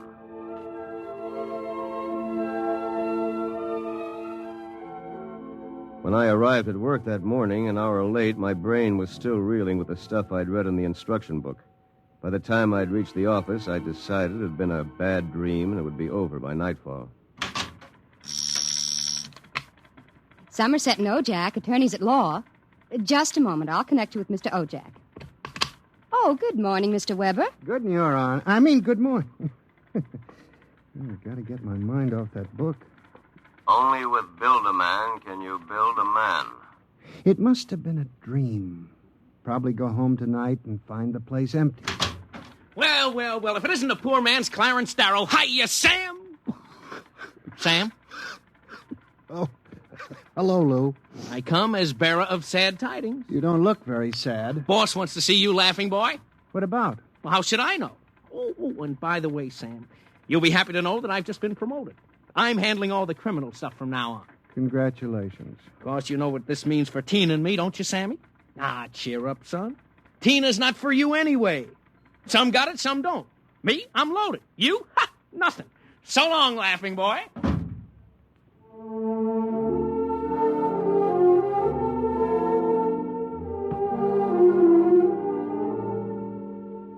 That was my good friend, Lou White. Lou was one of those guys who always lands with his feet firmly planted in the back of somebody else's neck. In the year I had known him, he'd already managed to steal the job I wanted, and he was now working on the girl I wanted. Her name was Tina. Tina Veldt. She was...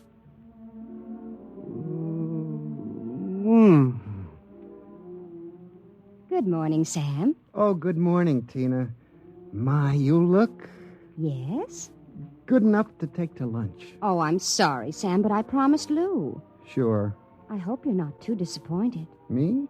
Oh, no. Some got it, some don't. I don't. Theoretically, Tina was employed by Somerset and Ojak as combination secretary and switchboard operator for Lou and me. I guess she wasn't what you'd call really smart, but she always managed to look like a pin-up girl caught with her clothes on, if you know what I mean. Well, that was Tina. I tried to steady my blood pressure as I walked into the boss's office.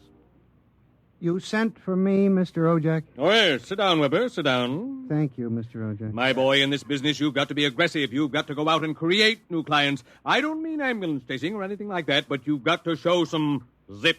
Yes, sir. Well, get in there and punch, Weber. I want to see a change in you in the next few months. As a matter of fact, you'd better. I went back to my office, resolved to show some zip. I bit savagely into a copy of Hackleworth's On Torts. Then I called Tina for a memo. But by the time she came in, my mind was wandering again. Rosenthal versus Rosenthal. On August 4th, the party, the first part. What comes next? Sam, what comes next? Oh, listen, forget the memo for a while. I want you to take a letter. All right, Sam. Today's date, usual heading. To the Chamber of Commerce, Glunt City, Ohio. Mm-hmm.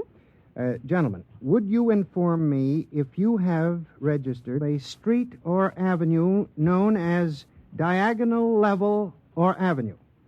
I write on behalf of a new client of mine. Oh, Sam, he was a new client. I wondered about it, but he looked so strange and sinister. What did he look like? Well, he was a terribly tall old man in a black overcoat. He asked if you were in, and then he tried to get your home address. But he looked and acted so strange I didn't give it to him.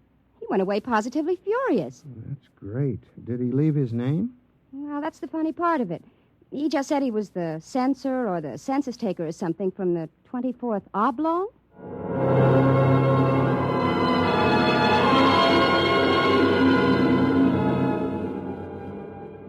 left the office early and went home.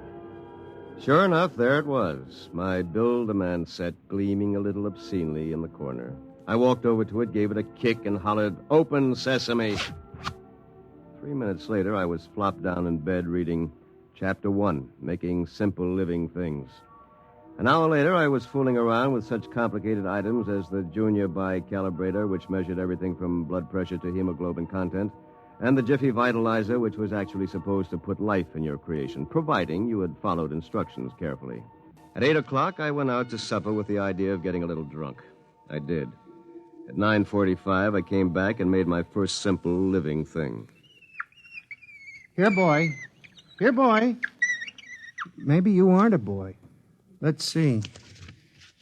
According to the book, you are a rubicular oyster hog. Not much to look at, but I made you. Me, Sam Weber, attorney at law. I have created life. Hey, come back here. Come back. Here, boy. Here, boy. Here, boy. Hey.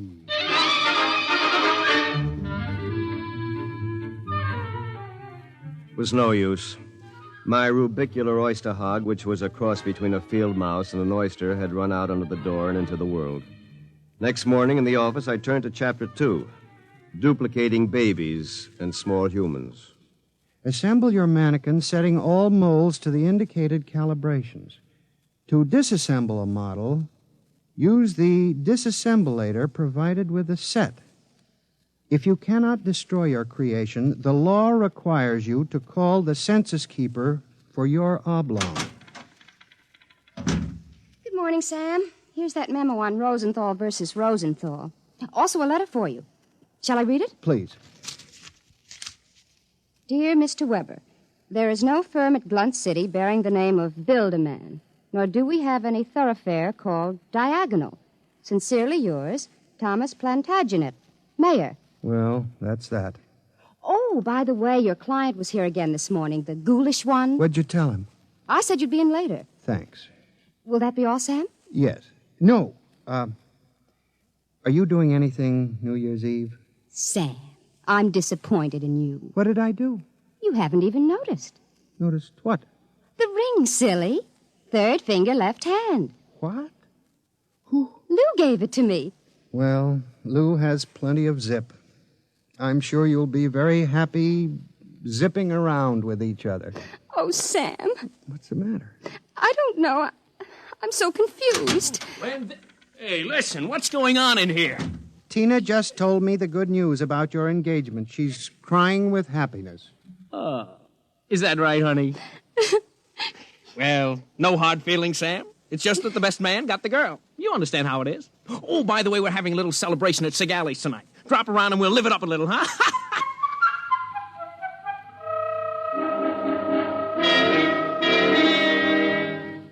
I went home feeling like a man who had been stuffed into a washing machine with the dial set at rinse dry. I was a failure. My job was a bust. My girl was going to marry a football player. I'd been playing God with a chemistry set from some crazy futuristic world. And the bill collectors were hot on my heels. Why not? Think of it. A Sam Weber without all the psychological problems you've got. A dynamic, uninhibited Sam who could win a girl like Tina by sheer magnetism. Then when it was all over, we just take the old disassemblator and presto. And I can do it, too.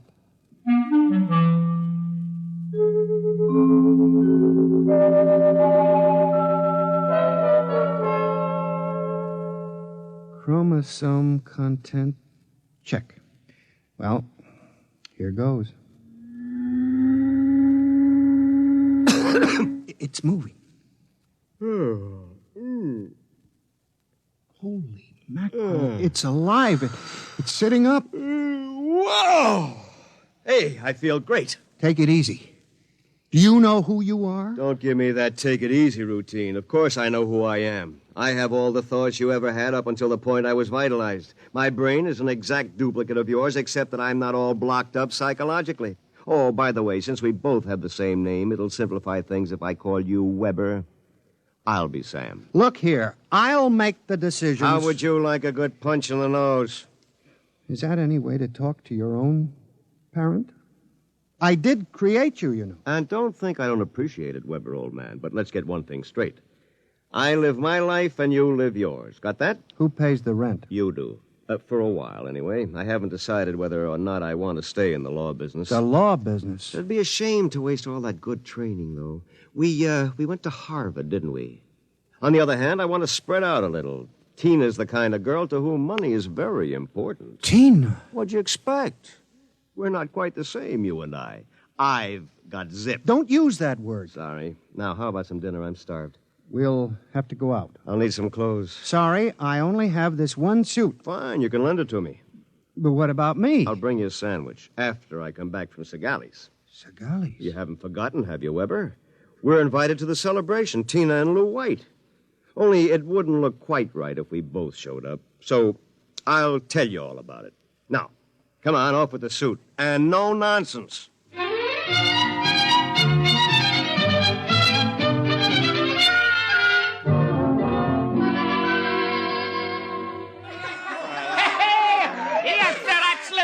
Folks. Yahoo! Hey, have another drink, Mr. Ojak. Come on. Thank you, Lou.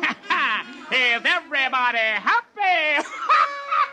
Oh, Tina, honey, you having yourself a little old time? Well. The happy couple. Sam. Good evening, cats. Everybody's lit up like a Christmas tree, huh? Well, I'll be...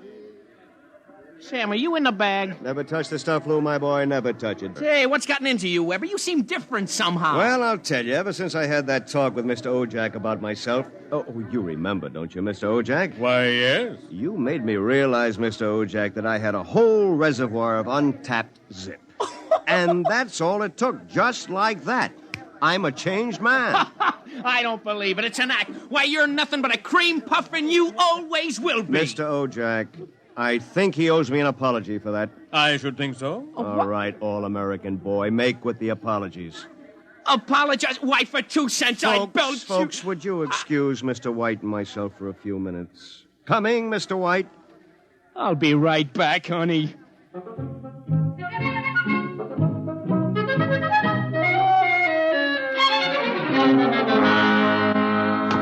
Oh, no! Okay, big boy, you've taken enough punishment. Kill him. He did... Oh, dear. He'll be all right in a little while, baby. Did you? I mean... Oh, Sam. Tina. We really shouldn't be... kissing like this. Well, it's what you've always wanted, isn't it? Well, isn't it? Oh, Sam.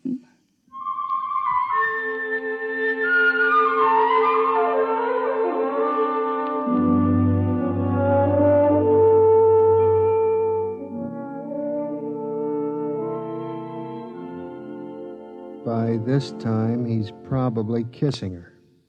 And there's nothing you can do about it, Weber, old man. Nothing. Hey, wait a minute. Where's that book of instructions?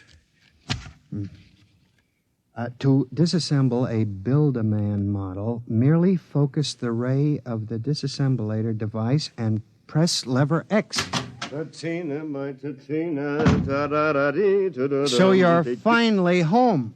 I'm starved. My boy, you are looking at a man who, in one fell swoop, has got himself a raise, a promotion, and a wife. At least she'll be my wife tomorrow. Who? Tina, of course. Who have we wanted so desperately all these years? I don't believe it. It's true.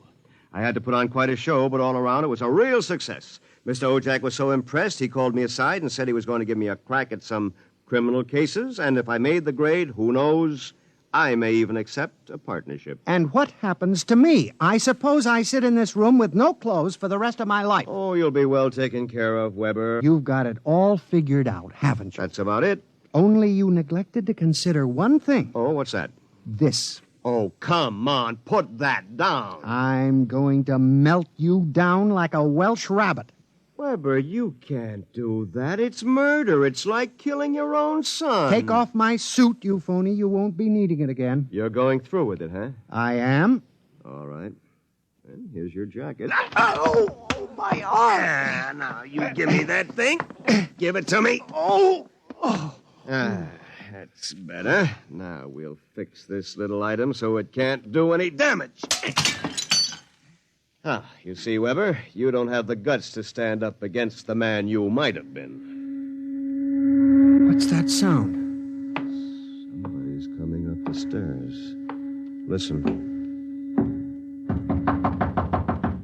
Take a peek through the keyhole, Weber. Holy jumping. It's him. Whom? He's burning it. He's burning a hole right through the door. Good evening, gentlemen. Who are you? I'm the census keeper for the 24th Oblong. You see, your Build-A-Man set was intended for one of the Weber children who's on a field trip in this Oblong 200 years from now. Because of an unfortunate time warp, the set was delivered here accidentally. You mean this set came here from 200 years from now? Precisely. Time, as with all things, is relative. We shall have to recover the set, of course, and adjust any discrepancies it has caused. Meanwhile, the problem is, which of you gentlemen is the original Sam Weber? I am. Listen. Liar. Difficulties. Why can't I ever have a simple case like the doublet conduplication? Now, look here, Mr. Census Keeper. The duplicate will obviously be less stable and more emotionally unbalanced. Certainly a man of your qualifications can decide which of us is the more valid member of society, which of us will conform more readily to the standards. Naturally. I observe that one of you is naked. That, of course... Wait a minute. And you seem to be trembling, whereas this gentleman seems quite calm. Hold it.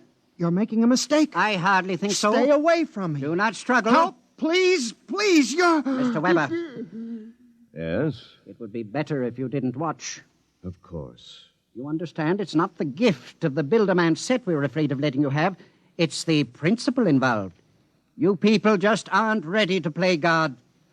You understand, of course? Perfectly.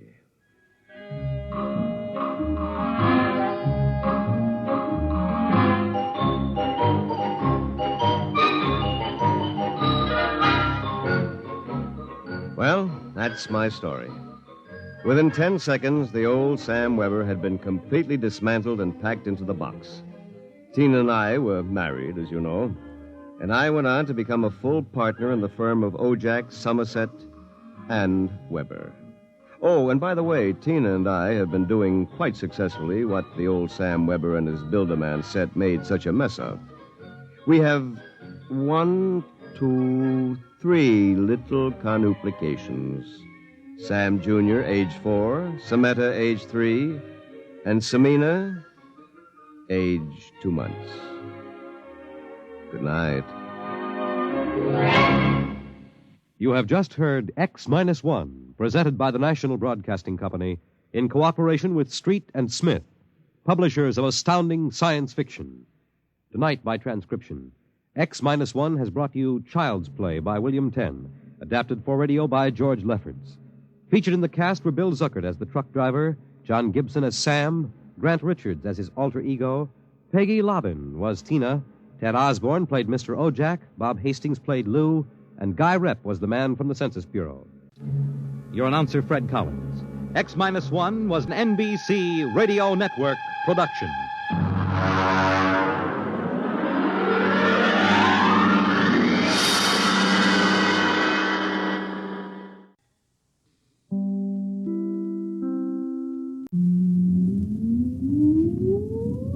Countdown for blast off. X-5, 4, 3, 2, X-1, fire.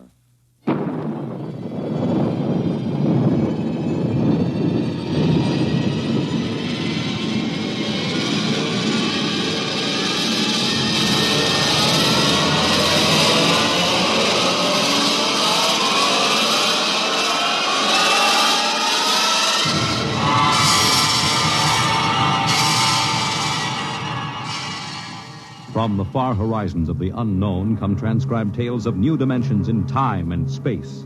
These are stories of the future, Adventures in which you'll live in a million could-be years on 1,000 maybe worlds. The National Broadcasting Company, in cooperation with Street and Smith, publishers of astounding science fiction, presents X minus one.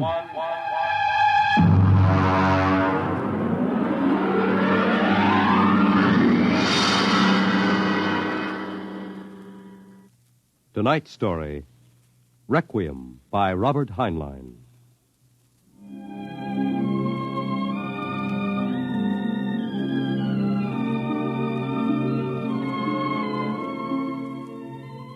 On a high hill in Samoa, there is a grave. Inscribed on the marker are these words: Under the wide and starry sky, dig my grave and let me lie. Gladly did I live and gladly die, and I lay me down with a will. This be the verse you grave for me. Here he lies where he longed to be. Home is the sailor, home from the sea, and the hunter, home from the hill. These lines appear another place, scrawled on a shipping tag from a compressed air container, and pinned to the ground with a knife. It wasn't much of a fair, as fairs go. The trotting races wouldn't be held till 8 o'clock at night. The flags and bunting drooped in the gray afternoon, and the pitchmen seemed discouraged. A large black limousine stood at the side of the road, 32 cylinders purring quietly. And over the dust and the clatter of the fair, a bullhorn blasted the highest pitch. Hurry, hurry, hurry, this way to the moon rocket, the moon rocket. See it fly, the actual type rocket used by the first man to see it fly. Chills, thrills, the romance of space. You can ride in it for only $25. Hurry, hurry, hurry. Hey, Charlie, have you got that feed tube patched? I welded it. Good for maybe an hour. What a crowd. They wouldn't risk a nickel to see the sun blow up. Oh, Captain, excuse me, Yeah? Captain. Oh, yes, sir. 50 cents to inspect the rocket. One? Could you take a passenger this trip? You mean you want to go up? $25. That's right. Yes, sir, right away. Charlie, take the pitch. Step this way, sir. Look out for the feed lines. Oh, yes, I see them. Hey, Doc. Passenger for a checkup. Okay, Mac. Well, is this necessary? Regulations. Take off your coat, open your shirt, roll up your right sleeve. All right. How are things, Mac? Slow. We're not drawing as much as the cooch tent. It'll pick up tonight with the trotters. I'm ready, Doctor. All right, give me your arm. All right, breathe in. Breathe. Breathe. Uh-oh. Sorry, Mac. No go, Doc? Cardiac condition I couldn't certify. I'm sorry. You mean you won't take me up? He's the doctor. Well, I rather expected it. Sorry. Between you and me, we could have used the 25. Excuse me, Captain. Yeah? Could you and your engineer have dinner with me after your flight? Dinner? At my home. My car's over there. That's your car? The limousine? That's right. You serious, Mac? You want Charlie and me for dinner? Of course. Okay. Okay. Don't see why not. Thanks.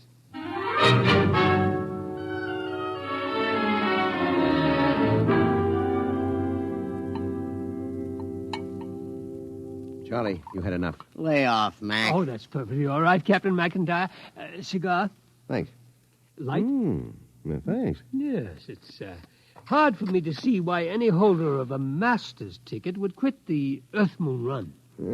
I didn't like it. Yeah, don't hand us that. It was Rule G washed you out. All right, so I took a few drinks. Tell me, gentlemen, are you satisfied with what you're doing now? Are you kidding? We've been pushing the old junk heap for a year. Half the time, the sheriff has an attachment on the ship for a fuel bill. It stinks. Would it help you to get back to the moon? Well, sure. I could get a short-haul job hopping ore. I kept my nose clean. I might even get back on the run. Would you be open to a business proposition? What is it? You own your own rocket? Barring a couple of liens against it. I want to charter her to take me to the moon. You hear what he said, Mac? He wants us to fly that old heap to the moon. He can't do it. The old boat's worn out. Why don't you charter a regular company ship? Oh, no, I can't do that. The company charter comes up before a congressional committee this year. They have to follow the regulations. You can't pass the physical. Now, if you can afford to hire us, why don't you bribe a couple of company medics? It's been done before. I know, but not for me. I'm D. Harriman. Harriman? You own the company. Hey, what are you giving us? I own a large percentage of the company, but the other directors won't permit me to jeopardize the franchise. You tie that, Mac. A guy with half the money in the world, and he's up a creek. Shut up, Charlie. Why do you want to go to the moon so bad, Mr. Harriman? Well, it's the one thing I've really wanted to do all my life. I'm maybe 50 years older than you. When I was a kid, nobody believed we'd really reached the moon. You've seen rockets all your lives. When I was a boy, they laughed at the idea, but I believed. I wanted the moon then. I used to stand in the backyard and stare at it.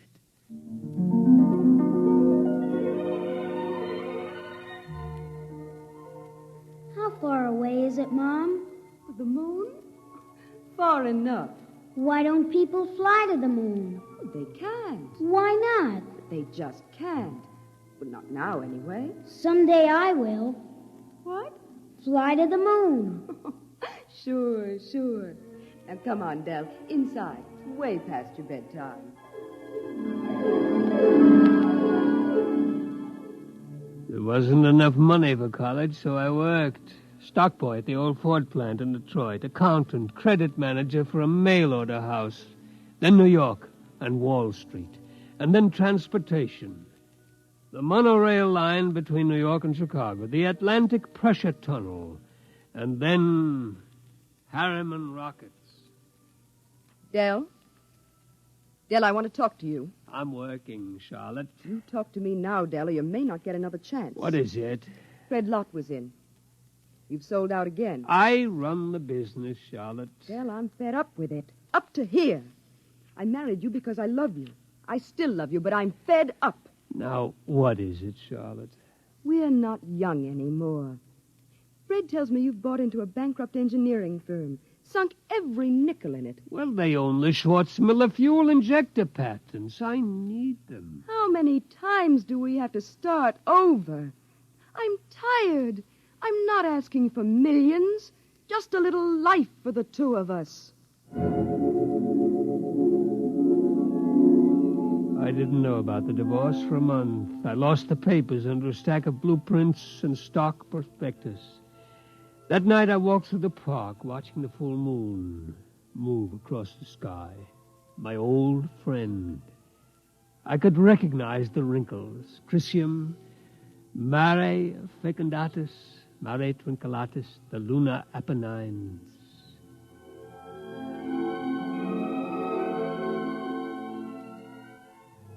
It took 2 fraudulent bankruptcies and an investigation by the Securities and Exchange Commission before we did it. The moon. There were 3 injunctions on the rocket before it blasted off. I was going on the second trip, but my considerate board served a court order on me. You can't go down. Fred, I'll break you if it's the last thing I do. Del, you've got a bad heart. That's no secret. Oh. If you die out there, the whole card house comes down. Now, we've got an equity in this corporation. We're going to see it protected. You've sucked us in on this wild scheme, and now that it paid off, you're going to sit right down here on Earth and see that the dividends come out on time. You're not going to the moon, Del. Forget it.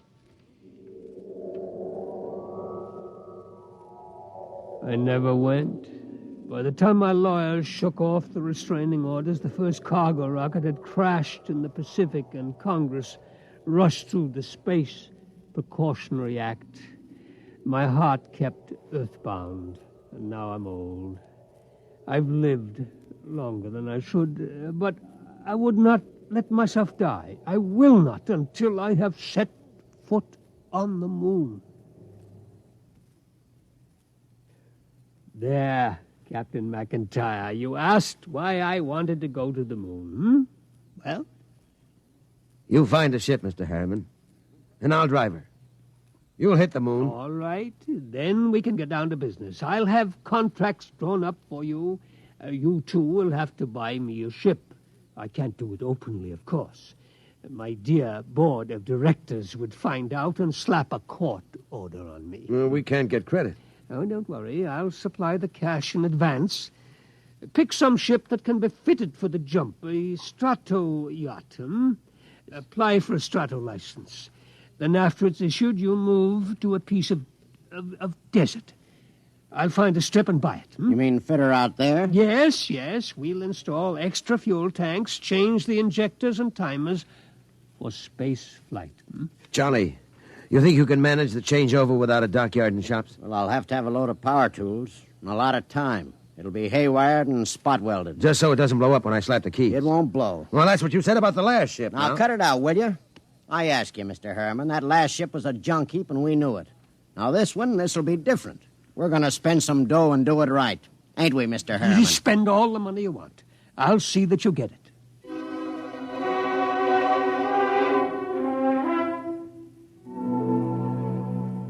$132 shares of Apex Holding at 60% of par. Check. 52 preferred of Spaceways Fuel, 50% off par. Check. That's the list. Oh, Mr. Harriman, there's a process server outside. Yeah? What is it? I don't know, sir, but I think it's a subpoena. Oh, I was expecting that. Ashley, get Mr. Kamens on the phone. I think it's time for my lawyer.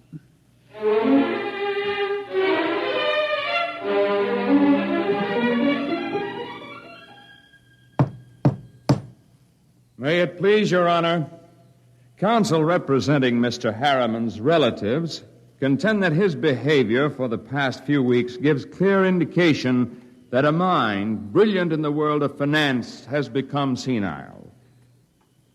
They petition you to declare him incompetent and to assign a conservator to protect his financial interests and those of his heirs.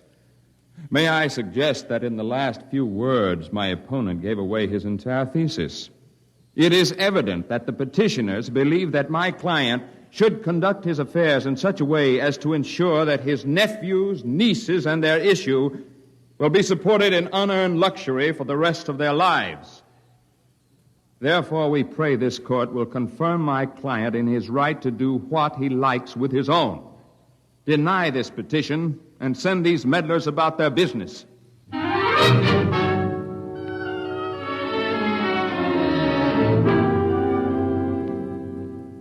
Well, Kamens, It could go either way. He might rule against me? He might. We'll know tomorrow.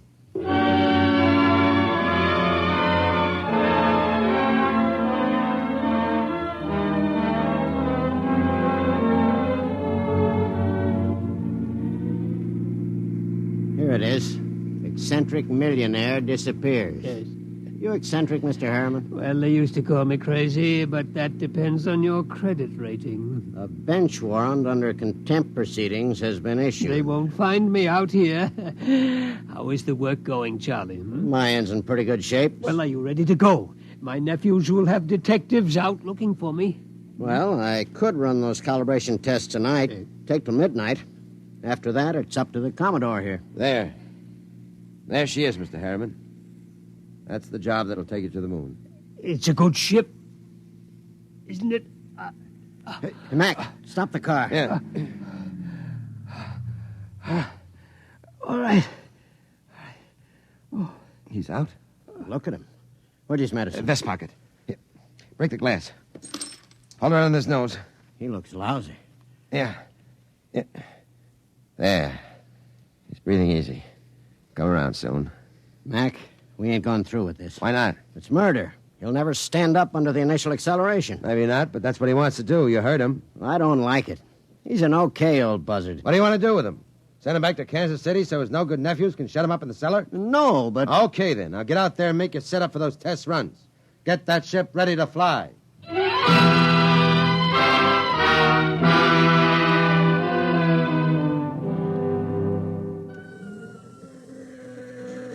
Hey, you.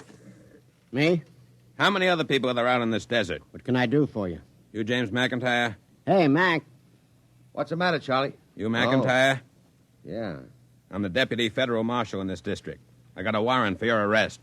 What charge? Conspiracy to violate the Space Precautionary Act. I suppose you're Charles Schwartz. I got one for you, too. Thanks. And a man named Harriman. Got a court order to put seals on your spaceship. We haven't got any spaceship. What's that, a kiddie car? Strato yacht. Yeah?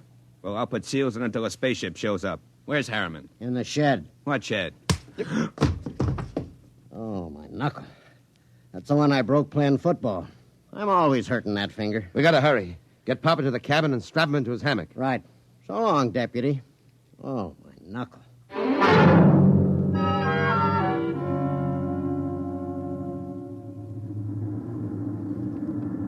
She's warm, Charlie. Everything set back there? How do I know? I didn't have time to run tests. Tough. You all right, Mr. Harriman? I think so, but these straps are tight. Have to be when we blast off. All set, Charlie. Give me control. Check. Test keys. 1 bank. Check. 2 bank. There's an auxiliary out. We don't need it. All right, boy, hang on. Let's go.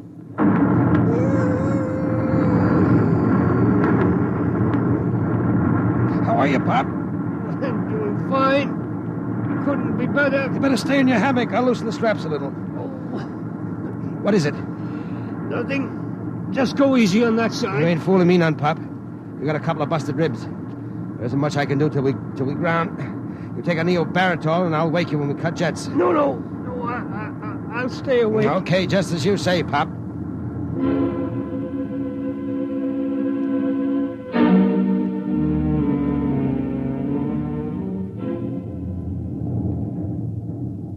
She's on automatic, Charlie. How are the tubes holding up? Fine, tight as a drum. She handles nice. How's Pop? Alive, but he's in bad shape. How bad? Cracked a couple of ribs in the takeoff. I don't know what else. You think he'll last the trip? His heart was pounding like an off-time valve. Well, he'll last. He's tough. Tough. He's delicate as a canary. I don't mean that. He's tough down inside where it counts.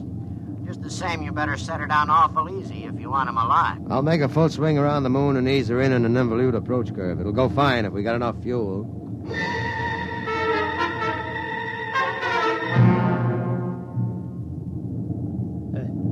Somebody call me? Something wrong, Pop? Thought somebody was calling me. Must have been asleep. I swung your hammock around. We're breaking now. There she is ahead. The moon. I've seen 1,000 photographs. There.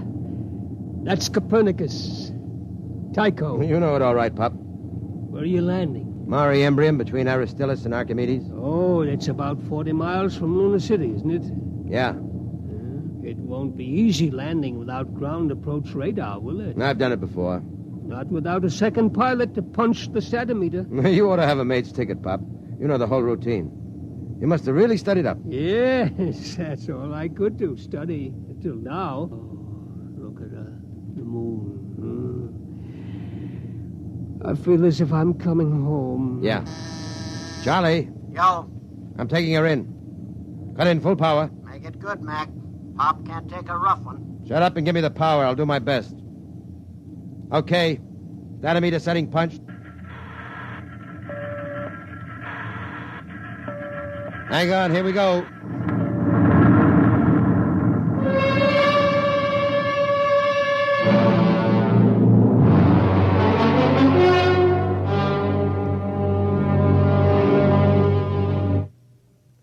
That was a lousy landing, Mac. Dynamite adrift. How's our passenger? Quiet. Now look. I wouldn't make any bets. That landing stunk. Will you shut up? I did my best. Hey, Pop. He's alive. There's blood in his mouth. He's trying to say something. Take it easy, Pop. We're down. Oh, where? Take it easy. Vacuum suits.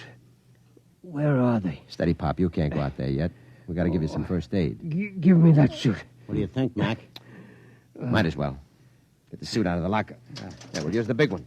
Be more comfortable. Okay. Hurry. Okay, Pop. Easy now. Hurry. All right, pull it up. Oh. Seal these zippers, Charlie. Take it easy. All right. The helmet. Air diaphragm set. Check. Air valve. Set. Lift it on him. Don't hit him. There. All right. Come on, Charlie. Get into your suit, and we'll carry him out the back.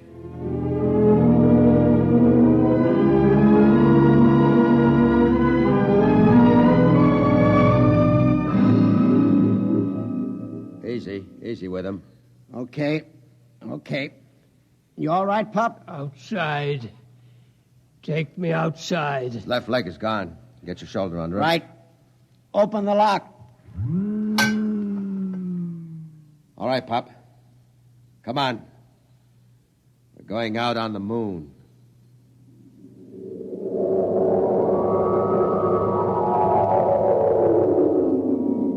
The moon. All right. I'm going to leave you out here to look around while we get ready for the hike to town.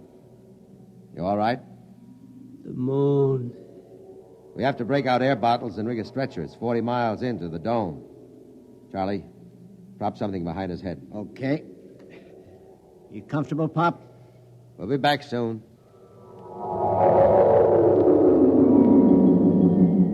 Moon. I can feel the pumice dust, and it doesn't hurt anymore. Why, there's the earth overhead, the earth in the sky, and green blue. I'm on the moon. I'm on the moon. Del? Charlotte? I thought I heard somebody call my name. Yeah, I'm getting old. My mind wanders. Del? Charlotte. Del? That is you, isn't it? I made it, Charlotte. I'm on the moon. You didn't understand. You were afraid I wouldn't take care of myself. But I made it. I'm on the moon. I'm on the moon.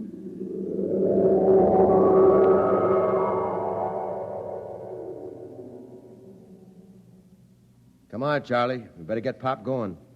Here, give me a hand getting him on the stretcher. Never mind the stretcher, Mac. What's the matter? He won't need it. He's dead. Oh. Better get out the pumice skis and the air bottles. It's a long walk to town. Yeah. What about him? Looks as if he's resting, doesn't he? Propped up, looking out on the pumice. Well, he hit the moon. Come on. Let's start walking.